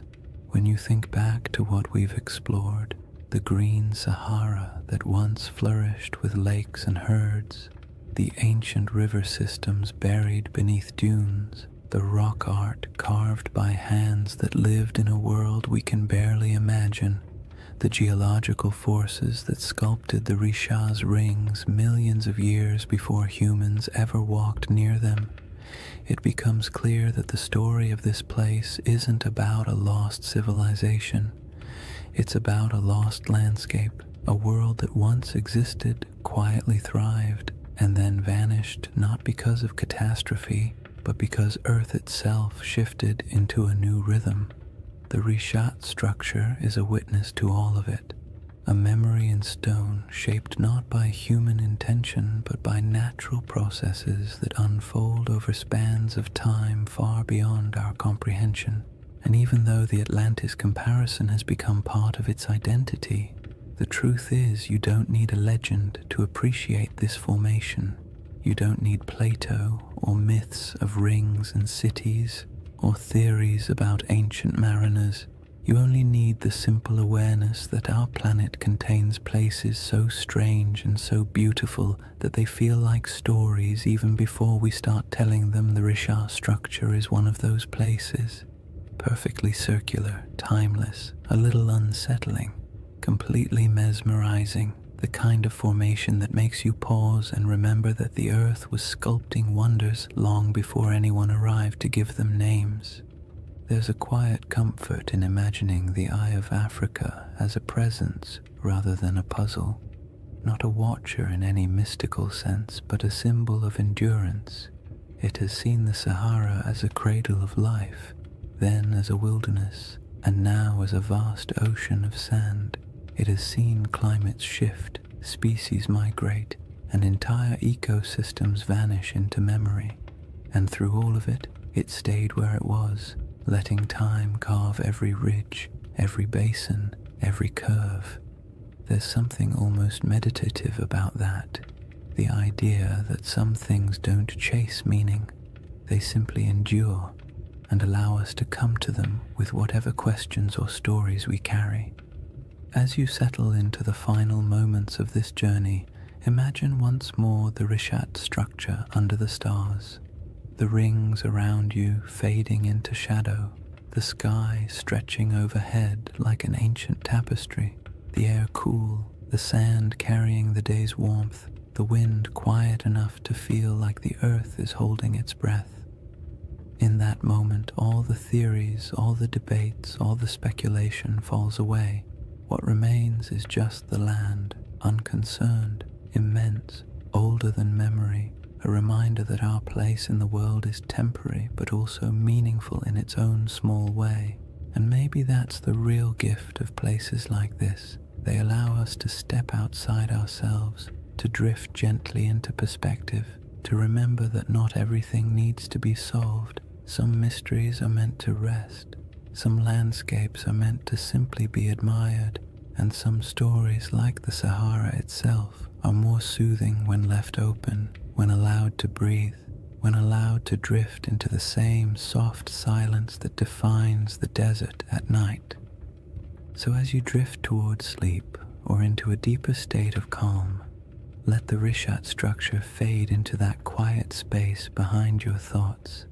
Let the rings dissolve into darkness, the stars soften overhead, and the desert wind carry away whatever tension you brought with you. The earth has been here a long time, and it will be here long after the worries of today have faded. You are small compared to the scale of geological time, but that smallness is not a burden. It's a comfort, a reminder that it's okay to rest. Thank you for spending this time exploring one of the planet's most beautiful and enigmatic features.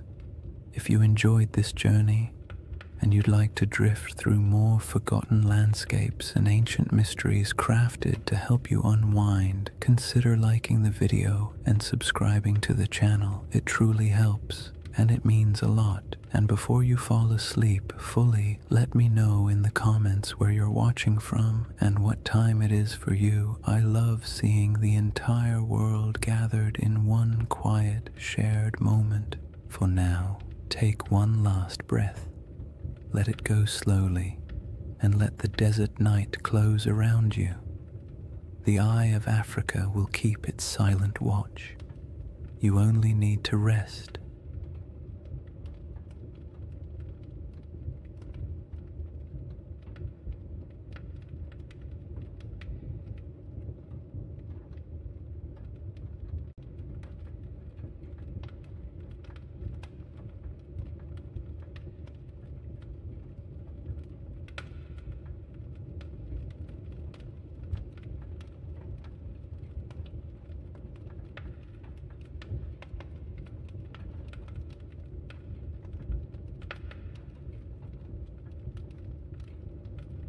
Hey guys, welcome back to the Sleep Atlas. Tonight, we're traveling back to one of history's strangest paradoxes, an army of monks, men who swore vows of poverty, chastity, and obedience, then marched into battle with swords gleaming in the sunlight and banners blazing red crosses against white, the Knights Templar. For the next 2 hours, you're not in the 21st century anymore. You're in the age of cathedrals and crusades, relics and rumors, faith and fear. And as always, if you enjoy these journeys through history that help you fall asleep, please subscribe for more nights like this one. It helps the channel, and it helps you find your way back when you need another story to drift away to. Now tell me in the comments, what's keeping you up tonight? Because tonight, we're going to talk about a brotherhood that was born in faith, drenched in blood, and consumed by legend. A story that begins not in a palace, but in silence. Imagine, a torch flickers in an underground chamber beneath Jerusalem. The year is 1119. The city still smells faintly of conquest, burned wood, incense, and the metallic tang of drying blood. 9 knights kneel in a circle. Their armor creaks as they bow their heads. One of them, Hugh de Payens, a French nobleman with eyes like chipped flint, swears an oath before God to live without wealth, without women, without fear, to protect the pilgrims traveling these deadly roads to the Holy Sepulchre. No music, no witnesses, just men and stone and the echo of words they can never unsay. That's how the Knights Templar began. Or at least how history thinks they did. But as with most things that begin in the dark, the truth is more complicated. Chapter 1. The Secret Birth of a Holy Army. Jerusalem in 1119 was not a place of peace. The First Crusade had ended 20 years earlier, and what the Crusaders left behind wasn't holiness, it was chaos. The Holy City was technically Christian, ruled by a Latin king, but the streets were still littered with ghosts. Mosques had been turned into churches. Pilgrims from Europe wandered through the desert, barefoot and dazed, believing they were walking through the Bible itself. And everywhere, the tension between faiths hung thick as incense. The roads between the coast and the city were a nightmare. Bandits, raiders, and desert tribes preyed on travelers like wolves. Every year, hundreds of unarmed pilgrims set out from the ports of Jaffa or Acre to see the place where Christ had died, and many never arrived. It was a land where faith could get you killed faster than sin. Enter those 9 knights, poor, devout, and possibly bored noblemen from northern France. Their leader, Hugh de Payens, had fought in the Crusades and stayed behind when most went home. He and 8 companions approached King Baldwin II of Jerusalem with a strange request. They wanted permission to form a new order of knights, not to conquer, not to rule, but to guard. The king said yes. The church hesitated. Nobody quite knew what to do with these men. They were knights, yes, but they claimed to be monks too. The idea didn't fit into any box the medieval world understood. A soldier was supposed to fight, a monk was supposed to pray, and these men wanted to do both. Baldwin gave them quarters in a building that stood on the ruins of the Temple of Solomon, the most sacred and controversial ground in the world. And that's where their name came from. The poor fellow soldiers of Christ and of the Temple of Solomon, or more simply, the Knights Templar. Now here's where things start to shimmer with myth, because for nearly a decade, nobody heard much from them.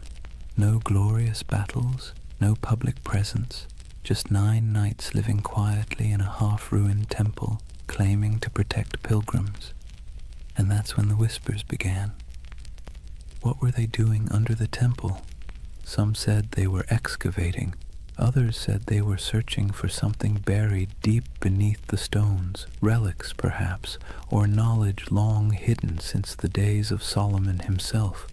Modern archaeologists will tell you this is nonsense, of course, but even they admit the Templars had access to the Temple Mount, a privilege almost no one else in Christendom enjoyed, and for years they dug there with the Church's blessing. When they finally emerged into public life, they were different, organized, wealthy, confident, almost as if they'd found something that changed everything. But let's step back for a moment. The early 11th century was an age of improvisation. The Crusader states were young, messy, and barely hanging on. Every kingdom was a patchwork of loyalties, half knights, half pilgrims, and a lot of wishful thinking. The Church was desperate for order, and the Templars offered exactly that, a blend of zeal and discipline that looked like divine intervention in armor. It was a brilliant pitch, and they sold it well.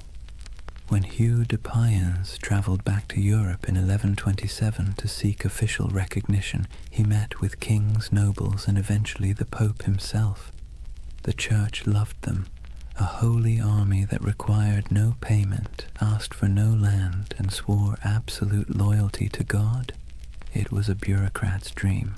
Pope Honorius II granted them official status, and a few years later, in 1139, another pope, Innocent II, took it even further. He declared that the Templars answered to no king, no bishop, and no law except the popes. They were untouchable, exempt from taxes, allowed to cross borders freely, and permitted to collect donations directly from the faithful. In other words, the Knights Templar became a multinational corporation, centuries before such a thing should have existed. And that's where their story stops being quaint and starts getting strange. Because remember, these were men who began with nothing. Their symbol was two knights riding a single horse, a visual metaphor for poverty. Within a generation, that same order owned castles, fleets, and entire banking networks. They were the world's first financial institution that operated across borders. But we're getting ahead of ourselves. Right now, there's still just 9 men under the ruins of Solomon's temple, holding candles against the dark. Picture it. The smell of wax and oil smoke, the faint hum of wind through broken columns, the distant cries of muezzins echoing from the city below. The world is shifting. Faith, power, greed, all swirling together into something entirely new. Somewhere between prayer and politics, the Templars had found a formula that worked. A soldier's discipline, a monk's devotion, and a businessman's pragmatism, all wrapped in one dazzling symbol, a red cross on white. And as their power grew, so did the myth.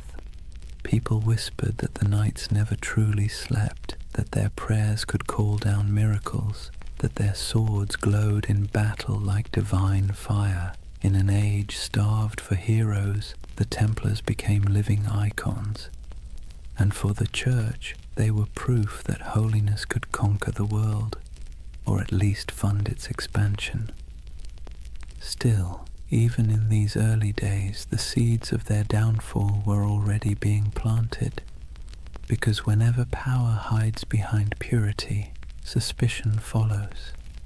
For now, though the world was enchanted by them, Europe sent them gold, recruits, and blessings. The Templars began to build fortresses across the Holy Land, stark geometric structures designed not for beauty but for survival. The first of these rose near Gaza, its walls thick and severe as if carved from a single thought, hold, and hold they did. Against heat, disease, and endless waves of enemies, the Templars endured.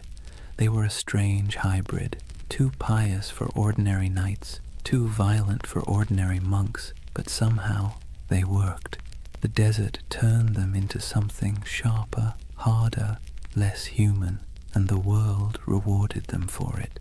By the end of the 12th century, the Templars were no longer a curiosity. They were a force of nature. Their red cross fluttered on every major battlefield from Antioch to Acre.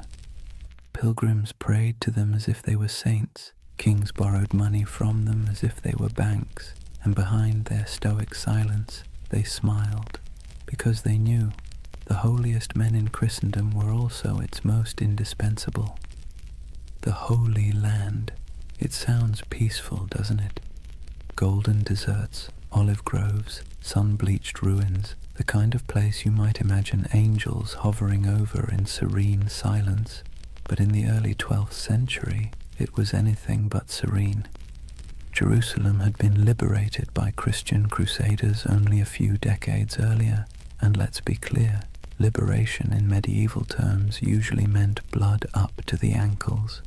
The First Crusade had ended with the massacre of nearly every inhabitant of the city, Muslim, Jew, and even some Christians unlucky enough to be standing in the wrong doorway.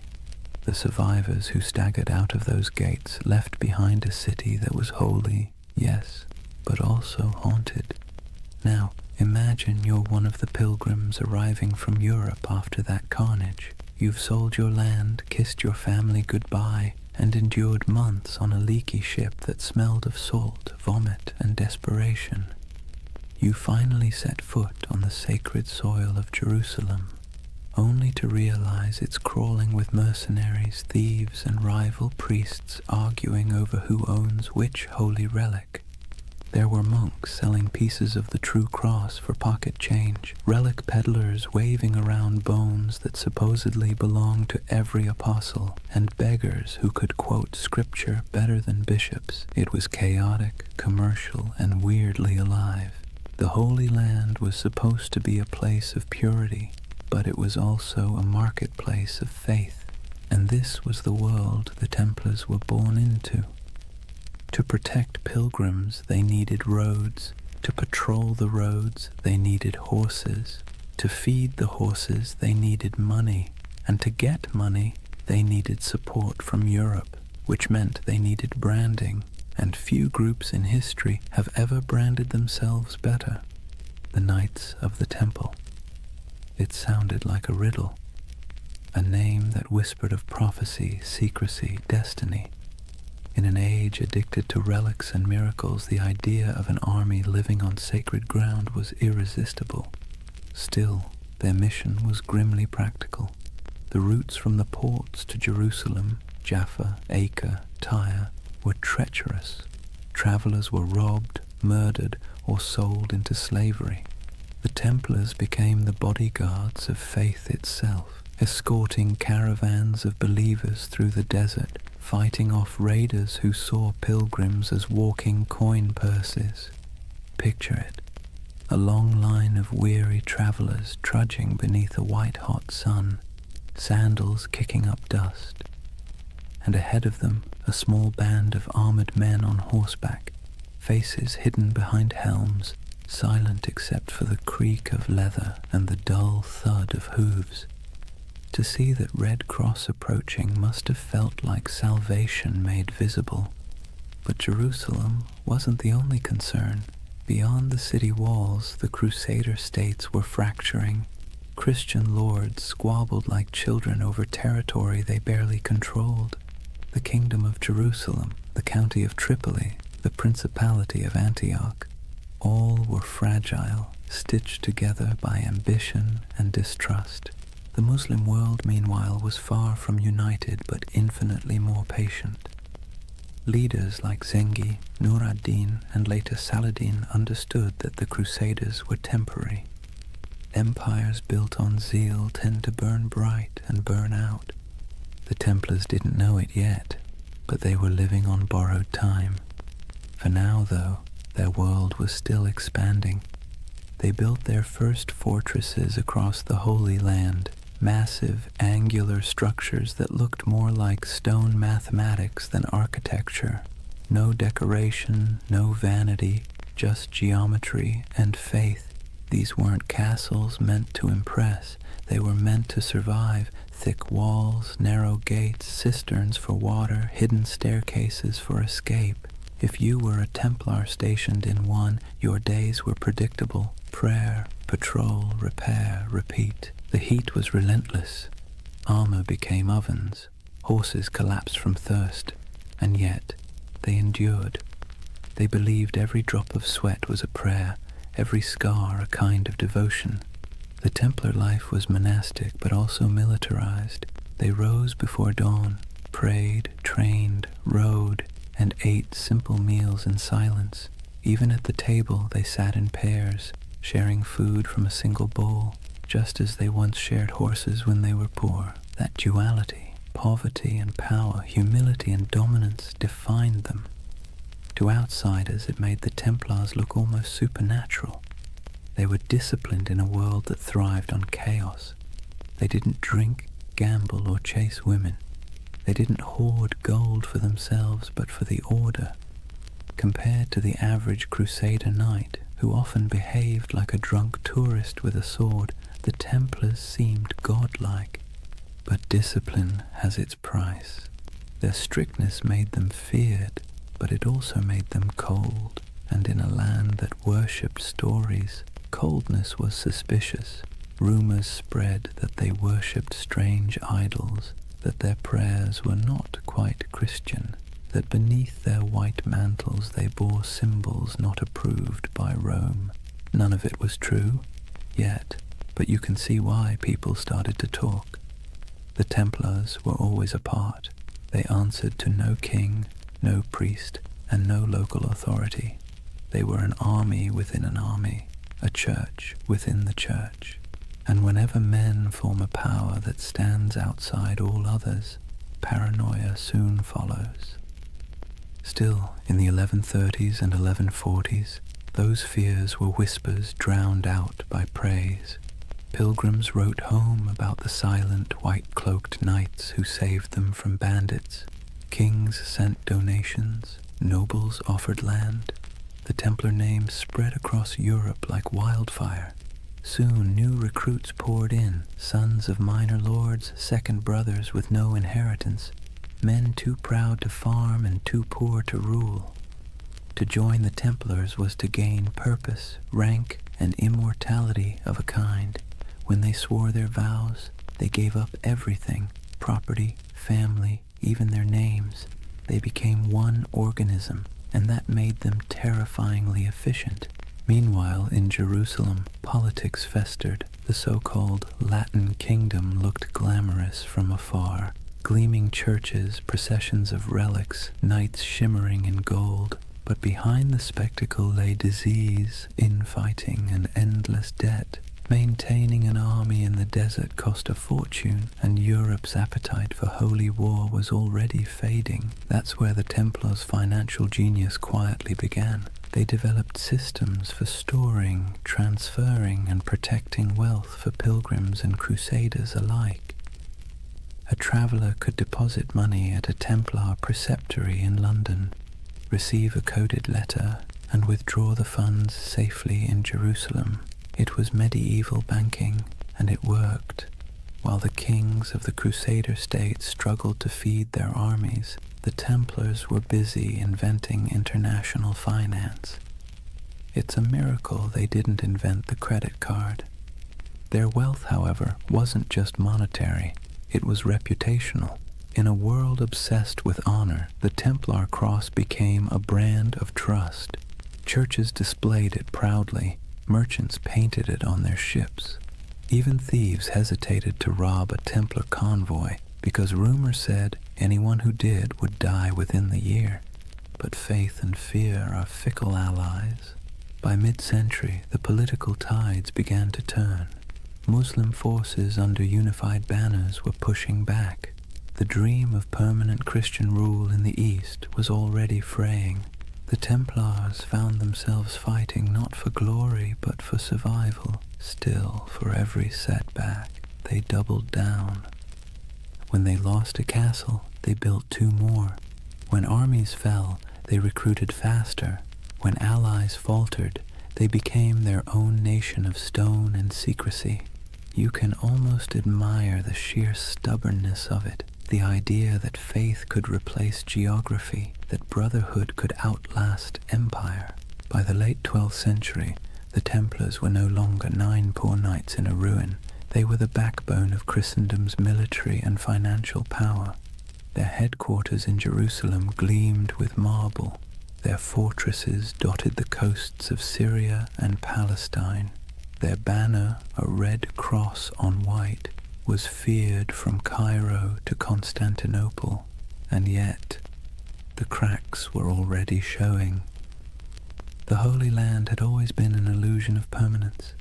Empires rose there only to crumble beneath the same sun. The Templars, for all their discipline, could not change geography. They were foreigners defending a dream, and dreams, like empires, are fragile things. For now, though, as the night deepens and the desert cools, imagine the campfires of the Templar outposts glowing under a canopy of stars. The wind sighs across the sand. The horses snort softly in their sleep. A monk knight kneels beside a stone wall, whispering a prayer in Latin that drifts into the dark like smoke. Somewhere far to the west, Europe sleeps, safe, wealthy, and unaware that its most sacred soldiers are already walking the thin edge between salvation and damnation. Imagine the year is 1120. The air in Jerusalem still hums with dust and incense, the streets winding like veins between crumbling walls and half-rebuilt churches. The Crusaders hold the city now, but barely. Pilgrims shuffle past soldiers, merchants haggle beside priests. Somewhere, a choir is singing in Latin while a camel coughs nearby. It's the kind of world where the sacred and the absurd coexist perfectly comfortably, and beneath all that noise something else is stirring. 9 men, that's all. 9 poor French knights, led by a man named Hugues de Payan. They arrive in Jerusalem without fanfare. No army, no banner, no gold. They make a simple request to King Baldwin II, the use of a few rooms on the Temple Mount. The king agrees, perhaps amused by their humility. He gives them quarters in the old Al-Aqsa Mosque, which the Crusaders believed sat atop the ruins of Solomon's Temple. That's where the story becomes hazy. Officially, these knights called themselves the poor fellow soldiers of Christ and of the Temple of Solomon. Their stated mission: to protect pilgrims traveling to and from the Holy Land. A noble enough cause and one desperately needed. But here's the question. Historians still whisper over their coffee. If their job was guarding roads, why did they spend the next 9 years living almost entirely underground? According to later accounts, the Templars rarely left the Temple Mount during that first decade. They dug tunnels, moved stones, and kept their activities secret. When questioned, they gave vague answers about renovations and holy works, which, let's be honest, is exactly what you say when you don't want people to ask more questions. So what were they doing? The truth is, no one knows for certain. But speculation has filled that silence for centuries. Some believe they were excavating ancient ruins, searching for relics buried since the days of Solomon. Others suggest they were hunting for texts, scrolls containing forgotten wisdom, early Gnostic writings, alchemical treatises, even architectural blueprints said to hold divine secrets. And then, of course, there's the most enduring rumor of all, the Holy Grail. It's easy to roll your eyes now, but picture it from their perspective. You're in the 12th century, sleeping on the ruins of the most mythic temple in history. You're a warrior who believes God speaks through symbols, and beneath your feet are thousands of years of rubble, Babylonian, Persian, Roman, Byzantine. If faith ever had a basement full of mysteries, this was it. The Templars' time under the Temple Mount became the seed of every legend that followed. Later chroniclers claimed they discovered something extraordinary, but were maddeningly vague about what that was. Some said they found the Ark of the Covenant, Others insisted they unearthed gold from Solomon's treasury. More imaginative souls suggested they uncovered proof of bloodlines, records linking Christ's family to European royalty. And then, of course, there were the occult theorists who decided the knights had learned sacred geometry, secret knowledge about the structure of the universe itself. Whatever the truth, one thing is certain. When the Templars finally emerged, they were not the same men who went in. They returned to Europe transformed, quietly powerful, almost unnervingly composed. Hugues de Payen travelled to France and sought an audience with Bernard of Clairvaux, one of the most influential churchmen of the age. Bernard was a Cistercian monk, a man so ascetic he considered sleep an indulgence and food a distraction. Yet he was also a brilliant strategist, the closest thing the medieval church had to a public relations genius. Hugues explained the mission, a brotherhood of knights bound by poverty, chastity, and obedience, dedicated to God but armed for war. Bernard immediately saw the potential. It was a paradox so perfect it had to be divine. Monks who killed, soldiers who prayed, holy poverty funded by the wealth of nations. In 1129, at the Council of Troyes, the Templars received official papal approval. They were no longer just a handful of wanderers. They were an order of the Church. Bernard even wrote a sermon for them, in praise of the new knighthood, describing the Templar as a man who fears neither demons nor men, because he bears Christ in his heart and steel in his hand. It was marketing genius. Overnight, the Templars went from mysterious diggers under a ruin to God's chosen army. Donations poured in, nobles offered land, peasants offered sons. The Templar banner, white for purity, red for martyrdom, became one of the most recognized symbols in Christendom. But still, the whispers persisted. Even as they rose, people kept asking, what did they find beneath that temple? Why did they never speak of those 9 silent years? The truth, if there is one, is probably less cinematic and more bureaucratic. Archaeology as we know it didn't exist. Digging beneath ancient ruins wasn't about science. It was about faith and superstition. Maybe they really did find something sacred. Maybe they found nothing but stones. But it almost didn't matter. The mystery itself was more powerful than any treasure, and the Templars knew how to use that. You see, medieval Europe adored relics because relics made the invisible visible. A saint's bone could turn a dusty chapel into a pilgrimage site. A scrap of cloth from Christ's robe could transform a forgotten village into a holy destination. The Templars, deliberately or not, became a living relic. They didn't need to show proof of miracles. Their very existence was the miracle. Their silence became their sanctity, their secrecy, their strength. And silence travels farther than any sermon. When you think of the early Templars, don't picture roaring armies. Picture candlelight flickering in a stone corridor, the faint echo of Latin prayers, the sound of picks striking stone somewhere deep beneath the earth. 9 men convinced that God had chosen them for something they didn't fully understand, but could feel like a heartbeat in the dark. The idea of the hidden runs through everything they did afterward. Their architecture, simple, geometric, full of hidden passages. Their symbols, crosses, circles, dual riders on one horse.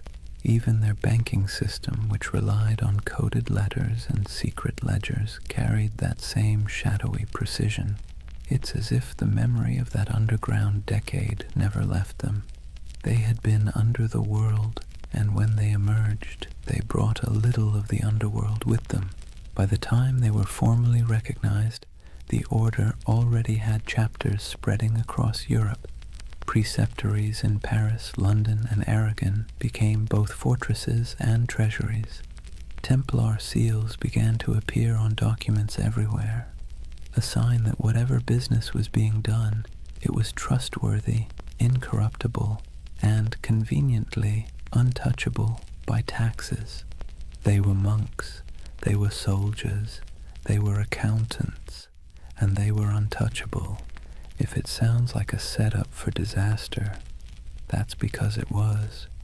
But for now, their ascent felt unstoppable.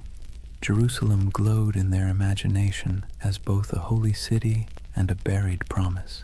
Whatever they had found, or thought they had found, gave them a sense of destiny that radiated outward. They built fortresses across the Holy Land like a constellation, each one a star of faith light against the desert. They moved with precision, their ranks swelling from 9 to hundreds. Their banners fluttered beside kings, yet their loyalty remained solely to the order and to God, or at least their version of him. And through it all, that mystery under the temple lingered, quiet and magnetic. Even centuries later, when the Templars were long gone, legends kept sprouting like weeds. Freemasons claimed descent from their architects. Alchemists said their secrets survived in hidden manuscripts. Occultists saw them as guardians of forbidden wisdom. Historians, somewhat exasperated, kept insisting they were just monks with good bookkeeping skills. But deep down, everyone wanted to believe there was something more, that somewhere beneath the dust of Jerusalem, a secret still slept. So perhaps it's fitting that the story of the Knights Templar begins not with battle, but with silence, not with conquest, but with curiosity. Because if history has taught us anything, it's that the most powerful empires are often built on unanswered questions. The Templars' first great victory wasn't on a battlefield, it was in the imagination, and that, more than gold or relics or papal favor, would carry them into legend. Picture Rome in the early 12th century, a city that smells of candle wax and incense, but also of politics. Papal banners hang limp in the sun. Monks shuffle through marble corridors whispering in Latin, and outside the streets reek of tanneries and ambition. The church by now was more than a faith. It was the nervous system of Europe, pulsing through every kingdom, dictating who ruled, who knelt, and who burned. Kings were crowned by its hands, empires justified by its blessings. And into this complicated organism walked Hugh de Payens and his strange little band of knights. They didn't look like much. They were poor, quiet, foreign.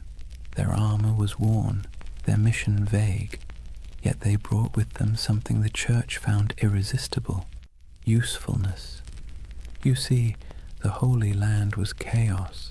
The Crusader kingdoms had been carved from blood and miracle, and now they were crumbling just as quickly. Pilgrims were still being robbed, caravans ambushed, relics stolen, and cities changed hands faster than anyone could update the maps. The church needed protectors, reliable ones, faithful ones, and the Templars, well, they were perfect. No wives, no children, no debts, no distractions, just pure obedience. The kind of men who'd ride into battle without pay, die without complaint, and most importantly, funnel everything they owned directly into the hands of the church. But they needed legitimacy first. The Pope's blessing wasn't just a stamp of approval, it was armor. It turned obscure men into an institution. So Hugh de Payens travelled to meet with the powerful Abbot Bernard of Clairvaux, a man both saintly and strategic. Bernard was the face of the Cistercian reform movement, which prized simplicity, purity, and obedience. He lived on bread, wore plain robes, and wrote letters that could humble kings. He was also, conveniently, the Pope's favorite monk. When Hughes explained the idea of warrior monks, men who prayed like monks but fought like crusaders, Bernard saw opportunity gleaming like gold leaf in a gospel. Think of it. Europe was overflowing with restless knights, violent men with nothing to do once the Crusades ended. They roamed the countryside, looting villages, feuding over puddles of land, and repenting on Sundays. The church couldn't stop them, but what if it could redirect them? The Templars were the perfect solution. Channel the chaos of knighthood into a holy purpose. Sanctify violence, wrap war in prayer. Bernard became their champion. He wrote, in praise of the new knighthood, a sermon that would become their manifesto. In it, he drew a sharp line between ordinary knights and these new holy warriors. The Knight of Christ, he wrote, fights the battles of the Lord without fear, for he bears Christ in his heart and steel in his hand. It was genius, simple, poetic, dangerous. With those words, the Templars became the Church's favorite paradox. Men who could kill for peace, who could die for salvation, who could hold a sword and a rosary in the same hand and never feel the contradiction. At the Council of Troyes in 1129, the Templars were officially recognized as a religious order. Pope Honorius II approved their rule, a strict code of conduct modeled after monastic life but adapted for war. They took vows of poverty, chastity, and obedience. They ate in silence. They wore plain white mantles to symbolize purity, later marked by a red cross, the color of martyrdom. They slept in communal dormitories, their armor near at hand. They prayed 8 times a day. And yet they were also soldiers, men who trained for battle, guarded caravans, and fought with terrifying precision. It was an impossible combination, but that was the point. The contradiction itself was their mystique. The Church, always hungry for spectacle, adored it. Sermons across Europe began praising these poor knights of Christ as living saints. Relics were touched to their swords. Songs were written about their devotion. Donors poured gold into their coffers. Within a decade, they owned lands across France, England, and Iberia. Within 2, they controlled a network that stretched from London to Jerusalem, all under the cross, all under God. The irony, of course, was that their vow of poverty made them one of the richest organizations in Europe. Nobles who couldn't join gave donations instead. Merchants stored money in Templar houses for safekeeping, the world's first reliable banking network. Pilgrims could deposit coins in Paris and withdraw them in Acre. It was faith-based finance, centuries before anyone invented the word finance, and all of it tax-free. The papal bulls that followed granted them extraordinary privileges. Templars answered only to the Pope himself. They could cross borders freely, build their own churches, even collect tithes. Kings couldn't touch them. Bishops couldn't question them. They were a country within a country, a kingdom without a king. And perhaps most importantly, they believed their mission was divine. Every Templar fortress was built like a sermon in stone, simple, geometric, symmetrical. Their architecture rejected ornamentation, favoring clean lines and silent strength. Every chapel pointed east toward Jerusalem. Every wall was both defense and devotion. They didn't just build structures, they consecrated the landscape.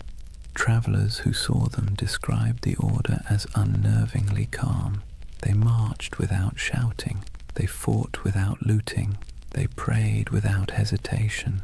To their enemies they were terrifying. To their allies, indispensable. And to themselves, they were chosen. You can almost hear it in the rhythm of their days, the steady tolling of bells, the scraping of armor on stone floors, the murmured prayers before dawn, each man believing he was part of something eternal. But let's be clear, beneath the holiness there was also bureaucracy. For every knight who swung a sword, A dozen servants and scribes managed logistics, accounts, and correspondence. Templar commanderies became administrative hubs full of ledgers, seals, and shipments. They dealt in contracts as often as crusades. Still, their image remained pure.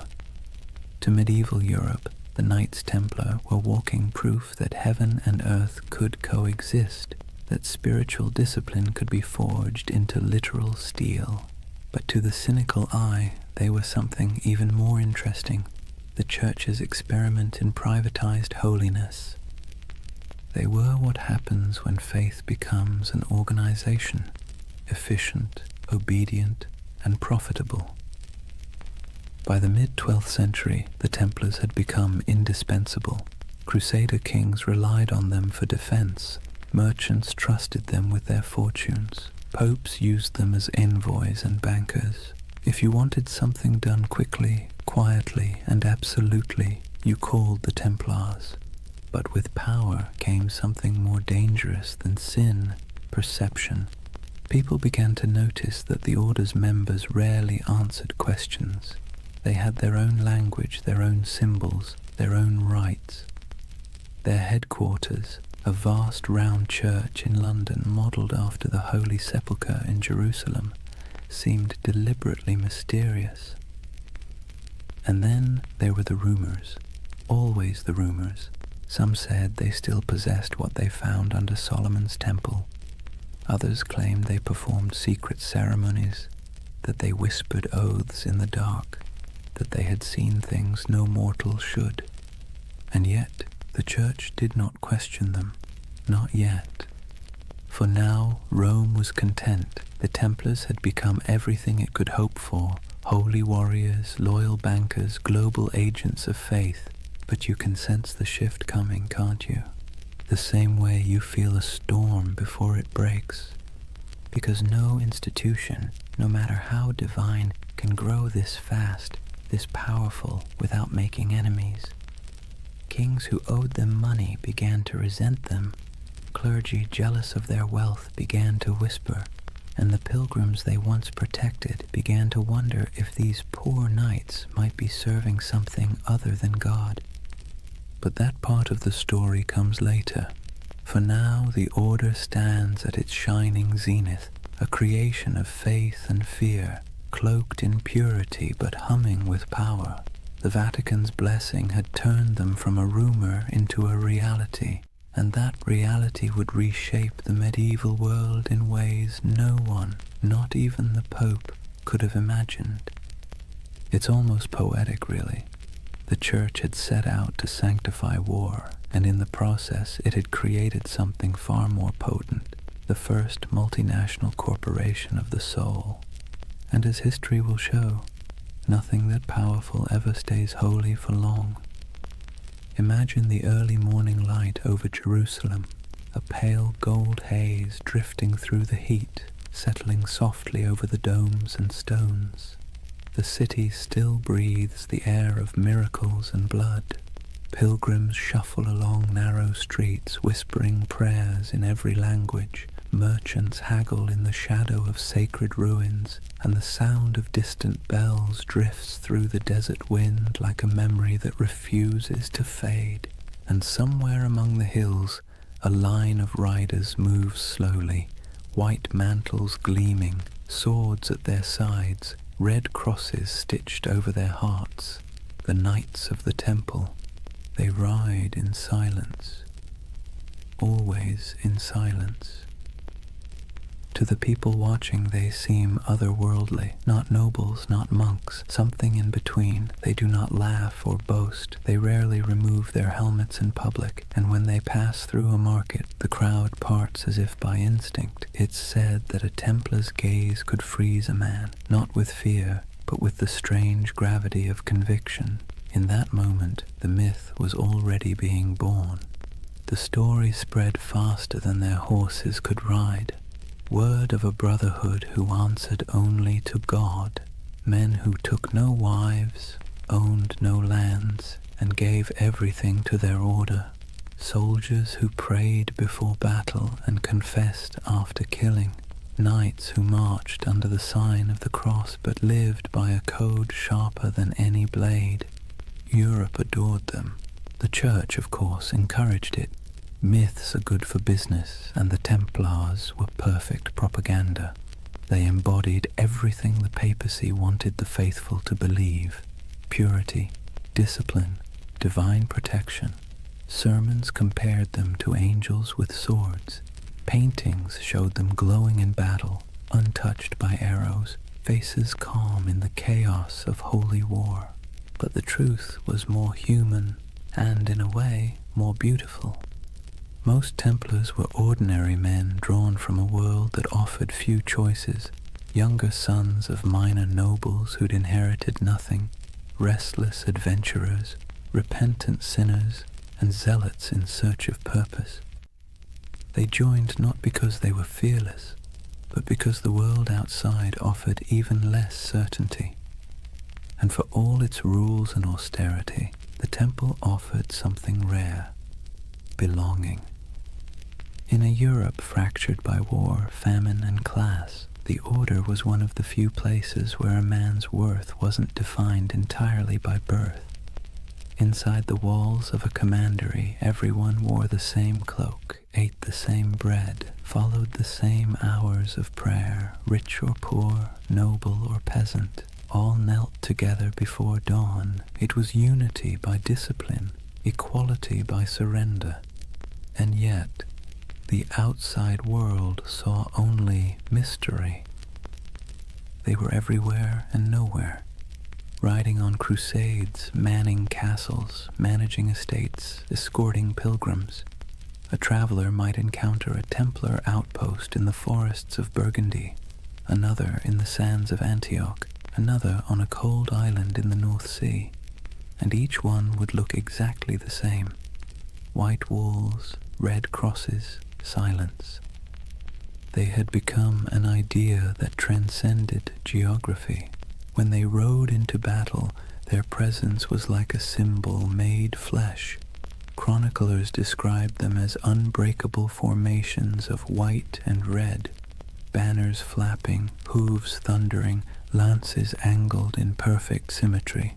They rode in pairs, one knight, one sergeant, their discipline tighter than any army before them, and they didn't retreat, ever.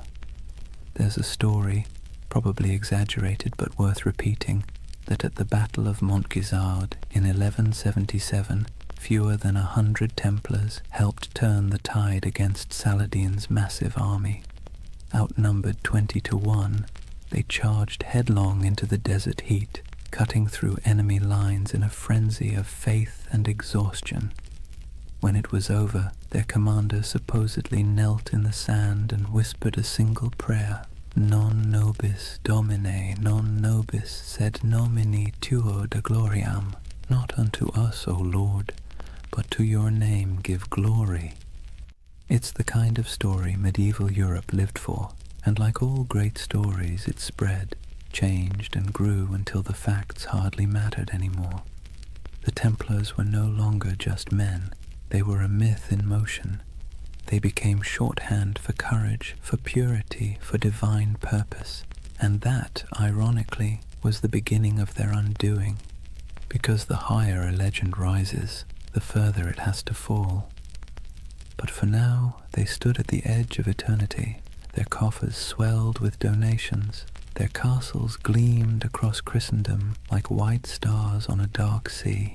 Their red cross was the most recognized symbol in Europe. Kings sought their loans. Bishops sought their blessing. Pilgrims sought their protection. It must have felt like destiny, a divine reward for faith and sacrifice. And yet, beneath the surface, something subtle was changing. The order that began with 9 men and a dream was turning into a machine. Their vows of poverty persisted, but their treasuries overflowed. Their humility was genuine, but their power was growing beyond measure. Their lands stretched across thousands of miles. Their archives held contracts and secrets that kings would have killed to read. And because they answered only to the Pope, no monarch, no bishop, no secular court could touch them. They were untouchable, the Church's holy weapon, sharpened to perfection. But history, like the sea, is always shifting. The Crusader states were beginning to crumble. The Muslim world had learned from its defeats and was uniting under stronger leaders. Supply lines were long, morale was short, and faith, that delicate fuel, was flickering. The dream of permanent Christian dominion in the East was dying, and the Templars, who had built their identity on that dream, suddenly found themselves defending something that no longer existed.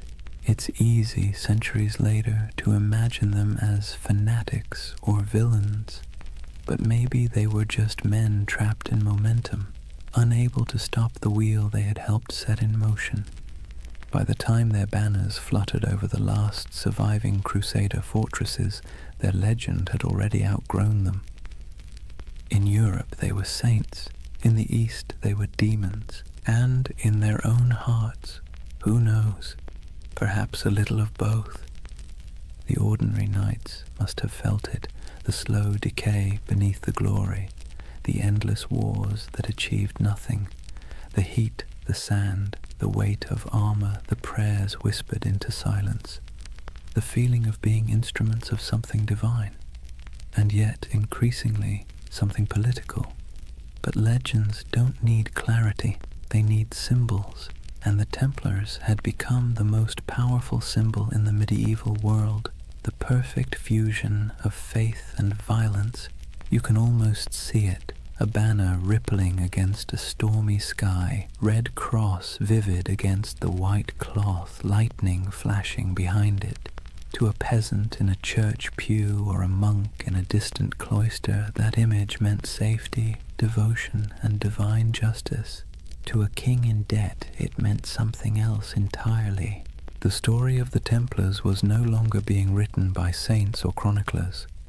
It was being rewritten by envy, fear, and ambition. But for now, the curtain hasn't fallen, the candles still burn, the chants still echo in stone halls. The world hasn't yet turned against them. The 9 knights who once huddled beneath the Temple Mount have become an army, a network, a myth. Their legacy has taken on a life of its own, glowing, untouchable, and slightly unreal. And like all myths, it has begun to blur the line between truth and dream. That's where chapter 1 closes, not with an ending, but with a vision of a brotherhood standing on the edge of something vast and unknowable. Their swords gleam in the sun, their white cloaks ripple in the desert wind. Behind them, Jerusalem glows like a mirage, and before them, stretching into the horizon, lies the future, glittering, dangerous, inevitable, the dawn of a legend. Chapter 2. The Rise of the Warrior Monks. Imagine standing on a cold morning plain somewhere in France, perhaps Champagne, perhaps Burgundy. The mist still clings to the fields, soft and silver, the kind that blurs the line between land and sky. Out of that fog rides a column of horsemen, their armor dull from travel, their cloaks heavy with dew. But as the light shifts, something crimson catches the dawn, a mark stitched across white cloth, simple yet unmistakable, a red cross. It would become one of the most recognizable symbols in all of human history, but at this moment it is new, modest, a badge of belonging more than power. The men wearing it are quiet, focused, unremarkable to anyone but God. Yet this insignia, this fusion of cloth and conviction, is about to transform them into something the world has never seen, a standing army that answers only to faith.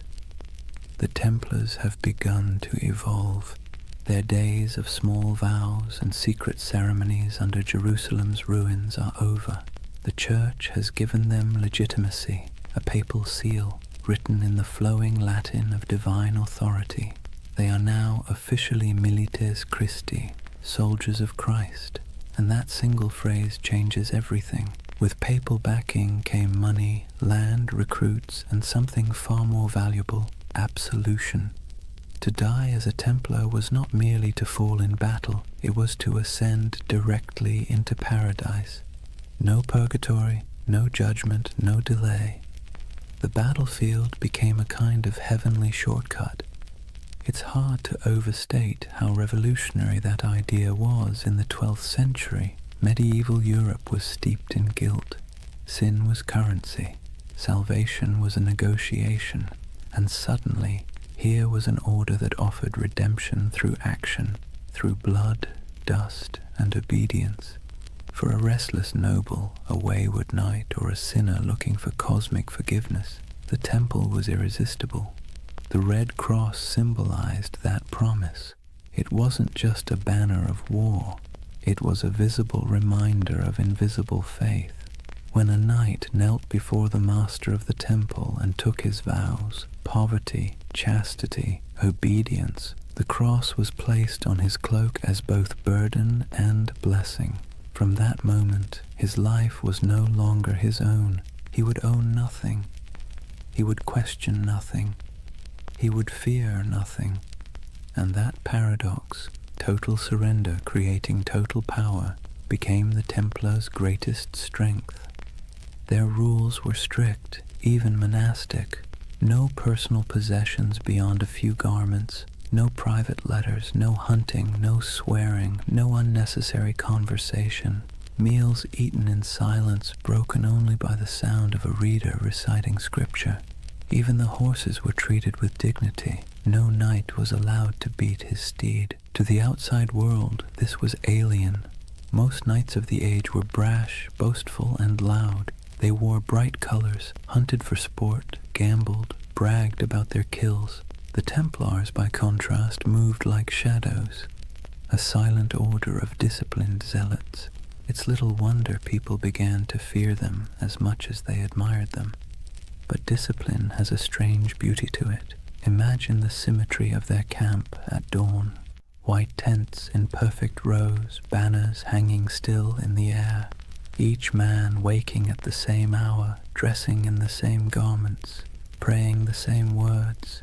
The clang of armor, the rasp of whetstones on steel, the steady rhythm of order in a world of chaos. They were becoming a living embodiment of the medieval dream. Unity, faith, and control in a time when everything else seemed to crumble. And when they rode into battle, that unity was terrifying. Templars did not scatter, did not break rank, did not retreat unless ordered.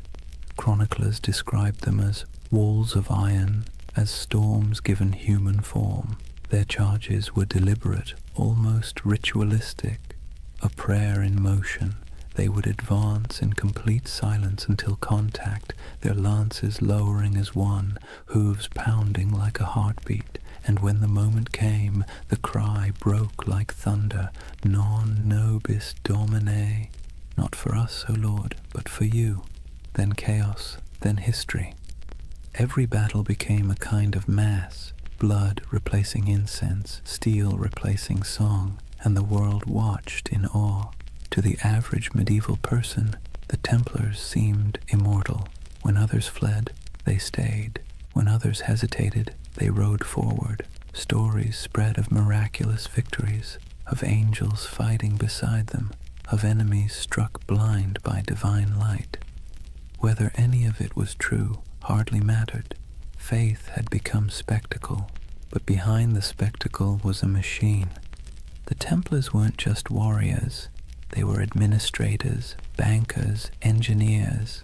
Their rule book, the Latin Rule, reads like both a spiritual guide and a military manual. Every moment of the day was accounted for, every piece of armor inspected, every coin recorded. Their efficiency was unmatched, and so was their wealth. By the mid-12th century, they controlled estates across Europe, vineyards in France, mills in England, castles in Spain, olive groves in Cyprus. donations poured in from nobles seeking spiritual insurance. And because Templars were sworn to poverty, those donations didn't dissipate, they accumulated. They began lending money to kings, transporting treasure across borders, and safeguarding pilgrims' deposits. If you were traveling to the Holy Land, you could leave your fortune with the Templars in Paris and withdraw it in Jerusalem. In effect, they invented the medieval checking account. Faith and finance. It's a partnership as old as civilization. But to the Templars, it wasn't greed, it was logistics. Money was a tool for God's work. Armies need supplies, ships, food, fortresses. And if the order had to run the most efficient financial network in Christendom to maintain that mission, so be it. They became, paradoxically, both the humblest and richest men in Europe. Their castles were built like sermons, austere, geometric, designed for endurance, not comfort. No stained glass, no gold leaf, just stone, purpose, and symmetry. Inside, their halls echoed with the quiet rhythm of devotion, the scrape of boots, the murmur of prayers, the metallic whisper of chainmail. To walk into a Templar commandery was to step into another world, a world where faith was function and order was sacred. And yet, for all their restraint, there was grandeur in their simplicity. Their red cross became more than fabric. It became an idea. When people saw it, they saw authority, salvation, and something close to fear. The same emblem that comforted pilgrims terrified heretics. It's strange how power works. The more humble they appeared, the more unstoppable they became. In a way, that red cross marked the beginning of a new era, not just for the Templars, but for the medieval imagination itself. It was the age of symbols, when meaning outweighed truth. A knight's banner could terrify more effectively than his sword. A relic could justify a war. A prayer could bend kings, and no symbol was stronger than that cross. Bold, clean, impossible to ignore. It was faith simplified into geometry. When the sun hit it, it glowed like blood. Some chroniclers wrote that it frightened the enemy before the fighting even began. Others said it calmed the men who bore it. Maybe both were true. Maybe that's the real magic of symbols. They shape both sides of the story. Over the next century, that cross would ride on countless banners across the Holy Land. Through dust storms, over dunes, across shattered city gates, it would gleam under the desert sun and soak in the rain of 1,000 sieges. It would be seen by kings, slaves, monks, and merchants alike, and every time it appeared it carried the same quiet message: obedience, faith, inevitability. From 9 nights came hundreds, then thousands. From humble vows came armies, from silence came history, and still they prayed before battle, as they always had. Still they whispered the same words. Still they believed that death, if it came in service of God, was not an end, but a homecoming. It's easy, centuries later, to romanticize them, to picture gleaming armor, sacred banners, holy purpose. But beneath the poetry was exhaustion. They marched through deserts where the air shimmered like glass. They fought for cities that would fall again within a decade. They believed themselves instruments of divine will, yet the wars they waged often felt endless, abstract, and hollow. And that contradiction, devotion mixed with futility, is what makes their story so human.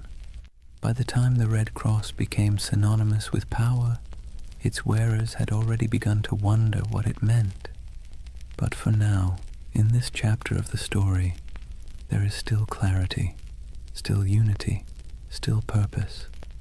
The order of the temple stands at its peak, pure, confident, and unstoppable. 1,000 banners ripple in the wind. The sun gleams on polished armor, and the red cross burns like a brand upon the world.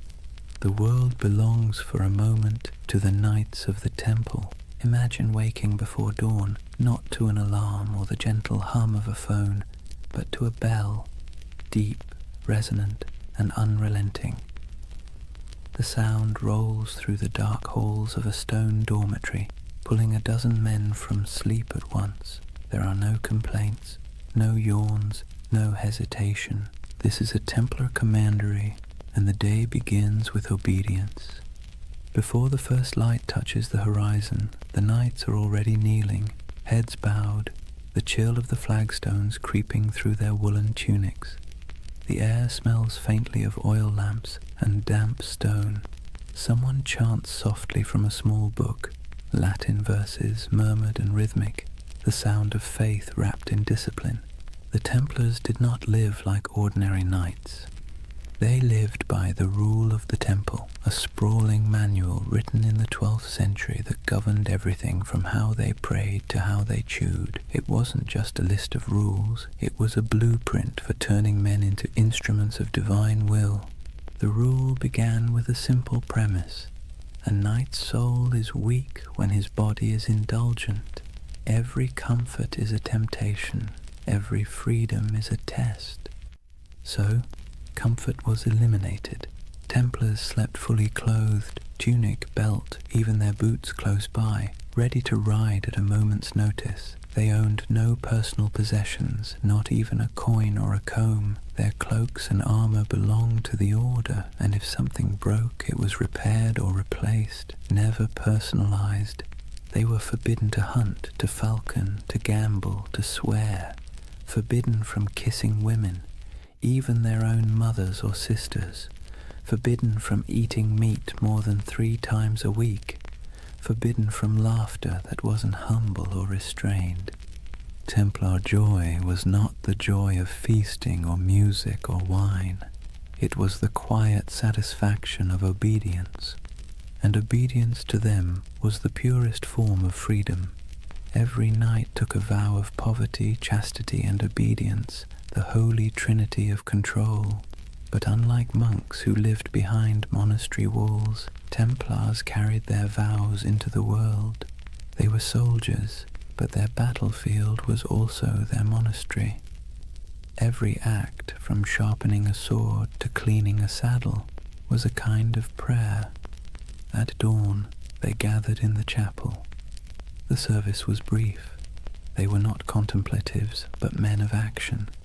Each prayer was followed by ritual silence.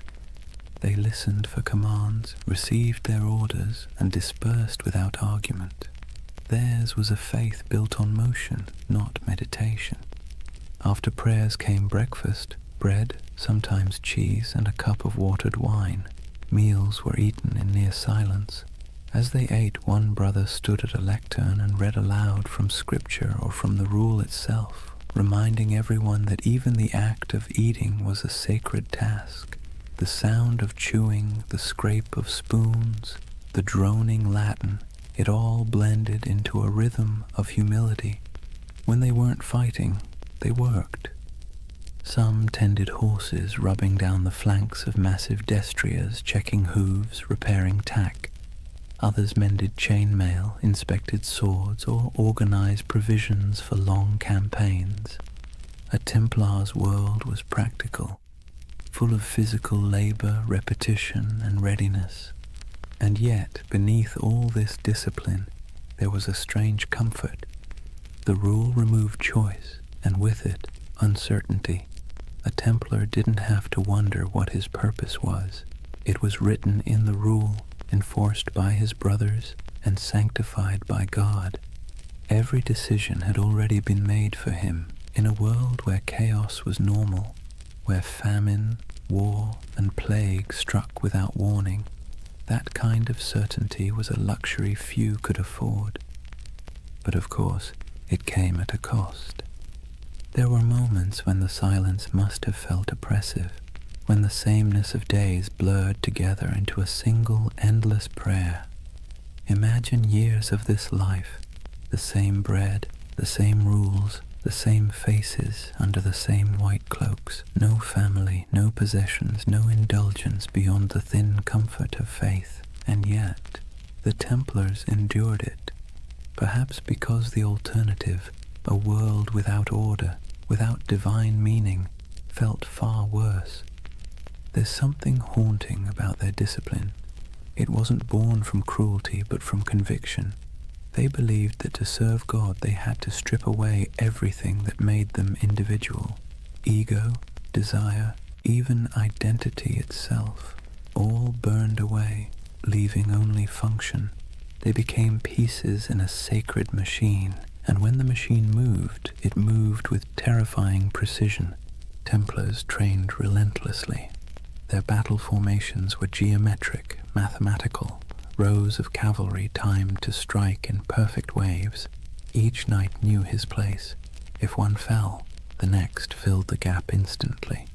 Their charges were coordinated like choreography, their retreats executed like clockwork. Their enemies called them demons in white. They didn't scream or taunt or show mercy. They advanced silently until the moment of impact, when they cried out only one phrase: Non nobis Domine, non nobis sed nomini tuo de gloriam. Not to us, O Lord, but to your name be the glory. It was their mantra, their battle hymn, their surrender to something larger than themselves. And yet, despite all this spiritual rigor, the Templars weren't monks lost in abstraction. They were engineers, architects, accountants. They ran farms, managed estates, built fortresses, and oversaw trade routes. Their castles were marvels of design, squat, symmetrical, designed to deflect siege engines and channel attackers into kill zones. But even in architecture, their aesthetic was austere. No ornamentation, no murals, no stained glass, just stone, perfectly aligned, perfectly useful. Templar castles didn't preach beauty, they preached order. Their lives mirrored that architecture. Functional, fortified, minimal. To outsiders, it looked like joyless fanaticism. To the Templars, it was discipline incarnate. Every stone placed, every word spoken, every moment endured was an offering to God. And yet, as centuries passed, cracks began to form. Subtle at first, then spreading. Because discipline without question breeds power, and power, even sacred power, invites suspicion. The Templars' strict hierarchy made them efficient, but it also made them secretive. Their rituals were closed to outsiders. Their vows of silence protected not only their faith, but their operations. Kings and bishops began to whisper, what did these warrior monks do behind closed doors? Did their oaths hide something darker? The rule of the temple, written to sanctify obedience, began to look like a veil. And the more power the order gained, the more castles, the more treasure, the more influence, the more that veil began to draw attention. It's a pattern as old as history.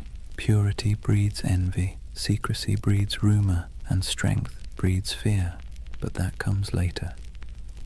For now, imagine one of those long Templar days near its end, the sun dipping low behind battlements, armor hung to dry, the smell of horse sweat and oil in the air. The chapel bells toll again, soft and steady. The knights gather one final time, kneeling in rows, their white cloaks ghost-like in the flickering candlelight. They pray not for victory, not for wealth, not even for peace. They pray for endurance, for the strength to obey again tomorrow and the day after until the end of their lives. Outside, the wind carries the smell of dust and salt. Somewhere beyond the horizon, enemies are gathering, empires are shifting, and history is already writing its next betrayal. But inside the chapel there is only the rhythm of prayer, the faint creak of chainmail, the murmur of Latin words fading into the night. And above them, Carved into the stone arch of the temple wall, the red cross catches the last trace of sunlight, still, unchanging, eternal. For now, imagine the first thing that hits you isn't the sight, but the heat. The air itself feels alive, sharp with salt from the sea, heavy with dust from the desert, and tinged with the scent of oil, incense, and sweat. You've just stepped into the Holy Land sometime around the year 1140, and you're walking through a world where heaven and earth have been fighting for custody of the same patch of ground for generations. The Crusader kingdoms were born from blood and disbelief. After the First Crusade captured Jerusalem in 1099, waves of settlers, soldiers, and zealots streamed eastward, knights chasing absolution, merchants chasing profit, peasants chasing a miracle. What they found was a land older and more complicated than anything they'd been promised. Picture Jerusalem then, not the golden city of postcards, but a dense, sun-bleached labyrinth of limestone walls, narrow streets, and markets bursting with languages: Arabic, Greek, Latin, Armenian, Hebrew, all colliding in the same dusty air. Bells rang from churches while the call to prayer echoed from minarets. Frankish knights and Muslim merchants haggled over silk. Pilgrims shuffled barefoot past relics too sacred to question. The Holy Land was less a battlefield than a mosaic, fragile, shimmering, and always on the verge of breaking. For the Templars, this was both home and battleground. They arrived as guardians of faith, but quickly became administrators of empire. They built massive fortresses to anchor the Crusader presence, stone giants rising from the desert like mirages made real. One of their most famous was Crac des Chevaliers, the castle of the knights. If you've ever stood on a cliff and felt the wind try to push you backward, you'll know the feeling of that place. Perched high above the Homs Gap in modern Syria, it was less a castle and more a declaration. Double walls, circular towers, arrow slits that could whisper death at 100 yards. The stones gleamed pale under the sun, and from its ramparts you could see for miles the mountains, the valleys, and the endless horizon of sand and sky. Inside, it was strangely orderly. Kitchens, chapels, barracks, even a bathhouse. You could live there for months without stepping outside, which was convenient, since stepping outside usually meant someone was trying to kill you. The Templars' castles weren't built to impress. They were built to endure. They were a theology of stone, faith expressed in geometry. The Crusader kingdoms themselves were strange hybrids, part European colony, part medieval experiment. French nobles ruled over Middle Eastern cities filled with Syrians, Greeks, and Jews. Mosques stood beside cathedrals. Crusader coins bore Latin inscriptions on one side and Arabic ones on the other. In some ways it worked. Trade flowed, cultures mixed, and for a brief shimmering moment East and West coexisted, not peacefully, but practically. Templars thrived in that liminal space. They spoke local languages, made deals with Muslim rulers, and hired Arab engineers to fortify their walls. Despite their reputation as fanatics, the Templars were pragmatists. They had to be. The Holy Land wasn't a sermon, it was survival. Still, survival came at a price.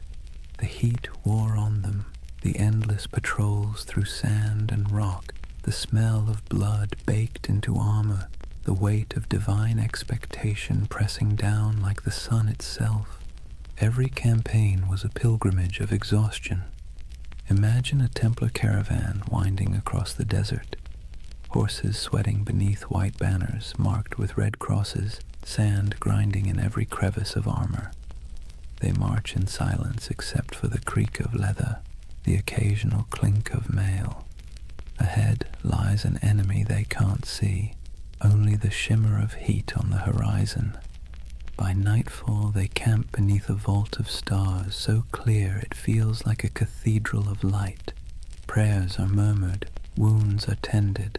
The men sleep on bare ground, swords within reach, their faith both pillow and weapon. In this land even the air felt charged with contradiction, sacred and savage all at once, and nowhere was that clearer than in Jerusalem itself. For a brief century the city stood under Christian control, a jewel of Christendom wrapped in ancient dust. The Templars' headquarters was no ordinary building. It was the Al-Aqsa Mosque, believed at the time to stand on the ruins of Solomon's temple. To the Muslim world it was one of Islam's holiest sites. To the Templars it was the very foundation of their identity, the Temple of Solomon, the birthplace of their name.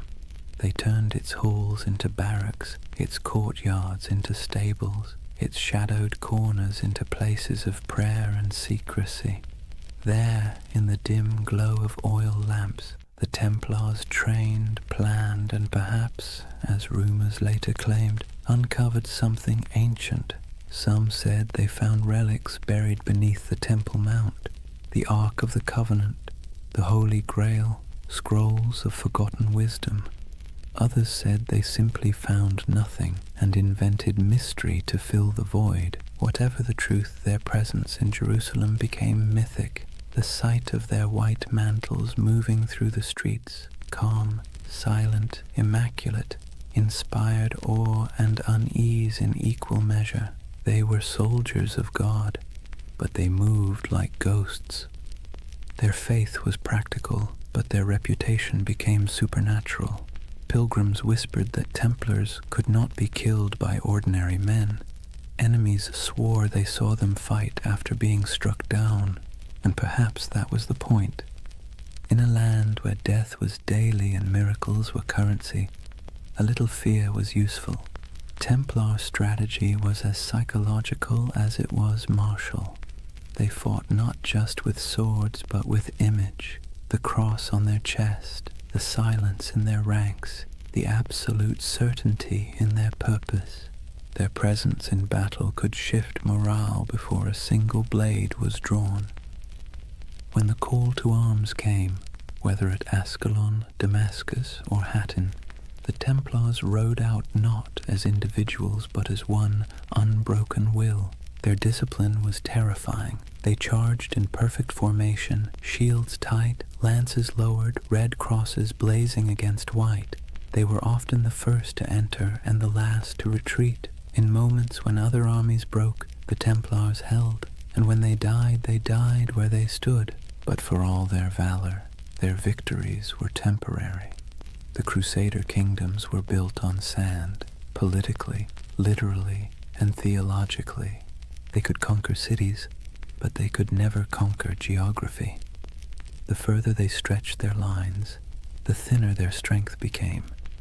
And while Templars built walls of stone, their enemies built alliances. Muslim leaders like Zengi, Nur ad-Din, and eventually the great Saladin began to unify what had once been divided. The dream of Christian dominion over the East began to falter as reality, relentless and strategic, pressed back. Still, for nearly 2 centuries, the Templars endured. They were the spine of the Crusader world, a constant presence whether guarding pilgrims on dusty roads, escorting kings, or defending castles that seemed impossible to hold. And through it all they believed, or at least tried to, that their struggle was holy, that every drop of sweat, every wound, every brother lost was part of a cosmic design. But in quieter moments, as the wars dragged on and the Holy Land slipped further from their grasp, doubt must have crept in. What happens when a holy mission stops feeling holy? When obedience begins to feel like futility?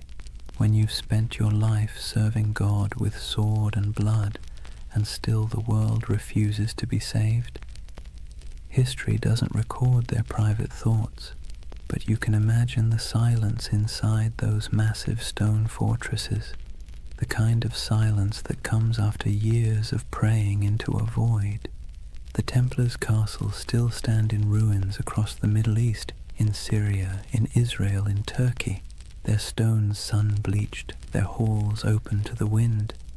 Stand in one, and you can almost hear the echoes, hooves on cobblestone, the whisper of chainmail, the low murmur of prayer. Those walls remember.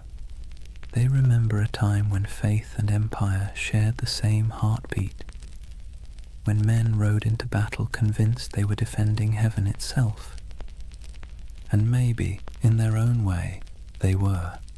Because for all its contradictions, the Crusader dream wasn't just about conquest, it was about belief, belief so strong it reshaped landscapes, rewrote maps, and built fortresses that still defy time.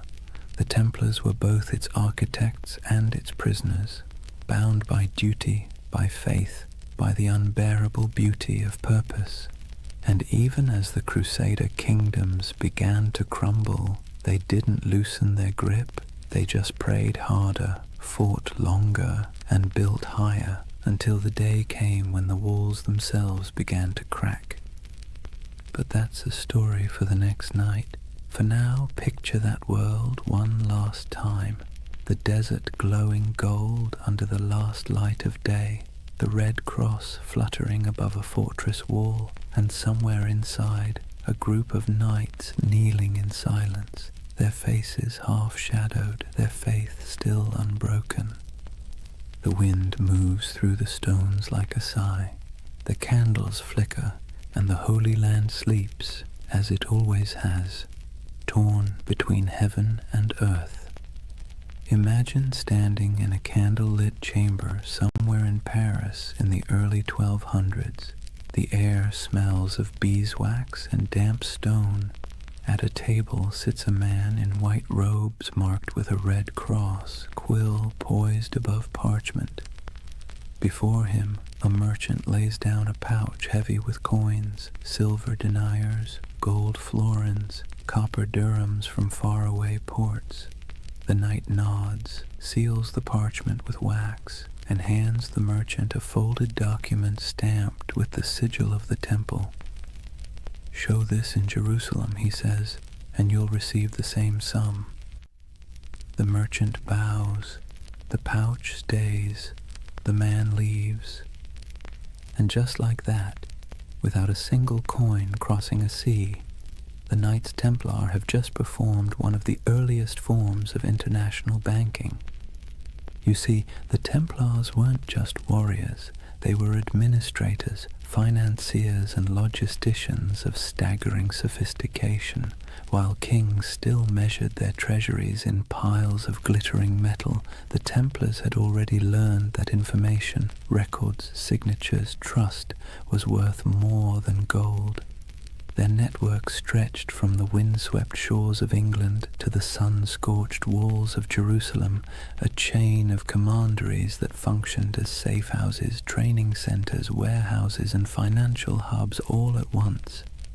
Each of these commanderies was like a small universe, self-sufficient and meticulously organized. They had their own chapels, fields, mills, and workshops. Some raised horses, others produced wool, wine, or grain. Every coin earned was logged, weighed, and sent up the chain, an unbroken current flowing toward the heart of the order. And through this system, the Templars quietly became one of the richest organizations in the medieval world. The irony, of course, is that they began with vows of poverty, but vows are tricky things. The Templars themselves owned nothing. The order owned everything, and that subtle distinction let them accumulate wealth without technically breaking faith. Their financial system worked with an elegance that modern bankers would envy. A pilgrim traveling from London to Jerusalem could deposit money at a temple house in England and receive a coded letter of credit. Along the route, through Paris, Marseille, Acre, and finally to the Holy City, Templar commanderies would honor the note, deduct expenses, and mark it in ledgers kept under strict guard. The traveler never had to risk carrying his fortune across pirate-infested seas or bandit-strewn roads. In a way, the Templars invented something that feels astonishingly modern, a secure international trust network, and unlike kings or nobles, they were trusted by everyone. Christian, Jew, Muslim, it didn't matter. The Red Cross was as good as a vault door. The Templar ledger became a passport through chaos. Picture the roads of Europe in the 13th century, narrow tracks winding through forests and mountains, lined with monasteries, taverns, and thieves. Now picture a convoy of Templar couriers riding fast, cloaked in white, armed but calm. They carried more than messages. They carried secrets, diplomatic letters, royal decrees, coded inventories, even treaties. A letter stamped with the seal of the temple traveled like lightning compared to anything else in the medieval world. And where there were secrets, there were suspicions.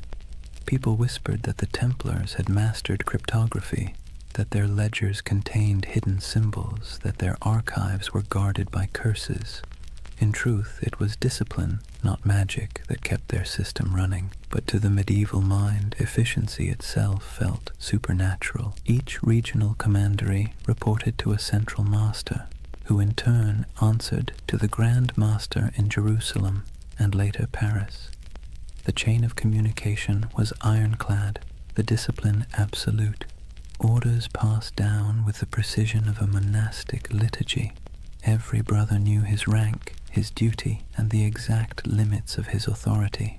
Templar correspondence reveals a world that hummed like a machine. Cargoes of wheat, shipments of crossbow bolts, barrels of wine, all recorded, all accounted for. Even the smallest commandery in rural France or Scotland was part of a vast, synchronized network, a medieval multinational that existed centuries before the word corporation would be invented. And yet, for all this order, there was mystery. The Templar headquarters in Paris, known simply as La Maison du Temple, was a fortress of stone walls and tall towers surrounded by gardens and workshops. Inside lay one of the greatest treasuries in Europe, a glittering hoard of gold, silver, jewels, and documents so valuable that kings themselves stored their wealth there. King Louis VII did. So did Henry III of England. Even the Pope trusted the Templars to manage funds for crusades. When monarchs needed loans, it was often the temple that provided them. When nobles needed to transfer land, the temple served as intermediary. They were accountants of God, and for a time it seemed even heaven owed them interest. But power has a way of creating shadows. As their influence spread, so did envy. Clergy whispered that the Templars had grown too rich, too independent. Kings resented being indebted to monks with swords. Rumors began to drift through Europe like incense, that the Templars worshipped idols, that their rituals were secret and profane, that the cross they bore was not a sign of purity, but of blasphemy. Still, in their heyday, those whispers were little more than background noise. Outwardly, the Templars thrived. Their fortresses dotted Europe and the Levant, solid, silent, identical in style, as if each had been built from the same blueprint. Stone geometry repeating across continents. They didn't just build castles, they built infrastructure, bridges, ports, farms. They managed trade routes that linked the Mediterranean to northern Europe. They established supply lines for crusading armies that stretched across thousands of miles. Without them, the very logistics of holy war might have collapsed. It's easy to forget that behind every knight charging into battle was a chain of bakers, blacksmiths, and scribes keeping the machine running. The Order's power didn't come from miracles. It came from ledgers, but not all their wealth was material. The Templars also held something far more dangerous: information. Through their far-flung network, they gathered intelligence about politics, trade, and warfare from every corner of Christendom. They knew which kings were broke, which roads were unsafe, which alliances were shifting. In an age before newspapers, that knowledge was gold. Their reach was so vast that you could travel from Scotland to Syria and never truly leave their shadow. Every few days' journey, you'd find another Templar house, white walls, red cross, the same rhythm of prayer and order. Their presence was both reassuring and unnerving, like a vast skeleton under the skin of medieval Europe. To ordinary people, they must have seemed immortal. Their discipline never wavered, their symbols never changed. Generations rose and fell, and still the Templars endured, unmoved, unstoppable. Even their dress added to the myth. While nobles flaunted velvet and jewels, Templars wore plain wool, dyed white for purity. Their only ornament was the red cross, a reminder of both sacrifice and authority. When they moved through a town, heads bowed, they looked less like men than like an idea, one that walked and breathed and collected rent. And it wasn't only men. Though the order itself was male, its network included women, nuns, widows, and lay sisters who worked in the commanderies, managing estates, caring for pilgrims, brewing ale, and keeping the wheels turning. History rarely mentions them, but without them, the Temple's empire of faith would have faltered. By the mid-13th century, the Templars had reached their zenith. Their ships carried goods across the Mediterranean. Their estates covered vast tracts of Europe. Their influence seeped into every court, every treasury, every crusade, and yet, like all empires, they had already sown the seeds of their own decline. The Holy Land, their reason for existing, was slipping away. Muslim forces were reclaiming city after city. The Crusader states were shrinking, and with them the spiritual justification for the Temple's existence. But the Templars adapted. They shifted their focus westward, becoming less of a crusading order and more of a financial and political one. Their castles became banks, their swords gathered dust, their prayers became ledgers, and with each ledger their power grew. But so did resentment. Imagine being a king and realizing that the most efficient, trustworthy, and wealthy organization in your realm doesn't answer to you. It answers to no one but God, and maybe the Pope. That unease was the first tremor before the fall. But for now, in the candlelit rooms of the 1200s, the world still looked stable. Templar scribes bent over parchment, quills scratched, coins clinked softly in wooden chests. Outside, the moonlight shimmered on stone, and the red cross of the order fluttered faintly in the night wind. It was a world of precision, discipline, and quiet ambition. A world that believed itself eternal. And perhaps, for a while, it was. Picture a long stone hall lit by morning light through narrow slits in the wall. The air smells faintly of straw and cold iron. Dozens of men kneel side by side, white mantles draped over their shoulders, red crosses stark against the fabric. No one speaks. The only sounds are the shuffle of boots, the whisper of breath, and the faint crackle of a torch. It's not a church exactly, not a barracks either. It's both, and that contradiction is the essence of the Knights Templar. Discipline was their creed. Every movement, every word, every thought was governed by the rule of the temple, a sprawling set of commandments written in the early 12th century that blended the rigidity of a monastery with the brutality of a battlefield.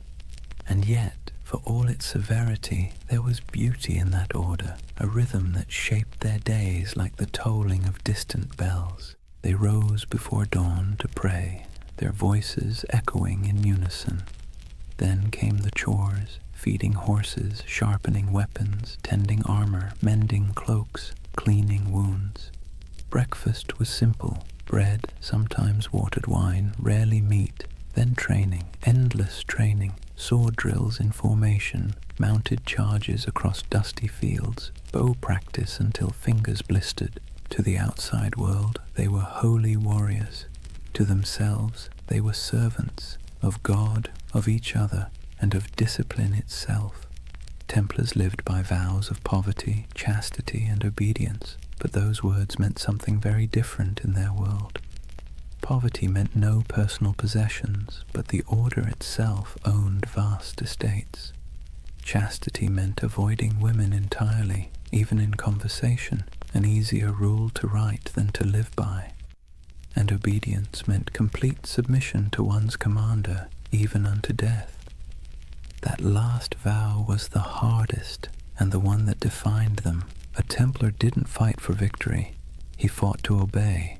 If ordered to hold a line, he held it. If ordered to die, he died. There was no hesitation, no bargaining, no emotion. In battle, this made them terrifying. Other soldiers might panic, flee, or waver. The Templars never broke formation. Even when surrounded, they fought in silence, red crosses vanishing one by one into the dust. It's tempting to romanticize that kind of devotion, but there was nothing romantic about it. It was hard, mechanical, and often lonely. Templars were forbidden to embrace their own brothers without permission, forbidden to joke or sing frivolously, forbidden to play games of chance. Even laughter was discouraged, except in moderation. Their armor, too, reflected that restraint, plain, functional, unadorned. No bright colors, no gilded crests, only the red cross sewn near the heart. It was said that when the Templars rode into battle, the sound of their charge was unlike anything else. Not the roar of chaos, but the low thunder of synchronized hooves, a kind of terrible harmony. They weren't the largest army in the Crusades, nor the most numerous, but they were the most feared, because the enemy knew they wouldn't stop. Every Templar learned to fight and die as part of something greater, and that mindset extended beyond the battlefield. Inside their commanderies, every task, no matter how small, was done with the same ritual precision. From the folding of cloaks to the cleaning of armor, everything had its method. The order saw chaos as the devil's playground, and order as divine. Imagine the life of a young recruit, a sergeant or a serving brother, joining the temple. He would begin as an associate, working the stables, tending the fields, carrying water. He'd sleep on straw, wake before dawn, pray, eat little, speak less. The nights might seem distant, stoic men of few words, but in truth everyone shared the same weight of silence. Templar silence wasn't emptiness, it was control. They believed words carried danger, pride, gossip, temptation. So they learned to communicate through gestures and glances, through efficiency rather than expression. Meals were eaten in near silence, a monk reading scripture aloud while others chewed. If you wanted salt, you didn't ask, you pointed. If you needed bread, you waited your turn. Over time, that silence became a kind of language, a pulse that connected them more deeply than speech ever could. And perhaps that's why their discipline bordered on the sacred. Their punishments were severe but predictable.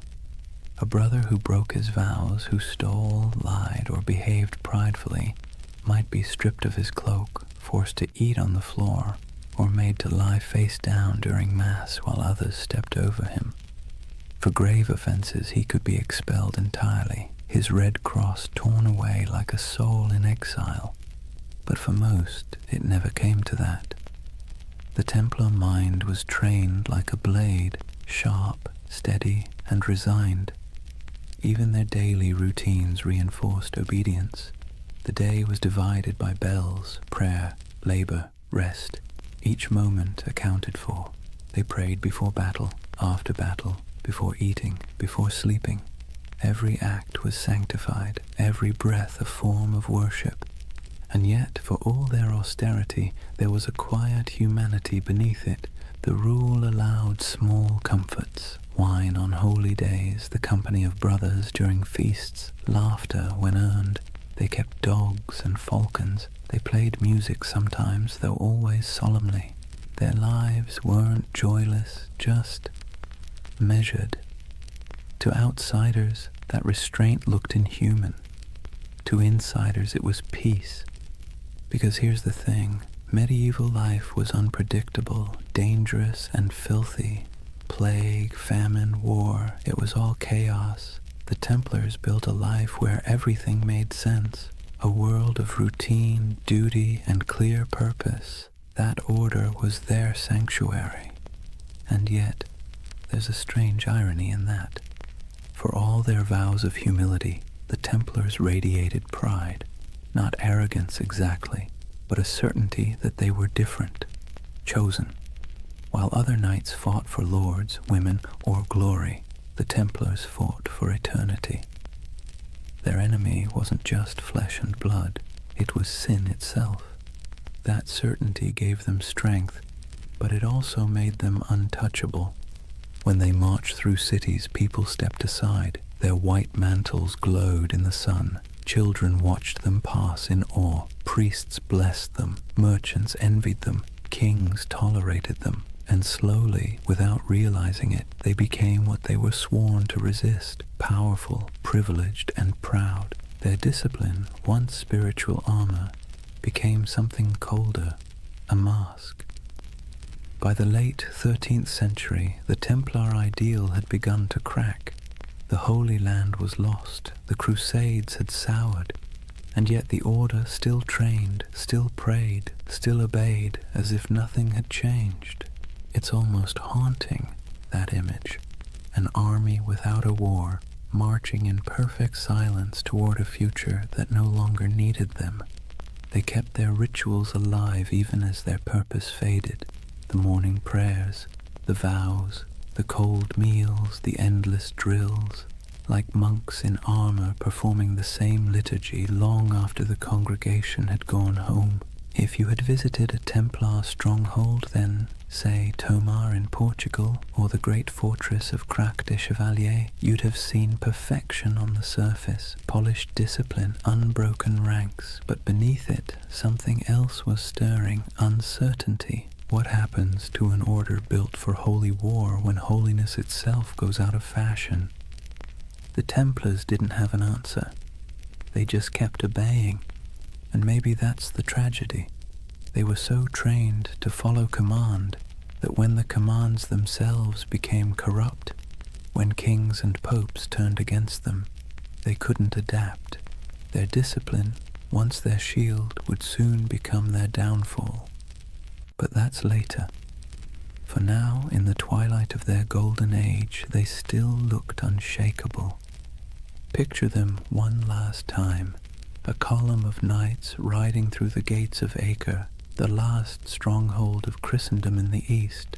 Sunlight glints on their helmets. The sea wind carries the smell of salt and steel. Their banner ripples, a red cross against white. They move as one body, one will, one faith. And somewhere in the back of the formation, a young knight whispers a prayer he has said 1,000 times before. He doesn't know that in a few short decades, his order will be ashes and rumor. But in this moment, he is calm, because obedience is peace. And for the Knights Templar, peace, however fleeting, was always worth dying for. Chapter 3. Secrets, Shadows, and Heresy. Imagine the stillness beneath Jerusalem. The air is cool, dry, and old, older than the Crusaders who came here with dreams of salvation and plunder. Torches flicker against ancient stone, illuminating tunnels carved centuries before the birth of Christ. The sound of footsteps echoes faintly, rhythmic and deliberate.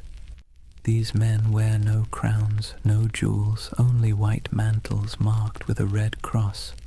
9 knights, poor, pious, exhausted, descending under the ruins of Solomon's temple. At least that's the story. The first whisper in a legend that would stretch across continents and centuries. According to chroniclers, when the Knights Templar were founded around 1119, their official mission was humble: to protect Christian pilgrims traveling the dangerous road from Jaffa to Jerusalem. In reality, there were only 9 of them, hardly enough to guard a single caravan.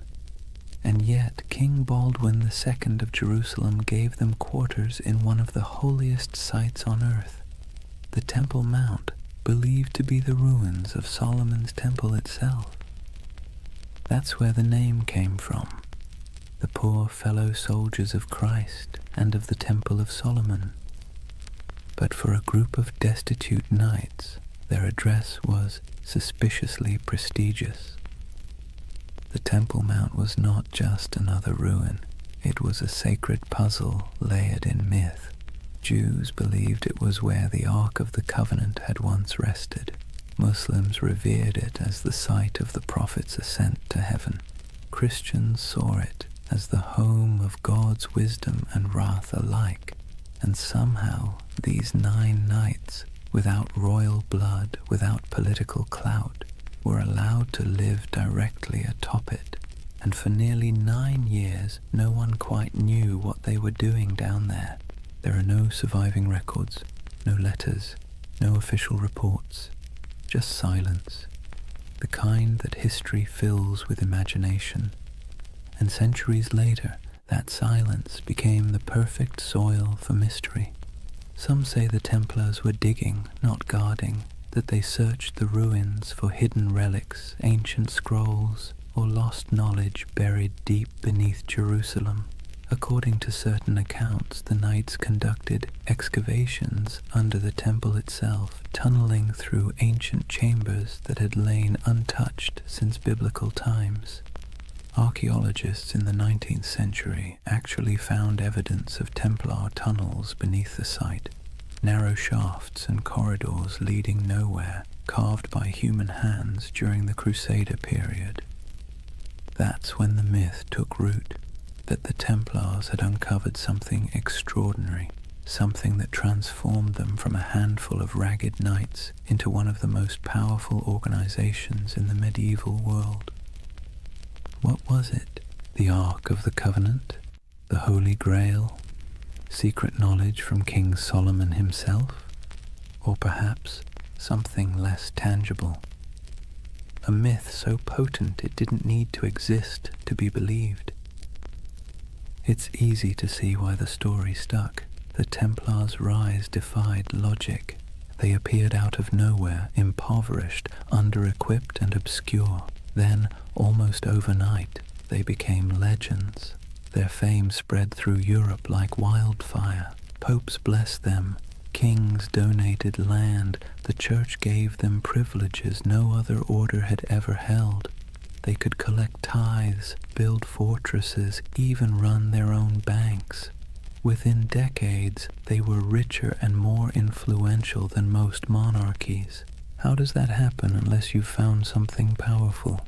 Of course, the historian in us can explain it rationally. Europe was full of eager donors. The Crusades were romanticized as a holy cause. The church wanted soldiers who could fight without being corrupted by greed, and the Templars fit that image perfectly. Their vows of poverty made them trustworthy. Their discipline made them effective. Their myth was self-reinforcing, but reason rarely wins the imagination. And so the legend persisted that beneath the stones of the Temple Mount, they discovered secrets the church itself feared. Hidden teachings, forbidden wisdom, proof that faith was not as simple as it seemed. You can almost hear the whispers, a flicker of torchlight in the dark, the scrape of metal against stone, the muttered Latin of a prayer or a spell. It's nonsense, of course, probably, but beautiful nonsense. That's the curious power of the Templar myth. It lives in the gap between faith and doubt, between the seen and the unseen. Take the idea of the Grail, for instance. In medieval Europe, the word didn't mean a chalice at first. It meant a vessel of divine mystery, something that contained the essence of truth. The connection between the Templars and the Grail only appeared centuries later, in 12th and 13th century romances, when poets like Chrétien de Troyes began weaving stories of knights, purity, and hidden relics. Those tales weren't history. They were dreams, but dreams with staying power. To the medieval mind, it made perfect sense that the holiest warriors would be the keepers of the holiest object. And to the modern mind, still restless in the dark, it makes perfect sense that an empire's rise must hide a secret. Maybe that's why the Templars continue to haunt us, because we can't resist the idea that someone, somewhere, found the truth and kept it to themselves. But beneath the mystique, there's something more mundane and more fascinating. The real secret of the Templars wasn't gold or relics. It was organization. While other Crusader groups floundered in chaos, the Templars built a system. They turned faith into logistics. They mastered record-keeping, finance, communication, and property management at a level Europe had never seen before. Their commanderies stretched from Scotland to Syria, forming a network that could move money, men, and messages faster than any king's court. They were medieval globalists, an early blueprint for the international corporation. That was their real treasure, their true grail, not buried under Jerusalem, but written in ledgers and sealed with wax.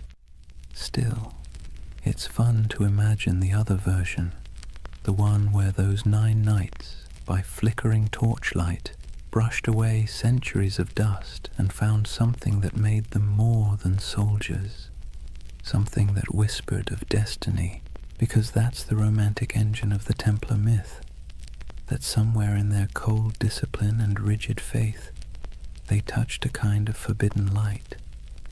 Maybe it wasn't treasure. Maybe it was understanding.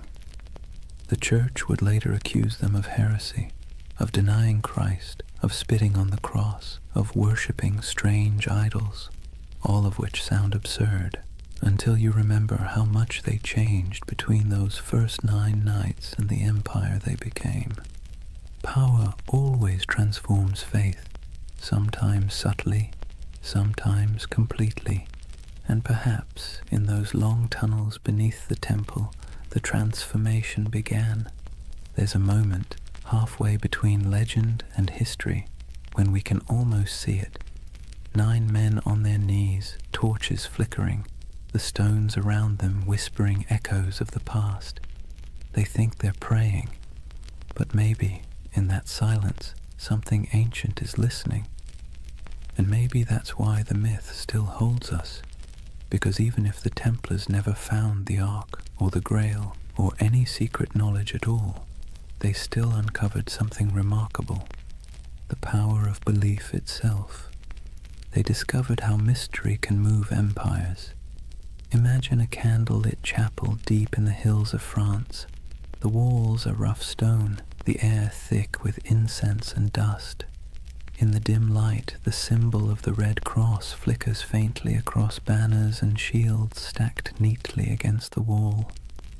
A handful of knights kneel in silence before an altar, not before the crucifix, but before something older, stranger, covered in a cloth of deep red.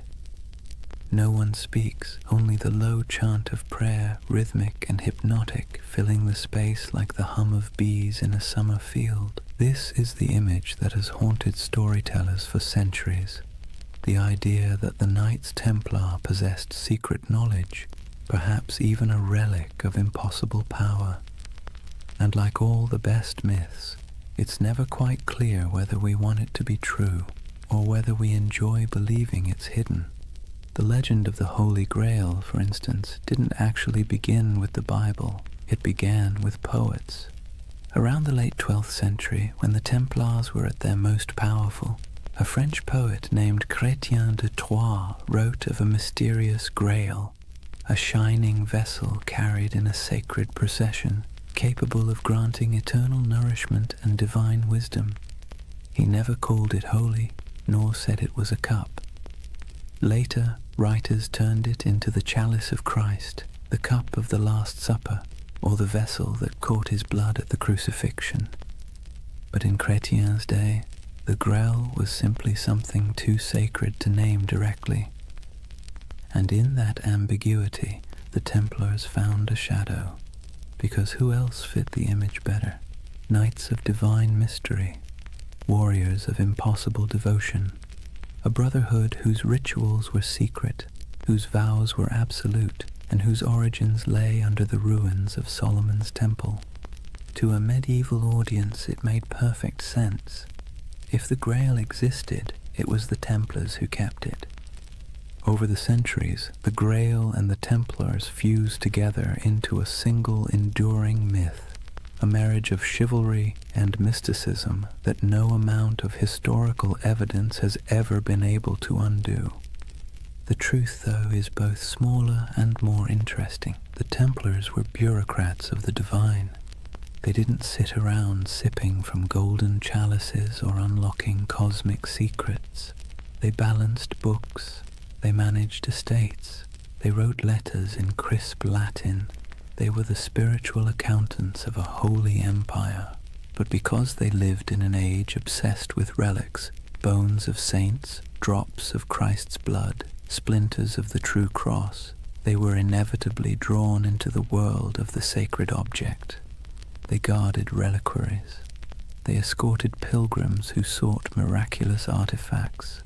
They helped fund and protect monasteries where fragments of supposed holy items were displayed. So when rumors spread that they had discovered ancient scrolls beneath the Temple of Solomon, texts written by early Jews, Gnostics, or even pre-Christian mystics, the stories stuck. The scroll myth would grow and mutate over time. Some later accounts, centuries after the Templars were gone, claimed they had found the Book of Thoth, an Egyptian text of divine wisdom. Others said they uncovered teachings from the lost tribes of Israel, and some whispered of alchemical diagrams, maps of the cosmos itself, hidden away from the church to protect humanity from knowledge it wasn't ready to bear. Of course, there's no evidence for any of this, but myths thrive where evidence fails, and perhaps that's what made the Templars so irresistible to later imaginations. They embodied that perfect combination of real power and secret silence. The Church itself fueled much of it, unintentionally, because the Templars, though loyal to Rome, answered to no king, no bishop, no worldly authority. They were free to move money, land, and information across borders. They could send coded letters that no one else could read. They had their own internal justice system, their own chapels, their own prayers. In other words, they looked a lot like the very thing the Church feared most, a second church. And that's when suspicion began to bloom. Whispers spread that the Templars practiced strange rituals, that their initiations involved renouncing Christ, spitting on the cross, or worshipping a mysterious head called Baphomet, that their power came not from God but from something older. Most historians agree that these accusations were lies, propaganda created to destroy them later. But it's worth noting why those lies were so effective. Because they sounded plausible. Because secrecy always invites projection. If you give people a locked door, they will imagine what's behind it. And for medieval Europe, already steeped in apocalyptic fear and superstition, the Templars became the perfect vessel for that imagination. Their very success became suspicious, their discipline unnatural, their wealth sinful, their silence heretical. And yet, maybe there was something beneath all the rumor. Not magic, not relics, but an attitude. See, the Templars didn't pray like other monks. Their spirituality wasn't cloistered, it was militant. Their daily life was about control, obedience, and the annihilation of the self. Every moment of pleasure, every trace of comfort was stripped away to make room for purpose. In a sense, that was a kind of secret knowledge, the knowledge that faith and suffering could be fused into a single weapon. And that's what made them so dangerous. Not to the Muslims they fought in the Holy Land, but to the church that eventually feared them, because the Templars didn't seem to need intermediaries. Their faith was too direct, too efficient, too pure. When you can talk to God through action, you make priests nervous. By the time the Crusader kingdoms began to crumble, the Templars' mystique had already surpassed their usefulness. Europe no longer needed warrior monks. It needed bankers, diplomats, and obedient clergy. And so the Templars' mysticism, once admired, became suspect. It's strange, isn't it? How quickly a symbol of holiness can become a symbol of heresy. One century they were Christ's chosen, the next they were whispered to be sorcerers. But perhaps that's the price of mystery. The more tightly you guard your secrets, the easier it is for others to fill them with darkness. And in the quiet moments when we think of the Templars by torchlight, kneeling before something hidden under silk, we feel that same tension, that blend of awe and suspicion, that uneasy beauty of something half-believed. Because part of us wants to believe. We crave hidden truths. We need our mysteries, especially the ones that refuse to resolve. And maybe that's why, centuries later, the Templar myth is still alive, in Dan Brown novels, in video games, in conspiracy theories whispered on YouTube at 3 a.m., because it scratches that ancient itch, that somewhere, someone knows something we don't. It's funny how little we've changed. The medieval mind looked at the stars and imagined divine design. We look at old ruins and imagine lost technology. Both are acts of yearning, proof that we are wired to believe that history hides something from us. And perhaps the Templars were the first to realize that the greatest power isn't in what you know, but in what others think you might know. Theirs was a religion of silence, and silence in any age is seductive. Imagine the city of Jerusalem in the morning light. The walls are pale gold, dust drifting through narrow streets where merchants lift their shutters and donkeys stamp impatiently in the shade. From the hills beyond, the desert glows like a sea of faded fire. Bells ring from the Church of the Holy Sepulchre, and somewhere a muezzin's call answers softly from across the valley. This was the city the Templars swore to defend, the heart of their purpose, the reason for their existence. But by the late 12th century, Jerusalem was no longer the eternal prize they once imagined. It had become a coin tossed endlessly between empires, each claiming divine right, none able to hold it for long. The cracks began, as they so often do, with pride. The Crusader kingdoms, those fragile Latin states carved out after the First Crusade, had grown decadent and divided. The descendants of knights who once marched barefoot to holy war now lived like minor kings, drinking imported wine, bickering over titles, and marrying into local dynasties to secure land and dowries. The Templars, meanwhile, had become something very different from their humble beginnings. They were no longer 9 men kneeling in the dust. They were a multinational corporation of the Middle Ages, thousands strong, with property stretching from Scotland to Syria. They operated fleets, fortresses, and treasuries. They could lend money to kings and fund crusades outright. And that kind of power, while impressive, makes enemies quickly. By the mid-11th century, the balance of the Holy Land had shifted. Muslim forces, long divided, were now uniting under a single banner, led by a man who seemed born for the role, Salah ad-Din Yusuf ibn Ayyub, known in the West as Saladin. If the Crusaders were a tangle of arrogance and infighting, Saladin was the opposite, disciplined, patient and devout. His armies were not the wild hordes described in European rumor. They were organized, loyal, and most importantly, fighting for home. The Templars met them on countless fields, Hattin, Ascalon, Arsuf, and though they fought with ferocious resolve, they were outmatched by unity and strategy. The Battle of Hattin in 1187 was the breaking point. It began with a cruel trick of the sun.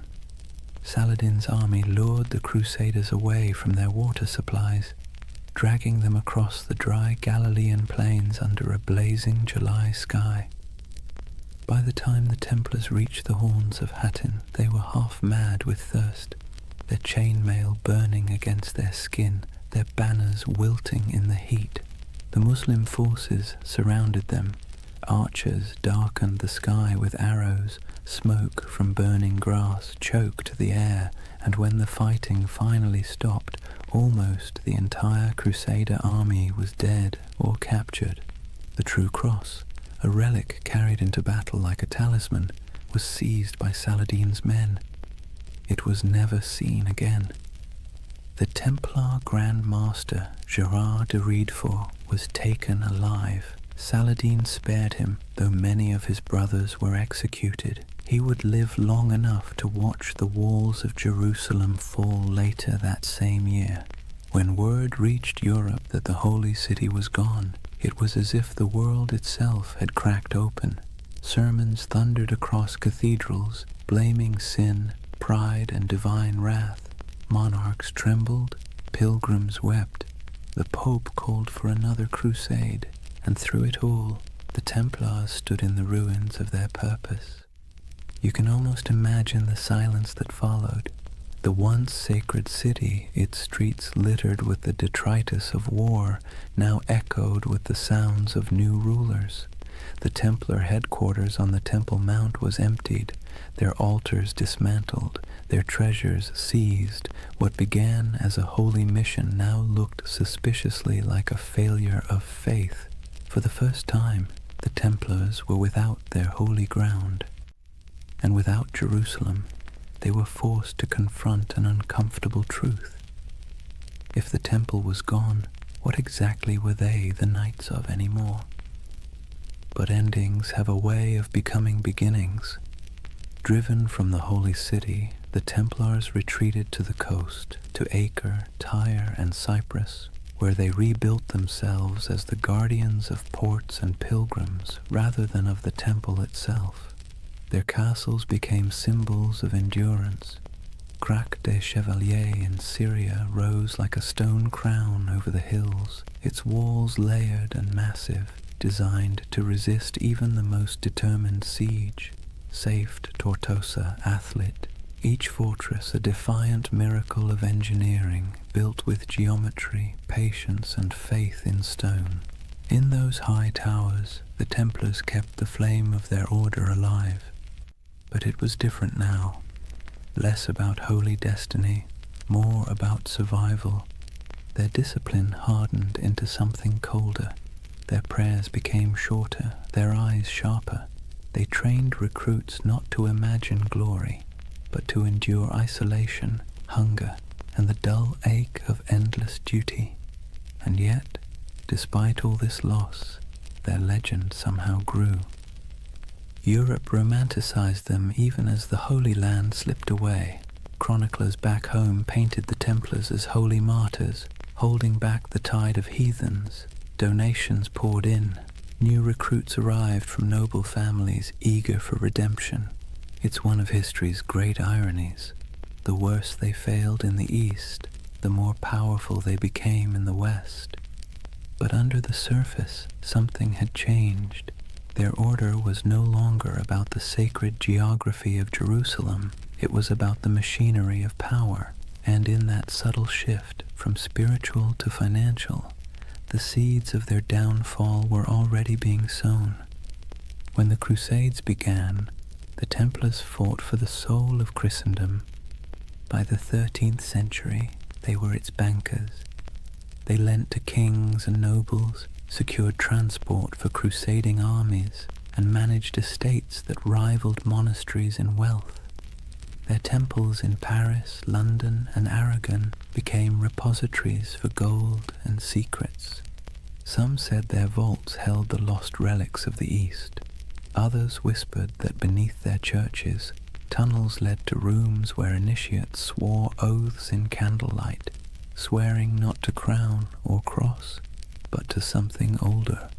In truth, those basements probably held nothing more exotic than ledgers and coin chests, but perception, as always, was more dangerous than reality. To kings in debt, the Templars' wealth was an insult. To the Church, their independence was heresy. And so, while the Templars rebuilt their fortresses and continued their crusading vows, the world around them quietly changed. New powers rose, old faiths fractured. Europe began to turn inward, to trade, to politics, to profit. The dream of Jerusalem faded like smoke on the horizon. The Templars became relics themselves, living fossils of an age of faith that no longer fit the world they helped create. And perhaps that's the tragedy at the heart of their story. They were men who built a system so efficient, so disciplined, that it outlasted their original purpose. Their creed was supposed to die with Jerusalem, but it didn't. It calcified. It spread through Europe's veins, into its banks, its armies, its bureaucracies. Even as they prayed for salvation, they were laying the groundwork for capitalism, for modern finance, for the idea that faith could be managed like currency. When you think about it, that might be their most heretical legacy of all. In the distance, though, back on those coastal walls, you can almost still hear the wind off the sea whistling through the battlements of Acre. The Templar banners still flutter there in imagination, crimson crosses fading against the salt air. They never stopped believing they could reclaim the Holy Land. They never stopped waiting for the day the horns would sound again. But faith, like empire, has tides, and the tide was already receding. Imagine standing on the ramparts of Acre at twilight. The sea stretches endlessly westward, glowing copper beneath the dying sun. Seagulls drift above the harbor where broken ships list in the water, their masts creaking softly. Behind you, the wind carries the scent of smoke and salt, and the low, steady hum of prayer from men who know the end is coming. This is the world of the final crusades, not the holy fire of the first generation, not the fevered marches of kings and saints, but a quieter, more desperate echo. The age of glory was over. What remained was a grim, bureaucratic persistence. Wars fought on borrowed faith, borrowed time, and borrowed money. By the late 13th century, the Kingdom of Jerusalem existed mostly on parchment and in memory. Its capital, if one could call it that, was Acre, a coastal city pressed between a restless sea and endless desert. It was crowded, rich, and tense, a city of pilgrims, traders, and soldiers living shoulder to shoulder in uneasy tolerance. Here the Knights Templar had built their final fortress, a marvel of engineering, all white stone and iron gates, its walls thicker than any catapult could breach. Within those walls, gold and relics were stored in vaults beneath torchlit halls. Above them, in chapels that echoed with Latin chants, the Templars still prayed for Jerusalem, though most knew they would never see it again. They had become the custodians of a dream already dying. The last crusades were not holy wars anymore. They were logistics operations, charters, supply lines, contracts. The romantic image of knights charging across the desert had long since been replaced by the grinding reality of politics. Kings back in Europe promised armies and delivered excuses. Popes issued bulls calling for redemption and sent none. The Templars and their rivals, the Knights Hospitaller, did what they could. They fortified the remaining coastal strongholds, trained recruits from France and England, and negotiated uneasy truces with Muslim rulers, who now viewed them less as enemies and more as relics of a fading age. For nearly a century, the Templars held their line. A few miles of coast, a handful of towers, and the weight of an entire lost empire on their shoulders. Then, in 1291, the inevitable came. A vast Mamluk army, disciplined, relentless, and armed with the confidence of history, swept across the plains toward Acre. Their banners blackened the horizon. Their engines rolled like thunder. Inside the city, panic spread like wildfire. Citizens fled to the harbor, merchants burned their ledgers, priests carried relics to the ships, whispering prayers that no one believed would work. The Templars, as always, took their positions. From the battlements, they could see the Mamluk campfires stretching endlessly into the desert night. The siege began with drums, then fire, then days of unbroken assault. It was not the glorious last stand of legend. It was chaos. Stones crashed into the towers, arrows rained like iron hail, walls cracked and bled dust. The Templars fought with methodical silence, their discipline unbroken even as everything around them burned. Eyewitnesses would later write that when the outer wall finally collapsed, the sound was like a mountain giving way. Within days, Acre was gone. The Templar fortress fell piece by piece, and those who survived fled to their ships, carrying little more than their order's banner and the bitter taste of failure. When the city burned behind them, so did the last true Crusader stronghold in the Holy Land.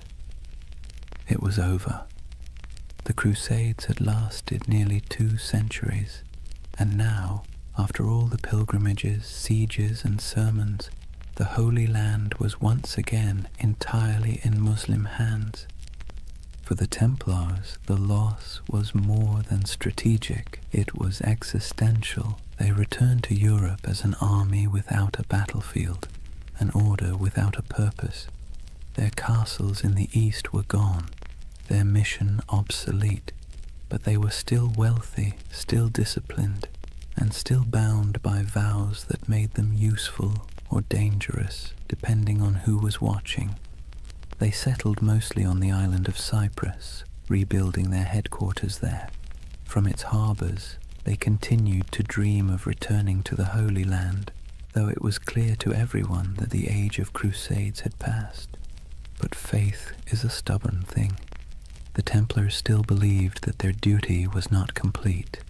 They trained, prayed, and planned as if the next crusade was always just one papal decree away. And Europe for a while humored them. Popes still called them the sword of the church. Kings still borrowed their money. Peasants still whispered prayers for them.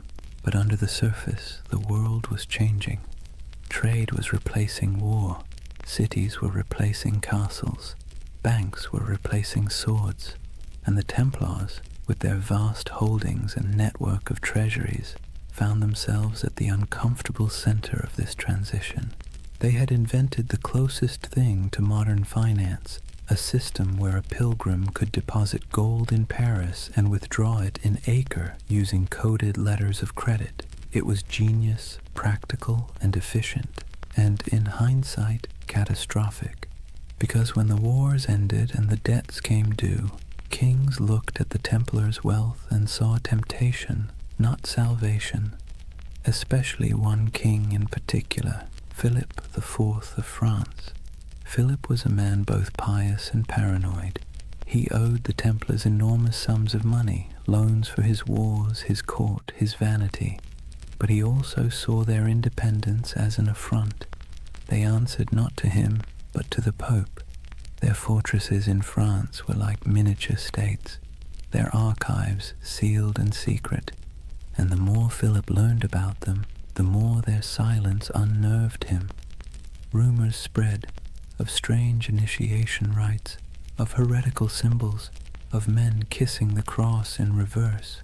Nonsense, most likely, but for a monarch looking to erase his debts and consolidate power, nonsense can be weaponized. In the years after Acre, Philip began to scheme. He courted the Pope, then bullied him. He planted spies among the Templars. He listened to gossip and invented the rest. The Templars, perhaps naively, continued to operate as they always had, holding mass, training knights, managing estates. They trusted in their reputation, in their service, in their holy mission. They never realized that while they were guarding against heathens abroad, the real danger had been quietly gathering at home. In the fall of 1307, France was restless. Taxes were high, the treasury was strained, and the king's legitimacy was fragile. Philip needed an enemy, and what better villain than a secretive, wealthy brotherhood whose glory had long since faded into rumor? The Templars were about to learn a lesson the Romans once taught long ago, that power without narrative is just a target. Their story had begun with oaths whispered beneath the Temple of Solomon. It was about to end in the flicker of torches and the hiss of sealed orders. History, like the sea, has its own rhythm, rising, falling, devouring. The Templars, once masters of both faith and war, had finally drifted too far from shore. Their banners would not fall on the battlefield, but in the courts of kings. Their last enemy would not wield a sword, but a quill. The Crusades had ended, but the Inquisition was just beginning. Imagine Paris in the early morning of October 13th, 1307. The air is cold, the mist heavy. Bells toll softly from the towers of Notre Dame, their echo rolling over the Seine. Most Parisians are still asleep, unaware that within the hour history itself is about to shift. Across the city, a quiet army stirs. Royal messengers slip through fog-damp alleys, carrying sealed orders bearing the king's personal wax seal. Soldiers, sworn to secrecy, assemble at street corners and bridges. They don't yet know who they're hunting, only that the order comes directly from Philip IV, and that disobedience would mean ruin. When the sun finally breaks the horizon, the trap is sprung. Every Templar house in France, every fortress, every commandery, every quiet estate hidden among vineyards and fields is surrounded. Gates splinter, iron boots echo down stone halls. The knights of the temple, warriors who once faced Saracen armies in the blazing deserts of Palestine, are dragged from their beds half-dressed, bewildered, accused of crimes so grotesque they can barely comprehend them. Blasphemy, idolatry, heresy. The list reads like something pulled from a fever dream, but this was no dream. It was politics, dressed in the robes of faith. Let's be clear, Philip IV was not a fool. He was something more dangerous, clever, desperate, and convinced of his divine right to do whatever was necessary to hold his kingdom together. He had bled France dry with wars against England, then with his campaigns to tax the clergy. When the church resisted, he struck back, exiling the Pope from Rome, installing his own candidate, and essentially turning the papacy into a branch office of the French crown. That Pope was Clement V, a man whose spine was as soft as the velvet cushions he sat on. Officially, he ruled from Rome. In practice, he lived under the shadow of Philip's will, a papal puppet relocated to Avignon. And so, when the King of France whispered that the Templars were dangerous, heretics, maybe even satanic, Clement listened. But the real accusation wasn't spiritual, it was financial. The Templars held vast wealth, not in piles of coins, but in something far more threatening: records, ledgers, IOUs.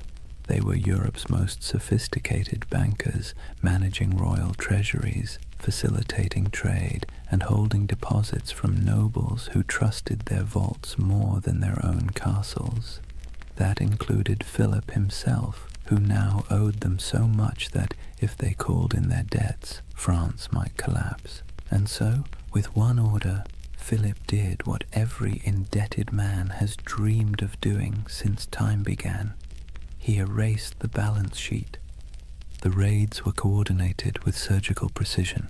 Templars across France were seized simultaneously, their archives confiscated, their leaders imprisoned. Jacques de Molay, the Grand Master, was arrested in Paris, along with his top commanders. He had been a guest of honor at the king's court just days before, attending the funeral of Philip's sister. Now his hospitality was rewarded with chains. The interrogations began almost immediately. The king's agents, men of ink and iron, demanded confessions to every sin imaginable. They accused the Templars of denying Christ, of spitting on the cross during initiation, of worshipping a mysterious idol called Baphomet. They spoke of obscene rituals, secret kisses, and dark oaths taken by candlelight. And under torture, men will say anything. By the week's end, confessions poured in, broken, contradictory, desperate. Some swore they had been tricked, others simply wept and signed whatever parchment was placed before them. The king had his proof. But outside the dungeons, the world was less convinced. The charges made no sense. The Templars were fanatically religious, sworn to poverty, chastity, and obedience. Their prayers structured their lives so tightly that even eating and sleeping were acts of devotion. To accuse them of heresy felt like accusing monks of witchcraft. But logic was irrelevant. The spectacle was the point. Philip had turned the trial into theatre. He invited clergy, nobles, and the public to hear the confessions. He displayed the trembling knights as examples of corruption and divine justice. He presented himself as the defender of Christendom, cleansing it of hidden rot. And for a public weary of taxes, famine, and failed wars, it worked. People love a villain, especially one that used to be untouchable. Meanwhile, Clement V hesitated. As head of the church, the Templars were technically under his jurisdiction, not Philip's, and he knew, deep down, that the charges were absurd. He issued cautious letters demanding the Templars be handed over to papal investigators, but Philip ignored him. France was already playing judge, jury, and executioner. When the Pope finally summoned his courage to intervene, the damage was done. Across Europe, the accusations had spread like wildfire. Other kings, seeing opportunity, followed Philip's lead. Why not confiscate a few Templar estates? Why not seize their gold, their horses, their lands? After all, if France was purging the heretics, who wanted to look soft on sin? One by one, Europe's monarchs turned on their former protectors. In England, Edward II hesitated at first. He actually liked the Templars, but papal pressure forced his hand. In Spain and Portugal, the order was dissolved and reborn under new names, with new insignia, to preserve their assets while appeasing the church. In Germany and Italy, their properties were quietly absorbed by the Hospitallers, rivals who had survived by being slightly less rich and slightly less suspicious. But in France, there was no mercy. The king's prisons overflowed with knights. Some recanted their forced confessions, and for that they were burned alive. Others were kept in darkness for years, their order formally disbanded by papal decree in 1312. As the walls closed in, Jacques de Molay remained calm. His life, by then, had been one long act of faith. He had fought in Outremer, negotiated with kings, and seen the fall of Acre. He knew what it was to lose everything. But this betrayal, this twisting of faith into a weapon, was something colder. He endured years of imprisonment, interrogation, and humiliation before being brought once more into public view. On March 18, 1314, the king staged one final spectacle. Molay and 3 senior Templars were led onto a platform erected on the Ile de la Cité, a small island in the Seine, directly across from the royal palace. The crowd gathered in silence, expecting confessions and repentance. But instead the old man, gaunt, weary, his hair turned white in prison, stood tall and spoke words that would echo for centuries. He retracted every confession, declared the order innocent, condemned the lies, the cruelty, the injustice. The crowd gasped. The executioners hesitated. Even Philip's officials seemed unsure what to do. But the king, unmoved, ordered the fires lit immediately, and as the flames climbed, witnesses said Jacques de Molay did not scream. He stood, unmoving, until the smoke swallowed him. According to legend, with his final breath, he called down a curse, summoning the Pope and the King to meet him before God within a year. It sounds like myth, but here's the strange part. Both men did die within 12 months. Philip collapsed suddenly during a hunting trip. Clement succumbed to illness not long after. Their bodies, it was said, refused to rest peacefully. One burned, one desecrated by lightning. History, for once, indulged in poetic justice, and so ended the Knights Templar, at least on paper. Their castles were seized, their treasure vanished, their order dissolved, but their legend, that refused to die. Whispers began immediately, of ships slipping away from La Rochelle under cover of night, carrying gold, relics, and sacred texts, of surviving knights who fled north to Scotland or vanished into the Alps, of secret brotherhoods, the Freemasons, the Rosicrucians, who claimed descent from the last guardians of the temple. It's hard to tell where history ends and myth begins. Maybe they're the same thing now, a story too powerful to stay buried. The fires of Paris went out, the ashes scattered. But in the imagination of every generation since, the Templars never stopped riding. Their red crosses still gleam faintly in the dark corners of our collective memory, where faith and conspiracy meet like 2 mirrors reflecting forever. Chapter 4. The Fall, the Curse, and the Immortal Legend. Take a deep breath and picture it again. Paris, 1314. The sun setting behind the grey spires, the river glinting like a blade, the crowd dispersing after the execution, their murmurs fading into the wind. For a moment, the city feels hollow. The flames have gone out, the smoke has thinned, and all that remains of the Knights Templar is the faint scent of burning oak and the whisper of rumour. It should have ended there, but history, like fire, has a way of smouldering long after the last spark dies. They say Jacques de Molay's final words were a curse. He called out from the pyre, summoning Pope Clement and King Philip to appear before the judgment of God within a year. The legend says his voice did not tremble. It carried through the crowd, past the walls of Paris, past the gilded windows of the royal palace, carried by the smoke as if heaven itself were listening. And then, as the flames consumed him, something strange happened. The air shifted. The crowd fell silent. Even the guards who had lit the pyre looked uneasy, like men who had just seen something they shouldn't have. You can almost hear the echo, soft, defiant, and final. Within 1 year you will answer before God. It's the kind of line that sounds too neat to be true. And yet, history, either by coincidence or poetic design, obliged. Within a month, the Pope fell ill. Clement V's body gave out after years of stress, guilt, and compromise. His corpse was placed in a monastery awaiting burial. But as if on cue, the monastery caught fire. The flames consumed the chamber, and the papal body, already lifeless, was said to have sat upright in the coffin, engulfed in flames, as though the curse had come to collect. Not long after, King Philip went hunting in the forest of Fontainebleau. A strong, healthy man, still in his 40s, he rode out in the crisp autumn air and never returned alive. Accounts differ. Some say he fell from his horse, struck his head, and lingered for days in agony.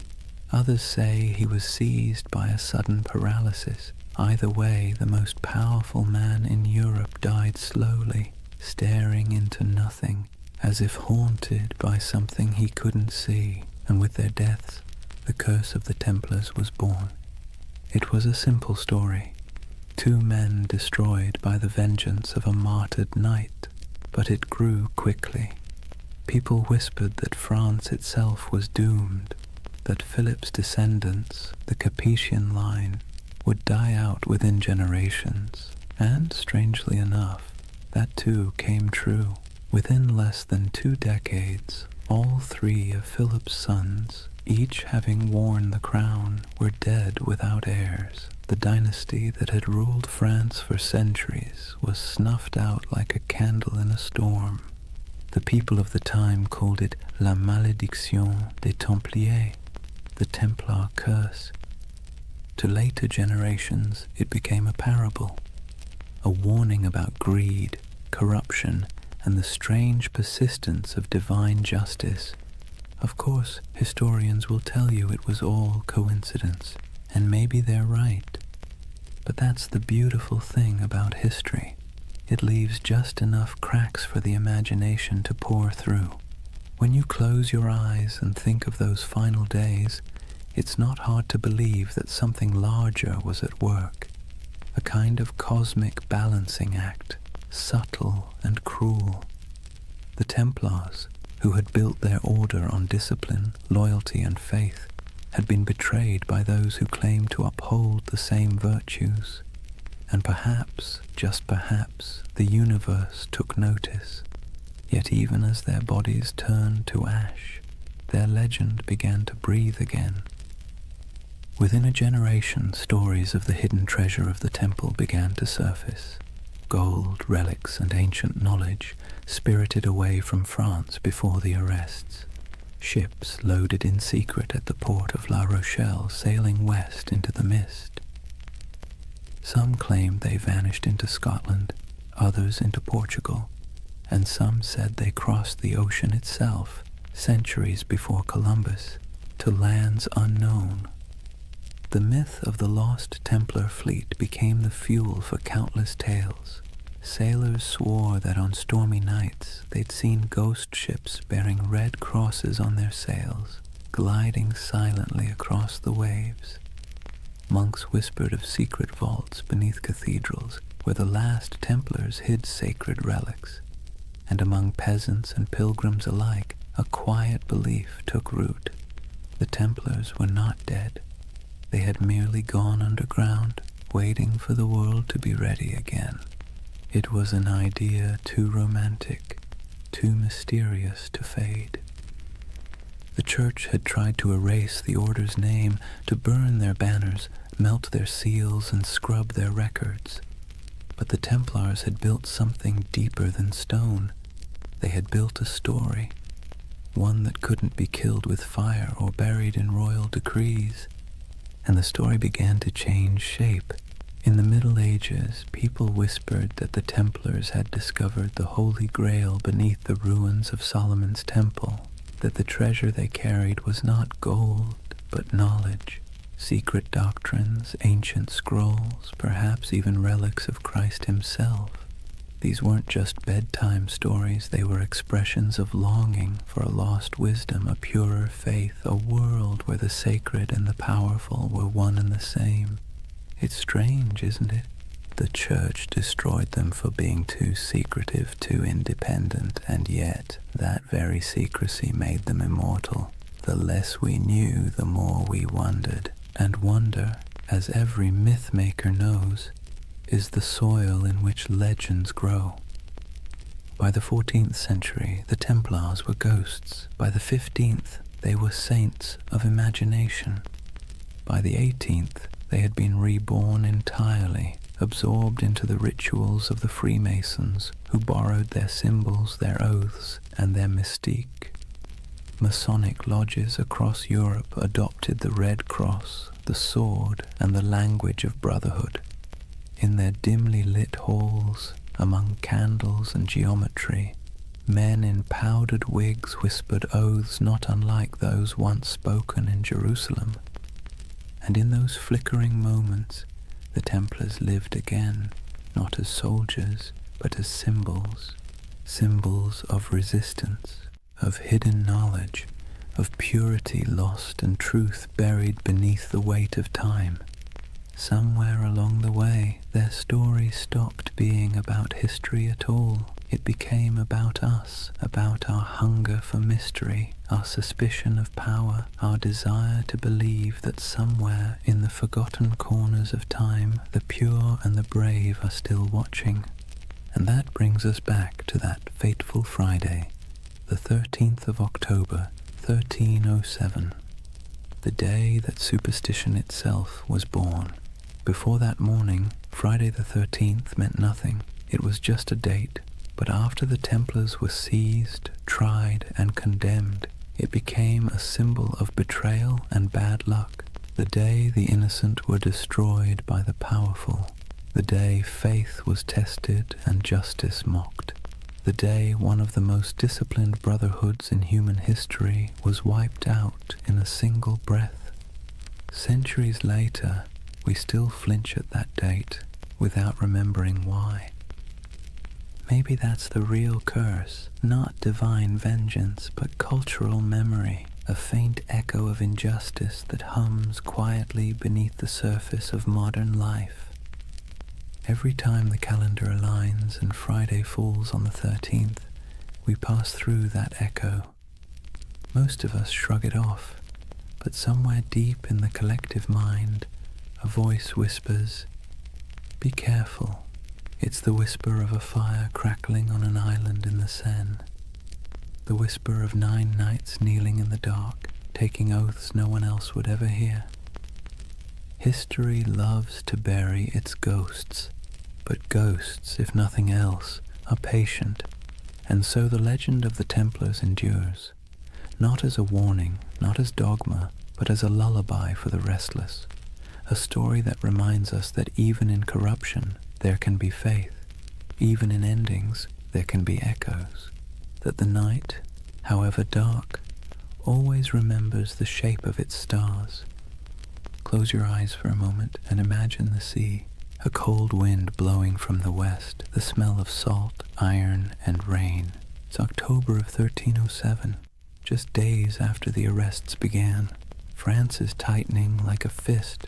Across the countryside, Templar commanderies, once bustling with horses, treasure, and prayer, now sit silent under royal seals. Soldiers ransack vaults, priests pore over ledgers, and the knights, those who survive the sudden sweep, vanish like smoke, or at least, that's what history says.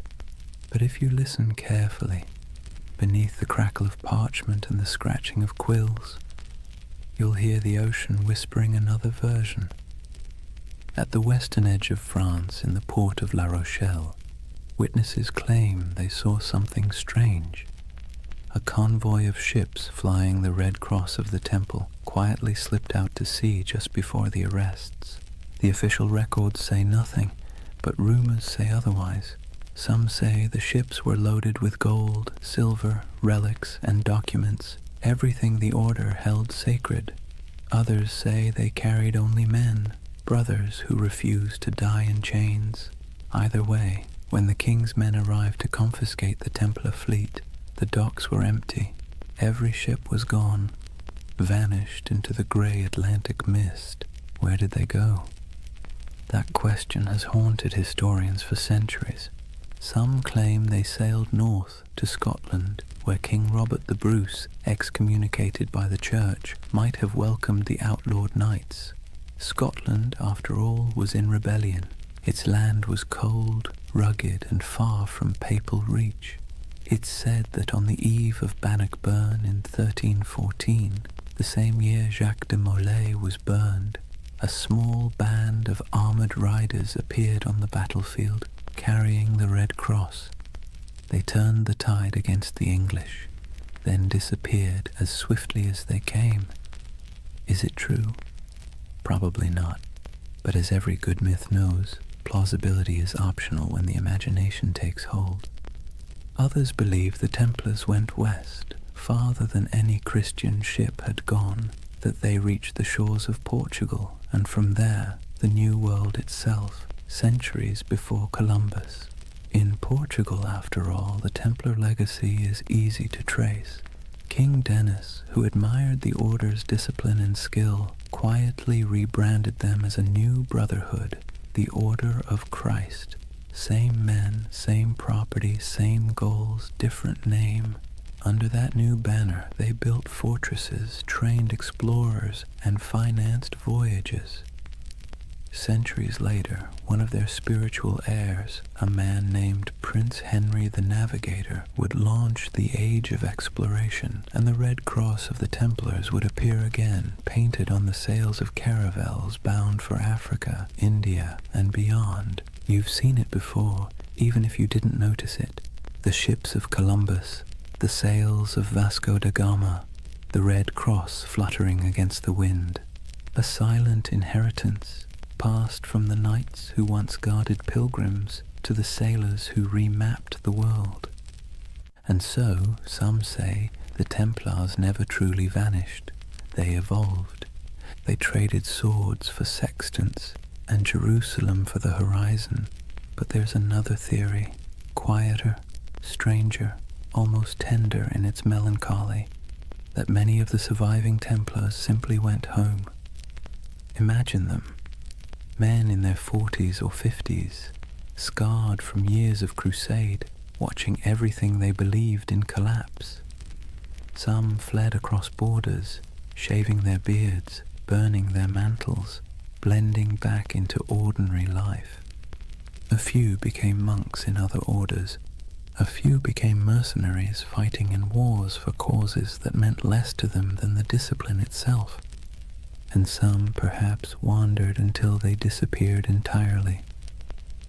It's easy to picture one, an old knight on a country road in Burgundy, walking beside a thin horse, whispering the prayers he'd once spoken in Latin under vaulted stone. The world had moved on, but his habits hadn't. He still woke before dawn. He still ate in silence. He still believed that somewhere, somehow, the temple would rise again. History doesn't record their names, but you can almost feel their absence, like a missing note in a song. Meanwhile, in the cities, the myth began to grow. People whispered that the knights had gone underground, forming secret brotherhoods that passed their wisdom down through generations. Some pointed to the Freemasons, whose ceremonies echoed Templar oaths of loyalty and secrecy. Others to the Rosicrucians, the mystics of the Renaissance who claimed to guard ancient knowledge. And later still, to shadowy organizations whispered about in smoky taverns, societies of men who spoke in symbols, who wore rings marked with crosses, and who always seemed to know more than they should. Whether any of it was true didn't matter. What mattered was that the idea felt true, because deep down, humanity hates endings. We don't like to believe that things simply stop, that great movements vanish overnight. We'd rather imagine that somewhere, beneath the surface, the story continues. And maybe it does. In Scotland, legends grew of hidden lodges beneath cathedrals, where descendants of the Templars met by candlelight. In Spain and Portugal, old families claimed to possess relics from the temple, swords, seals, and parchments that no historian could trace. And in France, the ghost stories began. Peasants said that on stormy nights they saw riders in white cloaks galloping through the woods near old commanderies, their torches flickering like stars, no hoofbeats, no voices, just the wind, the rain, and the sound of metal brushing against metal. The church called it superstition, but the peasants knew better. They said it was the Templars, still keeping watch. Centuries later, during the French Revolution, when mobs looted churches and burned archives, strange things were found.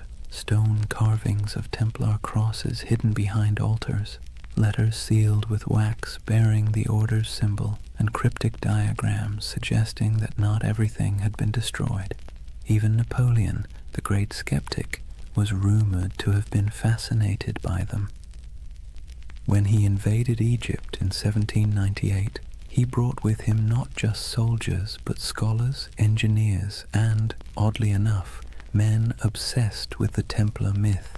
They saw the pyramids, the ruins of ancient Alexandria, and believed they were walking in the same footsteps as those mysterious knights who had once dug beneath Solomon's temple. It was as if every century rediscovered the Templars anew, each generation projecting its own dreams onto their ghost.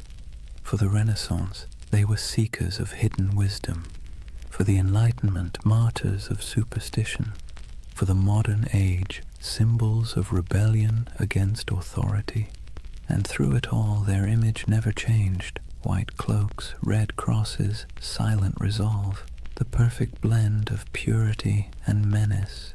That's the strange paradox of the Knights Templar.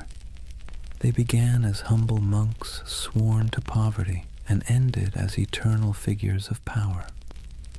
They were meant to defend faith but became symbols of doubt. They were destroyed for secrecy, and yet secrecy is what keeps them alive. When you trace their story from the ruins of Jerusalem to the myths of modernity, you realize that the Templars have become less a chapter of history and more a kind of mirror. Every age sees itself in them. Every conspiracy, every spiritual revival, every lost cause finds its reflection in their legend. Even today, their name is everywhere. Video games, novels, films, coffee brands, even insurance companies. The irony would probably amuse them. Men who once vowed to own nothing now sell everything. But perhaps that's fitting. The Templars were never just about religion or war. They were about the human need to believe in something that endures. And maybe that's why we can't stop imagining where they went.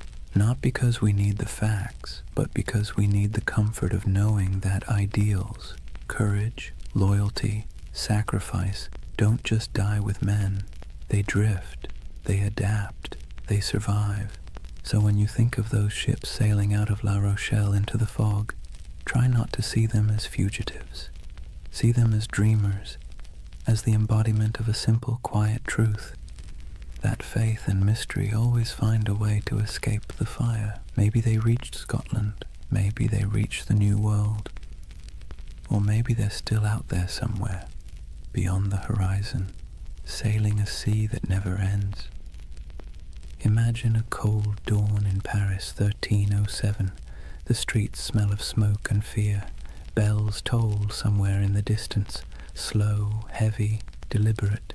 The king's guards march through the mist, their armor clattering like a death knell. Inside the stone halls of the royal fortress, a handful of exhausted men kneel before a tribunal. Their white mantles, once symbols of divine purpose, are now stained with dirt and tears. The red cross across their chests looks almost like a wound. These are the Knights Templar, the once unbreakable brotherhood now accused of heresy, blasphemy, and witchcraft. Their Grand Master, Jacques de Molay, stands among them. His face is gaunt, his hands tremble, but not from fear, from disbelief. Only a few years earlier, kings had begged for the Templars' loans, popes had blessed their missions, and merchants had trusted their vaults with fortunes. And now, The same powers that exalted them call them servants of the devil. Let's be clear, the charges were absurd. The Templars were accused of spitting on the cross during secret initiations, of worshipping a mysterious idol named Baphomet, a bearded head that supposedly whispered prophecies, of kissing each other's backsides as oaths of loyalty. It sounds like something invented by a drunk gossip trying to impress a tavern full of bored clerks. But in medieval Europe, rumor and heresy were as lethal as swords. Under torture, men confessed to anything. And King Philip IV of France, buried in debt to the Templars, knew that pain was cheaper than repayment. He wanted their treasure and their silence. So he ordered confession after confession until even the strongest broke. It's strange to imagine these were men trained to endure battle, to ride through sieges, to fight without sleep. And yet here they were, chained in dungeons, whispering prayers that turned into pleas. Some recanted immediately, others held firm until their bodies gave out. But through it all, one question pulsed beneath the surface like a heartbeat. Where is the treasure? Because according to legend, the Templars had amassed unimaginable wealth. Gold from Jerusalem, silver from Europe, relics from the Holy Land. They were bankers to kings, landlords to half of France, and custodians of secrets no one dared write down. When their order collapsed, that treasure simply disappeared. The official records show nothing. The king found empty vaults, the church seized estates, but no gold. And so the myth began. The missing Templar treasure has been called the most enduring unsolved mystery in medieval history. Over the centuries it's been found 1,000 times, in hidden tunnels under Paris, buried beneath Rosslyn Chapel in Scotland, locked inside the catacombs of Malta, even frozen beneath Nova Scotia's Oak Island, where fortune hunters have been digging for 200 years and still haven't hit bottom. Each theory begins the same way, with the night of October 13th, 1307, when those ships at La Rochelle sailed off into the mist. And each theory ends the same way, with an empty map and more questions. But maybe the treasure wasn't gold at all. Maybe what they protected wasn't wealth, but knowledge. There's a quiet rumor, older than the Freemasons, older than most conspiracy theories, that the Templars discovered something beneath the ruins of Solomon's Temple during their early years in Jerusalem. What it was, no one agrees on. Some say it was the Holy Grail, not a cup, but a secret bloodline. Others claim it was the Ark of the Covenant, still humming with divine energy. And a few whisper that it was something far less biblical, ancient texts from before recorded history, knowledge so profound it could rewrite theology itself. Whatever it was, the rumor insists that the Templars hid it, not in one place, but in many. Fragments, scattered like seeds across Europe, buried under chapels, sealed in crypts, or disguised as relics. You can almost imagine it. Stone corridors lit by flickering torches, brothers moving in silence, passing relics wrapped in linen. No words spoken, no records written, only vows that what was found in the Holy Land must never be lost again. It's beautiful, isn't it? The idea that knowledge can be smuggled through time, that truth, like treasure, can survive corruption, fire, and forgetfulness. But let's pause, because the historian's mind has a way of ruining poetry. The truth is, most of what the Templars had was painfully ordinary. Farms, mills, vineyards, warehouses. Their treasure was bookkeeping. Still, the legend persists, because it speaks to something deeper, a yearning for meaning behind mystery. We want to believe that somewhere beneath the dust, something sacred still waits to be uncovered, and maybe, in a way, it does. Because even stripped of myth, The story of the Templar trials is a perfect reflection of how power consumes its own creation. King Philip's campaign wasn't just about greed, it was about fear, the kind that festers when kings realize faith answers to no one. The Templars had grown too independent. Their wealth was international. Their loyalty was to God, not to any throne. They were an early version of globalization, efficient, disciplined, untaxed. They'd become everything monarchs hate, powerful, moral, and incorruptible. And so Philip did what tyrants always do when faced with something they can't control. He called it evil. By 1310, the trials had become theater. Dozens of knights were paraded through Paris to confess and repent before crowds. Some, desperate for mercy, repeated the false confessions they'd made under torture. Others refused, and for that they were burned. The flames were said to burn clean. No black smoke, only white. People whispered it was the Holy Spirit taking their souls. Others said it was the wind carrying away the last truth the church dared not hear. But one man's death would outlive them all, Jacques de Molay, the Grand Master. In 1314, after 7 years of imprisonment, he was led to a small island on the Seine.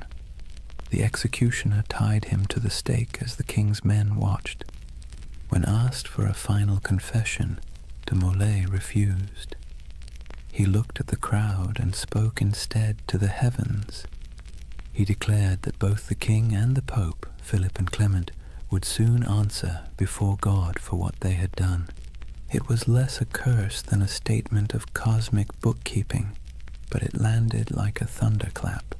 Within a year, both men were dead, and so legend turned to prophecy. The curse of Jacques de Molay was born. In taverns, people whispered that the Templars had struck back from beyond the grave, that the king's line was doomed, and when Philip's dynasty collapsed within a few generations, the myth grew stronger. History remembers it as coincidence, but myth doesn't care for coincidence. It prefers poetry, and in that poetry, the Templars became immortal. Their treasure, whatever it was, became eternal.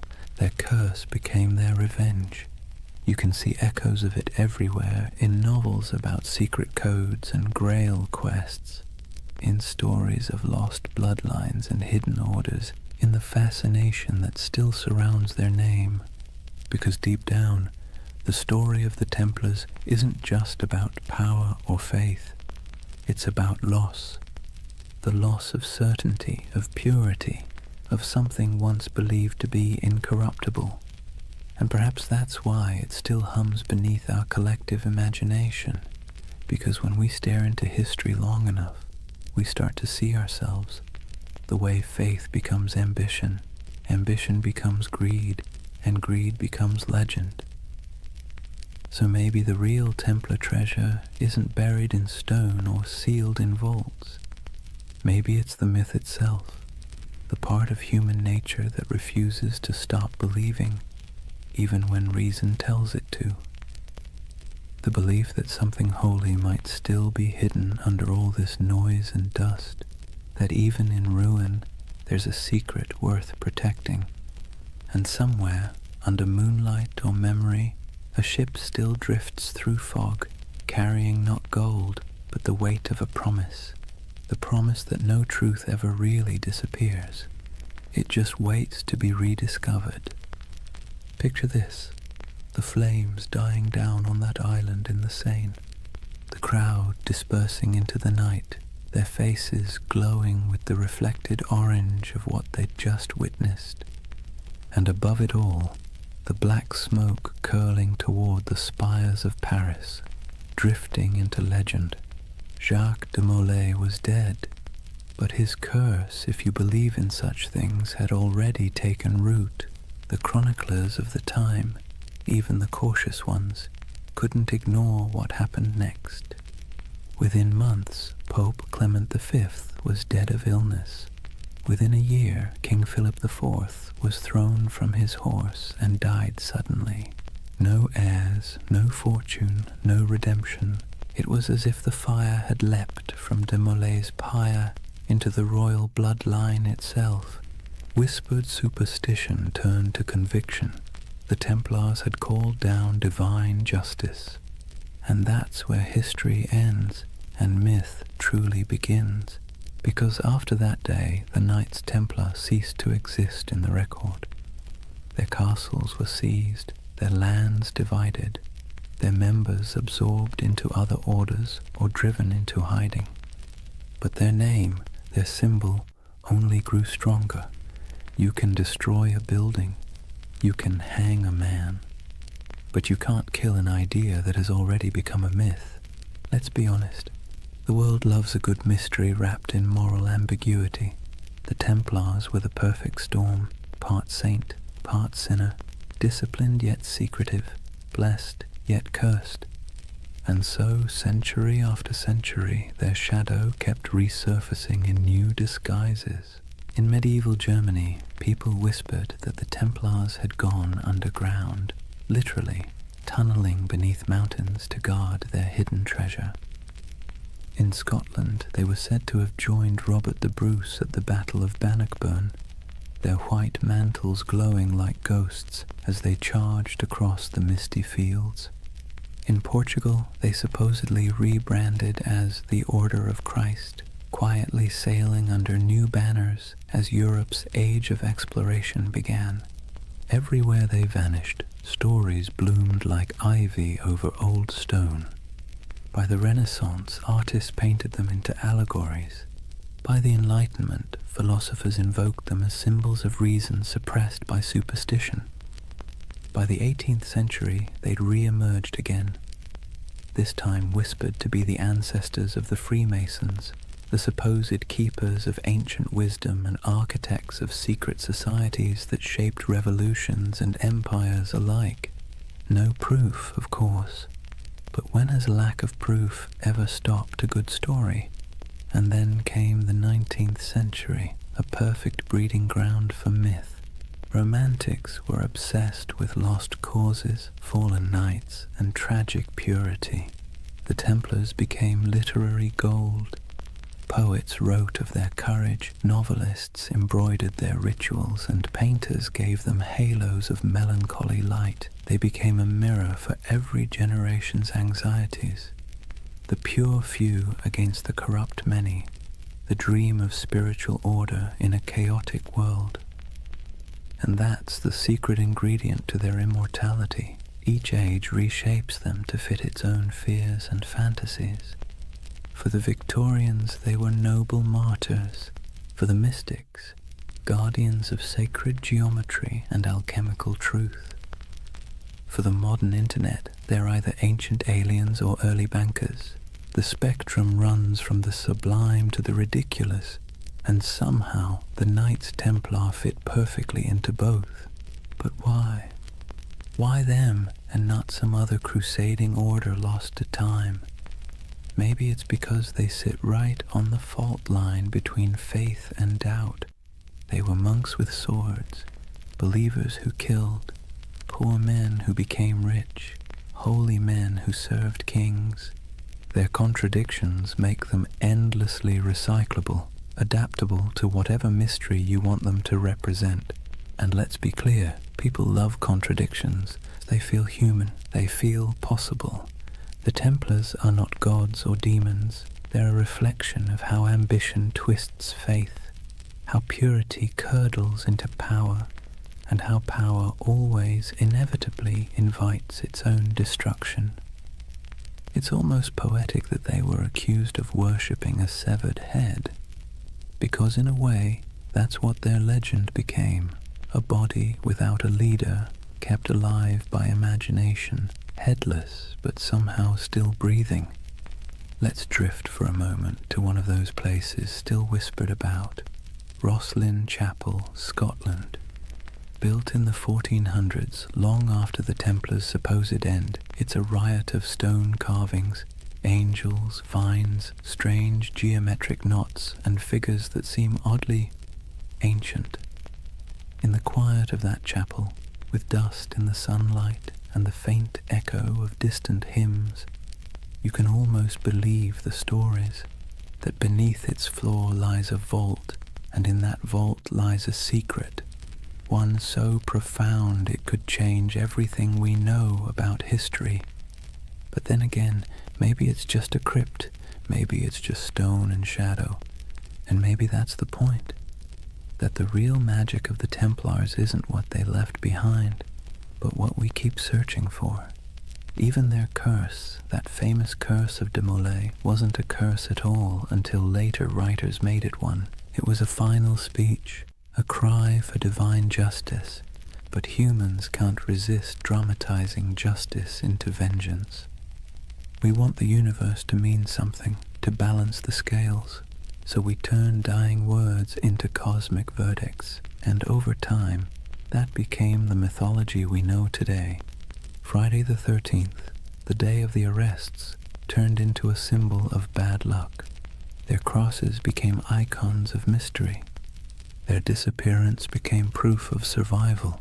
It's all absurd, and yet strangely comforting, because buried within the fantasy is a wish that truth survives corruption, that goodness hides rather than dies, that somewhere there's still a secret order of noble souls keeping the flame alive in a world that's long gone dark. And who knows, maybe that's true, not in the literal sense, but in the sense that stories are secret orders. Each retelling keeps the memory alive. Each listener becomes an initiate, one more person who knows that once there were men who tried to turn faith into action and paid the price. So when you hear their name, the Knights Templar, maybe don't imagine treasure or curses or cryptic symbols. Imagine something quieter, a group of men kneeling under torchlight, making promises they could never keep but tried to anyway. Imagine their breath clouding in the cold air, their armor cold against their skin, their hearts probably as uncertain as yours or mine.